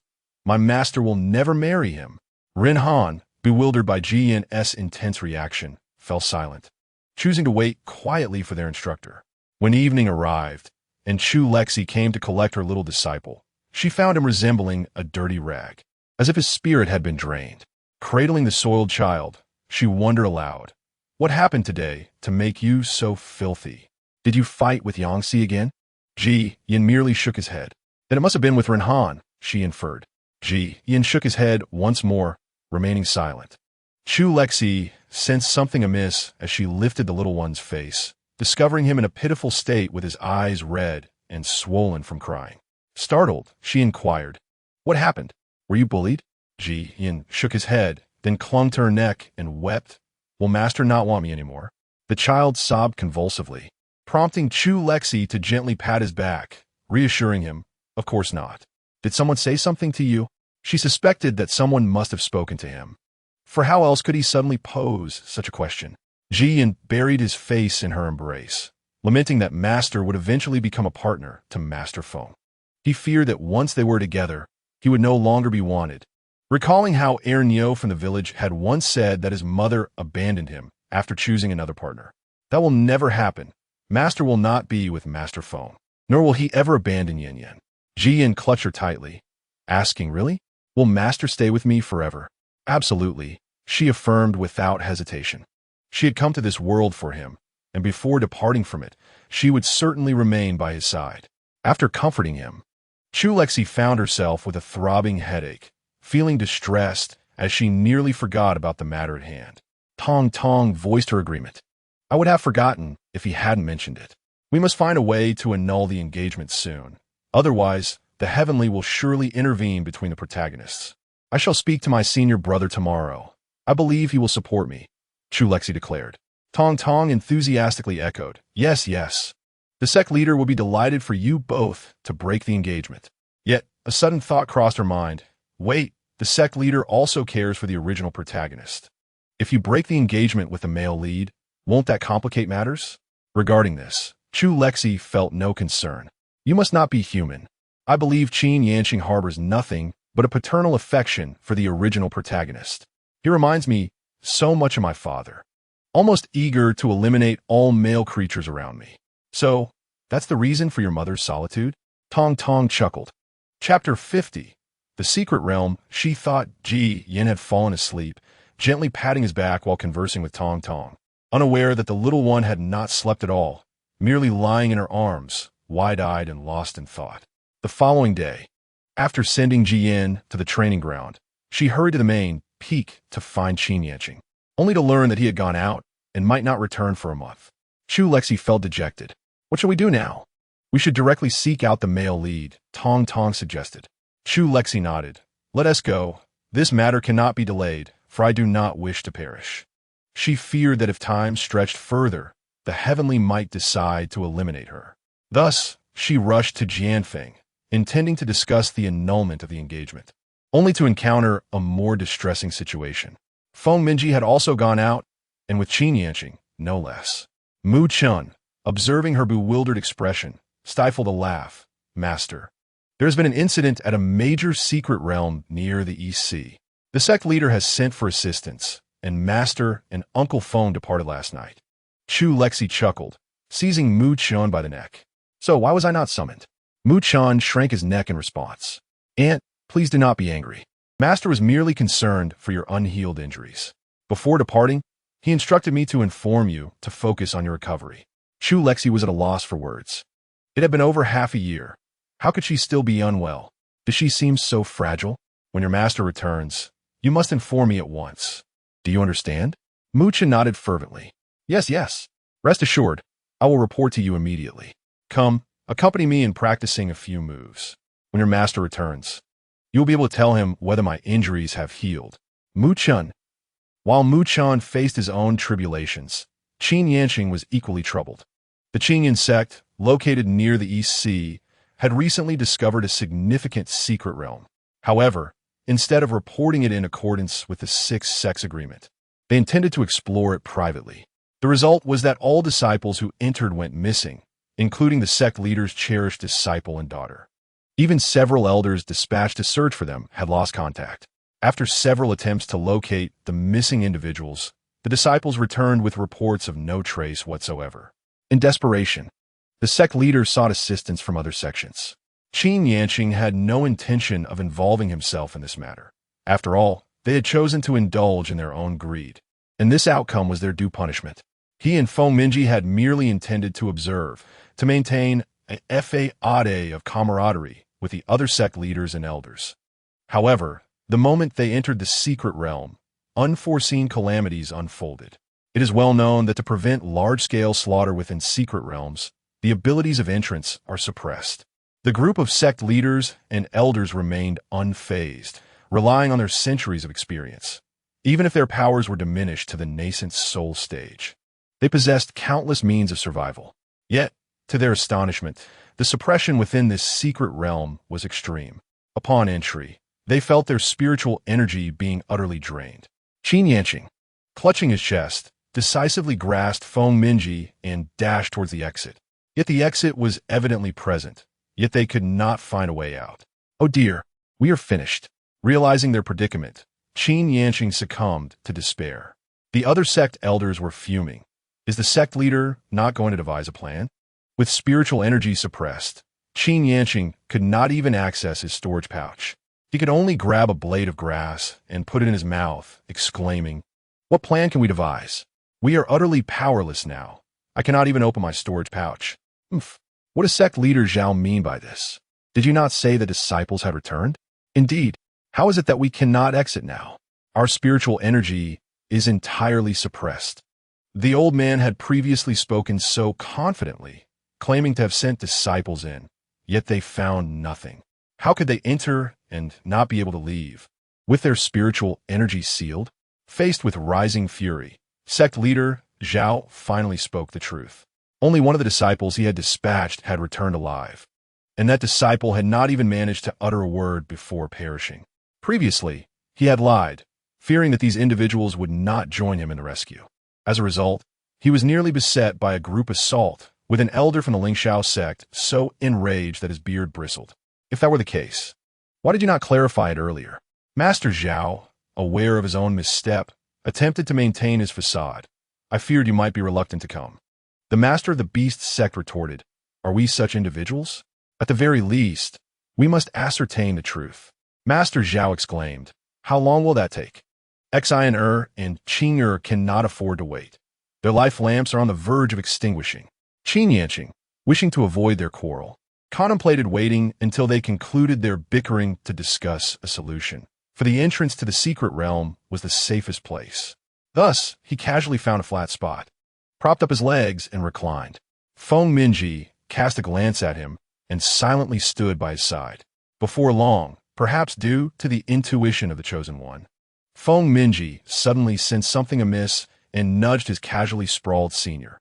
Qin Yanqing, aware of his junior's sixth sense, sprang up with a swift motion. What's wrong? Feng Minji pointed towards several small figures gradually appearing in the distance and urged Qin Yanqing to flee, a tide of demonic beasts. Upon hearing this, the others ceased their clamor and followed the two brothers in flight. Typically, these ethereal elders, with their celestial demeanor, were now sprinting without a shred of dignity, fearing the humiliation of being recorded in such a state. "Oh, Cece darling, your senior brother might be in trouble," exclaimed Tong Tong.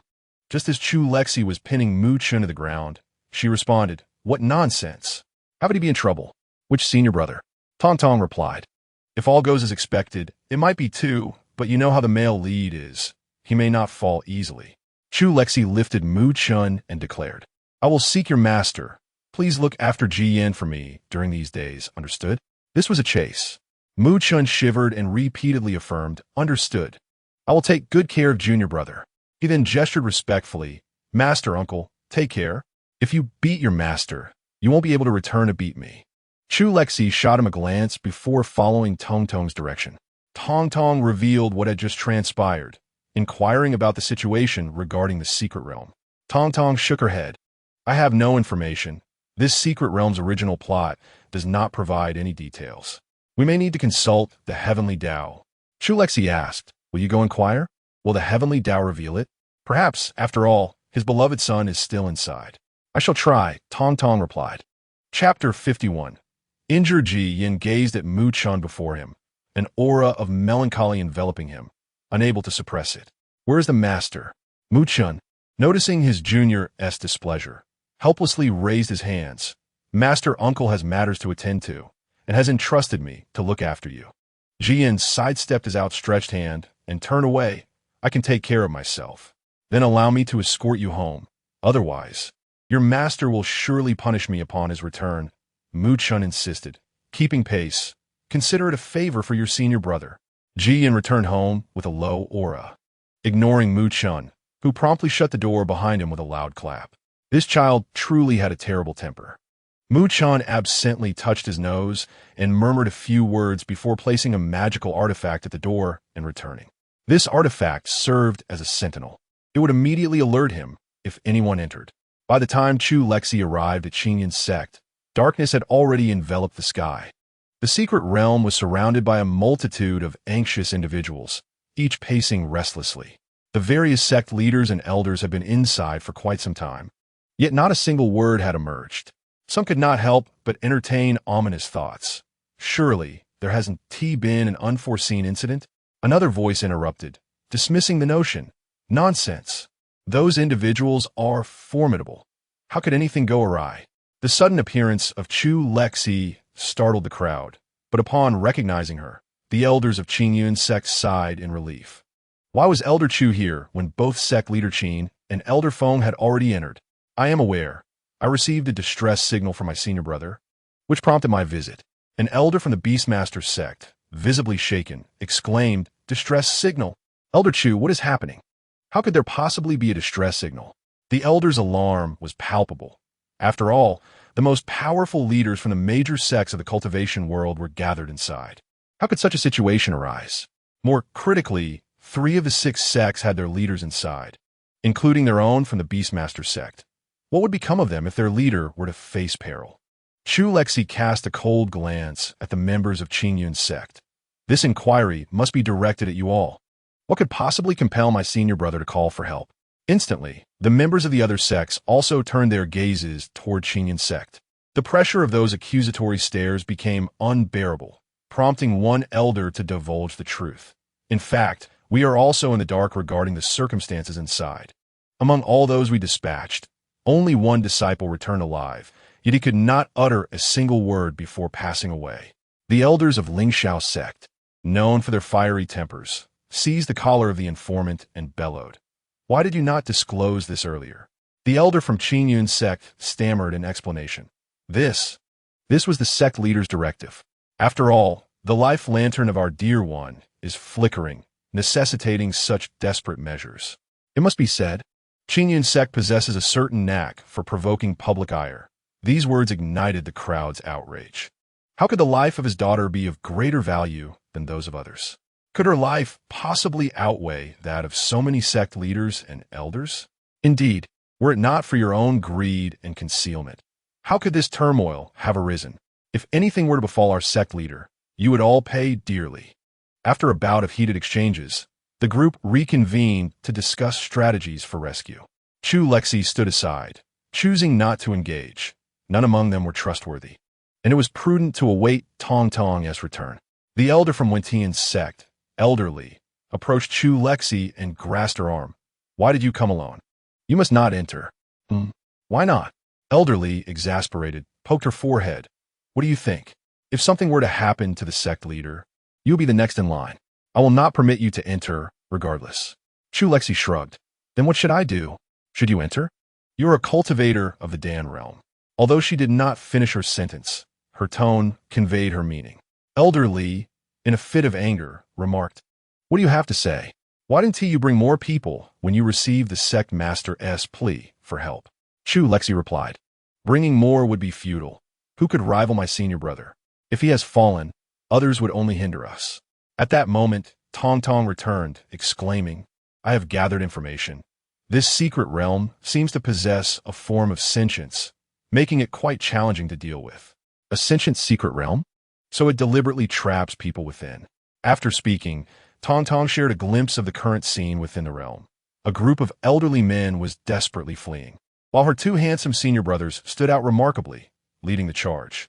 She observed that the monstrous beasts seemed to be herding them towards a specific location, maintaining a pace that was neither too fast nor too slow. Alarmingly, the only one injured was Feng Minji, and his wounds were severe. A massive gash on his waist exposed his ribs, as if a beast had bitten him. Qin Yanqing half-carried him, racing forward in desperation. Chu Lexi suddenly understood. No wonder the heavenly Tao is so accommodating this time. It turns out its son is on the verge of demise. Indeed, it even provided something. Tong Tong produced a piece of blood jade, stating, This spiritual artifact can temporarily conceal your aura, allowing the secret realm to remain unaware of your presence, but lasts only for 3 hours. I see. So I can enter directly, correct? Yes, as long as you refrain from any major disruptions. The secret realm will not detect you. Chu Lexi discreetly glanced at the still bickering group, realizing their lack of urgency. After such a long time, they had yet to reach a consensus. She pulled Elderly aside and whispered a few words to him. Elderly hesitated. Are you certain? Absolutely. Even if you're uncertain, you cannot stop me. Elderly took a deep breath and exclaimed, Leave. Once inside, Chu Lexi discovered that her spiritual power was not sealed, and she couldn't help but breathe a sigh of relief. This made matters considerably easier. Tong Tong, can you locate the source of the secret realm? I can. Following Tong Tong's guidance, Chu Lexi made her way towards the source, only to find the situation rather dire.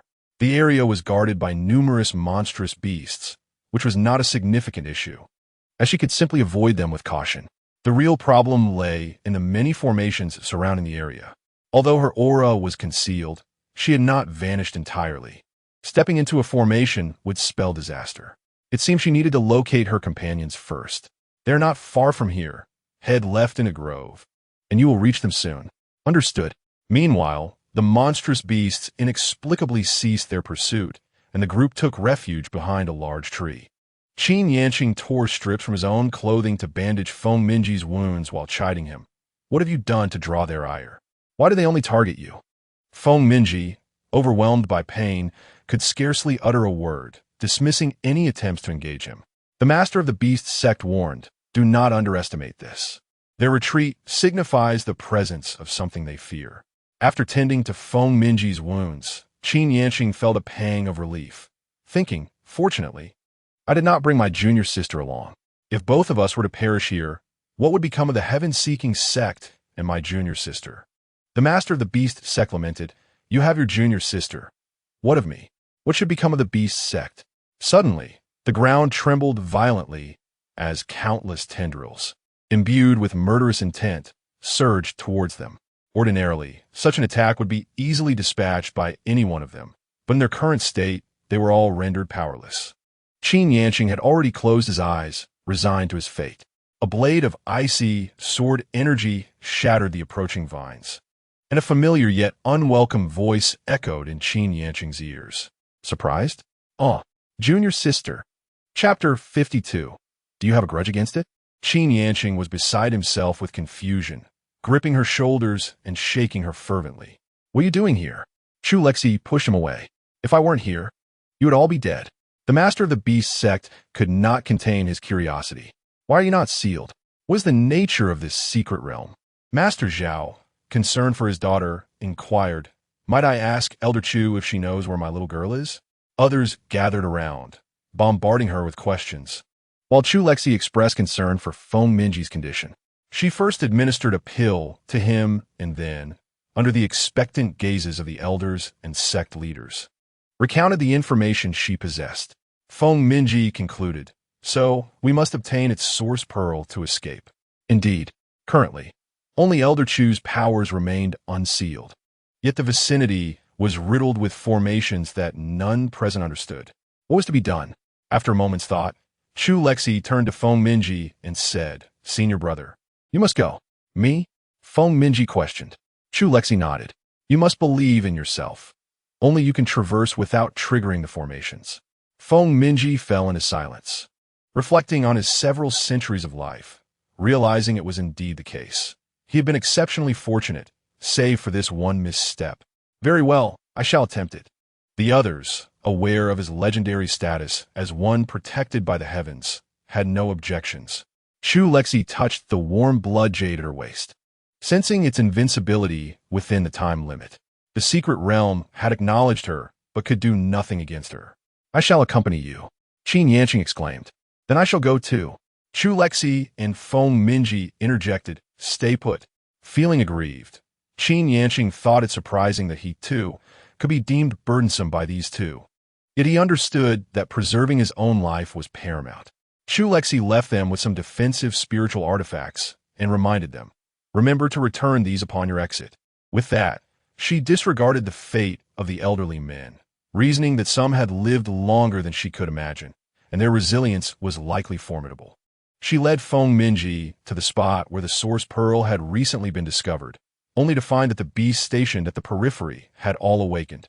Presumably alerted by the secret realm, she swiftly applied an invisibility talisman to both herself and Feng Minji. Senior brother, I am counting on you. Both individuals were sword cultivators with little experience in formations. They typically relied on brute force to break through. However, such an approach was not suitable at this moment. Feng Minji nodded, taking a deep breath and stepping forward instinctively, while Chu Lexi cautiously followed behind, ensuring that each of her steps mirrored his. Remarkably, they managed to enter the area. Not far ahead lay the source pearl, and there seemed to be no demonic beasts nearby, an eerie tranquility enveloping them. She attempted to scan the area with her spiritual sense, but found nothing, which only heightened her anxiety. Tong Tong remarked, if nothing unexpected occurs, this situation is even more perilous. Can't you detect anything? Of course, there's 8 giant pythons sleeping beneath the waterfall over there, likely guarding the source pearl. Its strength is comparable to yours, but it's currently asleep, allowing you to approach quietly. Chu Lexi believed that sending Feng Minji would yield a higher success rate. As she could keep an eye on the serpent, she gestured for him to proceed. Understanding her intent, Feng Minji cautiously advanced, the path seemingly clear as the serpent remained still. Just as he was about to touch the source pearl, a dark tail lashed toward him with alarming speed. Chu Lexi, unable to pull him away in time, raised her sword to block it. Fortunately, the attack was not overly powerful, and she only stumbled back a couple of steps. What the heck? What kind of creature is this? So fast! Chu Lexi exclaimed, astonished. She barely caught a glimpse of the python's movement, but it appeared that its offensive capabilities were not particularly strong, allowing her to manage it. The giant python slowly emerged from beneath the waterfall, its massive body twisting and sliding along the ground, evoking a sense of dread. Its dark eyes glimmered ominously, coldly fixating on the two of them, its tongue flickering incessantly. The creature scanned them, seemingly locking onto Chu Lexi, ready to attack. Suddenly, it paused. Its black eyes turned crimson, and it completely disregarded the closer and more threatening Chu Lexi, lunging directly at Feng Minji instead. This unexpected turn of events left Tong Tong bewildered. What the heck? The male lead seems to have a vendetta against this secret realm. It feels like he is destined to perish here. Chu Lexi was taken aback. She had her sword ready, prepared for battle, yet the creature had shifted its focus. Concerned for Feng Minji's safety, she quickly intervened, declaring, "I will hold it off." You seize the opportunity to retrieve the source pearl. Feng Minji dodged awkwardly, replying, "All right." Yet, for some reason, the serpent seemed to be well acquainted with her techniques, skillfully evading her strikes. Even when her attacks landed, its tough scales absorbed the impact, as it continuously avoided direct confrontation while seeking to eliminate Feng Minji. Wait a minute. I was able to slice through half a mountain before. Why is it taking no damage? Tong Tong, have you all diminished my combat power? Is it possible that this creature possesses exceptionally high defense, rendering it impervious to your attacks? Its weakness is likely at the 7th inch. Strike there, and it will undoubtedly perish.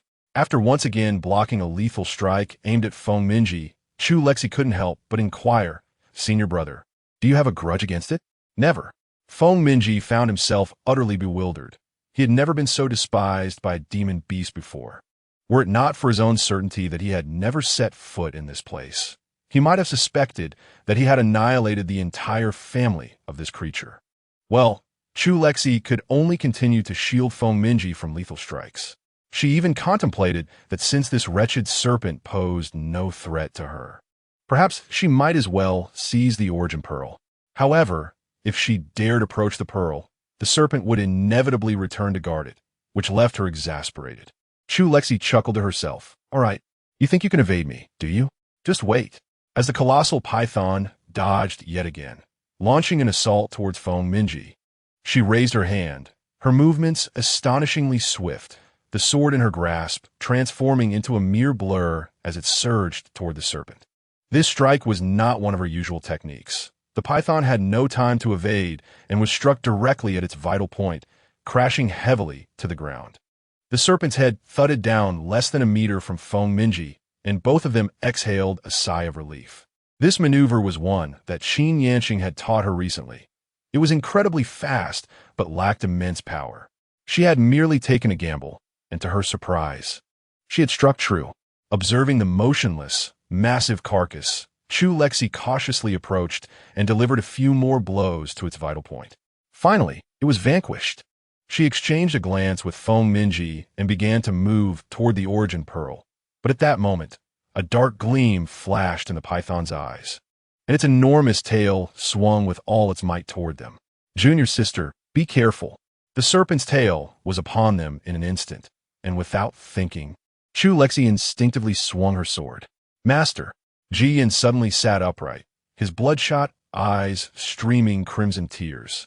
He covered his eyes with one hand, his voice laced with uncontainable fury. "Damn it." Chapter 53.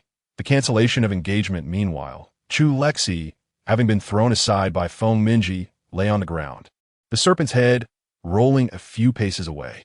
In her hand, She clutched a crimson orb, shaking her head to clear her thoughts. She rose to find Feng Minji nearly lifeless, her heart leaping in alarm as she rushed to him. "Brother, are you all right?" Feng Minji, propelled by her urgency, sat up, weakly coughing a few times. "Cough, cough, I'm fine." Chu Lexi inspected him and discovered that a large patch of flesh on his back had been scraped away by the serpent's scales, prompting her to hastily shove several medicinal pills into his mouth. At that moment, Tong Tong suddenly shrieked as if she had seen something. "Ah, did your disciple suffer bullying? How did his corruption value spike to 70 in an instant?" Chu Lexi was taken aback. What on earth? Before she could ponder further, the entire secret realm began to tremble, signaling its imminent collapse. She suppressed her bewilderment, stating, "We must depart now. Brother, I apologize." Given Feng Minji's current state, standing was a challenge. Chu Lexi hoisted him onto her shoulder, a position that conveniently avoided further strain on his back, albeit somewhat undignified. Feng Minji's handsome face flushed crimson. Yet he understood the gravity of the situation and silently concealed his face with his sleeve. They had barely taken a few steps when they encountered Qin Yanqing and the others. Without the suppression of the origin pearl, the group regained their strength, and Qin Yanqing took Feng Minji from Chu Lexi's grasp, astonished at the severity of his injuries. How did he sustain such grave wounds? Disregarding the concerns of others, he declared, "You all can handle the remaining matters yourselves. And those who have borrowed my junior sister's spiritual tools, do return them, if any are damaged. Remember to compensate with spirit stones." Having said that, he vanished with his junior disciples. It was unclear how Qin Yanqing managed it, but within moments, they had returned to the Wenyangong, even before dawn, when not a single disciple had yet stepped out for the morning class.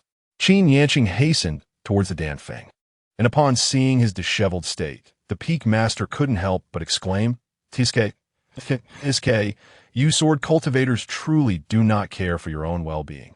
Qin Yanqing swiftly delivered a reprimanding tap to his head. "Hurry it up." The peak master, though scolding, adeptly began applying medicine and bandaging Feng Minji. Once done, he instructed 2 disciples to carry him back to the Jianfeng. As Chu Lexi and Qin Yanqing made their way to the main peak, she remembered the matter at hand. "Brother, I need to discuss the engagement with Feng Shixiao." "Engagement?" Qin Yanqing's demeanor instantly shifted, and he snapped his fan shut. "Why bring this up? You don't intend to marry him, do you?" Without allowing her a chance to respond, he continued, "Sister, do be cautious. Just because he saved you once, you shouldn't think of pledging yourself to him. Just because he is somewhat handsome? Good-looking men are rarely virtuous. No, men are rarely virtuous. You are still young." He rambled on at a rapid pace, leaving Chu Lexi bewildered, unable to interject despite several attempts. She rolled her eyes, thinking, if I'm not single, who is? Finally, once Qin Yanqing had finished his tirade, she seized the opportunity to speak. "No, I meant to ask if you could please speak to Feng Shixiang about the engagement and have it annulled. Let us just pretend it never happened." "Ah, if you truly like him? What? You want to annul the engagement?" Qin Yanqing perked up. "What made you want to break it off? Did that scoundrel bully you?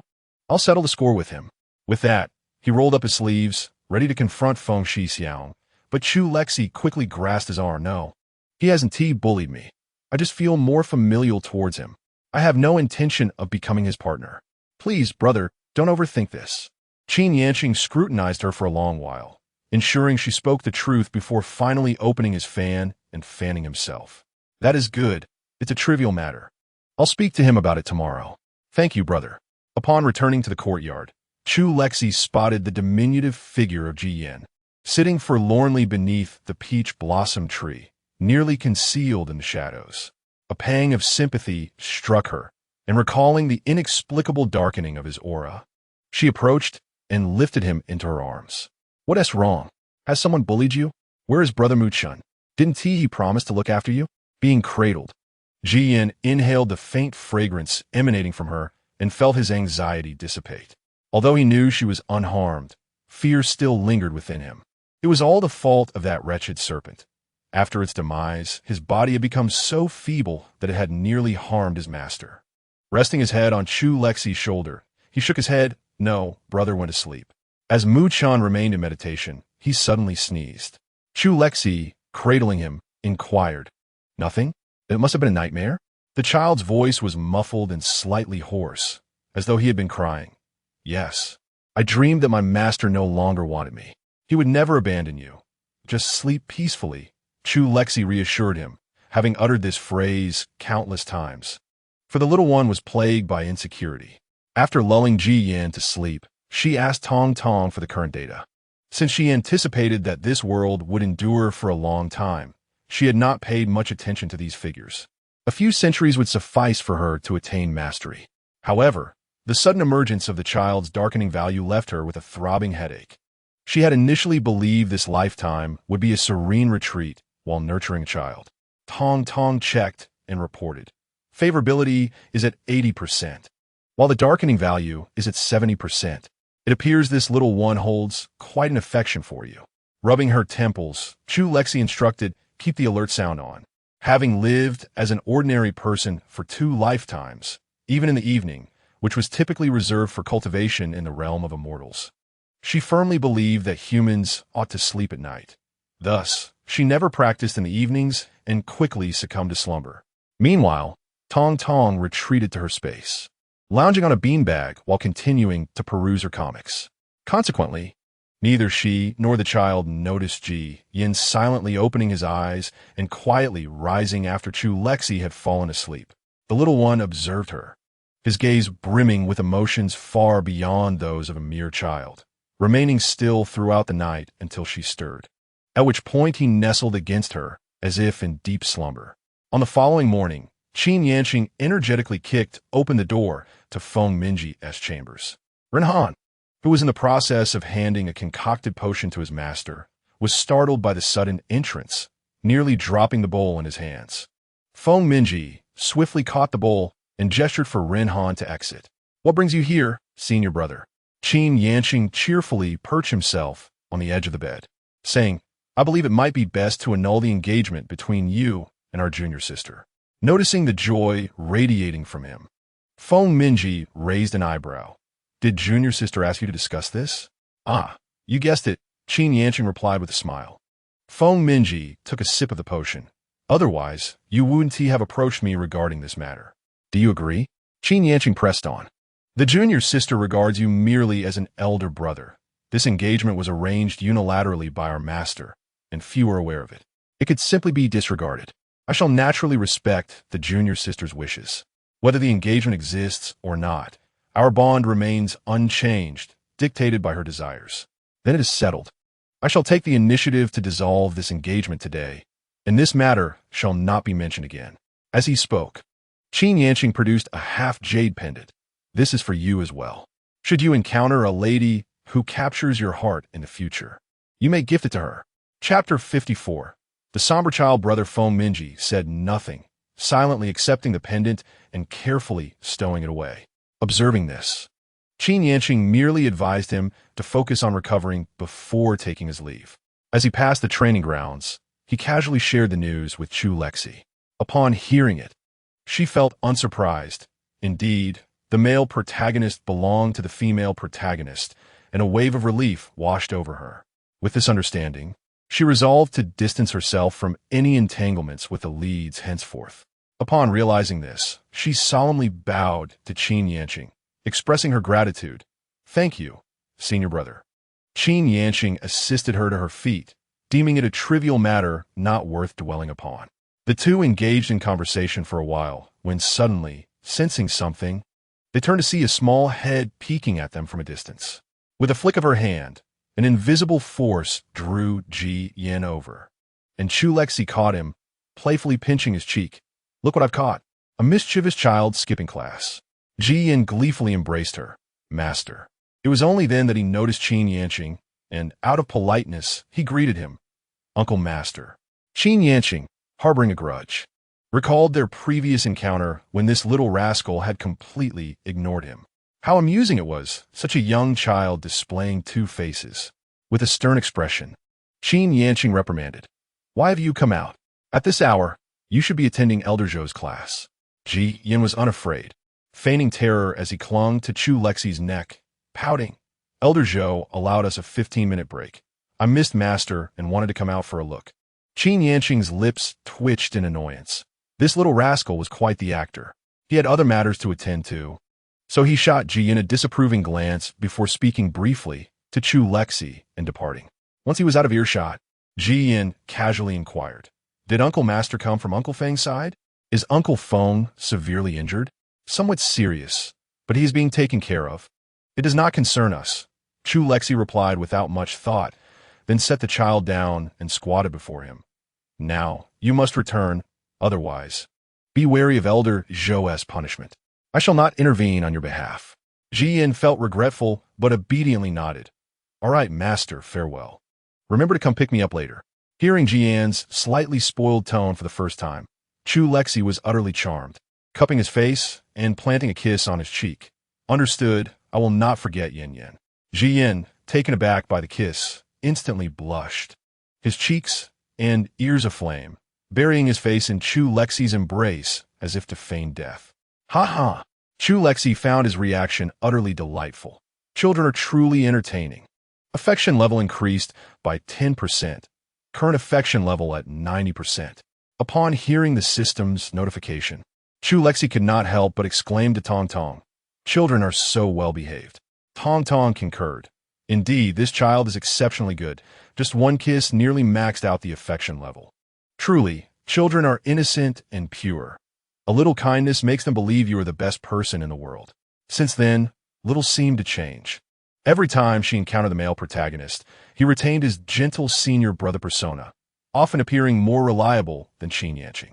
Gradually, she noticed something troubling. It seemed this child was isolated by the other disciples. Apart from Renhan, others would avoid him. This made her quite displeased. Her child was so well behaved, yet they ostracized him.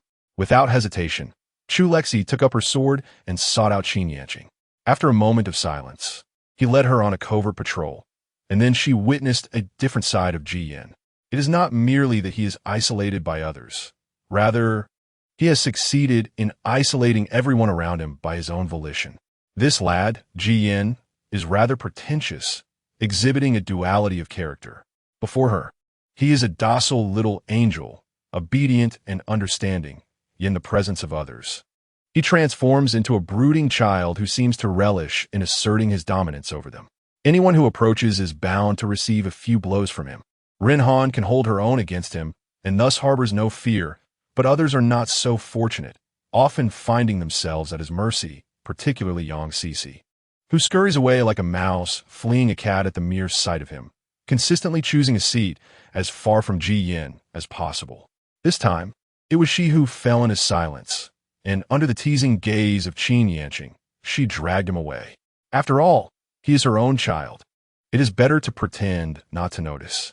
It is also noteworthy that Ji Yin appeared quite pleased upon learning of her annulment with Feng Minji, even inadvertently revealing his delight in her presence, to which she and Tong Tong could only understand. After all, she felt akin to a single mother, and from another perspective, she would be quite displeased if her father were to remarry. Truly, she spends her days merely tending to her child and indulging in wine, having flawlessly embodied the persona of a wine connoisseur, while other aspects remain utterly empty. Thus, she has leisurely passed the last decade and more. One day, while reclining on a sturdy tree branch with her eyes closed, savoring the concoction she had recently developed, she was blissfully at ease. Just as she prepared to take another sip to enhance her drowsiness, her wine gourd, crafted from white jade, was snatched away, without needing to open her eyes. She knew who it was. Sure enough, the next moment, the youthful and melodious voice of Ji Yin echoed beside her.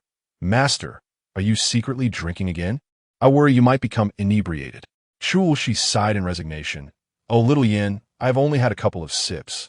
A series of gulping sounds reached her ears, prompting her to kick in his direction. "If I cannot drink, why should you? Return to me." Ji Yin deftly grasped her ankle, gently caressing it before swiftly releasing it, grinning as he said, "I merely wish to have a taste. Master, please do not be angry."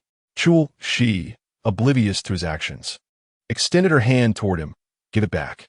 Instead of handing over the gourd, Ji Yin obediently rested his chin in her palm, playfully asking, "Is Master upset?" The 15 or 16-year-old boy, though appearing somewhat juvenile, possessed an exquisite beauty, dressed in a flowing red robe, his dark hair elegantly tied up with a red ribbon. Gazing at her with a pitiful expression, his brows delicately arched and lips tinted a soft red, presenting a beauty that blurred the lines of gender. Faced with such a striking visage, Chu Lexi's heart softened immediately. She pinched his cheek and replied, "Not at all." She then took a sip from the gourd he held, settling into a nearby chaise lounge, inquiring, "What brings you back so early today?" Had she known he would return so soon, she would have refrained from opening that bottle, wishing to savor it alone. "Today, Master Feng took us to the sword cave, hoping to find our destined swords," Ji Yan responded, positioning himself at her feet on the ground, resting his head on her lap, his tone tinged with a hint of grievance.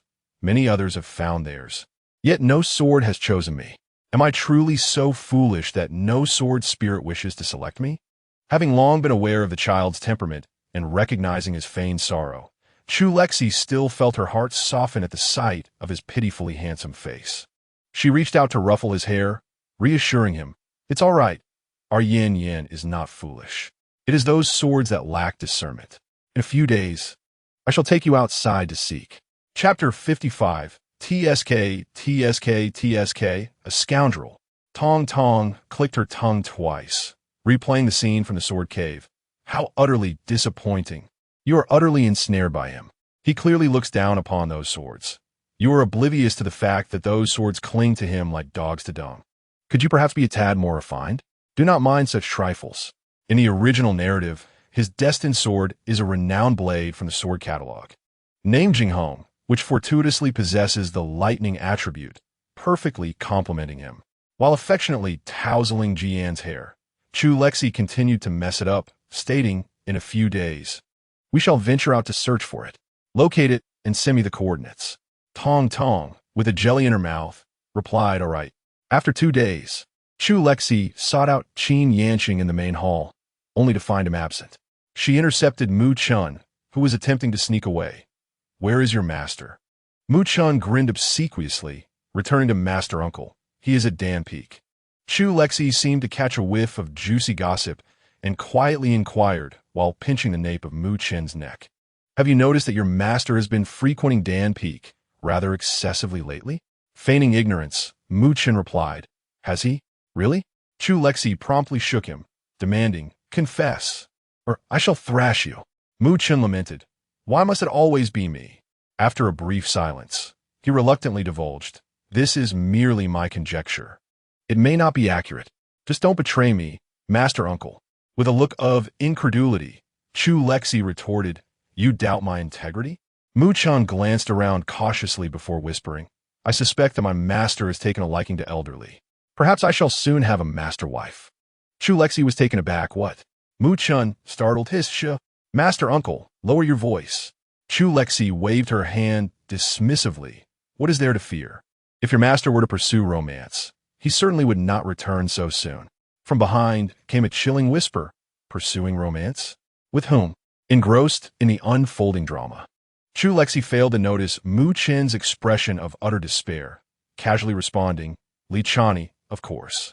Realizing too late that Qin Yanqing stood behind her, she bolted, leaving behind a trailing shout, "Senior brother, I shall take my disciple out to search for his destined sword and return in due time."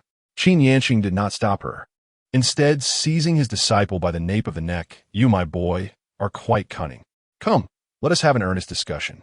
Mu Chun, dragged into the room, despaired, "My life is like walking on thin ice." Meanwhile, feeling a pang of guilt for having ensnared her junior, Chu Lexi resolved to flee immediately. Ji Yan had already packed all the necessary items and obediently followed her. On their way, they encountered Li Chani approaching.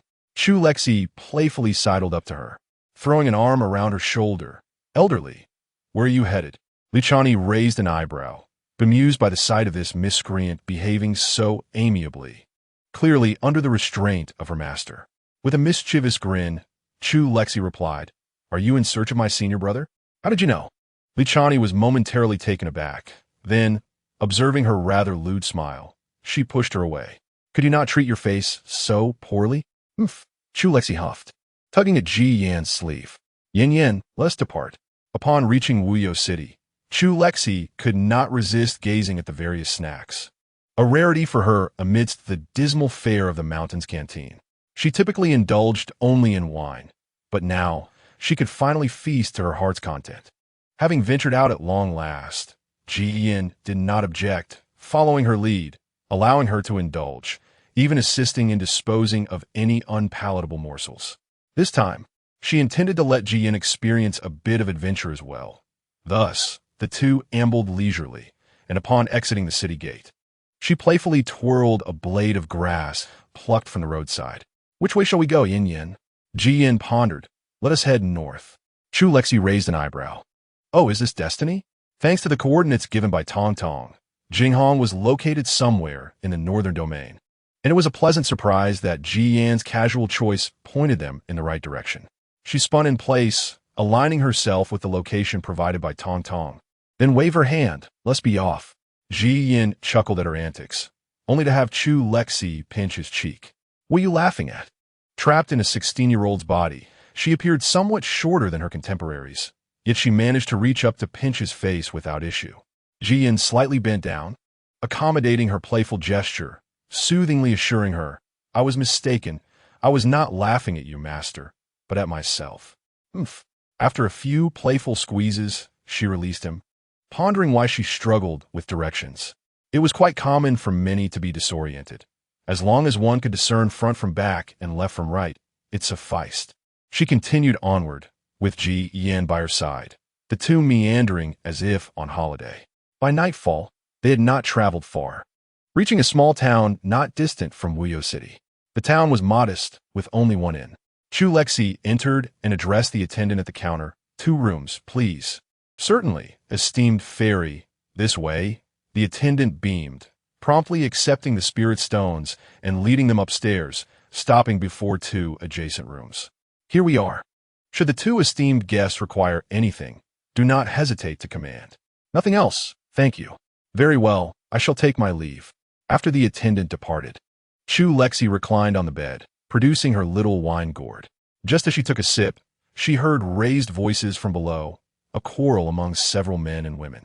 Her exceptionally keen senses made it effortless to eavesdrop, and with her wine in hand, she relished the unfolding drama as if it were a delightful side dish. She could distinctly hear a group of 5, 3 men and 2 women, engaged in a dispute, seemingly over one girl's belongings being damaged by another. The 2 girls were at odds, one hurling accusations while the other wept disconsolately. Oh yes, the feisty young lady versus the duplicitous junior sister. Who do you think will prevail? Obviously, the men would side with the duplicitous junior sister. I wager the next line will be, "It was not intentional. Could you refrain from being unreasonable?" Indeed, at that moment, a male voice resonated. "Junior sister did not act with intent. It is merely a trifling matter. Could you refrain from causing unnecessary fuss?" Tong Tong and Chu Lexi clicked their tongues in disdain, labeling him a scoundrel. What was initially a mundane episode, seemingly unrelated to her, took an unexpected turn when she encountered that group the following day as she descended the stairs. Tong Tong, upon spotting them, thought, "Oh, how familiar. Huh, why do I not recognize them? Where is the familiarity?" These individuals are disciples of Qin Yun's sect. They are from the secret realm where you previously ventured to rescue someone.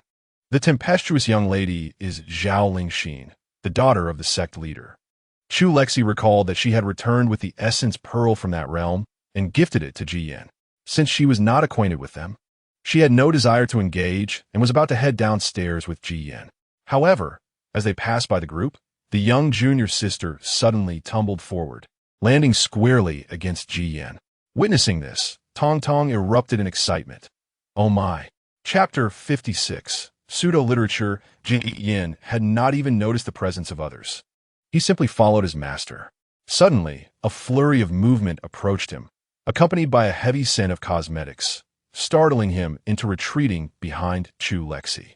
His reflexes were swift, and the young woman, taken aback by his evasion, fell to the ground with a painful groan. "Junior sister," Zhao Huching exclaimed, rushing to assist her. "Is the junior sister injured?" "Junior sister," the other 2 men echoed, drawing closer to express their concern. Zhao Lingxin, initially reveling in her fall, quickly contorted her face in anger, striding over to pull Zhao Huqing away. "Brother, why are you holding her? I am to be your future wife." Zhao Huqing, preoccupied with the delicate junior sister in his arms, inadvertently allowed her to pull him aside. The junior sister, now devoid of support, teetered dangerously close to the ground until another man caught her effortlessly. Chu Lexi watched in astonishment. "How smooth is that?" Tong Tong exclaimed in admiration. Zhao Huqing forcefully pushed Zhao Lingxin away, even striking her across the face. "Zhao Lingxin, can you not grasp the situation? Do you not see the junior sister is injured?" Zhao Lingxin, covering her face, incredulously cried, "You dare strike me? I love you so. We grew up together, and you even promised to marry me. You would strike me for someone you have known for only a year?" Zhao Huqing, softened by her pitiful demeanor, contemplated offering her assistance. Meanwhile, the junior sister kindly consoled him. "It is all Lianer's fault. Senior sister, do not blame brother. Had it not been for Lianer's frail state leading to her fall, there would be no quarrel between you two. Lianer should not have been present, boo-hoo." Zhao Huqing immediately cast Zhao Lingxin aside and embraced Lianer, offering her comfort. "Nonsense. It is her unreasonable fussing that is to blame. It has nothing to do with you. Do not utter such words again."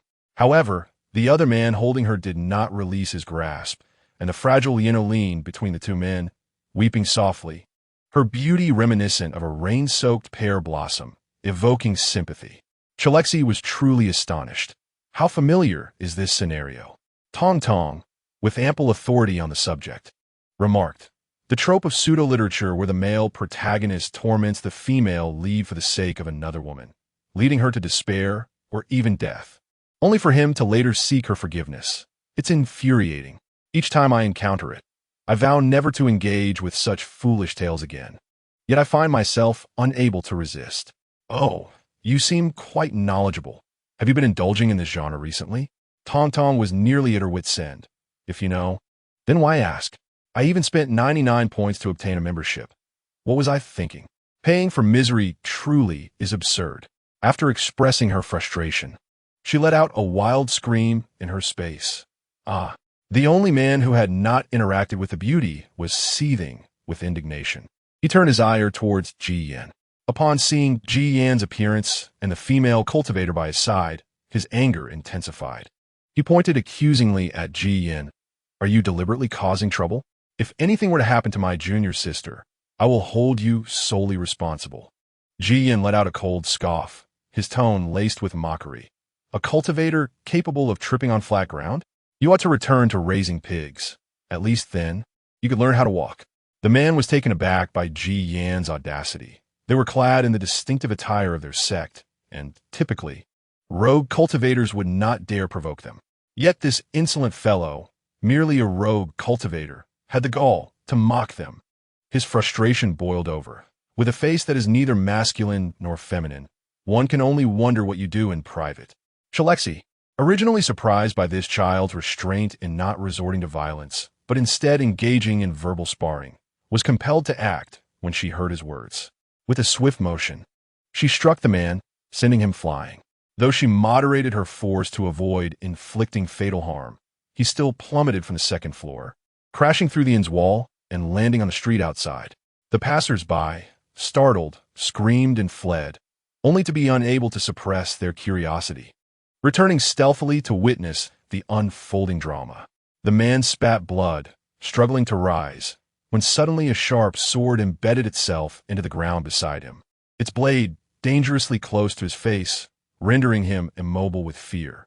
The group of lovers finally registered the chaos. Zhao Huqing was the first to draw his sword, directing it towards them. "What is the meaning of this, fellow cultivator? How can you so ruthlessly attack my junior brother without cause?" Chu Lexi shot him a glance, her formidable aura compelling several of them to kneel, blood seeping from their mouths. She recalled the incident when Qin Yun's sect had misreported a situation, nearly leading to the demise of several sect leaders, and her voice turned icy. "Is your Qin Yun sect renowned for its blindness and shamelessness? Are you unable to hear what he said?" The group struggled for breath, cold sweat dripping to the ground. Even the little white lotus dared not act out. Zhao Huching hastily interjected. I beg your forgiveness, esteemed senior. We did not intend to offend. Though he uttered apologies, his mind secretly plotted vengeance with his master once they escaped this predicament. Chu Lexi was indifferent to his inner machinations. Her good mood had been spoiled by their presence. She descended to the first floor, casually selecting a seat before retracting her oppressive aura, allowing them to rise. However, before Zhao Huching and the others could exhale in relief, she continued, Your Qingyun sect remains as loathsome as ever. Bring him in and apologize to my disciple. Yes, Zhao Huching felt a surge of displeasure within, yet dared not voice a rebuttal. Instead, he could only assist another junior disciple in dragging the terrified disciple inside. Zhao Lingxin and the delicate white lotus hid timidly at the stairway, too afraid to emerge. Zhao Lingxin couldn't help but lash out, It's all your fault. If it weren't for your mischief, how would we have attracted such a fearsome individual? The senior brother, now in his 70s, had only reached mid-golden core stage, and she herself was merely at the initial stage. Even united, they stood no chance against this formidable woman. All blame fell upon that wretched little white lotus. The little white lotus began to sob softly. I'm sorry, senior sister. I didn't mean to. I just felt a bit dizzy this morning and lost my footing. Chu Lexi, feeling a headache coming on, raised her hand, and the white lotus fell directly into her grasp. As she tightened her grip around the lotus's neck, she suddenly sensed something amiss with the girl. Tong, scan her. Tong, though confused, complied. Upon completion, it chuckled, Oh dear, the primordial Yin is gone. This little white lotus is not as pure as she seems. What is your spiritual root? The little white lotus, now truly pale, gazed tearfully at her fellow disciples. But one was busy bowing and apologizing to Ji Yin, while the other two dared not glance in her direction. Chapter 57. The cauldron. The little white lotus bit her lip, her gaze shifting back to Ji Yin, whose eyes brimmed with tears, looking utterly pitiable. Unfortunately, Ji Yin paid her no heed, focused solely on her own master, ignoring her entirely. Chu Lexi, growing impatient, tightened her grip slightly. Do you not understand my words? The little lotus felt a wave of suffocation, quelling any rebellious thoughts. Cough, cough. Water, water, spiritual root. Exceptional? The little white lotus stammered, Yes, yes. What stage are you at? Initial foundation establishment. This seemed rather peculiar. An exceptional water, spiritual root. Yet the girl possessed less spiritual energy than a mere Qi practitioner, and her spiritual root appeared damaged. She truly looked as if she were on the brink of death, not feigning weakness. After a moment of contemplation, Chu Lexi suddenly recalled that the sect master of Qingyun sect had been stuck at the peak of transformation for several centuries, but had recently seemed to break through to the void refining stage. A light of realization dawned upon her. Tong, when did that old man from Qingyun sect break through? Half a year ago, right after he took this disciple under his wing 7 months prior. Tong exclaimed in astonishment, No way. Yet it seemed implausible. How could a foundation establishment disciple survive after being siphoned by someone at the peak of God transformation? Tong cast a glance. Perhaps she was not at this level before the siphoning?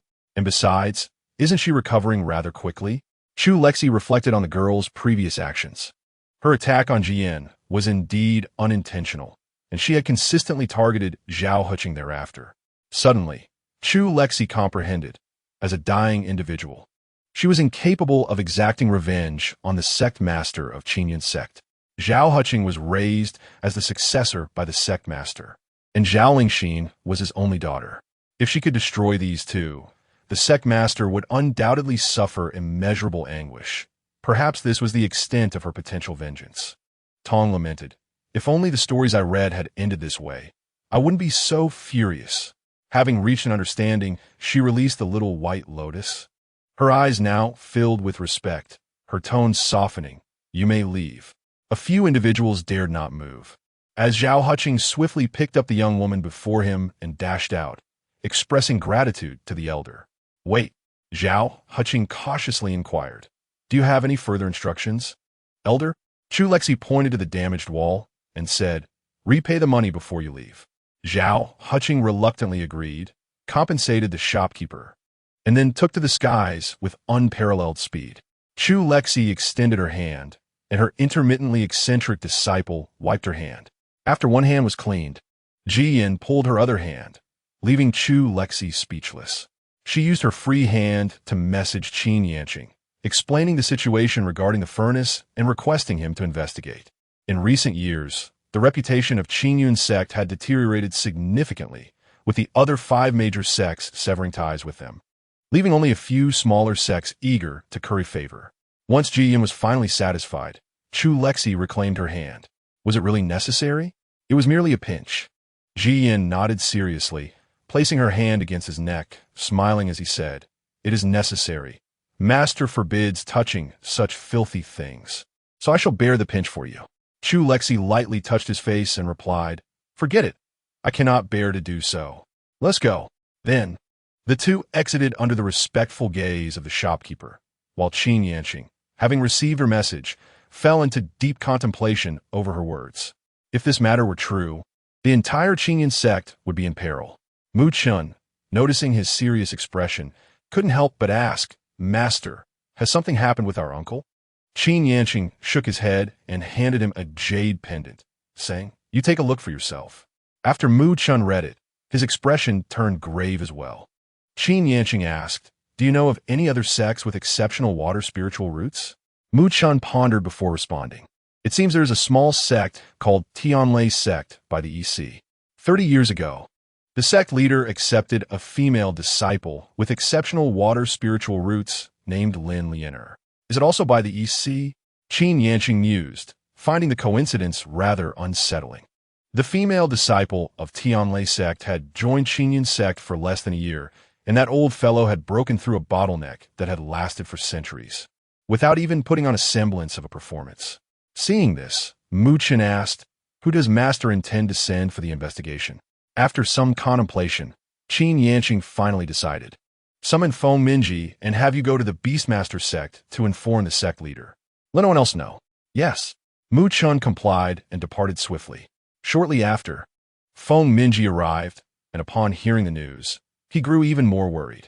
His own disciple also possessed exceptional water spiritual roots, and if something were to happen to her, he would be driven to violence. Before Qin Yanqing could issue further instructions, he proactively volunteered, "Senior brother, I will handle this investigation." Qin Yanqing nodded in satisfaction, appreciating such a thoughtful disciple, unlike that troublesome girl who constantly created chaos for him. Achoo! Achoo! While walking, Chu Lexi suddenly sneezed twice, confidently asserting to Ji Yin, "It must be your master uncle plotting against me from behind. How detestable." Ji Yin immediately defended her. "Indeed, it must be your uncle at fault." "Exactly. Let us curse him to wear something atrocious tomorrow and encounter Lichani." They both chimed in unison, cursing him together. Chu Lexi could not help but laugh, exclaiming, "Why is Xiao Yin so obedient?" Ji Yin tugged at her sleeve as they walked side by side, replying, "Because what our master says is always correct." Meanwhile, Zhao Huqing and his companions, having fled in haste, found themselves in disarray. Zhao Lingxin's hair was a mess, and aside from the secret realm incident 13 years prior, she had never felt so flustered. Unable to contain her frustration, she cursed, "Damn it, brother, we must tell father when we return and have him eliminate that woman." The injured disciple could not resist chiming in, recalling Chu Lexi's ethereal beauty, his tone dripping with lewdness. "Indeed, let her die. It would be too merciful. Ideally, she should be turned into a furnace, trapped in a fate where she cannot escape life, nor death." Upon uttering those words, the others did not dispute him, clearly in tacit agreement. Only Lin Lianer, cradled in Zhao Huqing's arms, changed her expression, clenching her fists to suppress her rising resentment. Zhao Huqing noticed her discomfort, but did not contemplate its source. Instead, he worriedly drew her closer, asking, "Lianer, what is wrong? Are you feeling unwell?" Lin Lianer nodded, nestled against him, and sweetly replied, "Yes, a bit. Brother, could we take a rest?" Zhao Huqing pondered for a moment. They had traveled quite a distance, and the female fiend likely would not pursue them any further. Thus, he found a suitable spot to pause, saying, "Very well, Lianer's health is paramount. Let us rest a while before continuing our journey. Achoo! Achoo! Achoo! Chu Lexi sneezed several times, exclaiming in irritation, Qin Yanqing, is this never-ending? Chapter 58. The Village of Spirits, far away.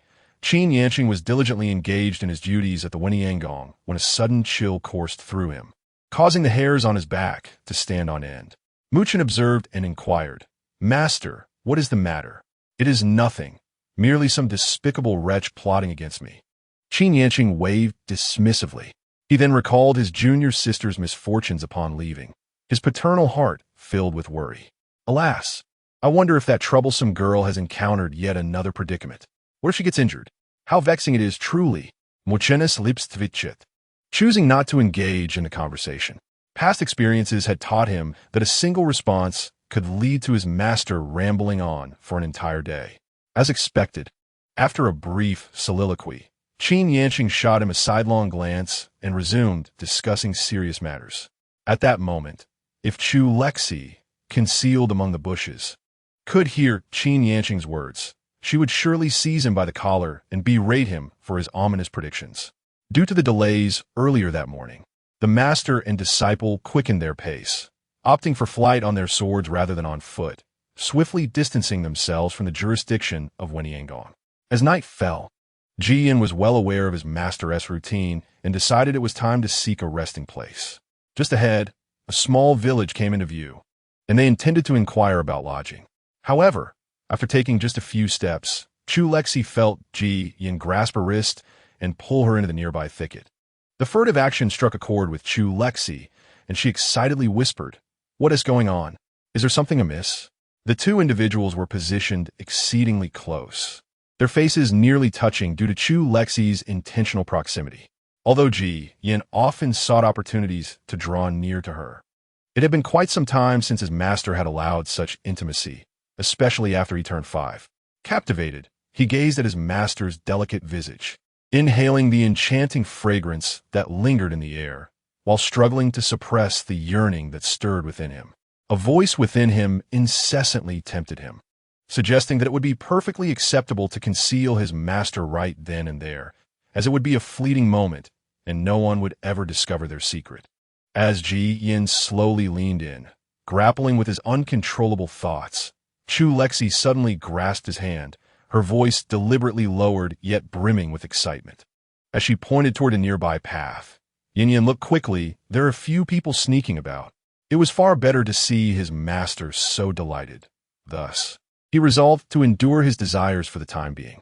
Jiyan lifted his hand to gently envelop Chu Lexi's outstretched fingers, whispering softly, Master, are you worried they might discover us? Chu Lexi immediately lowered her voice, her brow furrowed in confusion. Oh, what are they up to? Why must we hide? Jiyan subtly inched closer, nearly enveloping her entirely in his embrace, then raised his hand to show her the message inscribed on the jade pendant, an array of commissioned tasks listed on the sex bulletin. Chu Lexi glanced at the stone tablet at the village entrance, reading the ominous name, Ming Village. What a rather sinister name. The village chief must lack education, she mused. Turning her attention back to the jade pendant, she noted the message indicating that this village had exhibited unusual occurrences in recent years, with numerous wandering cultivators mysteriously vanishing. However, when sect members were dispatched to investigate, they found nothing amiss, only for the disappearances to resume once the investigators departed. This area fell under the jurisdiction of Lingxiao sect, and after numerous cycles of investigation yielding no results, the sect became exasperated and posted the task to the 6 major sects, hoping that perhaps others could unravel the mystery. Despite the arrival of several waves of disciples, none uncovered anything unusual, and the villagers remained remarkably hospitable. Gradually, the matter faded from concern, yet the disappearances persisted, and the task lingered on the bulletin board. Since the missing individuals were not disciples of any major sect, and investigations had repeatedly yielded no clues, no one was inclined to undertake the journey.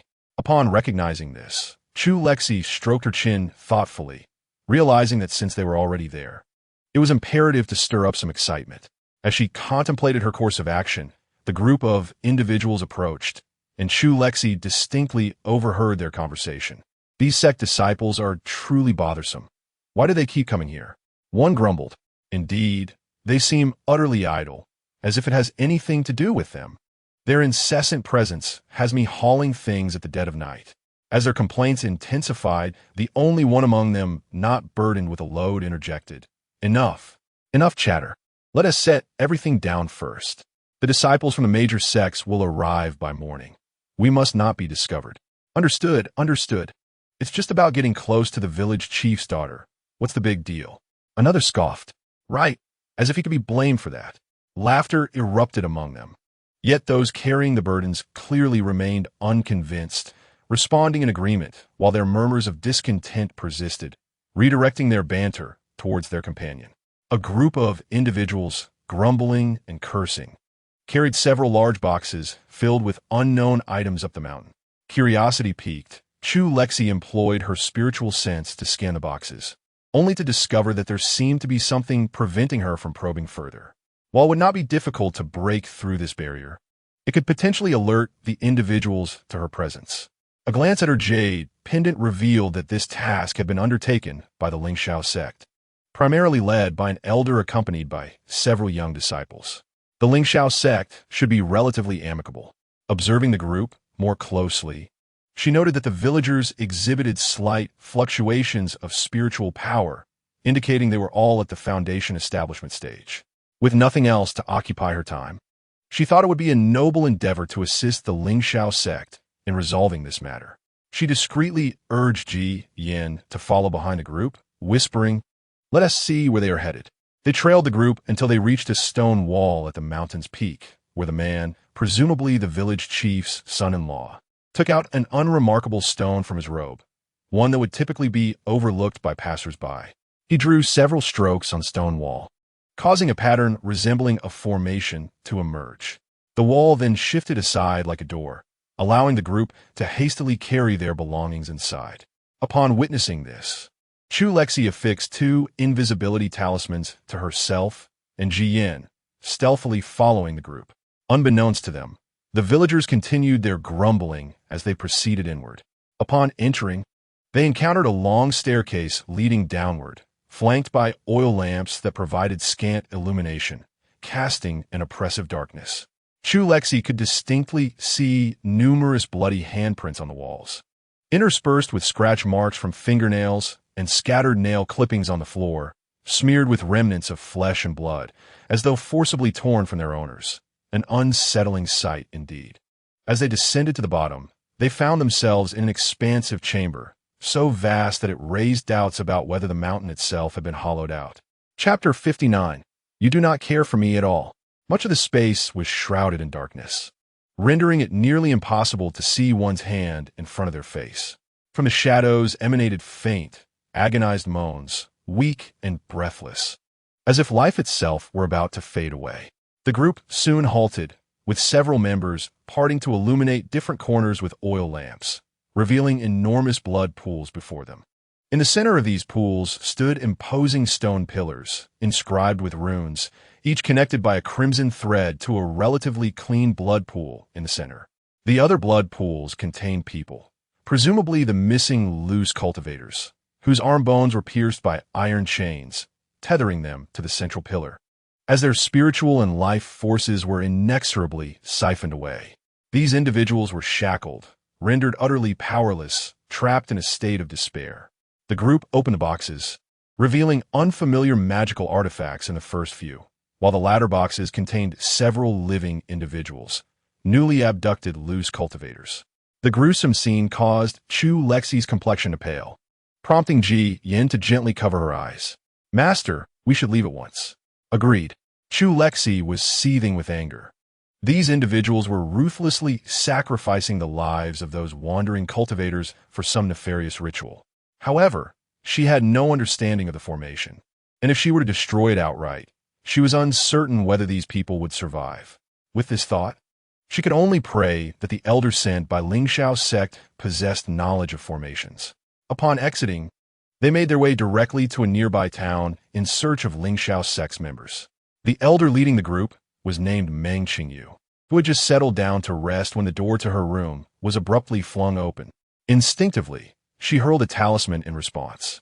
Chu Lexi swiftly blocked it with her sword, the explosion resonating throughout the inn, prompting other disciples of Lingxiao's sect to rush from their rooms towards the commotion. Upon recognizing each other, both Chu Lexi and Meng Qingyu exhaled in relief. Thankfully, it was just this person again. Meng Qingyu waved her hand at the approaching disciples, signaling them to disperse, reassured that there was no danger. She then crossed her arms and elegantly rolled her eyes, saying, "What brings my esteemed sword immortal here? Bursting into my room at such an hour?" Chu Lexi made herself comfortable on Meng Qingyu's bed without hesitation. "There's a pressing matter at hand. Are you willing to assist us in dealing with the Yin village?" Meng Qingyu scoffed. "I don't believe you." In the past, she would have taken Chu Lexi's words at face value, but in recent years, she had grown increasingly aligned with Qin Yanqing, who was rather unreliable. "I swear it's true," Chu Lexi insisted as she recounted the events that had just transpired. Meng Qingyu and Shun Jiyun, the senior disciple remaining at Lingxiao's sect, wore grave expressions. "But our people did not uncover anything prior," Shun Jiyun noted. Chu Lexi couldn't help but retort, "Well, whose fault is it that you always notify them beforehand? That merely affords them the chance to destroy the evidence." Meng Qingyu replied, "Isn't that the standard procedure? Don't wear that expression. Your Tianzong does the same." Given the nature of such situations, it was customary for the disciples to inform the parties involved beforehand, allowing the client to prepare for their arrival. Who could have anticipated that this time, the client would be the perpetrator themselves? I'll scold my senior brother when I return," Chu Lexi declared. Meng Qingyu felt a headache coming on. Such a significant issue could not be resolved by that group of young disciples, and time was of the essence. They could not afford to allow them to take their time in training. What now? This situation seems rather dire. It's far too much for just the few of us to handle. I need to inform his sect leader. Suddenly, Shun Jiyun interjected, "We should proceed first. Otherwise, we risk alerting them." Chu Lexi raised an eyebrow. "And what of your junior disciples?" In a gentle tone, Shun Jiyun decided their fate, stating, "We can withhold this information from them for now. Perhaps a few injuries would serve them well. They must grow, and witnessing the harsh realities of this world is an invaluable lesson." This child, appearing so gentle, harbored a surprisingly dark heart. As dawn approached, the group made their preparations to depart.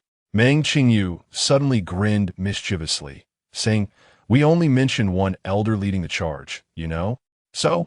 Chu Lexi questioned. Meng Qingyu replied, "So, how about you show some respect and call me elder to hear it?" Chu Lexi expressed her disdain, unable to tolerate Meng Qingyu's triumphant demeanor. "Get lost." After offering brief instructions to the other disciples, Meng Qingyu directed them to address Chu Lexi as their senior sister before they set off towards the Yin village. "Meng Qingyu, what does it feel like to be addressed as senior sister? Do you not feel younger? I'm already quite youthful, being just over 200 years old. Unlike you, elder, who has lived for over 500 years. Silence, please." Upon arriving at the ghost village, we spotted a frail old man, accompanied by the entire village awaiting us at the entrance. Chu Lexi glanced back at the dozen or so little sheep, expressing concern. "This village seems quite populous. At least 80 individuals. Can these few little sheep manage? But you are here too. Will you not intervene?" Meng Qingyu chuckled.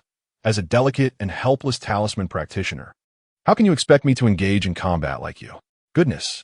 As we approached, the village chief, leaning heavily on his cane, greeted us with a semblance of authority, saying, "I have seen all esteemed immortals." Chu Lexi quickly blended into the group of disciples, believing such affairs were best left to the elders. Fortunately, Meng Qingyu was not socially anxious. She assisted the old chief, saying, "You honor us, village chief. It is we who have intruded upon your gathering." The old chief chuckled twice. "Not at all. We are fortunate that you all are willing." After exchanging pleasantries for a while, the chief invited them into the village. Meng Qingyu communicated telepathically, "I do not sense any spiritual energy from this chief. In fact, his pulse indicates he has little time left. Trust me, with my centuries of experience, I can assure you this chief harbors ill intentions." Meng Qingyu, "It is best that he does not. If he truly were to act against an ordinary person, it would be dire indeed." Just then, Tong Tong returned from her update yesterday. I, Tong Han San, have returned. Ah, you have arrived just in time. I have a task for you. Tong Tong, you do not care about me at all. I will attend to you later. Let us focus on the matter at hand and assess that old man. Oh, Tong Tong floated over and scanned the elder. Afterward, she returned. Zhang Chongfu, aged 980, a mid-stage transformation god, possesses a peculiar formation concealing his spiritual power.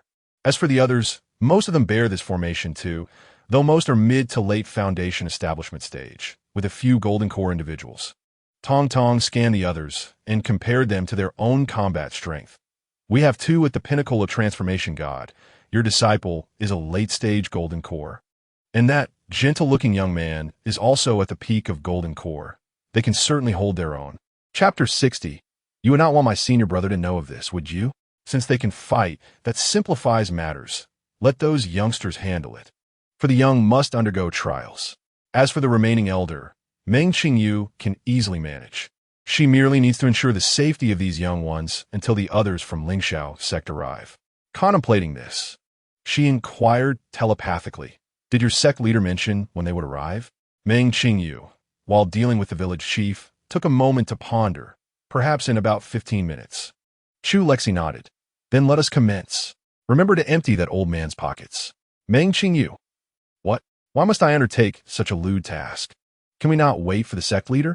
As she attempted to intervene, in the next moment, Chu Lexi gently patted the disciple beside her. Ji Yin, receiving the signal, unsheathed his sword without hesitation and struck down the nearest villager.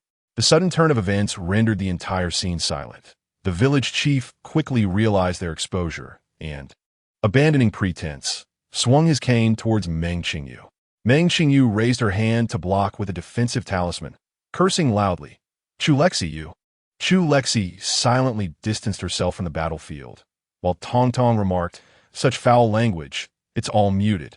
Shen Zhaiyun, surprised beyond his decisive action, recalled that he had been present the previous night and must possess more knowledge than herself. Thus, his reasoning must be sound, prompting her to attack as well. The junior disciples behind her were somewhat bewildered by the situation, but seeing their elder brother engage, they felt compelled to follow his lead, and thus a chaotic melee ensued. Chu Lexi observed from the sidelines, ready to intervene if anyone faced a life-threatening strike, otherwise content to watch the spectacle unfold. When the leader of Lingxiao sect and 4 elders arrived, they beheld the scene, their disciples dutifully battling against the forces of evil, while their fragile elder Meng, a seemingly helpless talisman practitioner, even confronted the enemy leader. Meanwhile, the strongest fighter, Chu Lexi, appeared like a street urchin, brandishing his sword, darting here and there, stabbing and slashing without any semblance of order. Noticing their gazes, Chu Lexi turned to meet their eyes, her thick skin affording her the audacity to greet them. "Oh, you've arrived? Do you understand formations?" The sect leader and the elders shook their heads in unison, then pointed to Meng Qingyu, the one most knowledgeable about formations in the entire Lingxiao sect. Chu Lexi understood and suggested, "Could we send someone else to face that old man? We need someone who understands formations." The sect leader waved his hand, and a more capable elder took over Meng Qingyu's position. As soon as Meng Qingyu disengaged, she longed to kick Chu Lexi, but alas, she could not overpower her and chose to endure. Chu Lexi extended her hand towards Meng Qingyu, who shot her a glare before tossing everything she had pilfered from the old man into Chu Lexi's hands. Chu Lexi rummaged through the odd assortment of potion vials and found a rather unremarkable stone. Coincidentally, the village chief glanced over and, upon seeing the stone in her grasp, charged towards her with a furious expression, shouting, "Return that to me. Damn it, how did these cultivators find out?" Yet, he was struck back by the elder's sword. Chu Lexi mischievously waved the stone a few times and, undeterred by the village chief's murderous glare, called out to Ji Yin, "Yin Yin, you stay here. I'll finish my business and come and get you." She secretly transmitted a message to Ji Yin. "Let us keep a low profile. We don't need to be at the forefront for everything, all right? Be careful not to get hurt." Tong Tong reassured her, with a few golden core cultivators. They likely won't be able to harm him. Ji Yin felt a tinge of discontent. He was reluctant to part ways with his master. However, he complied with his master's wishes, nodding in silence, which only intensified his violent tendencies during their grim tasks. Covered in blood, Shun Jiyun quietly distanced himself from Ji Yan. After leaving one elder behind to oversee the remaining disciples, the 5 of them ascended the mountain. Upon reaching the stone wall, Chu Lexi produced a stone and, emulating the scene from the previous night, made several strokes on the wall. The patterns emerged, and the wall slid aside. The group hastily entered, their expressions grim as they observed bloodstains on the walls. Meng Qingyu pondered the hidden formation she had seen on the door. It was a concealed array capable of obscuring the entrance, requiring specific talismans for revelation. Otherwise, it would remain undetectable. No wonder it had gone unnoticed before. Turning to Chu Lexi, she inquired, "When did you learn to draw talismans?" "I cannot."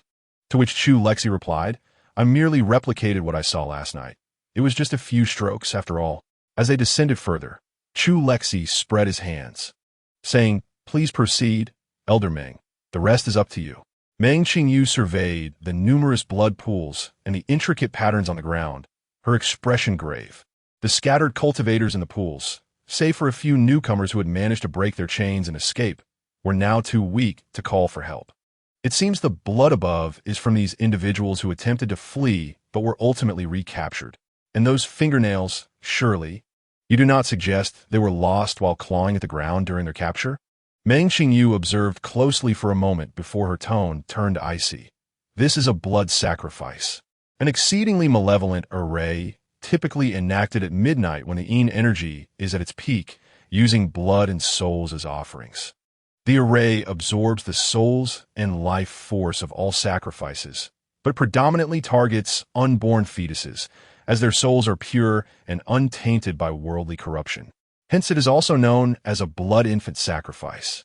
Chu Lexi pointed towards the gathered individuals. However, it is challenging to find so many pregnant women. If numerous expectant mothers were to vanish, it would draw too much attention. Thus they resorted to these overlooked scattered cultivators instead. The leader of Lingxiao sect affirmed, indeed, scattered cultivators can perish at any moment. The sheer number of disappearances, however, has raised concerns among the sect. Meng Qingyu continued, "Yes, this array has been modified by the wicked practitioners below.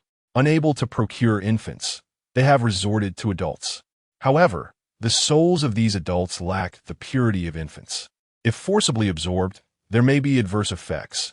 Thus, the array is siphoning their blood and spiritual energy, which is why most of them remain alive." "How grotesque! How do we break this?" Meng Qingyu replied, "If I were alone, I would locate each array to dismantle it."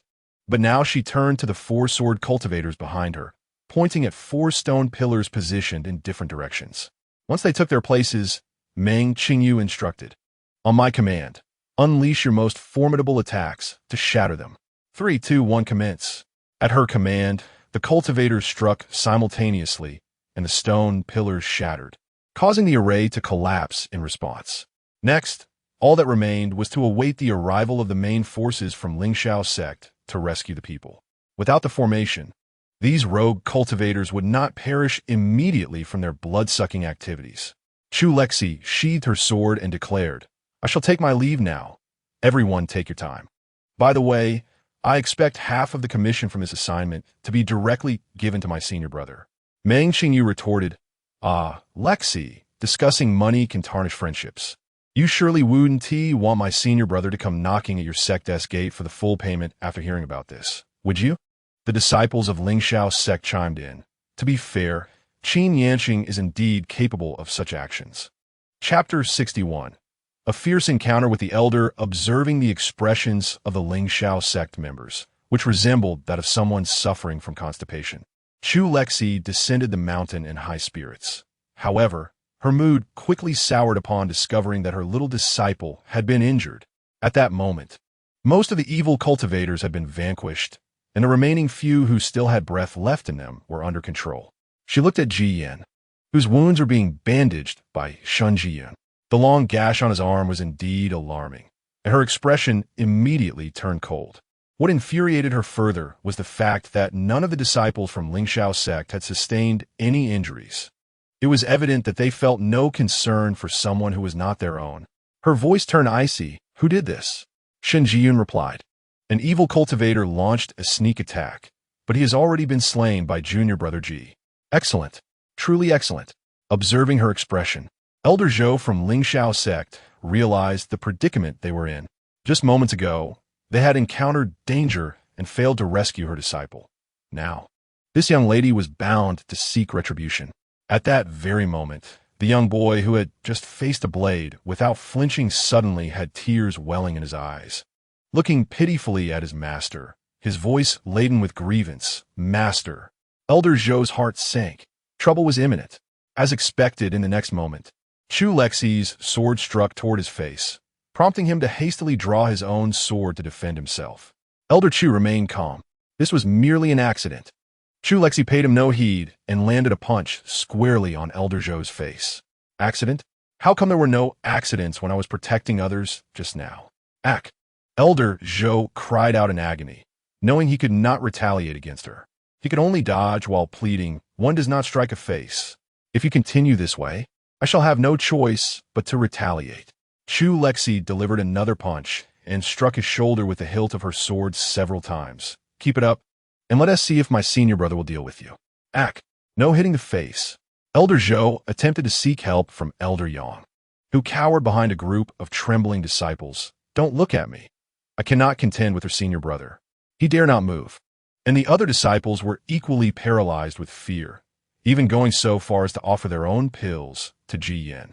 Thus, the unfortunate Elder Zhou, having chosen his companions poorly, left with a bruised and battered visage, while Chu Lexi made off with all of his medicinal pills before departing with Ji Yin in style. Along the way, she fixated on Ji Yan's bandaged hand, an ominous aura radiating from her. Ji Yin cautiously grasped her hand with his injured one. "Master, I am fine. It's just a minor injury." Looking at the wound that was beginning to seep blood, Chu Lexi felt an overwhelming surge of compassion. She quickly supported his hand. "How can you say this hand is fine? It is clearly injured. That detestable Lingxiao sect. I shall have my senior brother extort them." As Chu Lexi perused a message sent by Qin Yin, a smile graced her lips, and she promptly beckoned Mu Chun. "Come.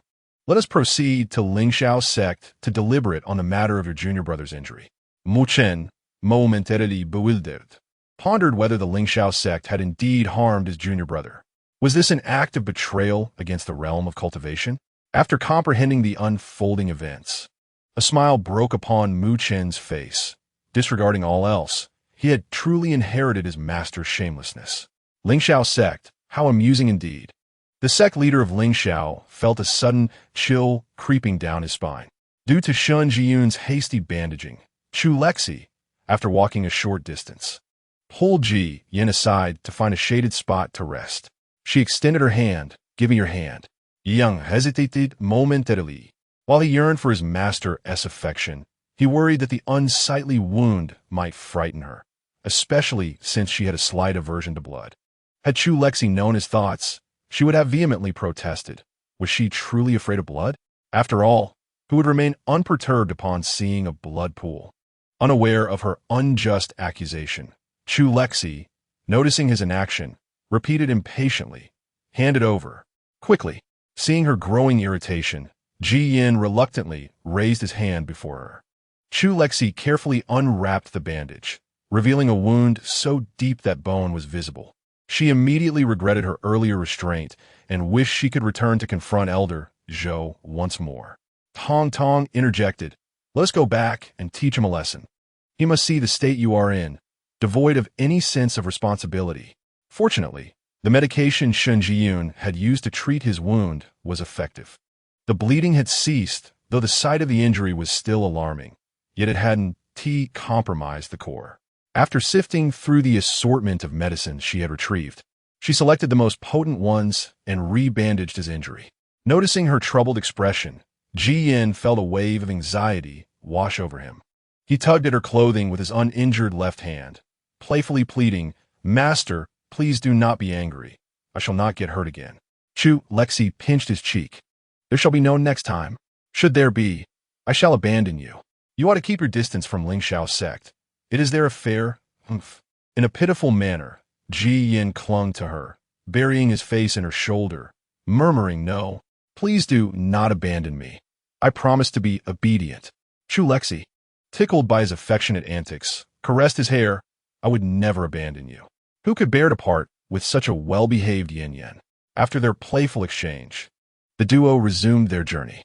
Throughout the subsequent leg of their travels, Chu Lexi was ever vigilant, keeping a watchful eye on Ji Yin. Since his injured hand was his right hand, she forbade him from engaging in any tasks, even personally feeding him morsels of food. Though Ji Yin relished these moments, he felt guilty about burdening his master, torn between the desire to feign injury for more of her care and the wish to alleviate her exhaustion. 2 months later, after a leisurely journey, they finally arrived at the borders of the Northern Territory. Not far ahead lay a canyon, where they boarded a ferry boat in a border town. Chu Lexi, seated on the vessel with her feet dangling in the air, held Ji Yan's hand as she applied medicine to his wound, which had nearly healed, leaving behind only a faint pink scar that was slightly raised. She dipped her fingers into a scar-removing ointment and gently applied it to the raised mark, the flesh yielding slightly under her touch, creating a playful sensation. Ji Yin sat beside her, resting his head on her shoulder, allowing her to play with his hand, occasionally moving in sync with her. After indulging in her playful antics, Chu Lexi resumed the careful application of the ointment.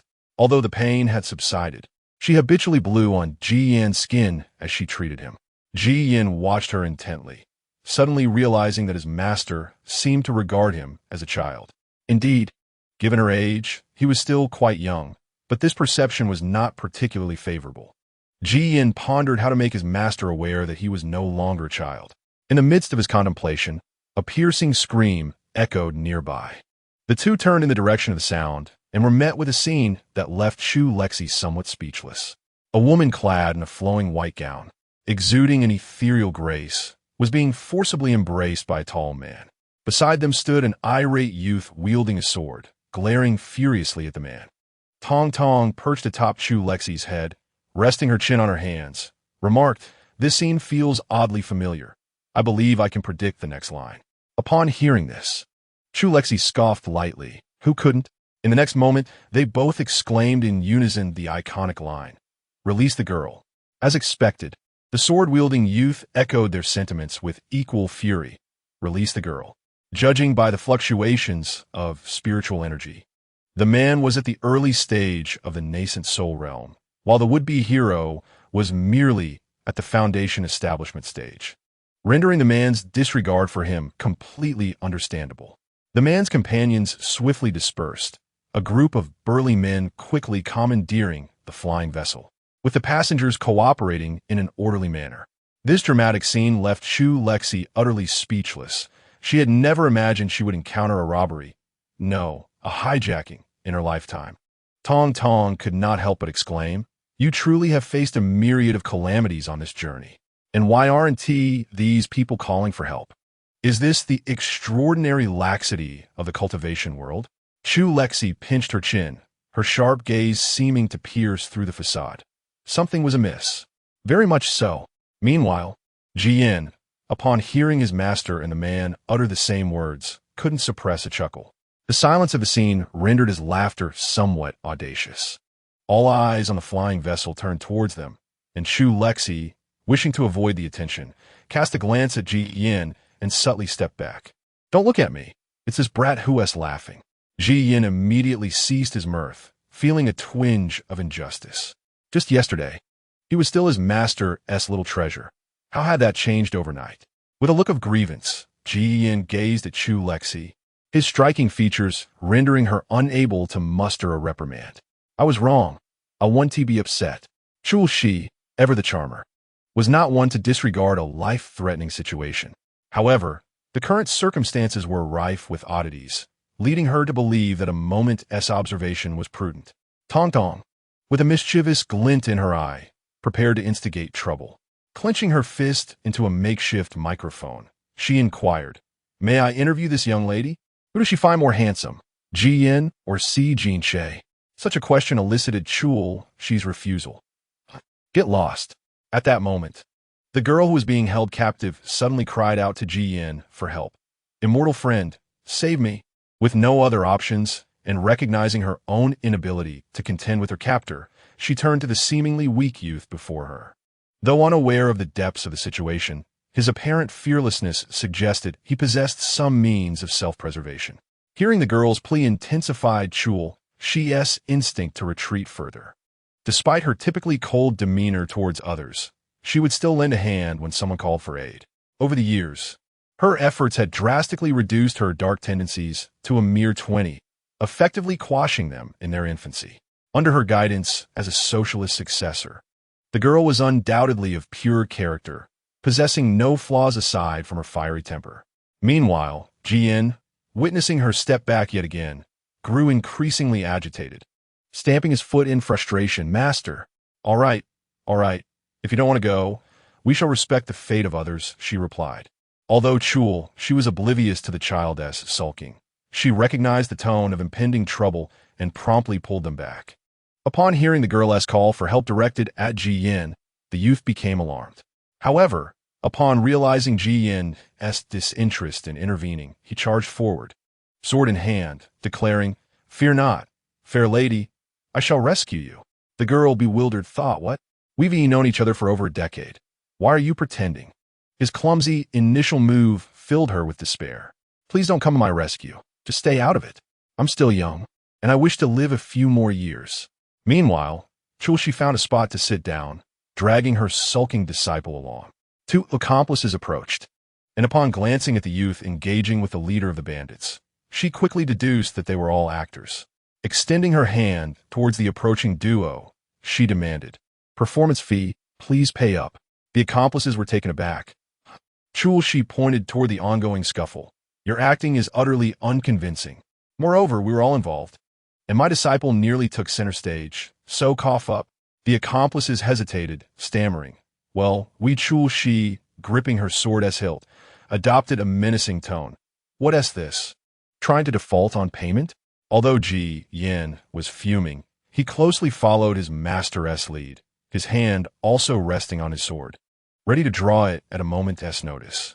After a moment of contemplation, realizing they were likely outmatched, the accomplices quickly donned bright smiles.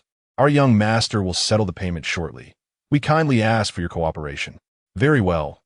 Chu Lexi relaxed her grip, revealing a benign smile. Meanwhile, the performance was nearing its conclusion.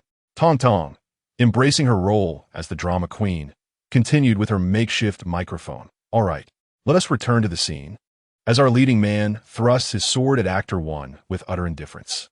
Will this strike conclude the battle? Let's stay tuned. As Tong Tong narrates, the burly man holds the young girl in one hand while wielding a sword to block the boy's light and airy moves. Tong Tong immediately exclaims, "Oh, our actor number 1 seems to find the performance too perfunctory, not in line with his artistic creed." Hence he does not exit as the protagonist anticipated and appears determined to forcefully add to the scene. The boy, realizing his moves have been thwarted, swiftly raises his leg to deliver a kick. The burly man, seeing this, quickly adapts his strategy, using his body to absorb the boy's kick before releasing the girl and dramatically flying away. Oh dear, it seems our protagonist is quite displeased with actor number 1's insistence on embellishing the scene. Witness his astonishing kick. He successfully eliminates actor number 1, who exits in a rather undignified manner, while the beautiful heroine is triumphantly rescued by the protagonist. The other actors, observing this, commence their own performances. Their companions rush toward the boy with large blades, but perhaps they realize their boss lacks the ability to confront so many alone. Being overly exaggerated could easily expose their ruse. Meanwhile, the onlookers scream and scatter, effectively hindering the advance of the assailants. Wow, a passenger A deserves a raise. Their unintentional collision has brought the leading man and woman closer together. Passenger D should be fined. Almost failed to block their companions.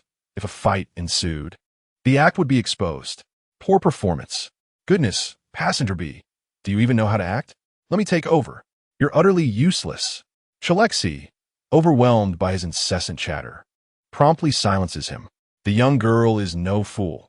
Her initial confusion stemmed from being held captive by a stranger, understandably instilling some fear.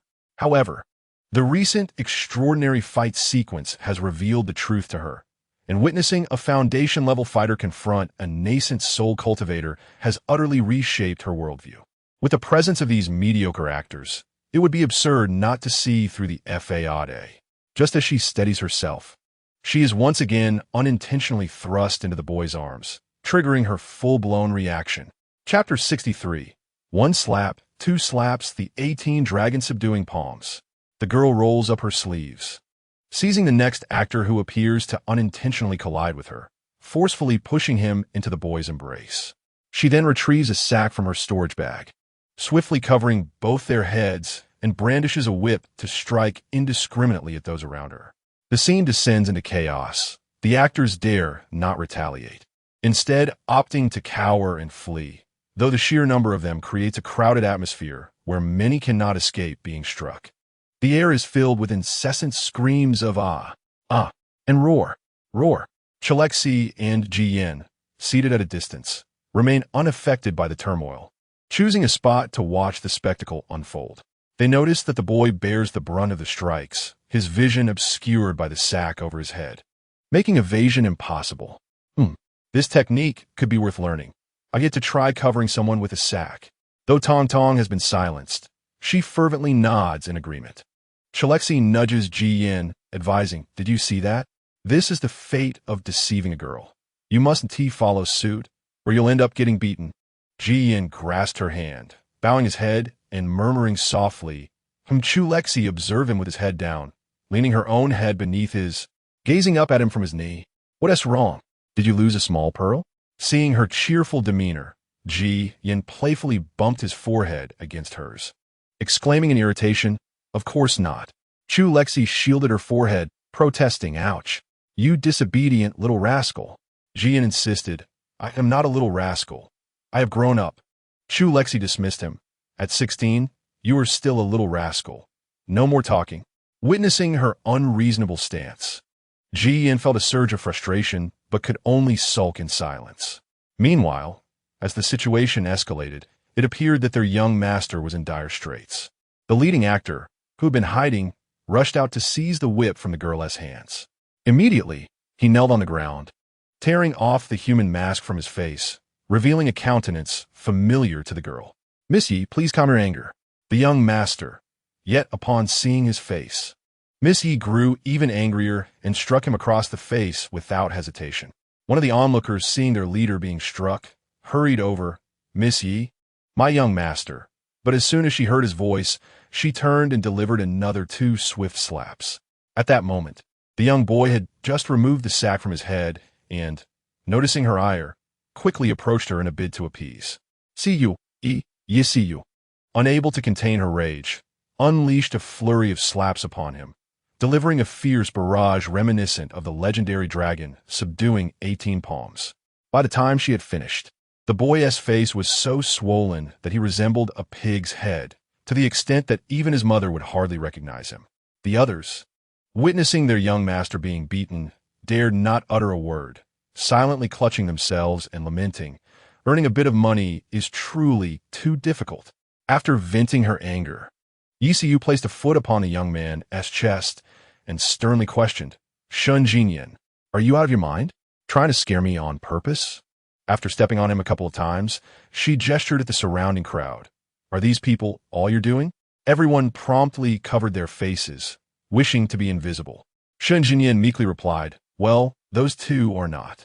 Yi kicked him again and turned to leave. "Are you mad? Don't think this will make me like you.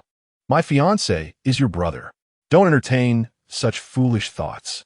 Shun Jinyan, unwilling to back down, clung to her leg and shouted, "We grew up together. Why do you like my brother and not me? He doesn't even like you." Chu Lexi thought to herself, "This fool is going to get beaten again." Indeed, Yi paused for a moment, her expression darkening further, and raised her hands to deliver 2 more punches, leaving Shun Jinyan wailing for mercy.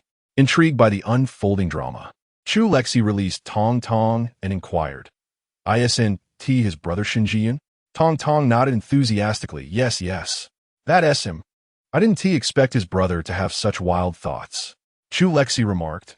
Honestly, with his level of intelligence, if Shun Jiyun were to marry this girl, he might just show up at midnight knocking on the door, shouting, "Sister-in-law, open the door, it's my brother." Stop it. I can picture it now. At that moment, the flying vessel landed, and the parents of both families were already waiting at the exit. Shun Jinyin's father approached without uttering a word and immediately delivered a severe, yet affectionate lesson to his son. Unfilial child, how dare you attempt to usurp your brother's fiancée? Just wait until I finish with you. Meanwhile, Yisiyu's father meticulously examined his daughter to ensure her well-being before rolling up his sleeves to join the chastisement of Shun Jinyin. Chu Lexi inquired of Ji Yin. Yin, what sort of person do you believe Shun Jiyin to be? To which Ji Yin, suppressing his irritation, replied, What purpose does this inquiry serve, master? He is profoundly scheming, certainly not a good person. Chu Lexi nodded in understanding, concluding that Shun Jiyin must have stolen all of Shun Jinyin's cleverness at birth. Otherwise, he could not be foolish to such an extent. As the scuffle drew to a close, Chu Lexi suddenly stepped forward, startling the head of the Shun family. Might I inquire what counsel you have? She asked. Chu Lexi extended her hand, demanding money. The head of the Shun family, bewildered, was approached by an actor who had just negotiated with them. After a few moments of awkwardness, he gritted his teeth and instructed someone to hand her several spirit stones. Chu Lexi, not one to be picky, accepted them graciously, having acquired them without cost. Once again, she witnessed the head of the Shun family erupt in fury. As he charged at his son, having observed the entire spectacle, Chu Lexi felt a pang of regret for not being able to follow them home to see what would transpire next. Grasping Ji Yan's sleeve, she said, Let us go find your wife. Confused, Ji Yan asked, What is a wife? Chu Lexi smacked her forehead, regretting her decision to board this vessel. Having been infected by Shun Jinyin's foolishness, wife means mistress in this context. Ji Yan's countenance darkened ominously, a shadowy aura emanating from him. I do not want a wife. The mere thought of his master pushing someone towards him filled him with rage. After the recent events, Chu Lexi understood the boy's fear of marriage and gently squeezed his hand. Silly child, what nonsense are you spouting? For us sword cultivators, our wife is our sword. Be cautious, lest you fail to find her destined spirit sword. Then I shan't have one, he retorted. Although the explanation was clear, Ji Yin remained irate. His master continually referred to him as a child, which was exceedingly vexing. He believed it imperative to make his master aware that he was no longer a mere child.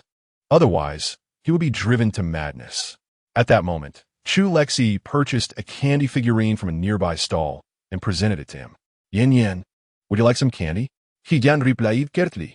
No. Forget it, too troublesome. Let's just confine it, she said. Chu Lexi popped the candy into her mouth. Very well, I shall indulge then.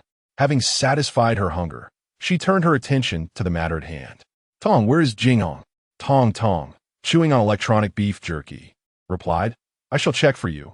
Chewing. Chu Lexi was captivated by the sound of his munching. What are you eating? Share some with me. You wouldn't be able to finish it. Why must you sample everything? You gluttonous girl. It won't electrocute you. Chapter 64. The Yi family. All right then. Chu Lexi lamented the lack of food. Tong rolled his eyes at her. Jinghong is at the Yi family, hidden within their own sword cavern. The Yi family? The family of that beautiful young lady we just encountered? Chu Lexi pressed her forehead, feeling distressed. Had she known earlier, she would have refrained from watching the performance.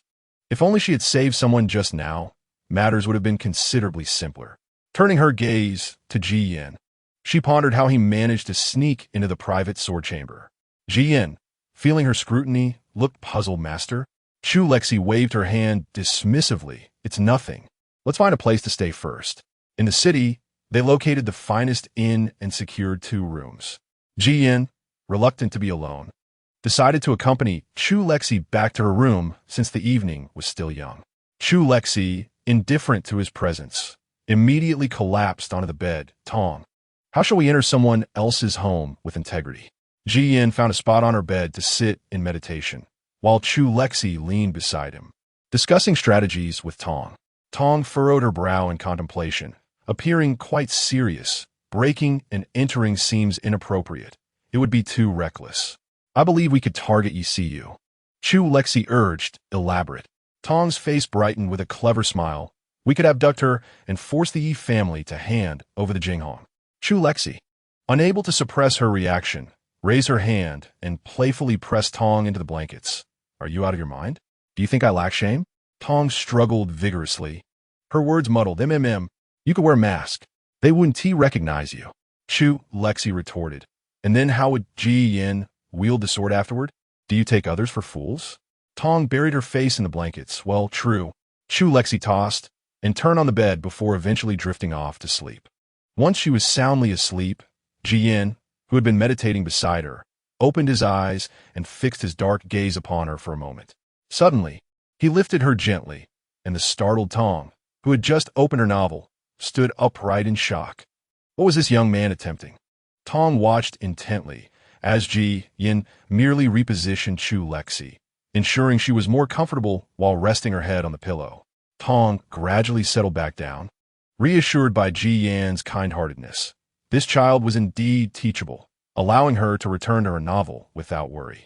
Unbeknownst to her, after covering Chu Lexi with a blanket, Ji Yin softly placed a kiss upon her forehead, whispering, "Good night, master." He did not depart, but instead sat quietly at her bedside, twirling a strand of her hair as he silently contemplated how to acquire the Jinghong with honor. Reflecting on the timeline, he estimated there was still a year remaining before the Yi family would face annihilation. During a past encounter, he had slain a wicked cultivator, inadvertently saving Yi Siyu, who bestowed the Jinghong upon him in gratitude for her rescue. However, this time, circumstances were vastly different. Ji Yin gently caressed Chu Lexi's face with the back of his hand, convinced that this act of salvation was best bestowed upon his master. Perhaps due to the familiarity of Ji Yan's presence, or perhaps because of his actions, Chu Lexi did not awaken, merely frowning slightly in her sleep. As dawn approached, Ji Yin quietly left to return to his own room, all the while unaware that the system, Tong, had not detected any of these occurrences. Upon awakening, Chu Lexi suddenly felt her mind was fully engaged. Tong, you mentioned that Shun Jiyun is Yi Siyu's fiancé. Could we perhaps explore this angle? What is their relationship like? Let me investigate. Tong, with her little chubby hands, rummaged through Shun Jiyun's personal information. I believe it is feasible, although they are engaged. Shun Jiyun actually harbors feelings for Yi Siyu. He merely lacks the courage to express them. Moreover, after the Yi family was wiped out, Shun Jiyun defied all counsel and married Yi Siyu. Ultimately, he died seeking vengeance for the Yi family, and Yi Siyu died shortly after in mourning for him. They were truly inseparable in life and death. My goodness, the Yi family was annihilated? When did this happen? A year later, it's still a while off. At that time, we can subtly hint to Shun Jiyun. That works. Let's first seek a way to approach Yi Siyu. After tidying up, Chu Lexi prepared to leave. However, Ji Yin had yet to emerge from his room, piquing her curiosity. This lad usually rises before dawn.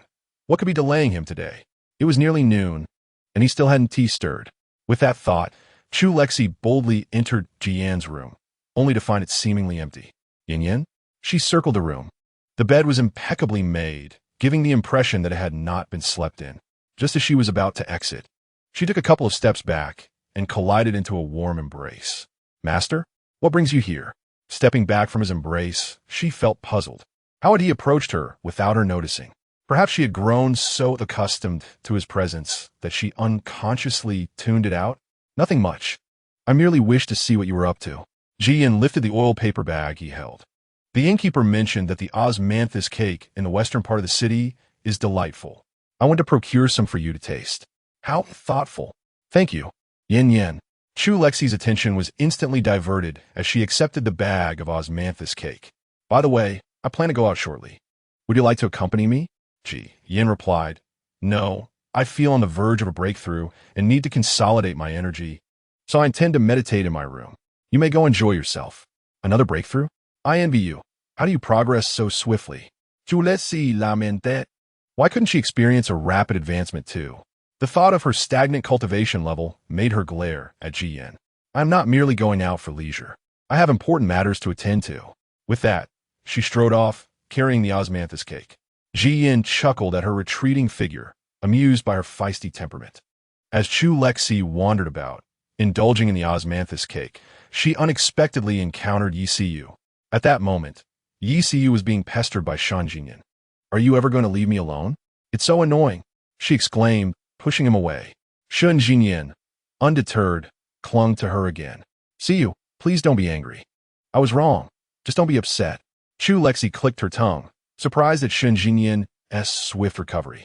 Hadn't he just been beaten by his father yesterday? He has simply grown tougher over the years. Tong Tong replied dismissively, then suddenly pointed in another direction as if she had spotted something extraordinary. "Look over there. Shan Jiyun. He's back too." Following Tong Tong's gesture, Chu Lexi's expression transformed into one of intrigue. Oh my, how exhilarating!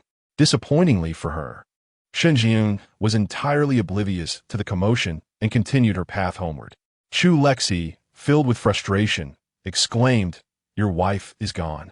All you care about is returning home to find your mother." He was undoubtedly doing this on purpose. His brother's voice was so loud that it was hard to believe he hadn't heard. Tong Tong expressed her agreement and proposed, "We cannot allow this." As the antagonists, we must create a diversion to draw him over here. In Chapter 65, aptly titled, Shan Yun was indeed aware of the two individuals grappling nearby, but her deeper bond with Siyu and Yin made her reluctant to confront them. Suppressing her own bitterness, she reasoned that Siyu likely did not wish to see her, so it would be best to avoid intruding upon her time with Yin. However, just as she had taken a few steps, a rope ensnared her waist, and an unseen force yanked her towards the source of the commotion.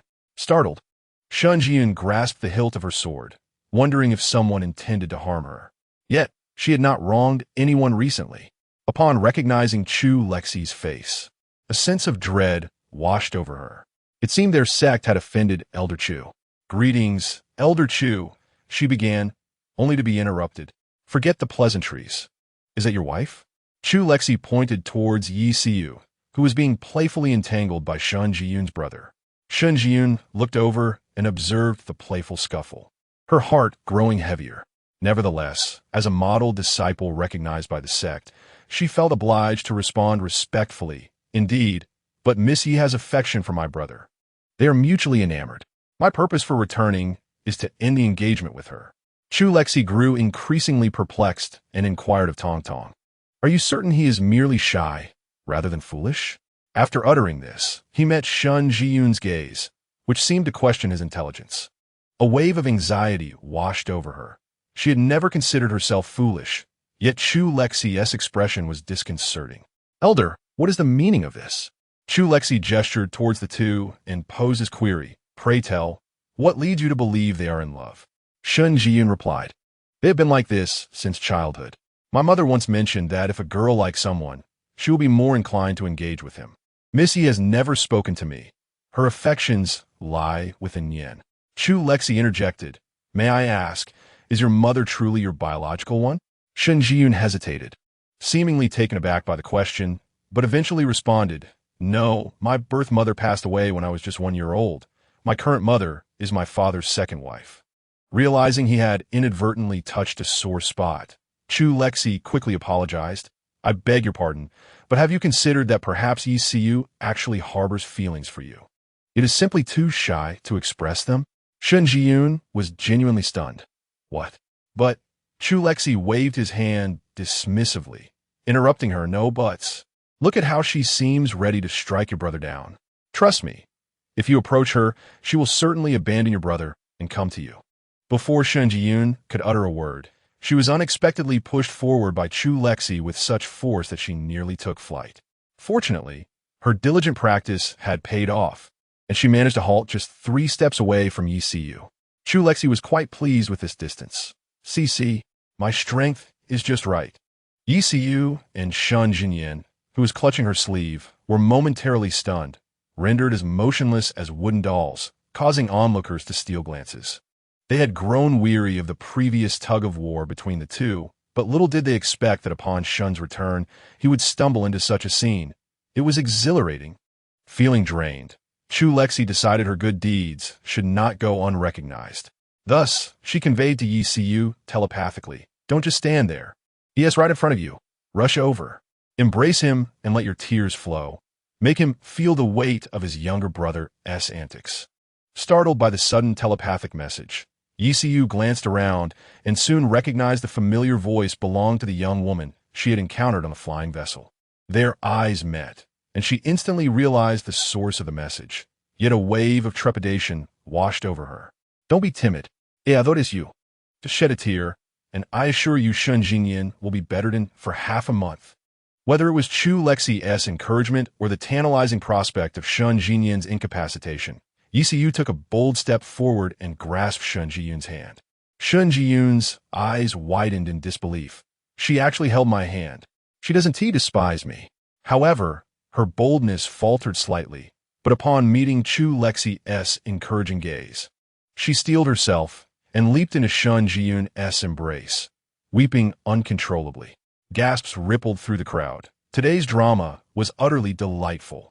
Whoa, Shun Jiyun. Do you have any idea how much I like you? We have a betrothal. Why do you avoid me? Do you have any clue how bothersome your brother is? Whoa, he harasses me daily. This was the first time Shun Jiyun had been so close to Yisiu, and before she could feel embarrassed, she was caught off guard by her cries. Stammering, she attempted to console her. Yi girl, please don't cry. Yisiu wailed even louder. Woo. You still call me girl? Are we that unfamiliar? And no, that is not what I meant. Please stop crying. Shun Jiyun was becoming increasingly flustered, perspiration forming as she glanced at Shun Jinyan, who suddenly had a stroke of inspiration. Please don't cry. If you find Shun Jinyan bothersome, I can help you deal with him. How about that? Without waiting for Yisiu's response, she steadied her and rushed towards Shun Jinyan, sword in hand. Help! Shun Jinyan felt his life flash before his eyes. His father's reprimands were merely for show, but his brother was another story. He truly fought to win. Thankfully, Shun Jinyan's sword remained sheathed. Otherwise, he might have faced dire consequences. Chu Lexi was thoroughly entertained. This is explosive. The brother publicly teasing his sister-in-law gets thoroughly beaten by his elder brother. Tong Tong remarked, that is quite a catchy title. Of course, I'm a genius. While she reveled in the spectacle, she remained oblivious to another pair of eyes, equally captivated by her. Ji Yin casually played with a short blade in his hand, while at his feet knelt a man in black attire. Master, everything has been arranged. The group of evil cultivators will infiltrate the Yi residence in half an hour. You may leave, Ji Yin replied without turning his head, his gaze fixed on the distant figures. When he saw Shun Jiyun being pulled back by Chu Lexi, his movements halted momentarily, and a swift cut from the blade drew blood, which he carelessly wiped on the hem of his white garment. Observing Chu Lexi's attempts at matchmaking, he couldn't help but chuckle. Foolish master. After Shun Jinyan had been thoroughly beaten for a while, Chu Lexi approached Yisiu. If you don't intervene soon, that fool will be bettered in for at least half a year. Yisiu, initially captivated by Shun Jiyun's fighting prowess, thought to herself, how strikingly handsome even when fighting. The servants of the Shun family dared not interfere. After all, who would intervene when the eldest young master was battling the second young master? It was merely a case of the second young master reaping what he had sown. Chapter 66. The Yi family in peril upon hearing Chu Lexi's words. Yisiu immediately considered stepping in. While a beating was acceptable, a death was not. Yet, after taking a few steps forward, she hesitated and retreated. It's too harsh. I dare not. She feared that if she approached, Shun Jiyun would strike her as well. Chu Lexi took a deep breath. Can't you at least shout something? Oh, right. Yisiu shouted emphatically, please stop fighting. As if a switch had been flipped, Shun Jiyun abruptly ceased his actions, turning to the unconscious Shun Jinyan on the ground. Who is striking whom? Who is truly at fault here? Thank you for speaking up on my behalf. The onlookers, witnessing the cessation of hostilities, dispersed gradually. Shun Jiyun instructed the servants to carry Shun Jinyan back, then approached with flushed cheeks, whether from exhaustion or embarrassment. It was unclear. Miss Yi, he began. Yisiu felt a surge of grievance. You still call me Miss Yi? Do you truly dislike me so much? No, I do not. Shun Jiyun felt tears welling up. Why was it that when he reprimanded his junior disciples, he could speak endlessly, yet now, he was at a loss for words. He glanced helplessly at Chu Lexi. who had been observing the scene. Elder. Yi Siyu's attention was swiftly diverted, her eyes widening in surprise. You are an elder? Chu Lexi narrowed his eyes. What? Do you look down on anyone? What's wrong with being an elder? Yi Siyu hastily waved her hands. No. It's just that you seem too youthful. Chu Lexi, in a fit of self-admiration, remarked, I cannot help it. Unlike those old men who deliberately appear aged, it would be unfair to my face. Yi Siyu thought to herself that while it was indeed the truth, it was overly narcissistic. Logically, this elder should be of the same generation as her father, if not older, yet she had never encountered such a flamboyant elder. The group lapsed into an awkward silence, and Chu Lexi, unable to bear the tension, broke the stillness. I say, little Shun, having embraced her, shouldn't you offer to escort the young lady home? Shun Jiyun, under Yi Siyu's pleading gaze, struggled to amend his words. Siyu, I will escort you home. Yi Siyu's face flushed crimson. All right. They turned to Chu Lexi once more. So, elder you. Chu Lexi smiled. Do not mind me. Please carry on. Very well. A quarter of an hour later, they arrived at the entrance of the Yi family residence. Shun Jiyun could no longer contain herself. Elder, you.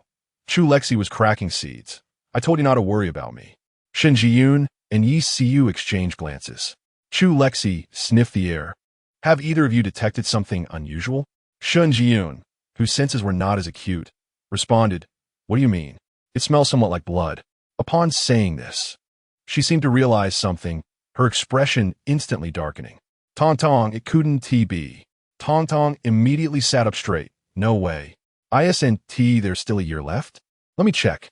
Yi Siyu and Shun Jiyun were momentarily stunned, then hurriedly rushed into the Yi residence, but were abruptly repelled by an unseen force at the entrance. Chu Lexi caught them both effortlessly. Shun Jiyun suppressed the turmoil within her. Elder, what is happening? I am uncertain. Chu Lexi turned to Yi Siyu and inquired, Does your Yi family possess such a formation? Yi Siyu shook his head. I have never seen anything like it. Chu Lexi felt a sense of dread settle in her heart. Then it must be. But why so soon? Tong completed her investigation. This is bad. There is a group of evil cultivators inside. The Yi family is surrounded by this formation. No one can enter or exit, and they cannot even seek external assistance.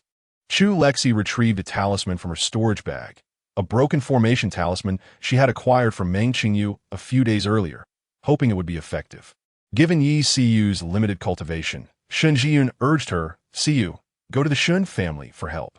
Chu Lexi pondered for a moment and cautioned, Yi Siyu, remember to mention that Shun Jiyun has already entered your house. Understood? Yes. Yi Siyu understood. In such a situation, the Shun family might not respond. But if Shun Jiyun had entered, it made a significant difference. He was the most gifted direct descendant of the Shun family, and they could not forsake him. Without hesitation, Yi Siyu dashed toward the Shun family, while Chu Lexi threw the broken formation talisman at the invisible barrier, praying for its efficacy. It turned out that Meng Qingyu possessed some strength. At the moment the talisman collided with the invisible wall, cracks resembling a spider's web appeared, rapidly shattering the barrier. Wait, remember to stay safe. Understood. The two rushed inside, where the Yi family members were fiercely battling the group of evil cultivators. Fortunately, they had arrived just in time, and the casualties among the Yi family were minimal. Without wasting time, they unsheathed their swords and charged into the fray, instantly turning the tide of battle. However, amid the chaos, Chu Lexi noticed the absence of the Yi family head. After dispatching an evil cultivator with a swift stroke, she asked Tong, are these individuals targeting Jinghong? Yes and no. Do you remember the evil cultivators you helped the Lingxiao sect eliminate a while back? Chu Lexi frowned. Are they affiliated with these? Indeed. In the original narrative, this occurred a year later, when the male protagonist brought the female lead down the mountain for training, assisting the Lingxiao sect in annihilating the Ming village. However, your actions alongside Ji Yin accelerated the timeline, resulting in significant losses for this group of evil cultivators. Yet, they dare not confront the Lingxiao sect directly, so they plan to retaliate against someone else. Chu Lexi was perplexed. What does this have to do with the Yi family? Tong remarked, The Shun family is under the protection of a powerful ancestor in the integration stage, making them wary of provoking US. Yi Siyu is the fiancé Yi of Shun Jiyun, and with the Yi family's elder having fallen a decade ago, they have set their sights on the Yi family, seeking to seize the Jinghong as well. In a flash, Chu Lexi recalled the original plot where, following the annihilation of the Yi family, the Shun family had obstructed Shun Jiyun from marrying Yi Siyu. Her mood soured instantly, man. Always a hindrance. Suddenly, as Shun Jiyun battled fiercely, he felt an unsettling chill run down his spine, prompting him to glance warily behind him. Yet he found nothing there. Why did he continually sense an impending ambush? As the malevolent cultivators in the courtyard neared their end, a tremendous sound erupted from the back mountain of the Yi family. This was troubling. It came from the sword cave. One of the Yi men, upon hearing this, immediately attempted to rush towards the back mountain, but was halted firmly by the evil cultivator before him. Without hesitation, Chu Lexi made her way to the back mountain. She had come specifically for the Jinghong, and the thought of it being taken by another drove her to the brink of madness. Within the back mountain's sword cave, a middle-aged man, battered and bruised, clutched a long sword, fiercely guarding the sword box behind him. Before him stood two figures shrouded in black, their voices hoarse and indistinguishable as either male or female. Yi family head, cease your futile resistance. You're no match for us. Hand over the Jinghong, and perhaps I may spare your life. The Yi family head spat out a mouthful of blood, retorting, in your dreams. Unless I perish, you shall never lay a finger on the Jinghong. Truly a fool who refuses to heed the warning. Then perish. Chapter 67. Jinghong the Yi family head, gravely injured and devoid of any capacity for resistance, watched as the two black-clad figures approached with sinister smiles. He attempted to raise his sword in defiance, but one of them swiftly kicked him to the ground. The black-clad figure then placed a heavy foot upon the Yi family head's chest, stepping over him to retrieve the sword box behind. As he passed, the other figure chuckled darkly, delivering a brutal kick to the Yi family head, causing him to spew forth more blood, utterly immobilized. If that is the case, then let the Yi family head meet his demise. However, the black-clad individual was suddenly taken aback, looking down to find a long sword piercing through his chest. Chu Lexi stood triumphantly, her foot pressing down on his back as she forcefully withdrew the sword. Thank you for your monologue. You. Full circle of transformation. I am merely in the middle stage. How could I compete? Seeing the tide turn, the black-clad figure clutched the sword box, attempting to flee. But Chu Lexi seized the corpse of the fallen black-clad man at her feet and hurled it with precision toward her target. The two bodies collided, sending the black-clad figure flying a considerable distance, causing him to lose grip on the sword box. Just as Shun Jiyun arrived on the scene, his eyes widened in disbelief. Good heavens! Are the elders of the Wenyangong truly so ruthless? After recovering from his astonishment, he remembered that his future father-in-law lay injured, and he hurried to provide him with medicine. The Yi family head, struggling, grasped Shunjun's sleeve, gasping, the Jinghong has been taken. Chu Lexi's gaze immediately locked onto the sword box that had been flung away, and she darted forward. The black-clad figure, unwilling to concede, was closer to the box. Yet with Chu Lexi's prowess, she had even received a boost from Tong Tong. Ultimately, both reached the sword box simultaneously, and in that moment of fierce determination, they wielded their swords with deadly intent against one another. Perhaps the intensity of the conflict between the two combatants was so great that the sword sheath was torn asunder, causing Jinghong to burst forth as if it had acquired sentience. It soared through the air, spiraling gracefully several times before suddenly darting towards Chu Lexi. Ah, the scent of my master. How delightful. Chu Lexi's gaze sharpened. What? Does this entity dare to confront her? Just as she prepared to strike, Jinghong flew before her, eagerly thrusting the hilt into her left hand, urging her to take hold of it for her own use. Is this truly authentic? The sentient entity, Tong Tong, scanned the sword with uncertainty before affirmatively responding. It is genuine. The cloaked figure was utterly astounded. Jinghong. Chu Lexi laughed with wild abandon. Indeed, Jinghong. Would you care to experience the sensation of it cleaving through your flesh? The black-clad figure replied, "Thank you, but I would prefer not to." Chu Lexi, undeterred, insisted, "You must." Perhaps due to an extended confinement, Jing Hong exhibited an unusual vitality, requiring no coaxing from Chu Lexi as it zealously attacked the cloaked figure. Jing Hong cried, "Slice him down. Obliterate him. Only then can we seek out our master." Chu Lexi's own sword, Huan Yu, interjected, "What does this newcomer intend to do? Steal my glory?"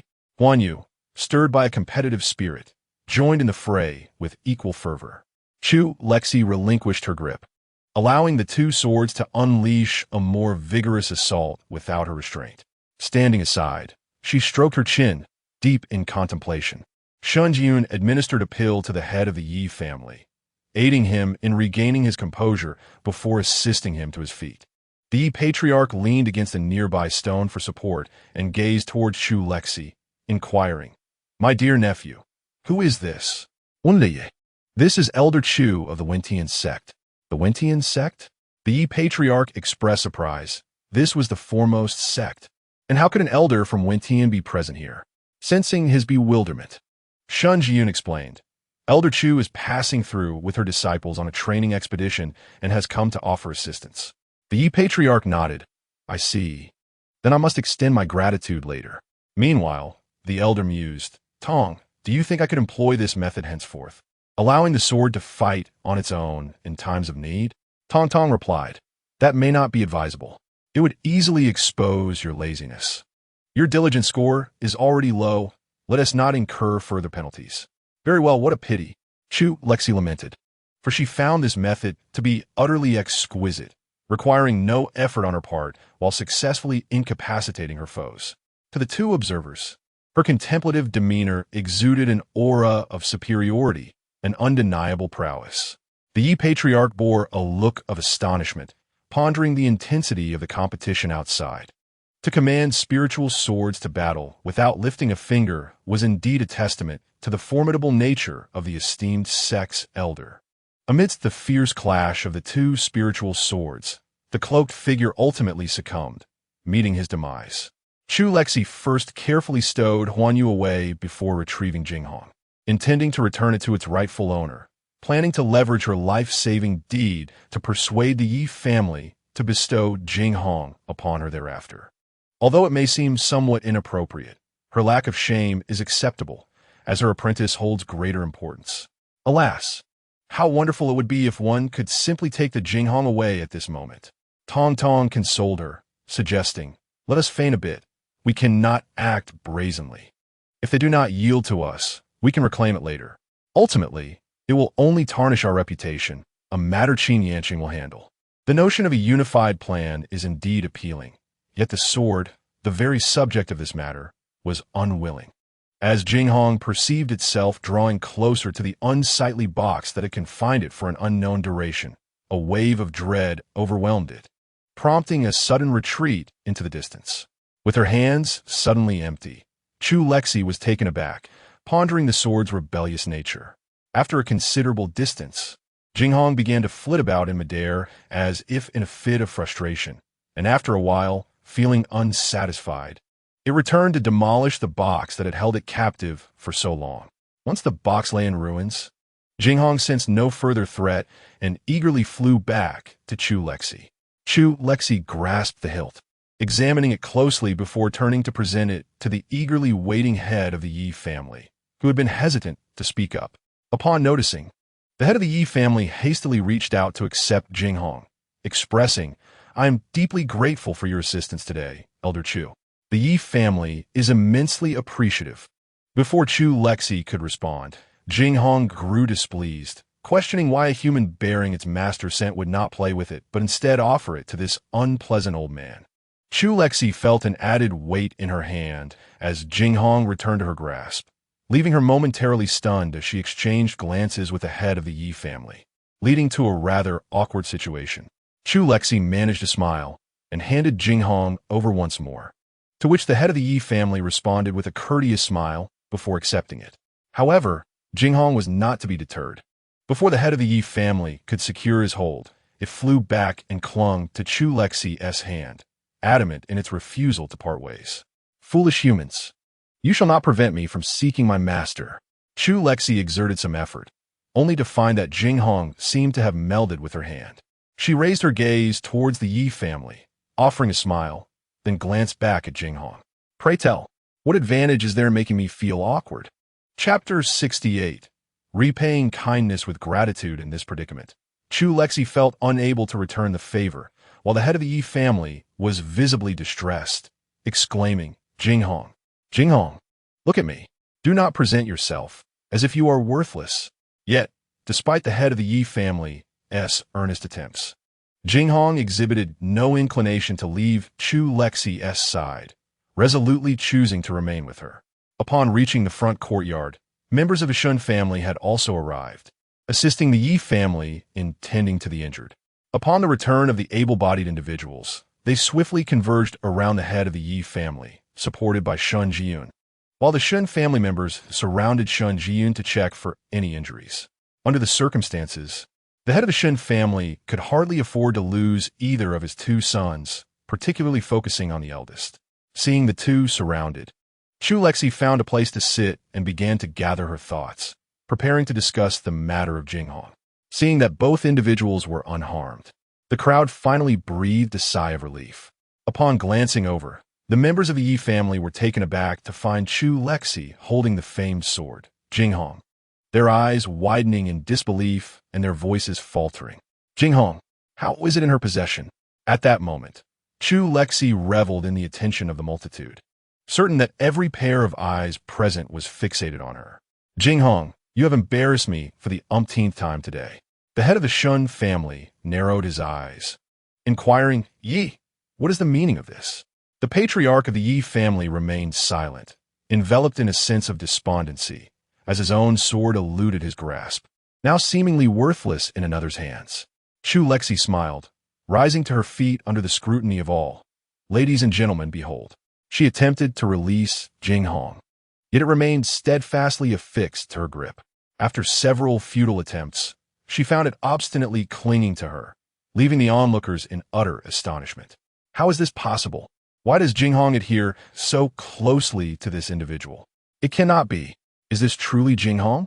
It is well known that the Yi family organizes expeditions to the Sword Cave annually, yet throughout the years, regardless of the number of disciples sent, none have succeeded in acquiring Jinghong. A young disciple from the Yi family, unable to contain his frustration, exclaimed, You must have employed some trickery. How else could Jinghong favor an outsider over us? Instantly, others echoed his sentiments. Indeed, it must be so. Why else would Jinghong choose a foreigner over the Yi family? Accusations flew, branding her as a sorceress. You must be in league with those unscrupulous individuals. Chu Lexi, feeling perturbed, considered the circumstances. However, recognizing that she was on another's territory, she decided to afford the Yi patriarch an opportunity. Yet, upon glancing in his direction, she found him merely observing, devoid of any intent to intervene. Raising an eyebrow, she acknowledged the subtle truth. This man was not as principled as he appeared. If he did not wish to offer assistance, she would simply seize what was rightfully hers. Shun Jiyun frowned, admonishing Yi Feng, Do not speak recklessly. But before he could finish, he was restrained by his father. Father, seeing no one to check his impetuosity, Yi Feng grew emboldened, raising his sword with a malicious intent toward Chu Lexi. You shall pay for your audacity, sorceress. Yi Siyu's eyes widened in alarm. Yi Feng, stop, father. Yet the patriarch of the Yi family showed no inclination to intervene. He believed Chu Lexi, as a respected elder of a righteous sect, would not resort to lethal force. Of course, if Yi Feng were to perish at her hands, that would be fortuitous, for Jinghong would remain. And the matter of her saving him and the Yi family could be conveniently forgotten. Chu Lexi chuckled, amused by the audacity before her. As she caressed Jinghong, Yi Feng was suddenly sent flying through the air. Well done, Yin Yin, she remarked cheerfully to the figure now standing before her. At least you're still alive. Ji Yin, however, was far from pleased. Master, I wish to slay him. Upon seeing this, Jinghong abandoned her play with Chu Lexi and eagerly sought refuge in Ji Yan's hands. Chu Lexi shook her head. That won't do. Otherwise, Your master uncle will scold me." She then turned to the head of the Yi family and remarked, "Head of the Yi family, you truly have opened my eyes. Did I ever express a desire for your Jinghong? Why the haste?" The head of the Yi family feigned a cough. "Elder Chu, I beg your pardon. My injuries have rendered me unable to restrain this rebellious child." Chu Lexi rolled her eyes. "Enough of the pretense. It vexes me to witness this. I did not desire Jinghong before, and I have no intention of returning it now." The head of the Yi family retorted, "Elder Chu, Jinghong rightfully belongs to the Yi family. Even if you have saved the Yi family, it is ungrateful to leverage gratitude for personal gain." Chu Lexi shot back, "Do you have any shame? How could Jinghong possibly belong to the Yi family? Shall I recount its origins?" She had just been informed that Jinghong was seized by the ancestral figure of the Yi family, while the previous swordmaster faced heavenly tribulation after the latter's failure. He deceitfully claimed to have found it by chance. Such audacity was disgraceful. The recently assisted Yi Feng exclaimed, "You lie. Jinghong belongs to the Yi family. It is mine." Upholding her principle of seeking parental intervention when wronged, Chu Lexi declared, "I will report all of your actions to our sect master without omission. Let us see how much the Yi family can endure." She then rose to leave. "Fine, since Yin Yin has lost it, let us see if this group of fools has the capability to retrieve it." Ji Yin obediently tossed Jinghong to the ground and followed Chu Lexi out. Everyone sensed her displeasure, and Ji Yin cast a glare back at Yi Feng and the head of the Yi family, his murderous intent barely concealed. These people deserve their fate. He merely wished to allow his master a leisurely outing to avoid the tumult of his own breakthrough. Rescuing the Yi family was merely incidental. Yet it appeared that some deserved their demise. The head of the Yi family noticed Ji Yin's gaze and couldn't help but sigh internally. They had truly offended the Weniangong this time, and he wondered how they would retaliate against the Yi family. Moreover, the look in that young man's eyes was genuinely unsettling. His gaze shifted to the discarded Jinghong, and he sighed deeply. At least Jinghong remained intact. As long as Jinghong was present, all was not lost. He could forsake the Yi family, but Jinghong must remain his. As he approached to retrieve Jinghong, a sudden burst of powerful sword energy erupted from it, sending the head of the Yi family and those nearby flying. Several individuals crashed against the wall, coughing blood before losing consciousness. Head of the family, Yi Siyu and the surrounding members of the Yi family exclaimed in alarm, rushing over. Jinghong, having dispatched the aggressors, eagerly chased after Ji Yin, nuzzling against him. "Master, master, take me with you. I've been so obedient. I even helped you defeat the bad guys." Chu Lexi, upon witnessing the plight of the Yi family, couldn't help but let out a light laugh, glancing at Jinghong, which was now clinging to Ji Yin like a cat in heat. "Take it. As for their opinions, your master uncle will handle that." Ji Yin glanced at a certain individual who had clearly breathed their last, then grasped Jinghong. "All right. Wishing everyone a joyful Labor Day." Chapter 69. The insights of a rebellious child Yi Feng. As his disciples tended to him, they realized he had no breath left. Yi Feng was dead. What? Yi Siyu hurriedly entrusted her father to a nearby individual and rushed over to assess Yi Feng's condition. After her examination, her voice trembled with sorrow as she uttered, "Yi Feng is dead." As she glanced at Yi Feng's lifeless body, her gaze inadvertently fell upon the two figures retreating. If they had not been so reckless, perhaps her father would not have suffered such grave injuries, and Yi Feng might still be alive. Seeing this, Shun Jiyun furrowed his brow and stepped forward to obstruct her view. Yi Siyu looked up to say something, only to find Shun Jiyun subtly shaking his head. The reproach in his gaze lodged in her throat like a thorn. She knew her thoughts were inappropriate, yet the Yi family should not have been subjected to such calamity. She managed to suppress her emotions, but the others in the Yi family could not. A disciple closely associated with Yi Feng rushed to the entrance, confronting the two onlookers. "Halt!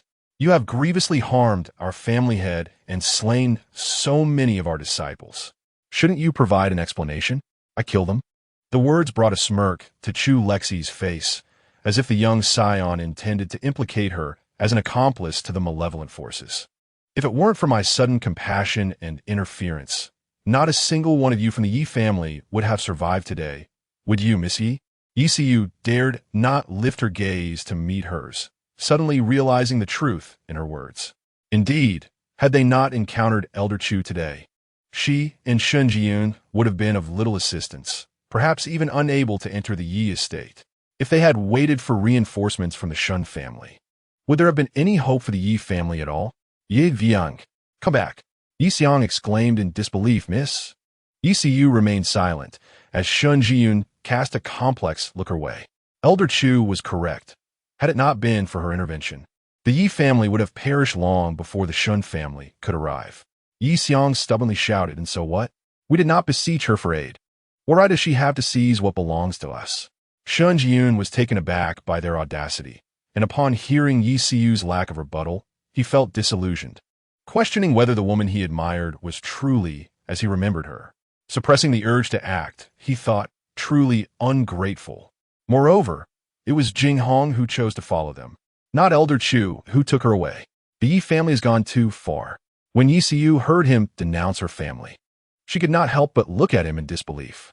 Shun Jiyun's doubts intensified. Could his future wife truly be of such a character? Tong remarked, good news. Shun Jiyun's affection for Yi Siu is plummeting. He is beginning to question his feelings for her. Woohoo, splendid. I hope to see her downfall. I once thought Yi Siu might be virtuous. But it seems the reason Jing Hong was given to Ji Yin in the original plot was that the young man took her by force. I refuse to believe she would voluntarily relinquish her. Tong compared their personalities. Agreed, but Ji Yin didn't even need to resort to theft. Just look at Jing Hong's lack of worth. Observing the impending rift between the two, Chu Lexi prepared to intervene. As for me, I am rather petty. I will ensure everyone in Lingxiao's sect knows what kind of rubbish their senior brother's fiancé Yi truly is. She is not merely speaking. She is determined to report this and bring disgrace upon the Yi family within the realm of cultivation, while others in Lingxiao's sect may be unaware. Meng Xingyu will undoubtedly support her. Moreover, given the nature of these prominent families, it is highly likely that this marriage will not come to fruition. Although it is commonly said that it is better to dismantle 10 temples than to ruin a single marriage. What does it matter if she herself is the one to intervene? Whether Shun Jun marries or not has no bearing on her. She wishes for no one to have it easy. You dare, Yi Xiang exclaimed, panic evident in his voice. If the young lady's connection with the Shun family were severed, what would become of the Yi family? As he spoke, he attempted to take action, but Chu Lexi sighed, wondering if she truly appeared so weak that everyone felt inclined to confront her. Yet, there was no need for her to lift a finger. Yi Xiang was swiftly subdued by Ji Yin, who left him nearly lifeless. Ji Yin placed a foot upon Yi Xiang's chest, the blade in his hand dancing perilously close to his neck. Surely, if he were to inadvertently kill him, his master would not hold it against him. Observing the grim turn of events, Chu Lexi cautioned, do not kill him. We must be wary of them turning against us with false accusations. Very well, Ji Yin replied, feeling a twinge of regret. If only he could eliminate the threat outright. Yi Siu watched in horror as her disciple faced near death and turned to Shun Jiyun for assistance. Shun Jiyun, please save Yi Xiang. He will be killed. Shun Jiyun responded calmly. He will not perish. Junior brother Ji knows his limits. He would never casually take a life to save a fellow disciple. It is the Yi family that deserves punishment. If Ji Yin were to hear this, he would surely be bewildered. Who would act to save him? It was more about garnering his master's sympathy. When this approach proved futile, Yi Siu turned to the head of the Shun family. Uncle Shun, I beseech you to save Yi Xiang. Chu Lexi then scrutinized the Shun clan, pondering whether they could be as foolish as the Yi family. Nevertheless, it seemed prudent to join in the fray. After all, the Shun family was unlikely to be paragons of virtue. Shun Jiyun could afford to go easy on them. From her storage pouch, she withdrew a wooden sword, which contained a strand of sword energy from Qin Yanqing. With a smile, she addressed the head of the Shun family. Do you have any advice for me? Or do you intend to take action against me? She had resolved that her exercise for the day was already accomplished. Should the head of the Shun family wish to engage, this would suffice. After all, once he was aware of it, her senior brother would arrive swiftly, enabling him to deal with everyone, sparing her the trouble of returning on her own. What a delightful prospect. The head of the Shun family felt the powerful sword energy and cursed silently, mustering a strained smile. Elder Chu jests. We have merely come to assist the Yi family in eliminating evil cultivators. Absurd. His son was still studying at Lingxiao sect, and these major sects were all intertwined. A few words from this elder could easily jeopardize his son's future. An annulment. He would demand an annulment by tomorrow. His eldest son must not marry a daughter of the Yi family. If that were impossible, then let the younger son take her. After all, the boy had an affinity for her, and such a union would be beneficial for all. Observing the perceptive demeanor of the head of the Shun family, Chu Lexi nodded in satisfaction. Tom, did you see that? This is the advantage of having a capable elder in the family. No matter what good or bad deeds I do outside, others must accommodate me. Tong Tong retorted. Is this the wisdom you've gleaned from being a rebellious child over the past 3 generations? Chapter 70. The confession scene. Alas, Chu Lexi reluctantly put away her wooden sword. The head of the Shun family is busy. I shall return home to report. With that, she tugged at Ji Yan's hand. Yin Yan, let us go back. I miss your master a bit. Ji Yan squinted his eyes. What do you want with your master? If my master wishes to kill, I could assist you in that endeavor. Chu Lexi patted his arm. Do not perpetually dwell on violence. We must persuade others with reason. The master and disciple bickered as they walked away, waving their sleeves, taking with them only the treasures of the Yi family. After their departure, the head of the Shin family looked at the people of the Yi family and sighed. Let's return for now. Yinner, come back with me. Yi Siyu could not help but glance at Shun Jiyun. She needed his assistance at this moment. Shun Jiyun pondered for a moment and said, Father, let a few people stay to assist. The head of the Shun family remained silent for a moment. After all, the engagement between the two families still existed, and he did not want to be too harsh. Thus, he allowed a few to remain, but ultimately took Shun Jiyun back with him. Upon returning to the Shun residence, the head of the Shun family led Shun Jiyun to the study and bluntly stated, You should annul your engagement with that girl from the Yi family. She is not suitable for you. Shun Jiyun remained silent. After all, she was his first love, and he felt the need to pay his respects to that sentiment. The head of the Shun family was troubled. Both his sons had fallen for the same woman, which in itself was bearable since he had watched them grow up. However, the situation had changed. The decline of the Yi family was inevitable. Previously, they had relied on Jinghong for some notoriety, but now, with half of their disciples dead or injured and having thoroughly offended the Wenyangzong, they were heading down a perilous path. The head of the Shun family continued to advise his son, Yinner, I know you have feelings for that girl from the Yi family, but you must consider the family. Within a year, the Yi family will undoubtedly fall into obscurity. You are the future head of the Shun family. Your wife must be someone of equal standing. The head of the Shun family went on for over an hour, his words nearly smoking from the effort. Yet this young man remained seated, silent, and seemingly disheartened, causing the head of the Shun family to feel as though he were less than human. In truth, Shun Jiyun had already come to terms with this, but seeing his father so verbose for the first time intrigued him. He wanted to see how long he could go on, so he remained silent. Finally, just as his father's patience was about to wane, Shun Jiyun nodded in agreement. The head of the Shun family sighed in relief, waved his hand to dismiss this rebellious son, and began preparing for the annulment of the engagement or perhaps a change of partner. The next day, before the head of the Yi family had even awakened, the head of the Shun family sent someone to bring his second son to annul the engagement. Yi Siyu vehemently refused, insisting on meeting Shun Jiyun first. How could the head of the Shun family possibly agree? He presented her with 2 options, either to call off the engagement or to exchange partners with Shun Jiyun. Yi Siyu silently shed tears for a while, realizing that Shun Jiyun had indeed not arrived. In a state of deep conflict and under the urging of the head of the Shun family, she ultimately chose to go through with the partner exchange. Shun Jiyun was indifferent to the process. All he knew was that the outcome meant he could marry Yi Siyu. Overjoyed, he attempted to soar, but alas, he had just been beaten half to death by his brother and could not rise. Nevertheless, he invited Yi Siyu to go out and have fun, confident in the fact that he had someone to carry him, thus sparing him the need to walk. Yi Siyu, however, was furious. She was angry at her father for failing to stop Yi Feng. had he simply allowed Chu Lexi and her apprentice to leave at the outset. None of this would have happened, and she could have married Shen Jian. In her indignation, she followed Shen Jian out, completely disregarding the fate of the Yi family. Ironically, some individuals truly seemed destined to survive. By agreeing to go out with Shen Jian, she narrowly escaped a deadly calamity. Chu Lexi sat atop the Jinghong, which floated beside Ji Yan.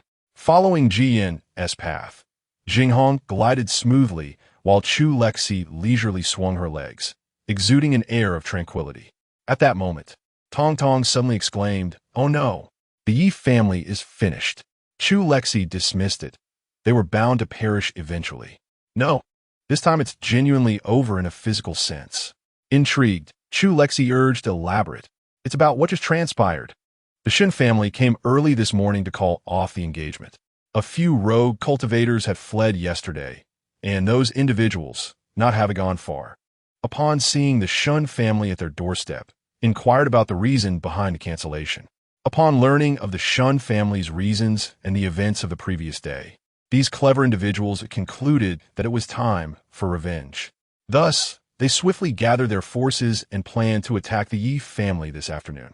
Is it truly over? Not entirely. Yi Siyu and Shen Jian have gone out to play, thus escaping a disaster. Chu Lexi was taken aback. Isn't her father on the brink of death? And she still dares to go out for leisure? Her father will surely be furious upon waking. Consider this. Her father seems incapable of punishing her now. All right. My apologies for forgetting.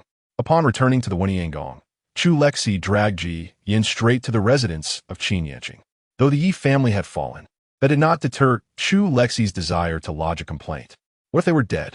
Their infamy would linger for eternity. As they passed through a fragrant hidden path, it was not merely a coincidence. Tong Tong had deliberately guided them there to witness the unfolding drama.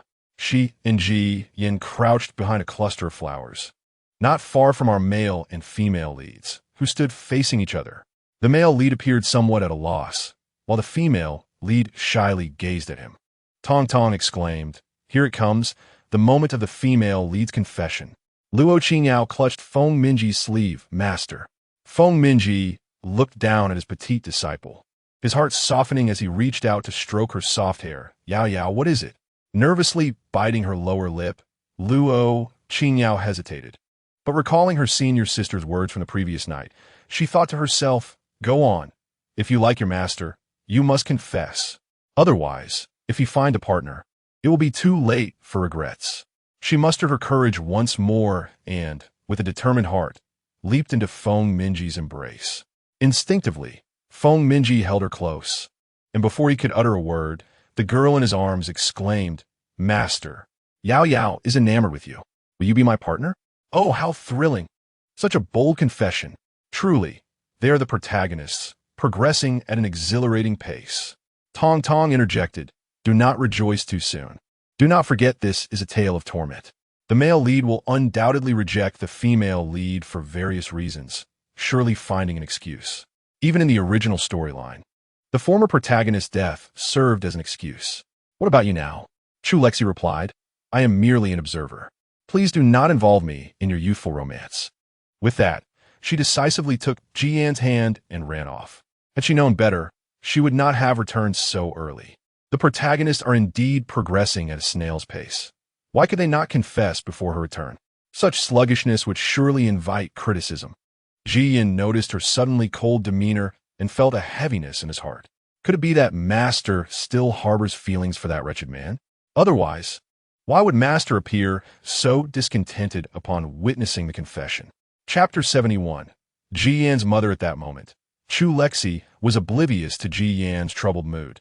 She resolved to evade the situation for now, knowing that according to the original plot, the male lead would certainly refuse the female lead, and she would be the perfect excuse.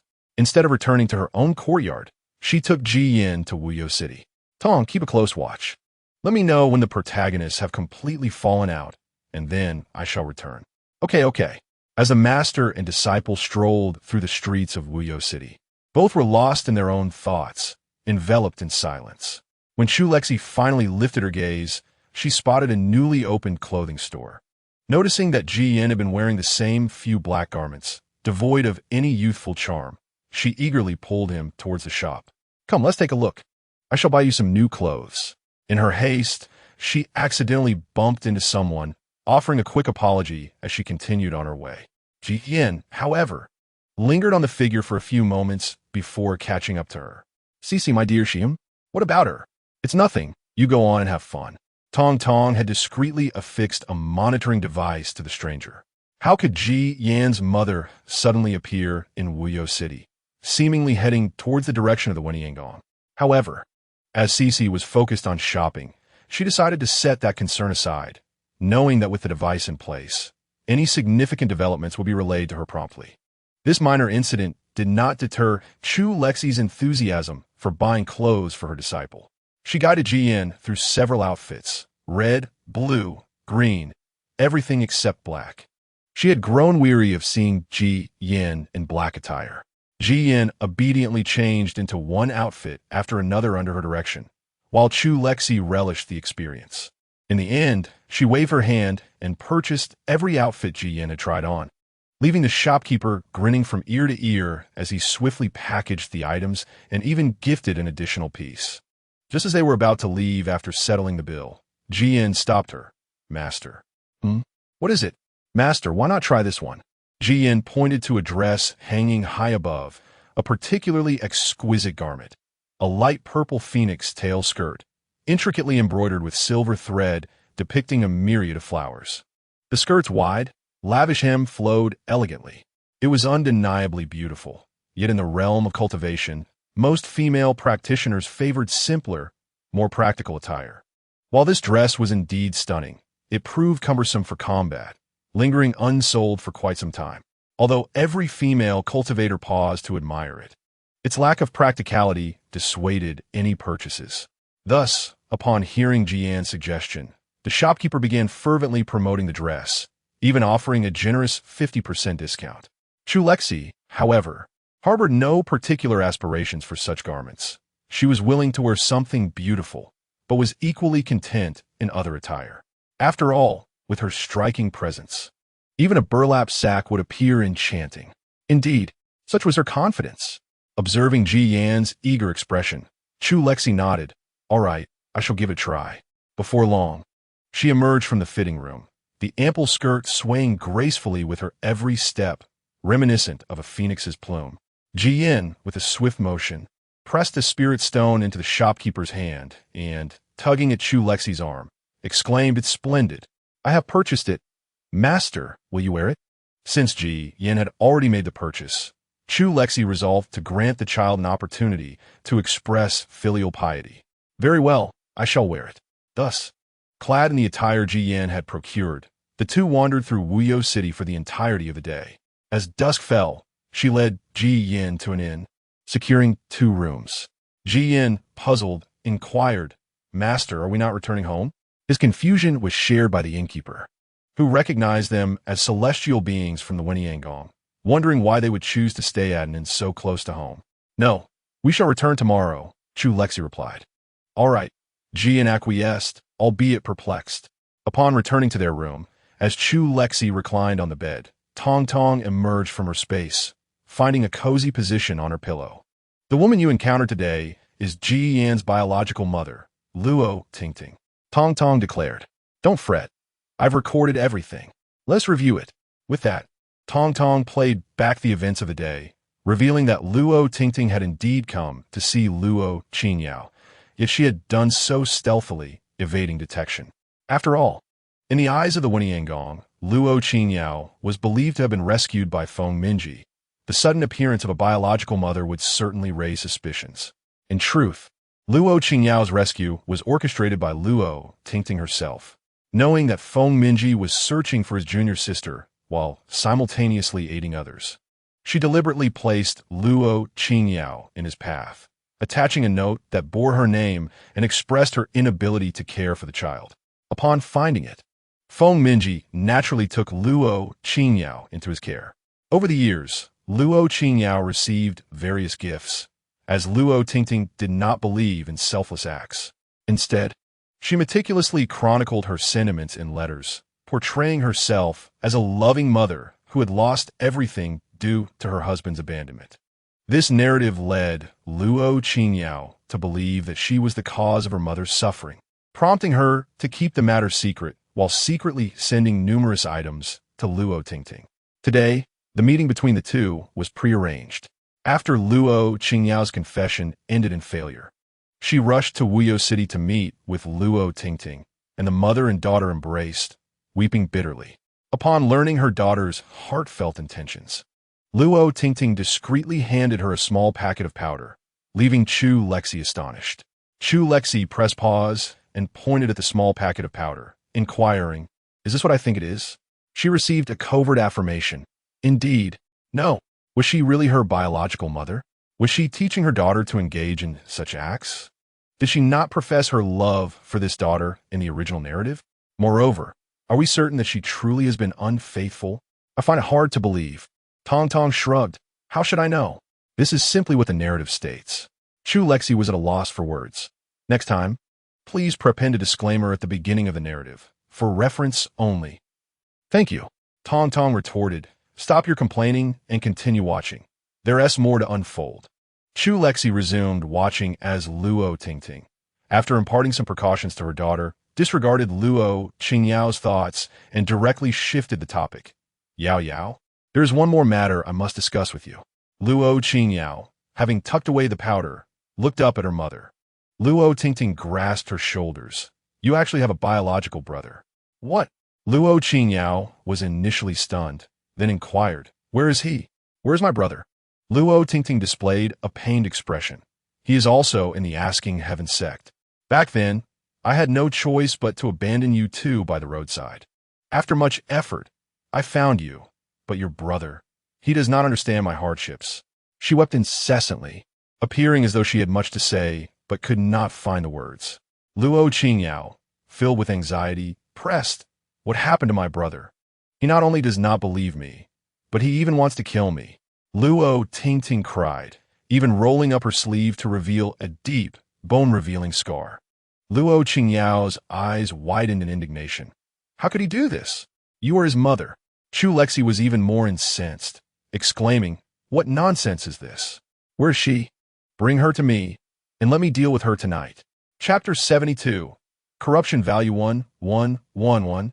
Chu Lexi rose and donned a black outfit suitable for the night. Regardless of the circumstances, she was determined to confront her tonight. Tong Tong, delighted at the unfolding drama, eagerly located Luo Tingting's whereabouts. Chu Lexi flung open the window and headed in that direction, knowing that by this hour, the protagonist had already departed, leaving only the wicked woman behind. However, upon arriving, she found that the woman had already perished, and beside her lifeless form stood a familiar figure. The young man was clad in the new clothing she had just helped him purchase that day. He was fastidious, and despite the blood-soaked surroundings, not a single drop marred his attire. Sensing an arrival, the youth turned, sword still dripping with blood in hand. Upon recognizing her, the weapon clattered to the ground, and he appeared as if he might shatter. His eyes reddened as he gazed at her, wanting to cry but suppressing his tears. With a sigh, Chu Lexi waved at him. What else could she do? Had she known this child was not of good character, all she could do was indulge him. Reprimanding him seemed futile. Ji Yin leaped into her embrace, sobbing uncontrollably. Chu Lexi extended her arms to hold him. At this moment, Ji Yin was taller than her, and it was less accurate to say he had jumped into her arms than to say he had enveloped her within his own. All right now, no more tears. She deserved her fate, so let us not cry, she soothed. Listening to her tender tone, Ji Yin drew her closer, murmuring, Yes, master, I love you. Tong Tong, ever vigilant, interjected, Lexi darling, I sense this young man's feelings for you resemble the way Si Jin Sheng gravitates towards you. Chu Lexi was reluctant to accept this notion. Let us observe a bit longer. You must be mistaken. Even if this young man harbored such sentiments, what could she do? She had come to this world solely to fulfill his wishes, and all she could offer was boundless understanding. She gently replied, Yes, I also love Yin Yin. Now, it's time to sleep. Ji Yin did not release her. Instead, he swept her off her feet, and after a moment of hesitation, Chu Lexi succumbed and nestled comfortably in his arms. Well, it's rather nice not to walk, she thought. With her biological clock signaling rest, she drifted into slumber. And when she opened her eyes again, it was the next day. Ji-Yin had not returned to his room, but was seated on the floor beside her bed, his upper body resting on her mattress, holding one of her hands. Tong Tong felt conflicted. Should he reveal to Lexi that this young man's affections were far from innocent, especially after he had secretly kissed her the night before?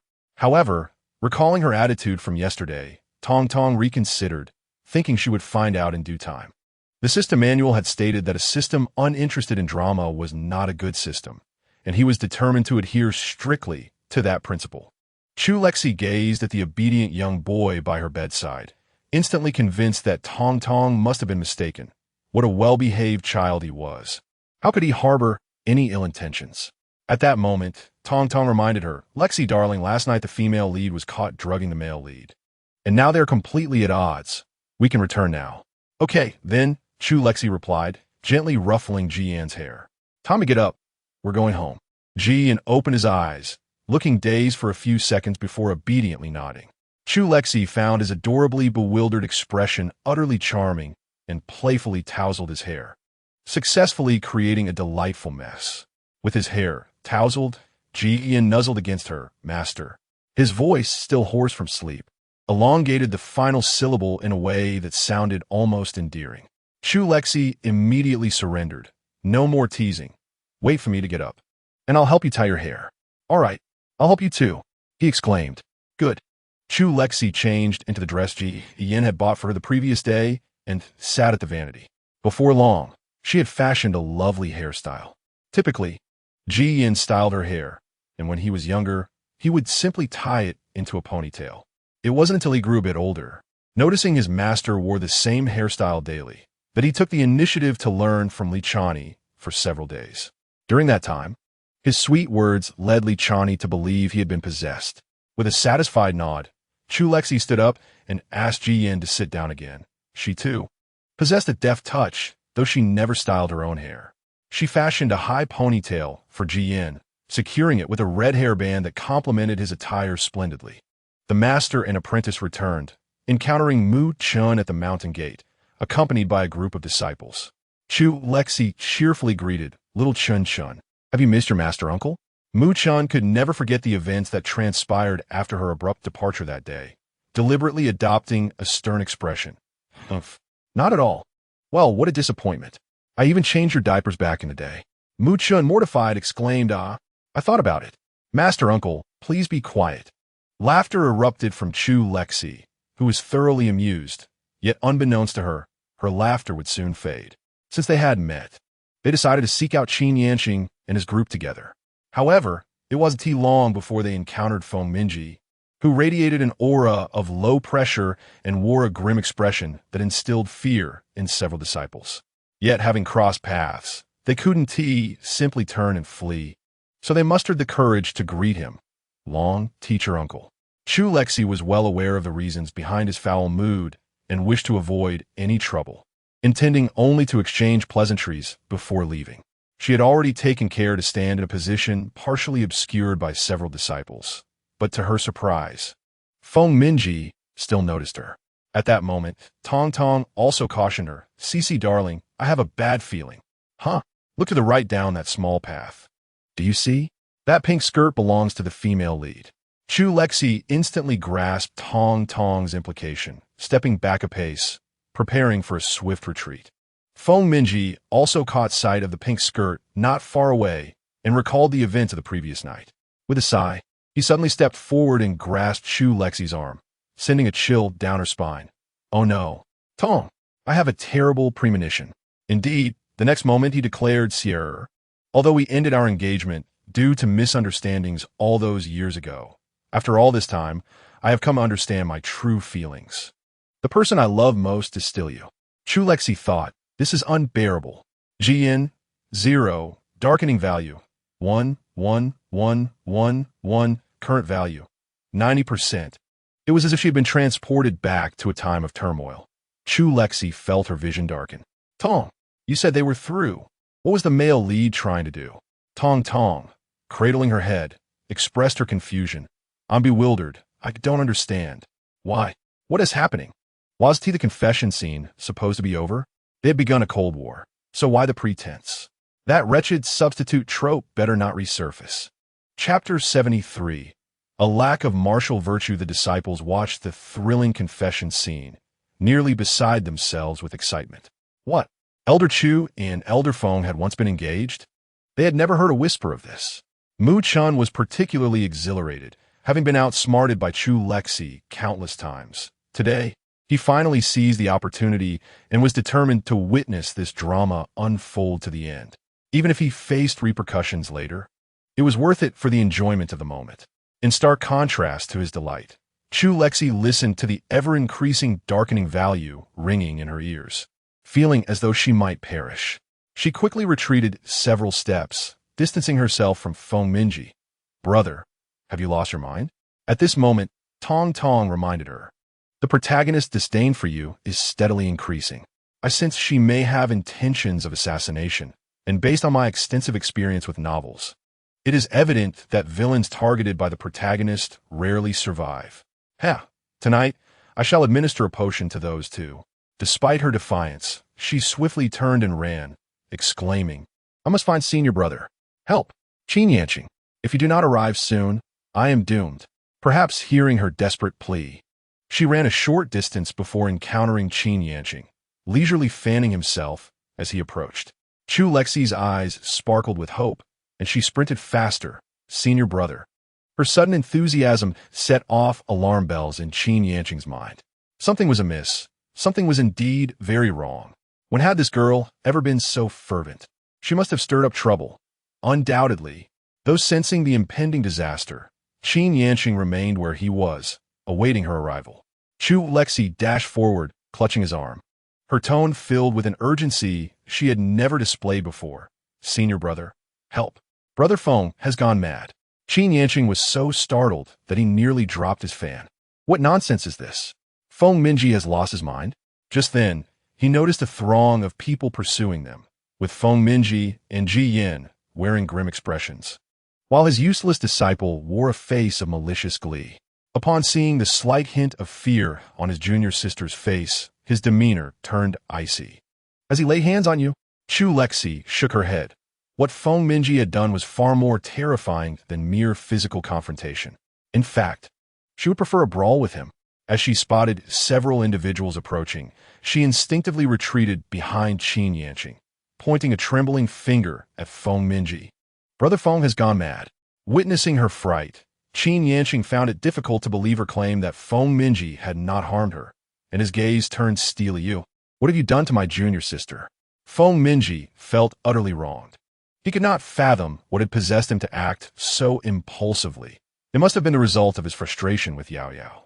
Realizing he had disregarded his junior sister's reputation, he solemnly bowed to Chu Lexi as an apology. However, this only heightened her fear.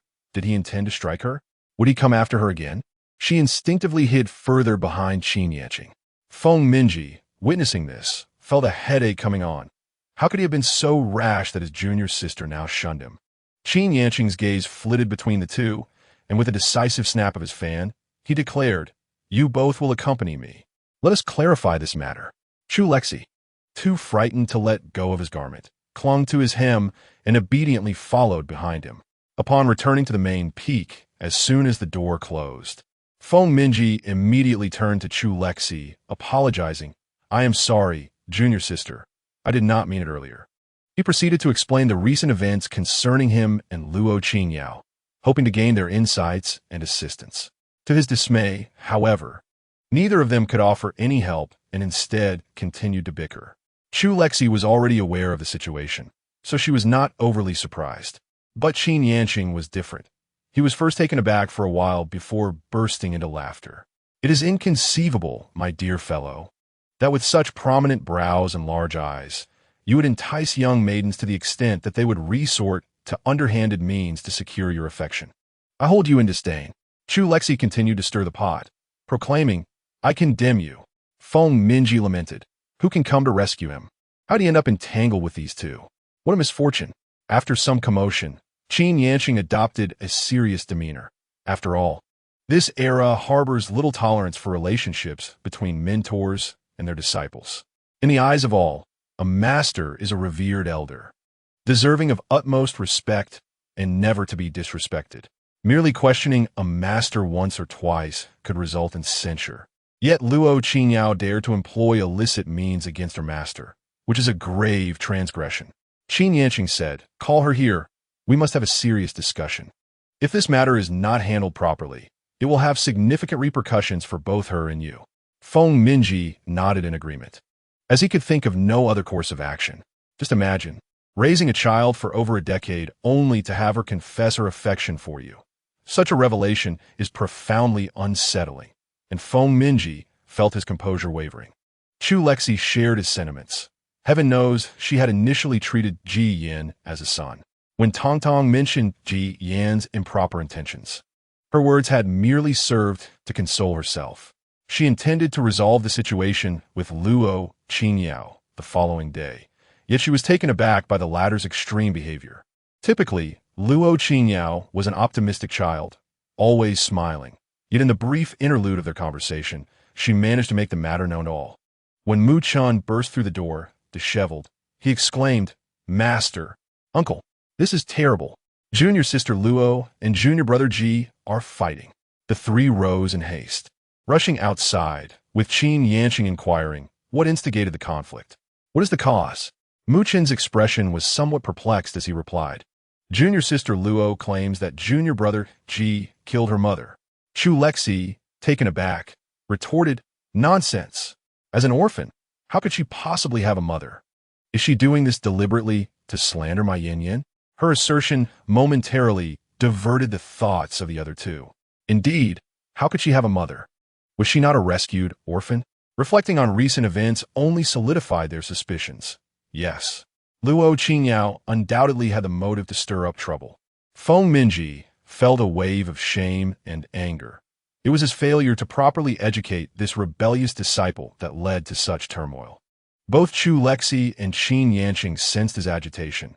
Qin Yanqing, indifferent to placation, while Chu Lexi felt a twinge of guilt, for indeed, Luo Qingyao spoke the truth.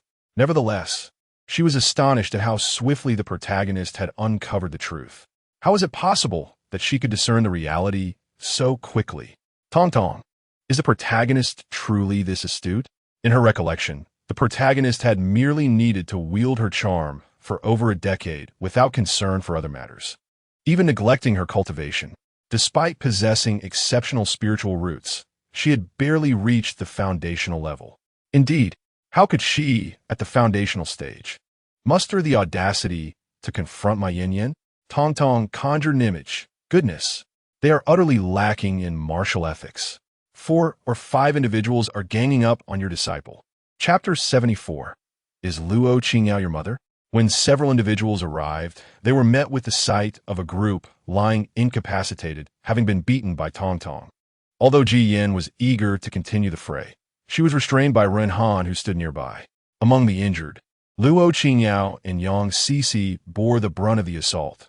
Luo Qingyao, as the instigator, suffered greatly, while Yang Sisi was merely a casualty of Ji Yan's tumultuous emotions. Throughout their lives, Yang Sisi had often found herself at the receiving end of Ji Yan's wrath, largely due to her own provocations, as Ji Yan typically dismissed her. As Chu Lexi approached, she immediately took hold of her disciple to examine her. "Yin Yan, you aren't hurt, are you? Did they bully you?" Qin Yanqing surveyed the bruised disciples before turning to the unscathed Yan, whose demeanor suggested a troubled spirit. After a moment of silence, he opted to remain mute. The next moment, after ensuring Ji Yan was unharmed, Chu Lexi erupted with questions. "You lot, what transpired? Taking advantage of my absence to bully my child, is it? All of you, go to the reflective cliff." Feng Minji chose not to interject, recognizing that it was his own disciple who instigated the conflict, and perhaps a period of reflection would temper Luo Qingyao's emotions. In truth, Ji Yan had not sustained any injuries. Had the assailants accepted their punishment, the matter would have concluded. Yet, some were unwilling to submit. Yang Sisi, embodying defiance against authority, cried out, "Why should we? Elder Chu, you are abusing your power. It was clearly Ji Yin who harmed Yao Yao's mother. You are shielding a murderer. As she spoke, she glanced at Luo Qingyao, seemingly seeking her approval. However, Luo Qingyao did not acknowledge her, tears welling in her eyes, as she gazed pitifully at Feng Minji. Chu Lexi, truly enraged this time, exerted her authority, compelling those who had just argued with Ji Yin to kneel, particularly Yang Cixi and Luo Qingyao, who nearly buried themselves into the ground. She positioned herself before them and addressed Yang Cixi directly. Do you have any evidence? You claim Ji Yin is a murderer. Caught off guard by the inquiry, Yang Cixi stammered, I don't have evidence, but Yao Yao. Chu Lexi coldly interrupted her. Is Luo Qingyao your mother? Do you believe everything she says? Just moments ago, none of you spoke up, yet you're the only one dissenting. What grounds do you have for your defiance? Crouching down, she grasped the foolish girl's chin. You possess neither proof nor authority, yet you resort to violence against my disciple. If I am not mistaken, you were the first to strike, while Luo Qingyao was merely weeping on the sidelines, pleading for you to stop.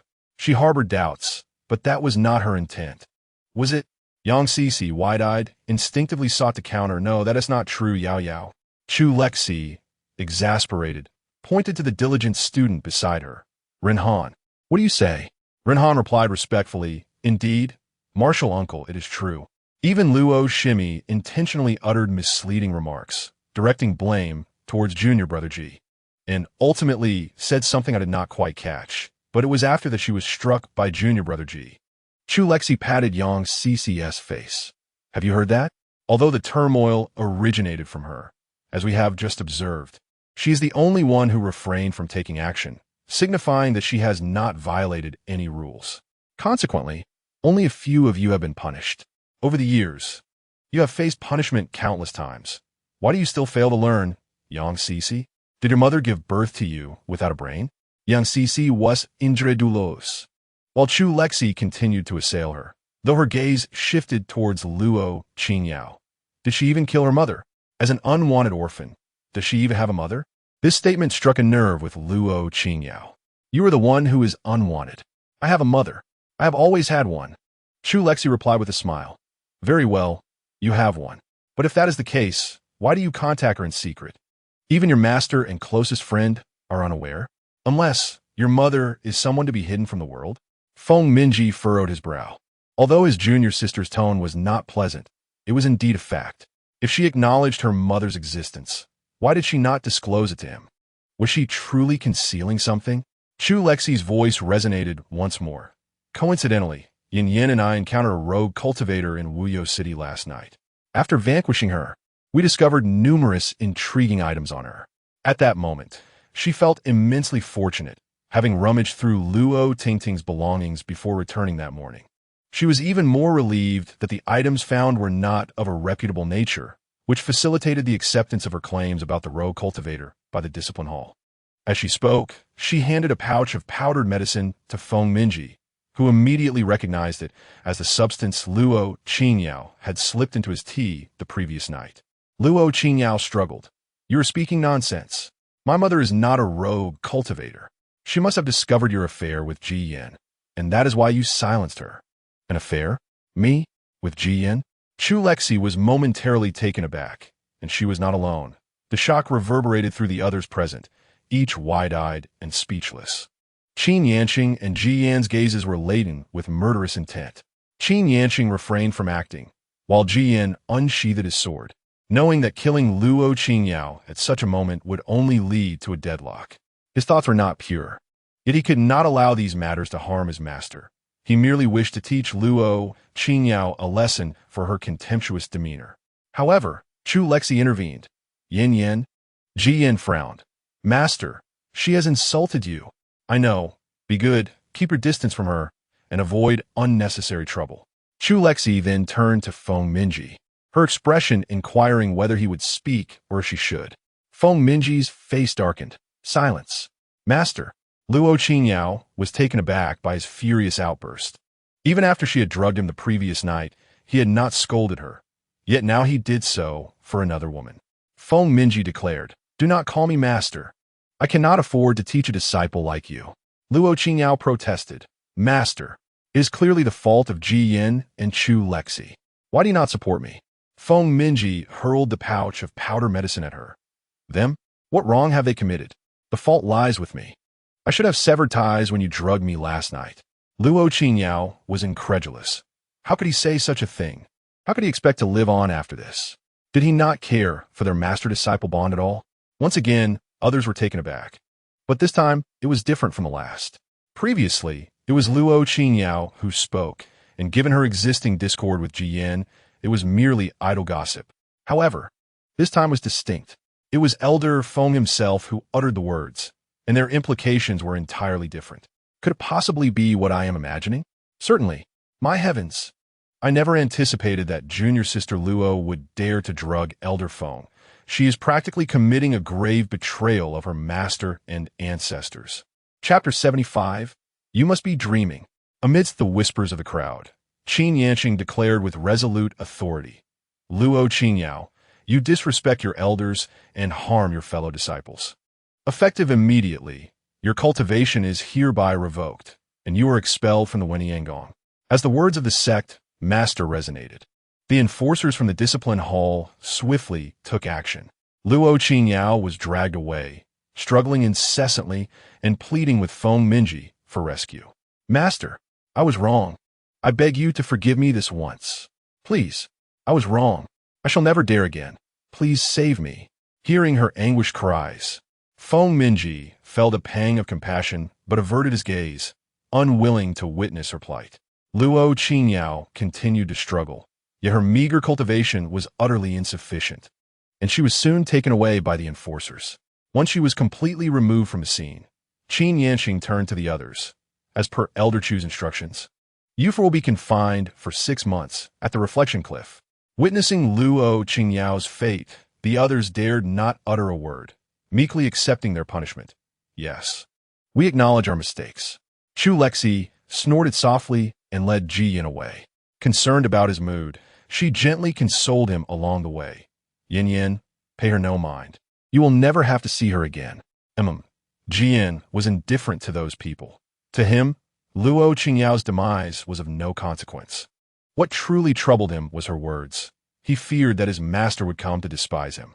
However, as he observed Chu Lexi, who was holding his hand and incessantly murmuring comforting words, he silently tightened his grip, acquiescing to his masteress' wishes. Having successfully calmed him, Chu Lexi felt a sense of relief. This fellow never voiced his thoughts and preferred to keep everything bottled up, which was indeed a poor habit. After Luo Qingyao's expulsion, the crowd discussed the matter for a brief time before quickly losing interest. 2 months passed in this tranquil manner, and as Ji Yan's birthday approached, Chu Lexi found herself draped over a peach blossom tree, reclining on a sturdy branch, her limbs drawn together like a desiccated salted fish. Her gaze was fixated on a nearby youth practicing swordplay. Tong, why don't you have another discussion with your master? I feel your current framework is still lacking refinement. Huh? Tong was somewhat perplexed. He believed he was performing admirably. What was lacking? He could entertain the host with films and games, and provide assistance with cheats and research. Whatever the host desired, he could accomplish. He was, in his view, the most worry-free system in existence. Without question, I concede, you are indeed perfect for me. But is there a possibility that I am merely referring to you in relation to the task objectives? Huh? What is wrong with that? Tong pondered, questioning if he still needed to meet the requirements of the task objectives. Chu Lexi began counting on her fingers, reflecting, in these 13 years, I have fulfilled his birthday wishes every year. Soon it will be 14 years. Why is that? Why hasn't the task been completed? Tong was left speechless, and Chu Lexi continued, ultimately, it is your inadequacies that hinder progress. Even though his fondness for me may be high and his darkening value low, everyone harbors their own secrets deep within. He would never candidly reveal his true desires to me. Tong sensed trouble. So what is your request? You need to speak to your boss about adding a feature that allows us to directly see the most coveted wishes of the task targets. Tong replied, you are being unreasonable. If we could know the answers directly, what purpose would we serve? But I will try my best. After several minutes, Tong returned. Our boss said you must be dreaming. You're inherently lazy and don't bother to inquire multiple times. If that were the case, the task difficulty would diminish. And if you knew the answers outright, you would only become more lethargic.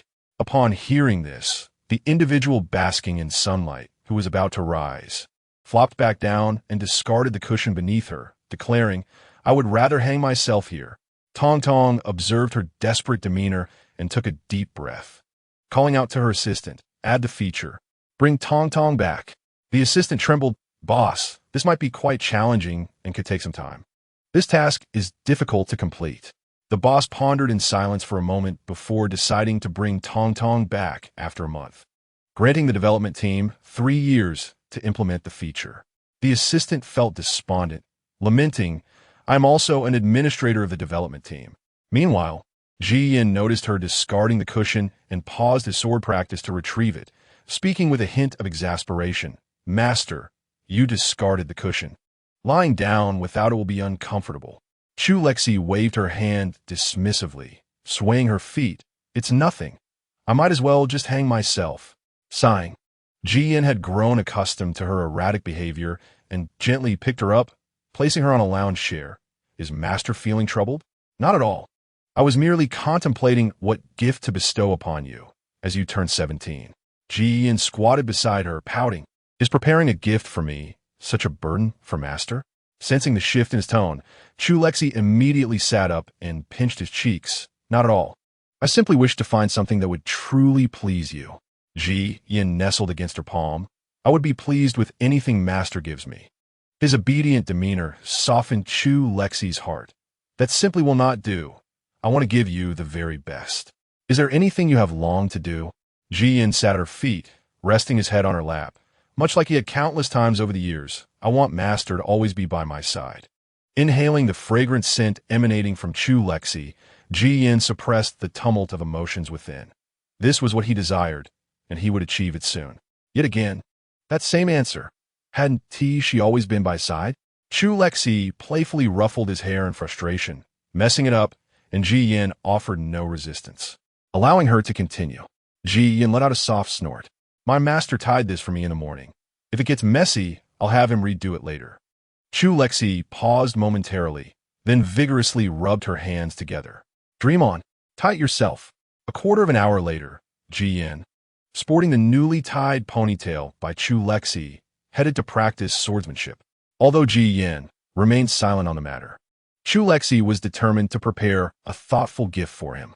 After much contemplation and finding no suitable ideas, she decided to seek advice from others.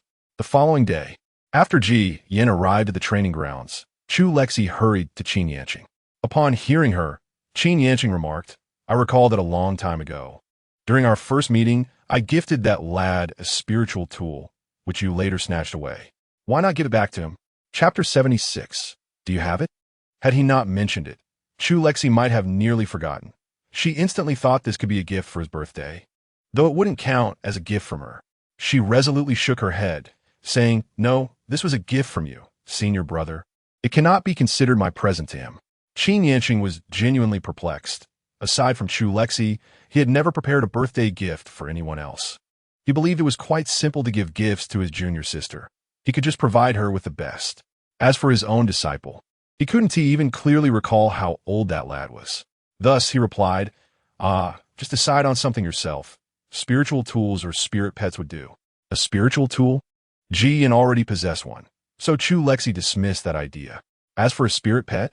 Yes, she could prepare a small pet for him. Ji Yin was naturally reticent and seldom spoke to anyone besides her. Having a companion might bring him some joy. With this thought in mind, she dashed out excitedly. "Thank you, senior brother. I understand now." Seeing her nearly soaring away, Qin Yanqing couldn't help but caution her, "Slow down. Be careful on your way." Just then, Mu Chan entered, exclaiming, "Why is it always me who gets kicked out by you? Why do you have two faces? You never treated me like this." Ignoring his disciple's resentful gaze, Qin Yanqing lazily leaned back on the soft couch, yawning. "What is the matter?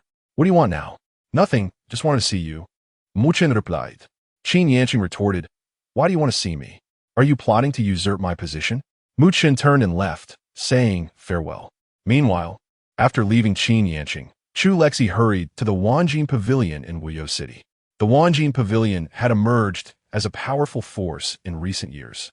With no one knowing who its owner was, as long as one could afford the price, they could purchase anything they desired. As a regular customer, she was warmly greeted by the shopkeeper upon entering. "Ah, Elder Chu, it's been quite a while since your last visit. You haven't forgotten about us, have you?" The shopkeeper of Wanjin Pavilion was a strikingly beautiful woman, her voice as enchanting as her appearance, drawing out the tones in a way that left listeners enraptured. She particularly adored beautiful figures. Each time Chu Lexi visited, she would cling to her, despite Ji Yan's murderous glare. Chu Lexi relished the affection and wrapped her arms around the woman's. "Sister Su, I would like a spirit pet." Su Fuiying raised an eyebrow. "Is it for your little disciple?" Yes. Su Fuiying fidikut head handkerchief. He doesn't strike me as someone who would appreciate small creatures. Although she said so, she still took Chu Lexi to see the latest spirit pets. As they passed a room, the door happened to open, and a familiar figure emerged. "Oh, isn't that the person we encountered before?" Lin Lianer was being assisted by a woman as she came out. Upon seeing Chu Lexi, she paused momentarily, then politely nodded before departing. Chu Lexi noticed that Lin Lianer appeared utterly exhausted, perhaps having not rested for a week. Tong, what has become of the Qinyan sect? After entrusting everything to Qin Yanqing, she had nearly forgotten about the Qinyan sect. Had it not been for seeing Lin Lianer, she might not have remembered it all. "This matter has been thoroughly investigated by your senior brother in conjunction with the Beastmaster sect. The Beastmaster sect has long harbored discontent towards the Qinyan sect due to the previous incident in the secret realm. Their enthusiasm in the investigation was palpable. They even uncovered the color of the old man from the Qinyan sect's undergarments. Eventually, the situation escalated significantly, and the Qinyan sect was surrounded by several other sections. All ordinary disciples were dismissed, and those involved were dealt with. Only Zhao Huqing managed to escape after Zhao Lingxin blocked a lethal strike. Chu Lexi undo stole. So it was likely that this young lady had come to the Wanjin Pavilion to seek Zhao Huqing's life. However, that no longer concerned her. She wished her success in her endeavors. After this brief interlude, Chu Lexi followed Su Fuiying to view the spirit pets. Upon arriving at the holding area, her eyes were dazzled by the sight. She had always adored these little creatures. Previously, she had raised a kitten that was incredibly affectionate. However, after arriving in this world and having to raise a child, she had not thought about such animals. Reflecting on this, a wave of melancholy washed over her. She was acutely aware that she no longer existed in her original world, hence she seldom allowed herself to think about it. At most, she would reminisce about her father and brother, fearing to imagine how heartbroken they would be upon hearing the news of her plane crash.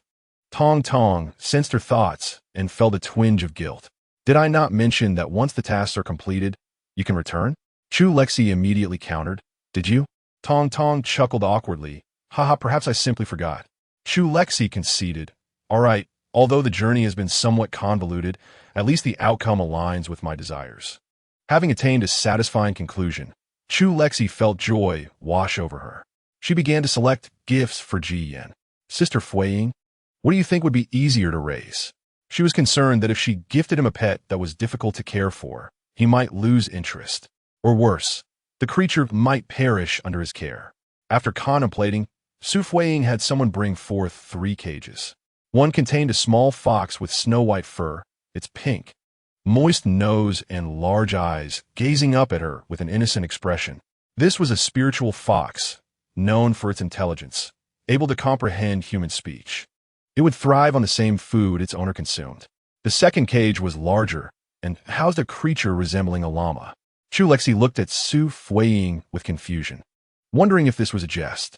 What if this creature, like a llama, had a tendency to spit? Given Ji Yan's temperament, could he endure such antics? She promptly dismissed that option. The last creature resembles a plump being that is somewhat akin to a cat, yet distinctly not one. It appears to be a rather young specimen, albeit a tad overweight, with fur that seems to be frizzed. This little creature was recently discovered. I had never encountered it before and remain uncertain of its identity, though it certainly seems delightful to the touch. Chu Lexi, intrigued by its texture, inquired. May I take it out to feel? Of course, responded Su Fuiying, who opened the cage. Chu Lexi eagerly retrieved the chubby little creature, cradling it in her arms for a moment. Initially, the small being exhibited a bit of ferocity, attempting to scratch her, but after a swift reprimand, it promptly adjusted its behavior and nestled against her. Chu Lexi, utterly charmed by this adorable creature, decisively thought, "This is the one. Shall I pack it for you?" "No need, I can carry it home myself."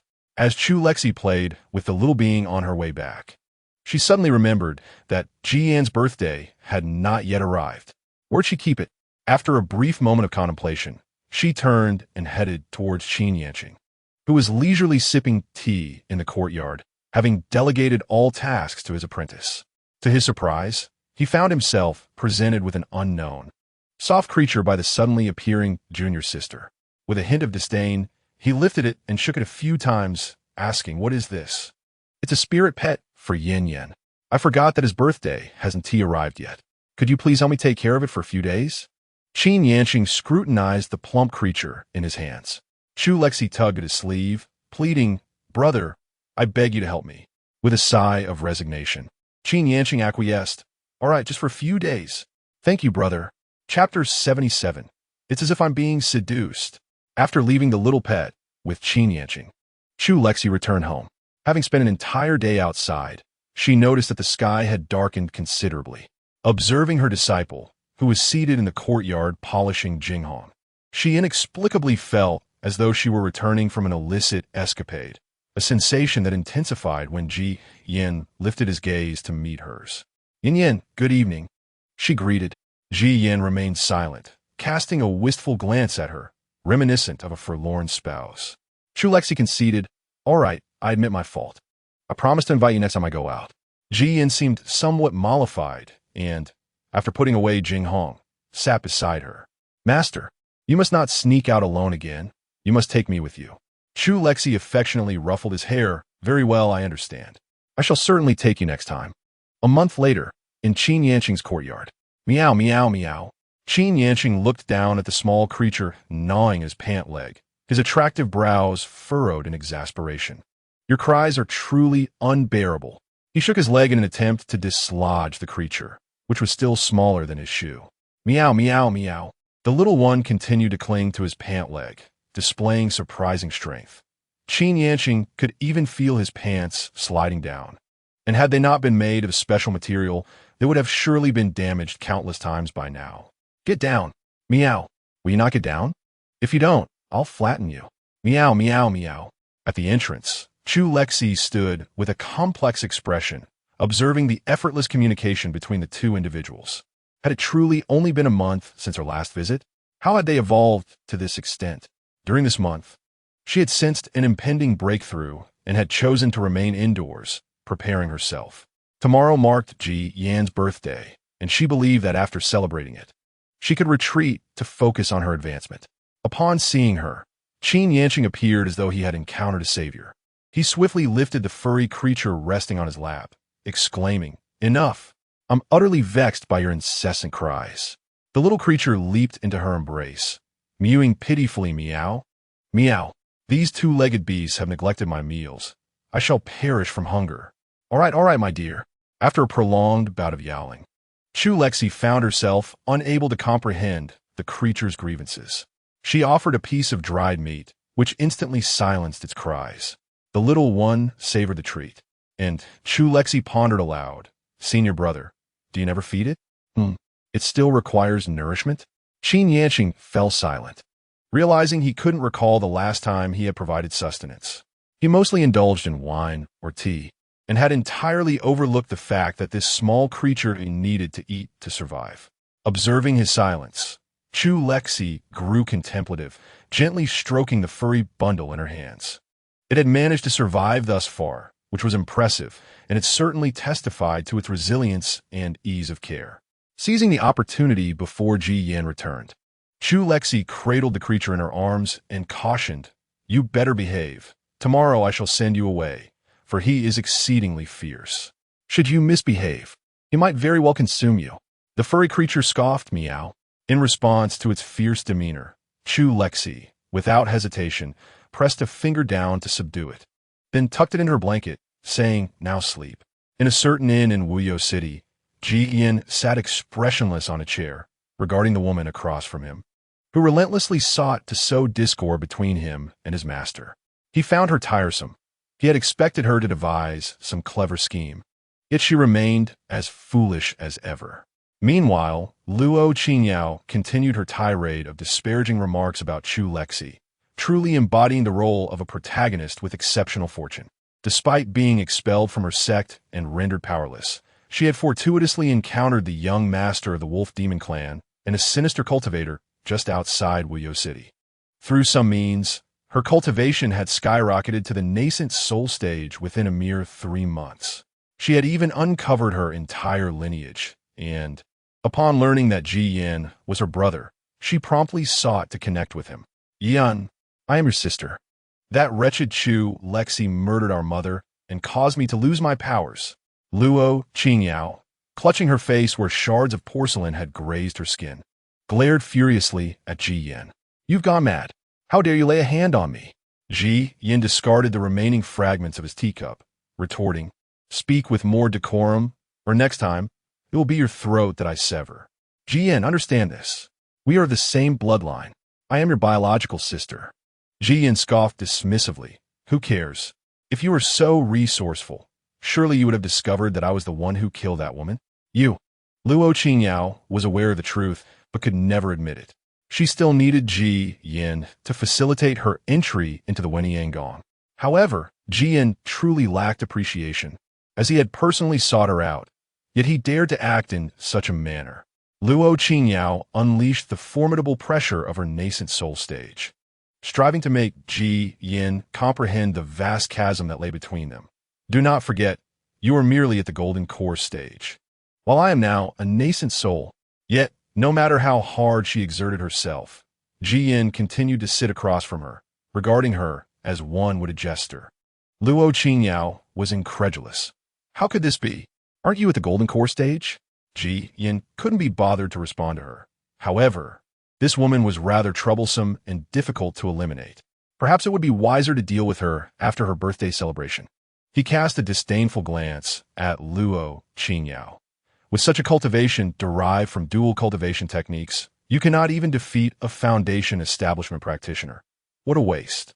Ignoring Luo Qingyao's furious screams as she turned to leave, he realized that if he did not return soon, his master would secretly indulge in her wine again. His assumption proved correct. Upon noticing his absence, Chu Lexi speculated that he must be occupied and proceeded to dig up the wine she had brewed some time ago. Ever since Ji Yin had taken a sip of her wine at the age of 13, he had taken to sneaking her liquor daily, prompting her to hide her stash, lest she forget to drink and find it depleted by the mischievous boy.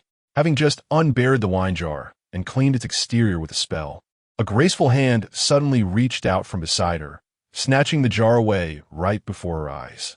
Chu Lexi exclaimed, "Another theft of my wine. This rascal has gone too far." Ji Yin, with a mischievous grin, opened the jar and poured a cup for both of them. "Master, do not be angry. Let's drink together, shall we?" "Very well. In light of your birthday tomorrow, I shall overlook this transgression." Meanwhile, a fluffy creature stealthily poked its head from the window. "Meow? What is that delightful aroma?" The bipedal creatures are indulging in a feast. They're clearly trying to entice me. After a while of drinking, perhaps due to the potency of the wine, Ji Yin, with a flushed face, leaned his head on her shoulder, his speech laced with the scent of alcohol. "Master, how?" Chu Lexi, feeling slightly tipsy herself, was tickled by the breath. He exhaled and lifted his face gently. The youthful visage, flawless as jade, bore a rosy hue, resembling a tipsy child clinging to her affectionately. "Master," Chu Lexi exclaimed, "Tong Tong, such a beautiful boy deserves to be showered with kisses. He is simply alluring. Calm yourself. He is still a child, yet he undeniably possesses an irresistible charm, and surely he is doing this intentionally. May I merely kiss his cheek?" Although she posed the question to Tong Tong, she did not wait for a response and was about to touch Ji Yin when meow. A sudden loud cry erupted as a gray fluff ball launched itself from the window, landing with a thud on the table. Promptly seizing the wine cup, Ji-yin just sat down and began to lick it. Chapter 78. You have feelings for your master, don't you? Observing the fluffy creature on the table, Chu Lexi narrowed her eyes, releasing Ji-yan's face to fervently shower the plush ball with kisses. Ah, little kitty, I shall smother you with affection. Having barely licked once, the bewildered fluff ball was scooped up and overwhelmed with kisses, raising its paws to block Chu Lexi's mouth, continuously retreating its head. Meow. Help. This is an indecent assault. My purity. Huh. Ji-yin could not help but chuckle at this turn of events. The wine he had painstakingly brewed was thus wasted. He gazed at the object cradled in his master's hands as if it were a lifeless body, reaching out to pull it closer. Suddenly, the little creature began to cry out incessantly. Meow? Who dares to grasp the neck of the Lord? Turning around in indignation, it met Ji-yan's murderous gaze, immediately recognizing the futility of its defiance. Meow, meow, meow, little kitty.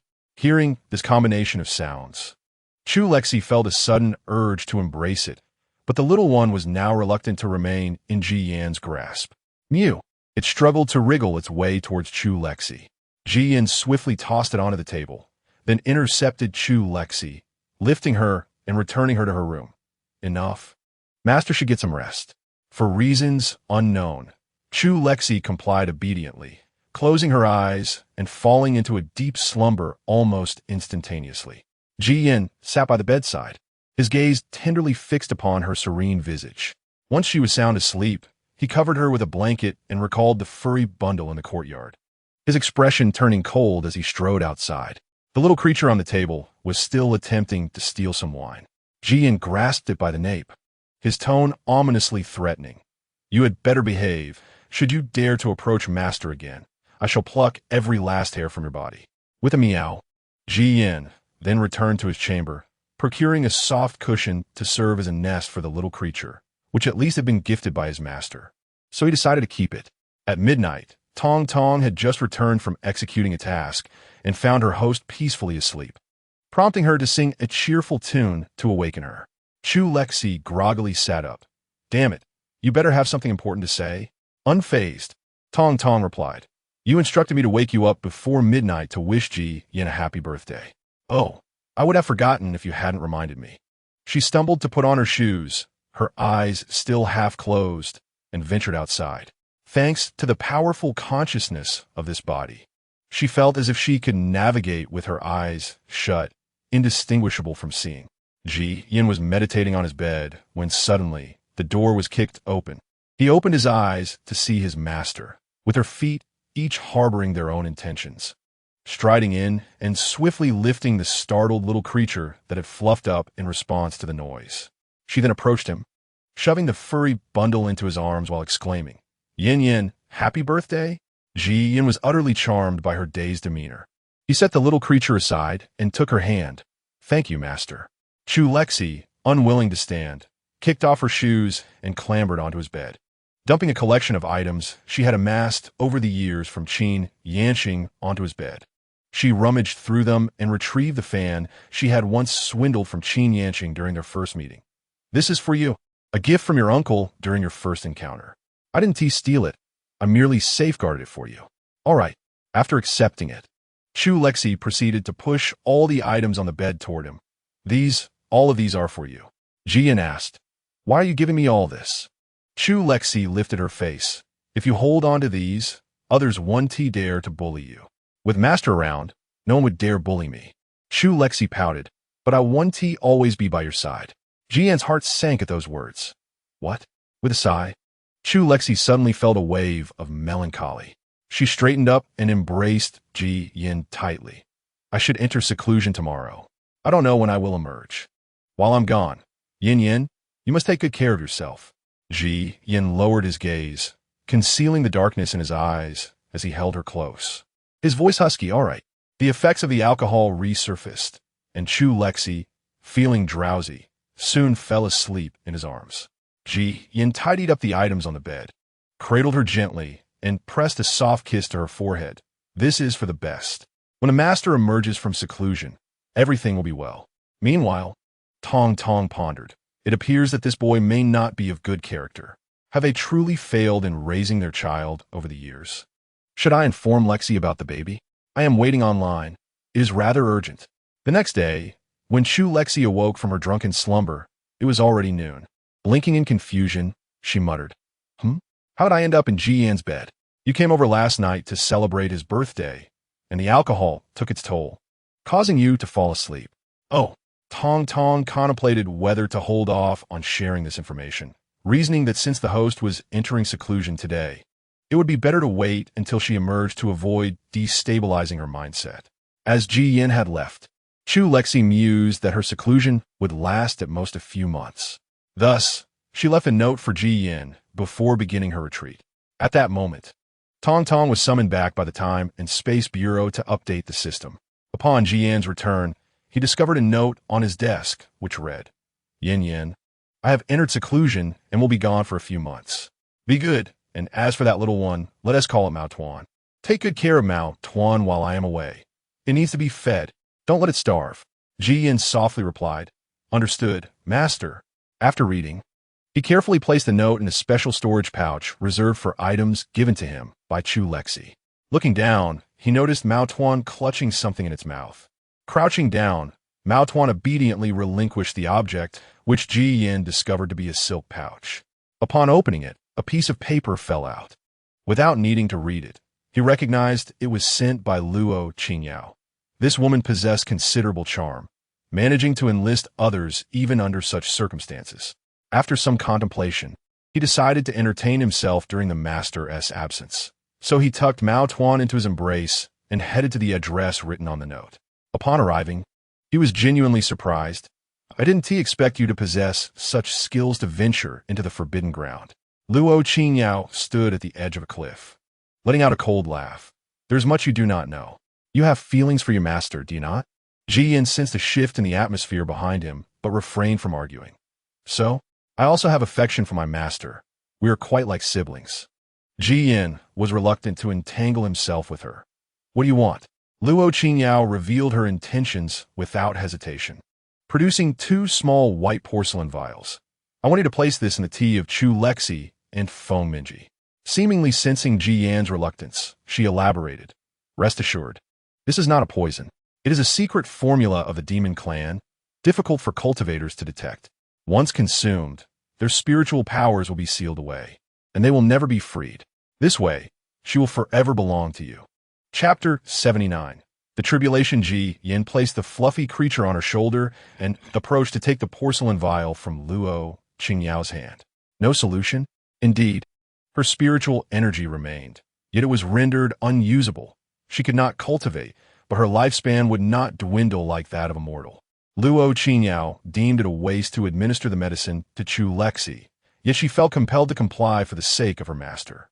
As she boasted, Ji Yin, with a swift motion, pinched her face through her sleeve and forced one of the vials into her mouth, tossing the empty container over the cliff with disdain before stepping back. Cough, cough. Luo Qingyao clutched her chest, violently coughing as if trying to expel the medicine she had just ingested. Ji Yin, what are you doing? With an air of indifference, Ji Yin stroked the fluffy creature and replied, I wanted you to try the medicine. Who knows if you might deceive me? I will kill you. Luo Qingyao attempted to muster her spiritual power, but it was futile. She had once again been reduced to a state of helplessness. In her fury, she irrationally sought to slay Ji Yin, brandishing a dagger as she charged toward her. Without a hint of mercy, Ji Yin delivered a kick, sending Luo Qingyao's body hurtling like a kite with its string cut towards the edge of the cliff. Just as she was about to plummet, a figure intervened to rescue her. Ji Yin was not surprised. As expected, Master Uncle could not resist. Feng Minji did not respond to her words, but moved to a safe spot, intending to set Luo Qingyao down. However, she clung to his neck, unwilling to let go. Even sobbing, Master, he wants to kill me. Feng Minji coldly pulled her down. I am not your master.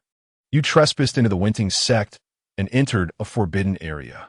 I have already informed the Discipline Hall. For her transgressions, she would be expelled from the sect. The Discipline Hall would not spare her. She grasped Feng Minji's clothing, pleading, Master, please, I want to leave now. I do not wish to go to the discipline hall. She attempted to flee, and Feng Minji made no effort to stop her, which filled her with a fleeting sense of joy. Perhaps her master still had compassion for her suffering. Yet, her relief was short-lived as a sword materialized before her, blocking her path. Ji Yin, with an impassive expression, uttered words that extinguished her hope. "Did I permit you to leave?" "Master." Luo Qingyao gazed at Feng Minji with desperation, hoping for assistance. But he did not even glance her way, evidently aware that Ji Yin would not allow her escape. In the midst of this delay, elders from the discipline hall arrived, accompanied by several disciples, including Mu Chun. Upon seeing Ji Yin, he first ensured she was unscathed. If Ji Yin had been injured while his master was in seclusion, he would undoubtedly face dire consequences upon his master's return. As expected, Luo Qingyao was taken away, and Ji Yin handed them the remaining vial, stating, "This is the one she provided, claiming it conceals spiritual energy, a no-solution potion. I have already administered it to her." Mu Chun accepted the vial, silently giving Ji Yin a thumbs up. Luo Qingyao, having invaded the forbidden area, was confined by the discipline hall, and the disciples who had assisted her faced penalties, with some being severely punished or expelled from a sect. In a fleeting moment, this incident spread among the disciples, but Ji Yin remained unconcerned, spending her days practicing swordplay while awaiting her master's emergence from seclusion. In the third month of Chu Lexi's seclusion, a sudden surge of spiritual energy erupted within her cave abode, while thick black clouds gradually gathered in the sky, heralding the brewing of thunder. Qin Yanqing set down his teacup and rose to pat the shoulder of his junior sister, Feng Minji, observing that she was on the verge of a breakthrough. "Look at you. As your senior, I find myself lagging behind," he remarked lightly. Yet, he was merely jesting. Had it not been for the recent disturbances caused by Luo Qingyao, his own spirit would have been undisturbed enough to achieve a breakthrough as well. With a resigned sigh, Qin Yanqing suggested, "Let's go and see." Upon their arrival, they discovered another individual already waiting outside. Qin Yanqing approached, teasing, "Oh, you arrived even earlier than I did. Surely, you are not here every day?" Despite his lightheartedness, he held a modicum of respect for Ji Yin, greeting him with cupped hands, "Uncle Master." "Just waiting. This thunderstorm seems to require quite a while," Ji Yin replied. As they conversed, a loud thunderclap resonated, and the heavenly lightning descended with a brilliance that illuminated the cave as it struck. Chu Lexi, who was comfortably absorbing the spiritual energy, was nearly stunned by the force of the strike, causing her defensive talisman to shatter. "What is wrong with this thunder? Was that strike really necessary? Do I have a vendetta against it?" she exclaimed. Before she could voice her frustrations, the thunder continued to strike relentlessly, but fortunately, her numerous defensive talismans held strong against the onslaught. The three outside observed the fierce lightning, their brows furrowed in concern. Ji Yin felt an urge to rush inside, but was restrained by Qin Yanqing, who cautioned, "We cannot intervene. She must endure this trial alone." After an entire day and night, the tribulation finally subsided.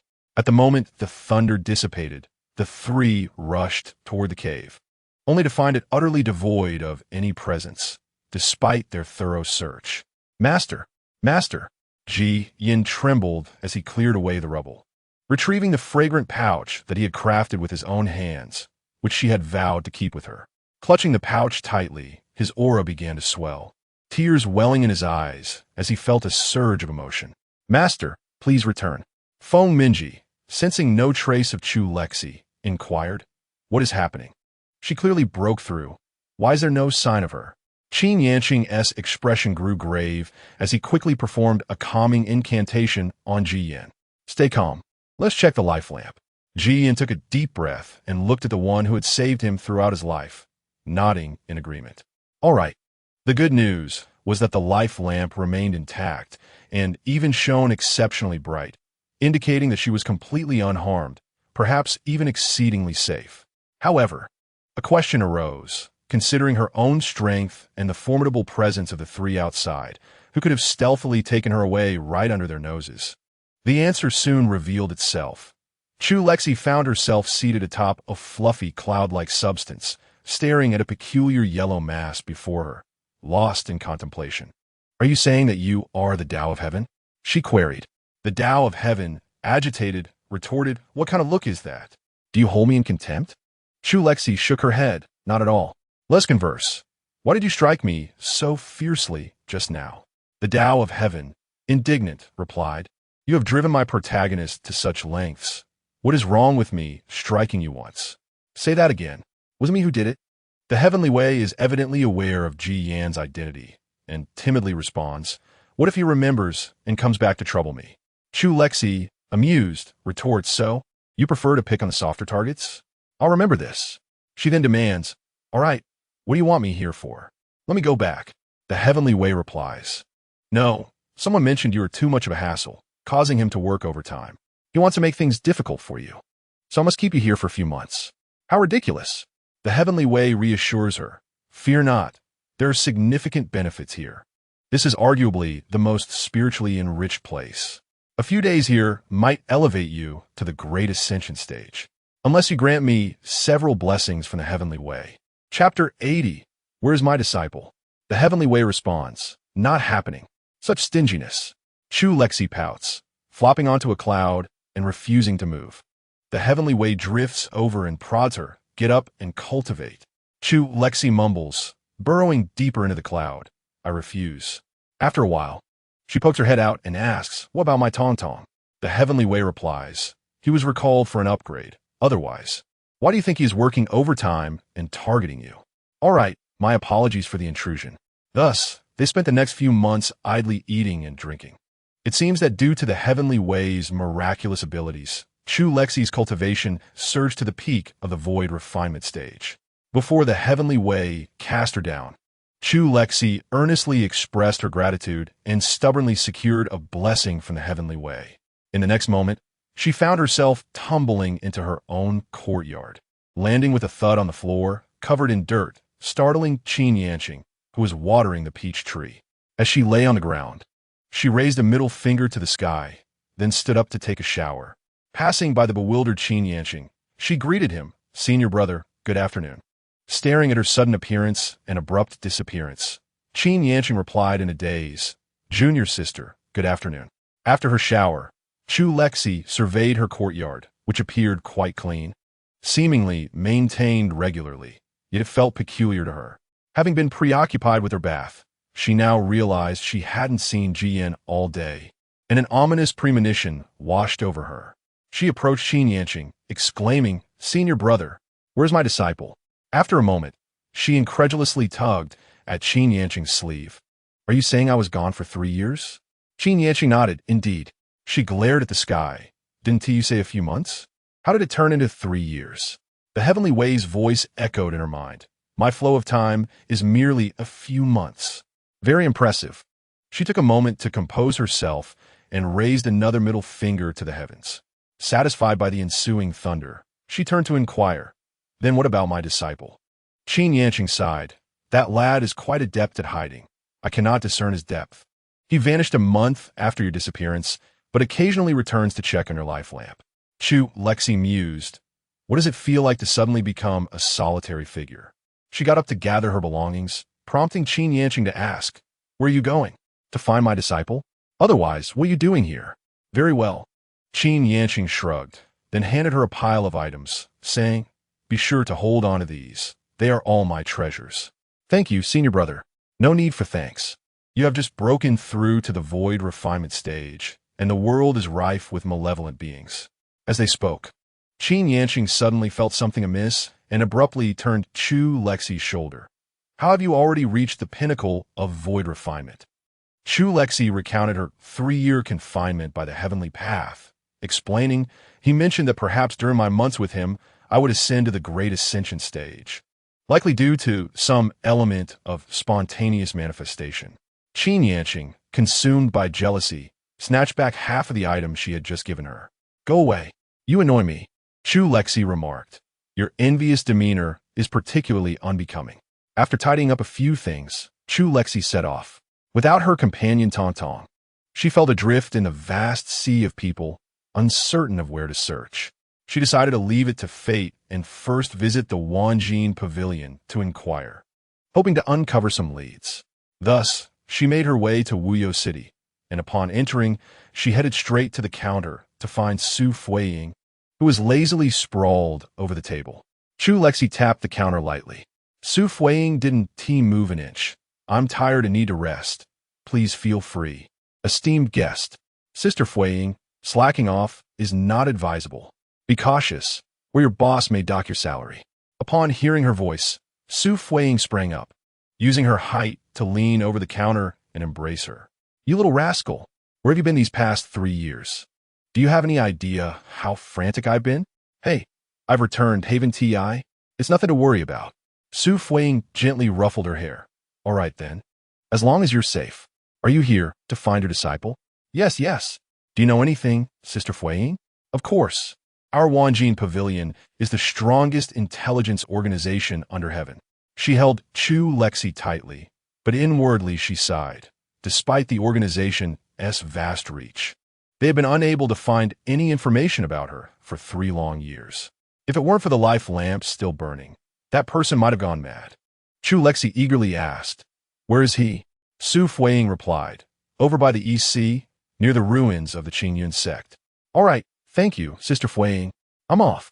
Chu Lexi pressed a large bag of spirit stones into her hands, waved, and dashed away.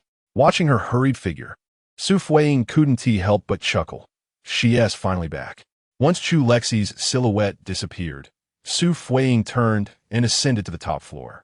Entering a secret chamber, she infused her spiritual energy into a spiritual device, and soon a water mirror materialized before her. In a soft voice, she said, "I wish to see the respected one." Having left the Wanjin Pavilion, Chu Lexi hurried to the East Sea. However, the East Sea was vast, and she momentarily did not know where to go. So she first headed to the largest town, Bihai City. Upon entering Bihai City, she made a beeline for the Wanjin Pavilion. To her surprise, it seemed as though the people here were anticipating her arrival. A masked man respectfully escorted her to the 3rd floor. The man opened a door on the 3rd floor. "The pavilion master is waiting for you inside." Chu Lexi had already guessed who was inside and did not linger. Stepping forward into the room, the familiar incense wafted through the room, reminiscent of the scent that enveloped Ji Yan. However, the figure seated upon the soft couch bore little resemblance to her memories. His once raven black hair had transformed into a snowy cascade, silver strands spilling across his chest. His complexion was as pale as parchment, yet the corners of his eyes were tinged with a sickly crimson hue. He gazed intently at her, his deep, dark pupils concealing a madness he dared not reveal. Adorned in her favorite crimson attire, he wore a semi-transparent black veil that faintly revealed hints of red beneath. A scarlet sash was loosely tied around his waist, from which hung a white jade pendant, an ornament she recognized from one of her own garments. Seeing him thus stirred a pang of sympathy within Chu Lexi, prompting her to gently stroke his cheek. Yet, in an instant, an arm encircled her waist, drawing her onto the couch. His hand pressed against the back of her head as his kiss descended forcefully upon her lips. His voice a low murmur laced with indistinct words. "You shall never escape me." Ji Yan's skills in kissing were not particularly refined. He knew only the relentless pursuit of possession. Chu Lexi found herself breathless, yet astonishingly, she could not break free from his grasp. Releasing her momentarily, he nibbled softly at the corner of her mouth, murmuring, "Be good, master. I've laced the incense with a potion. You cannot flee." Chu Lexi attempted to evade him, exclaiming, "I shall not run." Yet Ji Yan remained unconvinced, grasping her chin and kissing her again, asserting, "Master always deceives." Time became an elusive concept as Ji Yan finally relinquished her swollen, bruised lips. Chu Lexi felt a sting at the corner of her mouth, a result of his fervent affections, and in her anger, she contemplated striking him. Unfazed, Ji Yan leaned closer, tightening his grip around her waist. "Go ahead, strike me. Once you've done so, you can abandon me, just as you did 3 years ago." "I did not abandon you. I merely," Chu Lexi retorted, her frustration bubbling over. "Heavenly Tao, you wretched fool." Upon witnessing the anguish in his eyes, Chu Lexi's resolve crumbled. She recognized that Ji Yan's feelings for her were far from ordinary. Yet she had not anticipated such depths of attachment. His condition tugged at her heartstrings, and she allowed him to hold her, wishing to articulate her thoughts, but unsure how to begin. The heavenly Tao was foolishly timid. She understood that any attempt to converse with Ji Yin would be met with enforced silence. Thus, she could only feebly repeat, "I have not forsaken you." Yet Ji Yin remained unconvinced. To him, Chu Lexi was a master of deceit. She had promised to return in a few months, yet he had waited 3 long years. Chapter 81. So many young maidens around understanding his sensitive nature. Chu Lexi felt that, at this moment, her words would be futile. She resolved to stay by his side, as she was at a loss for what else to do. Although she believed herself to be honest, Ji Yin held a different opinion. Consequently, a bracelet adorned her wrist, linked by an invisible chain that Ji Yin controlled, tethering her to him. Chu Lexi thought to herself, "This feels akin to being led like a dog." Ji Yin curtailed the distance between them, confining her movements to the room, rendering her boredom palpable. She rolled over on the soft couch, propping her chin on her hand, and inquired, "Ji Yin, when did you become a master of the Wanjin Pavilion? How was I unaware of this?" Ji Yin was seated at the adjacent desk, engrossed in reading documents. Upon hearing the question, he replied, "Always." "Then why didn't you tell me?" Yan responded, "I initially intended to present it to my master upon his return, but he has mysteriously vanished." Chu Lexi sighed. "All right, the conversation has reached an impasse." Discontented, she felt no inclination to uplift Ji Yan's spirits. As the proprietor of Wanjin Pavilion and several other elusive factions, Ji Yan was burdened with numerous responsibilities. Currently, he was attending to affairs, and since the bracelet was connected to Ji Yan's right hand, she mischievously tugged at the chain while he worked. After inadvertently making a mistake due to her antics, Ji Yan sighed in exasperation and waved his hand, causing her to tumble into his embrace. He gently kissed her forehead and said, "Be a good master. I will play with you later." Chu Lexi pushed him away, shaking her head. "No. How boring. Let me out to play." "No." She tugged at his hair's ends, insisting, "I am merely in this building. I am not going outside." Ever since that rascal had drugged her, she found herself powerless, a mere mortal. Venturing out could lead to peril, and with Tong Tong absent, she was reluctant to embrace death just yet. Ji Yin remained silent, clearly disapproving. She was all too familiar with this expression. After all, they shared the same soul and essence. She leaned in and pecked his cheek. "I will stay in the backyard. I truly want to go far." Ji Yin still said nothing, prompting her to plan another kiss on him. Just as he seemed on the verge of yielding, he finally nodded in agreement. "Fine, but you must not wander too far." Chu Lexi promptly sprang from his lap, exclaiming, "Got it, got it."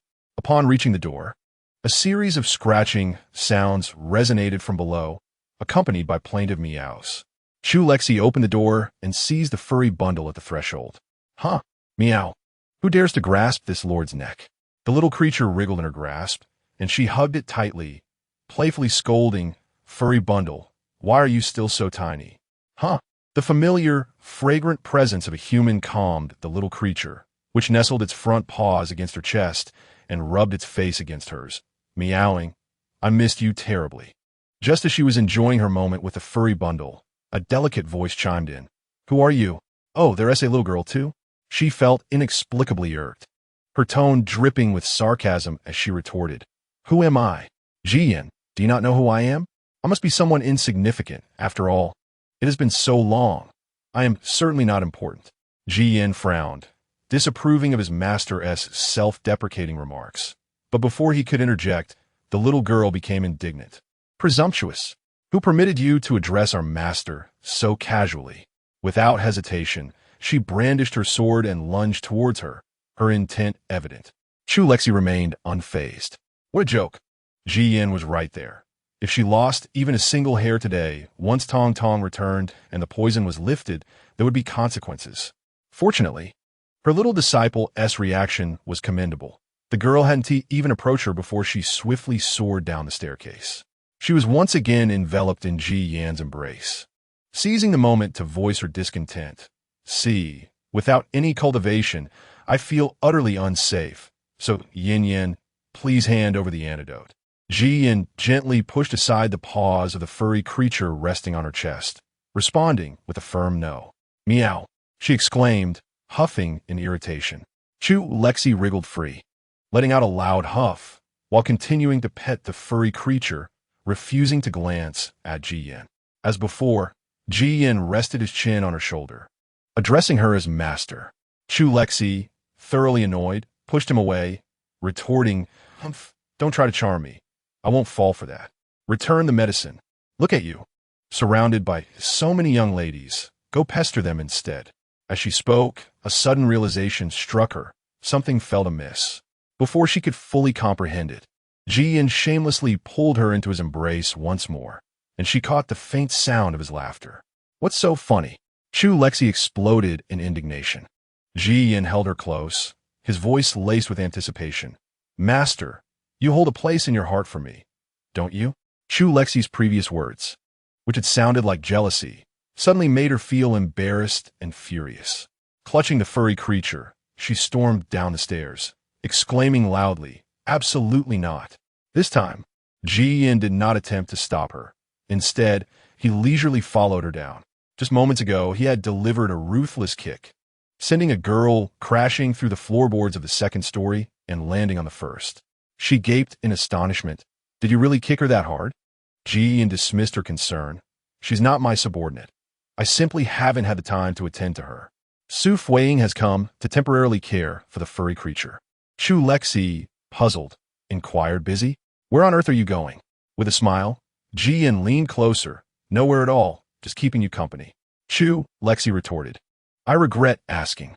Upon reaching the first floor, they found the girl seemingly unconscious. Curiously, Chu Lexi approached for a closer look, gasping. "She seems to be in a rather dire state." The furry creature was not particularly fond of this new servant, but was intrigued by the novelty of a two-legged being it had never encountered before. Snuggled in Chu Lexi's arms, it curiously observed alongside her. In that moment, the pair, one large and one small, seemed to share a synchronized connection. Ji Yin stood to the side, his eyes brimming with unmeasurable tenderness as he silently regarded the most significant person in his life. Though the scene had a somewhat chaotic air, without explicit orders from a master, others dared not intervene. However, to avoid disrupting business, the staff of the Wanjin Pavilion formed a circle to shield the spectacle from view. As Su Fuiying entered, she noticed a crowd gathered in the hall, inquiring with curiosity, "What is happening here?" Upon seeing her, Chu Lexi could not help but adopt a teasing tone. "Oh, look who has arrived." Su Fuiying was well aware that Ji Yin was their leader, having pretended not to know him before, only to have been tricked into coming here just days prior. Chapter 82. You're finished. Su Fuiying exclaimed in realization. "Oh no, I completely forgot about that." She approached, playfully attempting to embrace Chu Lexi, but under Ji Yan's penetrating gaze, her intentions shifted to grasping her hand instead. "Cece, darling, don't be angry. It wasn't intentional." Chu Lexi evaded her. "Go away. Both of you have been keeping secrets from me." She instinctively dodged in the direction of Ji Yin, who seized the moment to embrace her. "I'm sorry, my esteemed master. I shall never deceive you again." Chu Lexi pouted. "You've said that before." Ji Yin was taken aback. He was certain he had never uttered such words before, for he was well aware of his own nature. He had always been deceitful. So, who had told her this?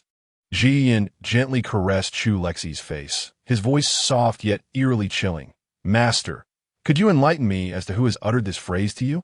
"Ha ha, I'm back. Did you miss me, my dear Lexi?" A warning flashed. "Caution. Target's corruption level has risen by 10%. Current corruption level is 90%. Tong Tong immediately retreated, exclaiming, "Farewell. I shall return tomorrow." Chu Lexi lamented. "What about our bond? You simply abandon me like this?" As she pondered how to explain, Ji Yin grasped her chin, compelling her to meet his gaze. "Be a good master and tell me, who is it?" With no explanation forthcoming, Chu Lexi decided to throw caution to the wind. "No one. It was you. You said it." At that moment, a figure clad in black suddenly appeared and whispered something in Ji Yan's ear. He frowned but released her, saying, "I have matters to attend to. Wait here obediently, master. And do not wander off, understood?" "Understood." Ji Yin cast a worried glance at Su Fuiying, who promptly assured him she would keep a close watch on her. Once Ji Yin departed, Chu Lexi rolled her eyes at Su Fuiying, who approached her with a playful smile. Shall we take a stroll? Chu Lexi raised her hand to reveal the bracelet adorning her wrist. Can I even go out? Su Fuiying nodded, of course. The master has left, so the confinement is naturally lifted. We just need to return before he does. Having been in seclusion for an extended period, and then restricted by the will of heaven, followed by Ji Yin's confinement, Chu Lexi now yearned for freedom. Without hesitation, she handed the fluffy creature to the nearest person and ventured outside, leaving behind a cacophony of unintelligible exclamations from the creature. Though she currently felt like a mere novice in battle, with Su Fuiying as her guardian, she could afford to enjoy a brief respite. The taste of freedom. Observing her playful demeanor, Su Fuiying couldn't help but chuckle. Come on, I'll accompany you for a stroll. Chu Lexi expressed concern. Are you sure your master won't be upset that you released me? Su Fuiying tapped the bracelet on her wrist. No worries, as long as this is intact, the master will always be able to find you wherever you go. After wandering about, Chu Lexi indulged in numerous delicacies, all courtesy of Su Fuiying. While paused at a street vendor, a familiar voice called from behind, "Junior sister?" The voice sounded vaguely familiar. Chu Lexi turned to see a face she recognized. Senior brother? What brings you here? With nothing to do, I decided to explore a bit, Feng Minji replied, scrutinizing her closely before adding with a smile. I'm relieved to see you well. I was nearly frantic, keeping a constant watch over your life lamp. But what of your spiritual energy? Feng Minji appeared puzzled, for he sensed no fluctuations of spiritual power emanating from Chu Lexi. Chu Lexi tugged at the corners of her mouth. Just a minor accident. It will resolve itself in due time. That is good to hear. While they spoke, a group of fervent young individuals suddenly erupted into a brawl. Careening towards them, Chu Lexi attempted to evade, but her current speed was insufficient.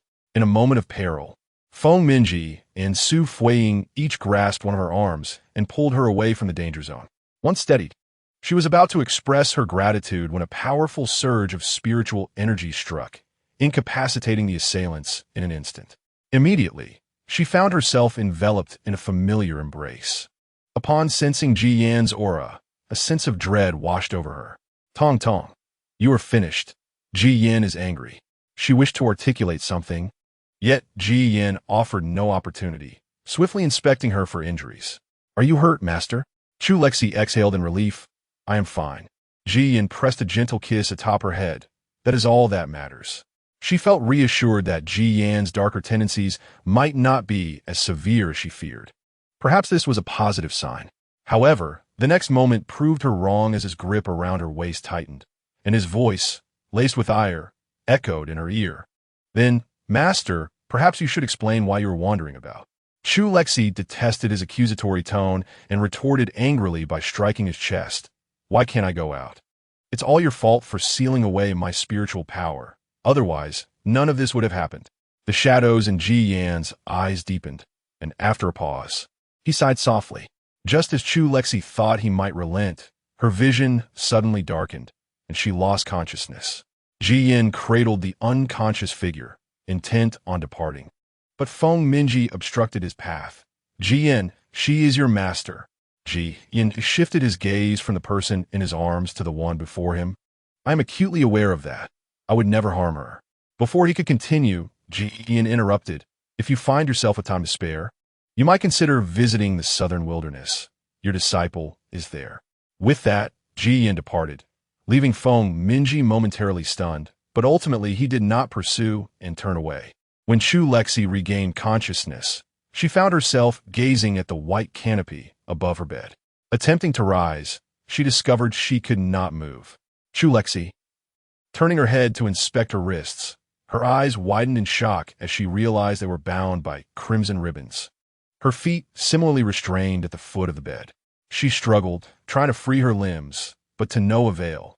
Bewildered, she could not comprehend the situation. Desperately, she sought answers from Tong Tong, but in this predicament, Tong Tong had already been confined to a dark corner. As she continued her struggle, a shadow obscured her vision, and she glared at the intruder, Ji Yan. He regarded her with a patronizing smile, allowing her to flail until fatigue set in, then lowered his head to kiss the corner of her lips. Master, Do not expend your efforts in futility. This binding silk was specially crafted for you by your disciple. Escape is impossible. Chu Lexi turned her face away, refusing his kiss, desperately attempting to awaken his sense of morality. Ji Yan, I am your master. Are you truly willing to betray your mentor? Ji Yan's slender fingers deftly unfastened her belt. Upon hearing her words, his previously smiling countenance instantly turned cold. With a slight force, he tore apart the delicate dress he had gifted her, leaning in closer. Yes, and what of it? Chapter 83. Ji Yan's wish list. Chu Lexi found it difficult to breathe as he kissed her fervently. In a moment of desperation, she bit his lip fiercely, prompting Ji Yan to regain some clarity. He slightly released her lips, then began kissing her shoulder, continuing downward. Chu Lexi's mind raced with thoughts. No, she couldn't allow this boy to have his way so easily. Even though she had comprehended his intentions, she refused to surrender without a struggle. She had to keep him on his toes. Thus, she swiftly shifted her demeanor, feigning vulnerability. Yin Yin, could you please untie it? As she moved her wrist, the red ribbon swayed enticingly, accentuating her fair skin. Ji Yan's eyes reddened, and he leaned in to gently nibble on her wrist. His heated kisses traveled to her collarbone, then upwards until he captured her lips, licking them softly, his voice a low growl filled with suppressed anger. Do you still wish to escape, master? I shall not grant you that opportunity. Chu Lexi endeavored to disregard his mischievous hands, responding to his kiss with fervor, her voice intermittent.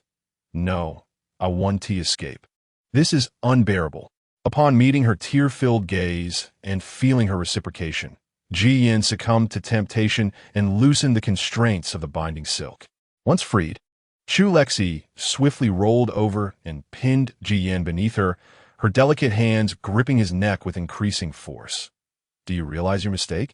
Though devoid of spiritual power, she was not supposed to be able to overpower him, let alone strangle Ji Yan. Yet he showed no signs of resistance. Despite the constriction, Ji Yan's expression was one of wild amusement as he licked the blood from the corner of his mouth, his tone pitiful. Is master going to kill me? But didn't you say you couldn't bear to? Damn it. She was no match for his audacity. At that moment, she was oblivious to her own attire until she felt his grip tighten around her waist. Realizing that her clothing had been torn, she instinctively covered his eyes. Ji Yan, as she shifted slightly downward, Ji Yan sensed her proximity and couldn't resist tilting his head to kiss her. Here I am, master. What is your command? Male seducer. She would not let him off easily. Infuriated, Chu Lexi seized the binding silk and, using the same method he had employed to bind her, ensnared him, covering his eyes as well. To her surprise, Ji Yan became even more exhilarated. She could feel it without a doubt. She rolled off the bed and hastily donned some clothes, preparing to leave the room. However, after taking just a couple of steps, he wrapped his arms around her waist from behind, biting her ear. Master, are you planning to go out dressed like this? I cannot allow that. Curse be it. She had forgotten about the spiritual artifacts bond, rendering her binding ineffective. Ji Yan lifted her effortlessly and carried her towards the bed, tearing her newly donned clothes in the process, whispering sweetly, Be a good master, and I shall entertain you, but today you will not escape. Who is it that plays with whom? She had no desire to engage in such peculiar activities. Ji Yan, she wanted to make a feeble attempt to negotiate, but upon seeing his gaze, she realized she had no chance of escaping today. However, I want to be on top. As Ji Yan placed her on the bed, he was momentarily taken aback by her words, before chuckling softly. Very well, I shall heed my masteress' wishes. Chu Lexi felt a dampness on her face, and with great effort, she opened her eyes, only to have the fluffy creature's tongue coincidentally lick her face a couple of times. Seeing her awake, the little creature nuzzled against her cheek, making unintelligible sounds. Chu Lexi pulled the fluffy creature into her blankets and buried her face in its fur, wiping away the saliva it had just licked off. Little kitty, your mouth is smelly. Meow, not smelly. I am the most fragrant. The fluffy creature, unhappy, began to pat her face with its paws. Chu Lexi planted a kiss on its pink paws. Baby, are you kneading? Just as she finished speaking, the soft little bundle was lifted away by Ji Yan, whose ominous voice whispered near the kitten's ear. causing it to retract its ears in fright. What did the master say? At that moment, Chu Lexi felt mischievous and replied, I want to tell you. In the next instant, with a whoosh, the fluffy creature flew out the window while she was pulled from her cocoon. Ji Yin wrapped her in his large robe and softly asked in her ear, May I do what it just did? Chu Lexi was taken aback by his shamelessness and, flustered, covered his mouth. What are you talking about? You're not a kitten. Moreover, it didn't do anything. Ji Yin kissed her palm. But isn't a cat. I don't care. You simply cannot. Well, what a pity. Chu Lexi could no longer endure him. You should leave. I need to get dressed. I'll assist my master. Ultimately, Ji Yin not only helped her dress, but also styled her hair beautifully, adorning it with lovely hairpins embellished with tassels, making her look exquisitely like a little fairy. Then, she found herself constrained by the bracelet, but fortunately, this time Ji Yin allowed her to play in the backyard rather than just confining her to the room. Chu Lexi sat by the lakeside with the fluffy creature, splashing her fair little feet in the water, sending the surrounding fish scurrying away, while the fluffy creature dozed contentedly on her lap, purring. After a while, thinking of her own system, she tried calling out, Tong, are you still alive? Ding dong, your system is online. You can still go offline? Aren't you supposed to be online 24/7? Tong emerged from the space and lay on the fluffy creature. Surprise. I just finished updating. All right, quickly. Let me see your new skills. Tong opened the light screen. This skill isn't invincible. The task subject must have a favorability rating of over 80 for it to work. Chu Lexi inquired, So does this 80 mean 80? Before she could finish, Tong interjected, It means at least 80 or above. Specifics depend on the task subject. What a con. Tong shrugged.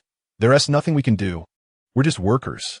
You should strive to someday take over the temporal bureau and let our big boss handle these tasks. She raised an eyebrow, about to remark on their support for usurpation when a chilling electronic voice interrupted. The system has silenced you for 24 hours due to a violation of speech.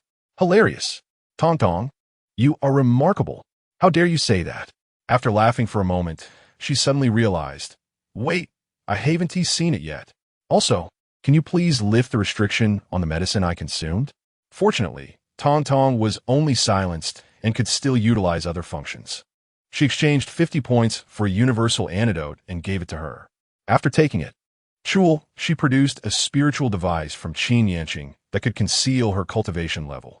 She then accessed Ji Yan's profile, which indicated a favorability rating of 100% and a darkening value of 80%.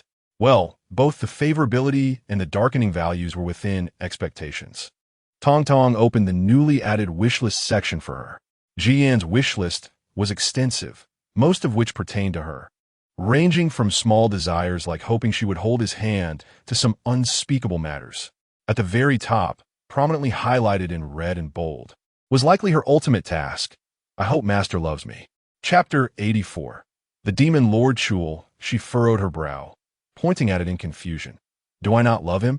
After all, she had raised him since childhood, indulging him in nearly everything. Even his treachery against his master and ancestors she had tolerated. How could it be said that she did not love him? Tong Tong remained silent. Her gaze fell upon a figure approaching from a distance. And after a brief moment of contemplation, she decided, Forget it. Let's discuss this tomorrow. Ji Yin crouched beside her, meticulously drying her feet before helping her into her shoes and socks. Observing the youth's earnest and gentle demeanor, she softly caressed his brow. Ji Yin nuzzled against her hand and lifted her into his arms. It seemed that after this encounter, wherever he was, she would find herself cradled in his embrace. Leaning against his shoulder, she murmured, Yin Yin. Do you think I love you? Ji Yin paused for a moment. Then, as if nothing were amiss, lowered his gaze to her. Why do you ask that? It seemed she was questioning her own feelings, but why was that? She treated him so well, even better than Si Jincheng. Yet why was the outcome different? Tong Tong was on the verge of exasperation. That wretched boss. Why silence her now, of all times? He truly wished to shout. You treat him as if he were merely a task to be completed, and that sensitive little soul must surely sense it. Though this was indeed her task, it would be wise to feign otherwise in the future. However, he was still silenced, and trouble was brewing. Later that evening, Jian had matters to attend to. After coaxing Chu Lexi to sleep, he departed. Half an hour after his departure, a figure clad in black stealthily entered through the window. For Chu Lexi, who had regained her cultivation, the intruder's actions were akin to abducting someone in broad daylight. She recognized him as a member of the Wanjin Pavilion and remained silent, curious to see what he intended to do.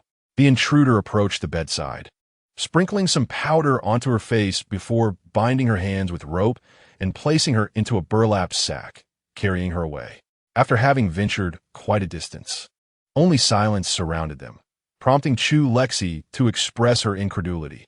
How is it possible that no one has noticed this? Tong, do you think the protagonist is behind this? Tong remained silent. All right, no need to respond. I am convinced it must be her. Indeed, the protagonist seems to succeed in all endeavors. Unbeknownst to how long the cloaked figure had fled, dawn was nearly upon them when she was unceremoniously placed upon the ground, the sack torn away to reveal the protagonist's visage.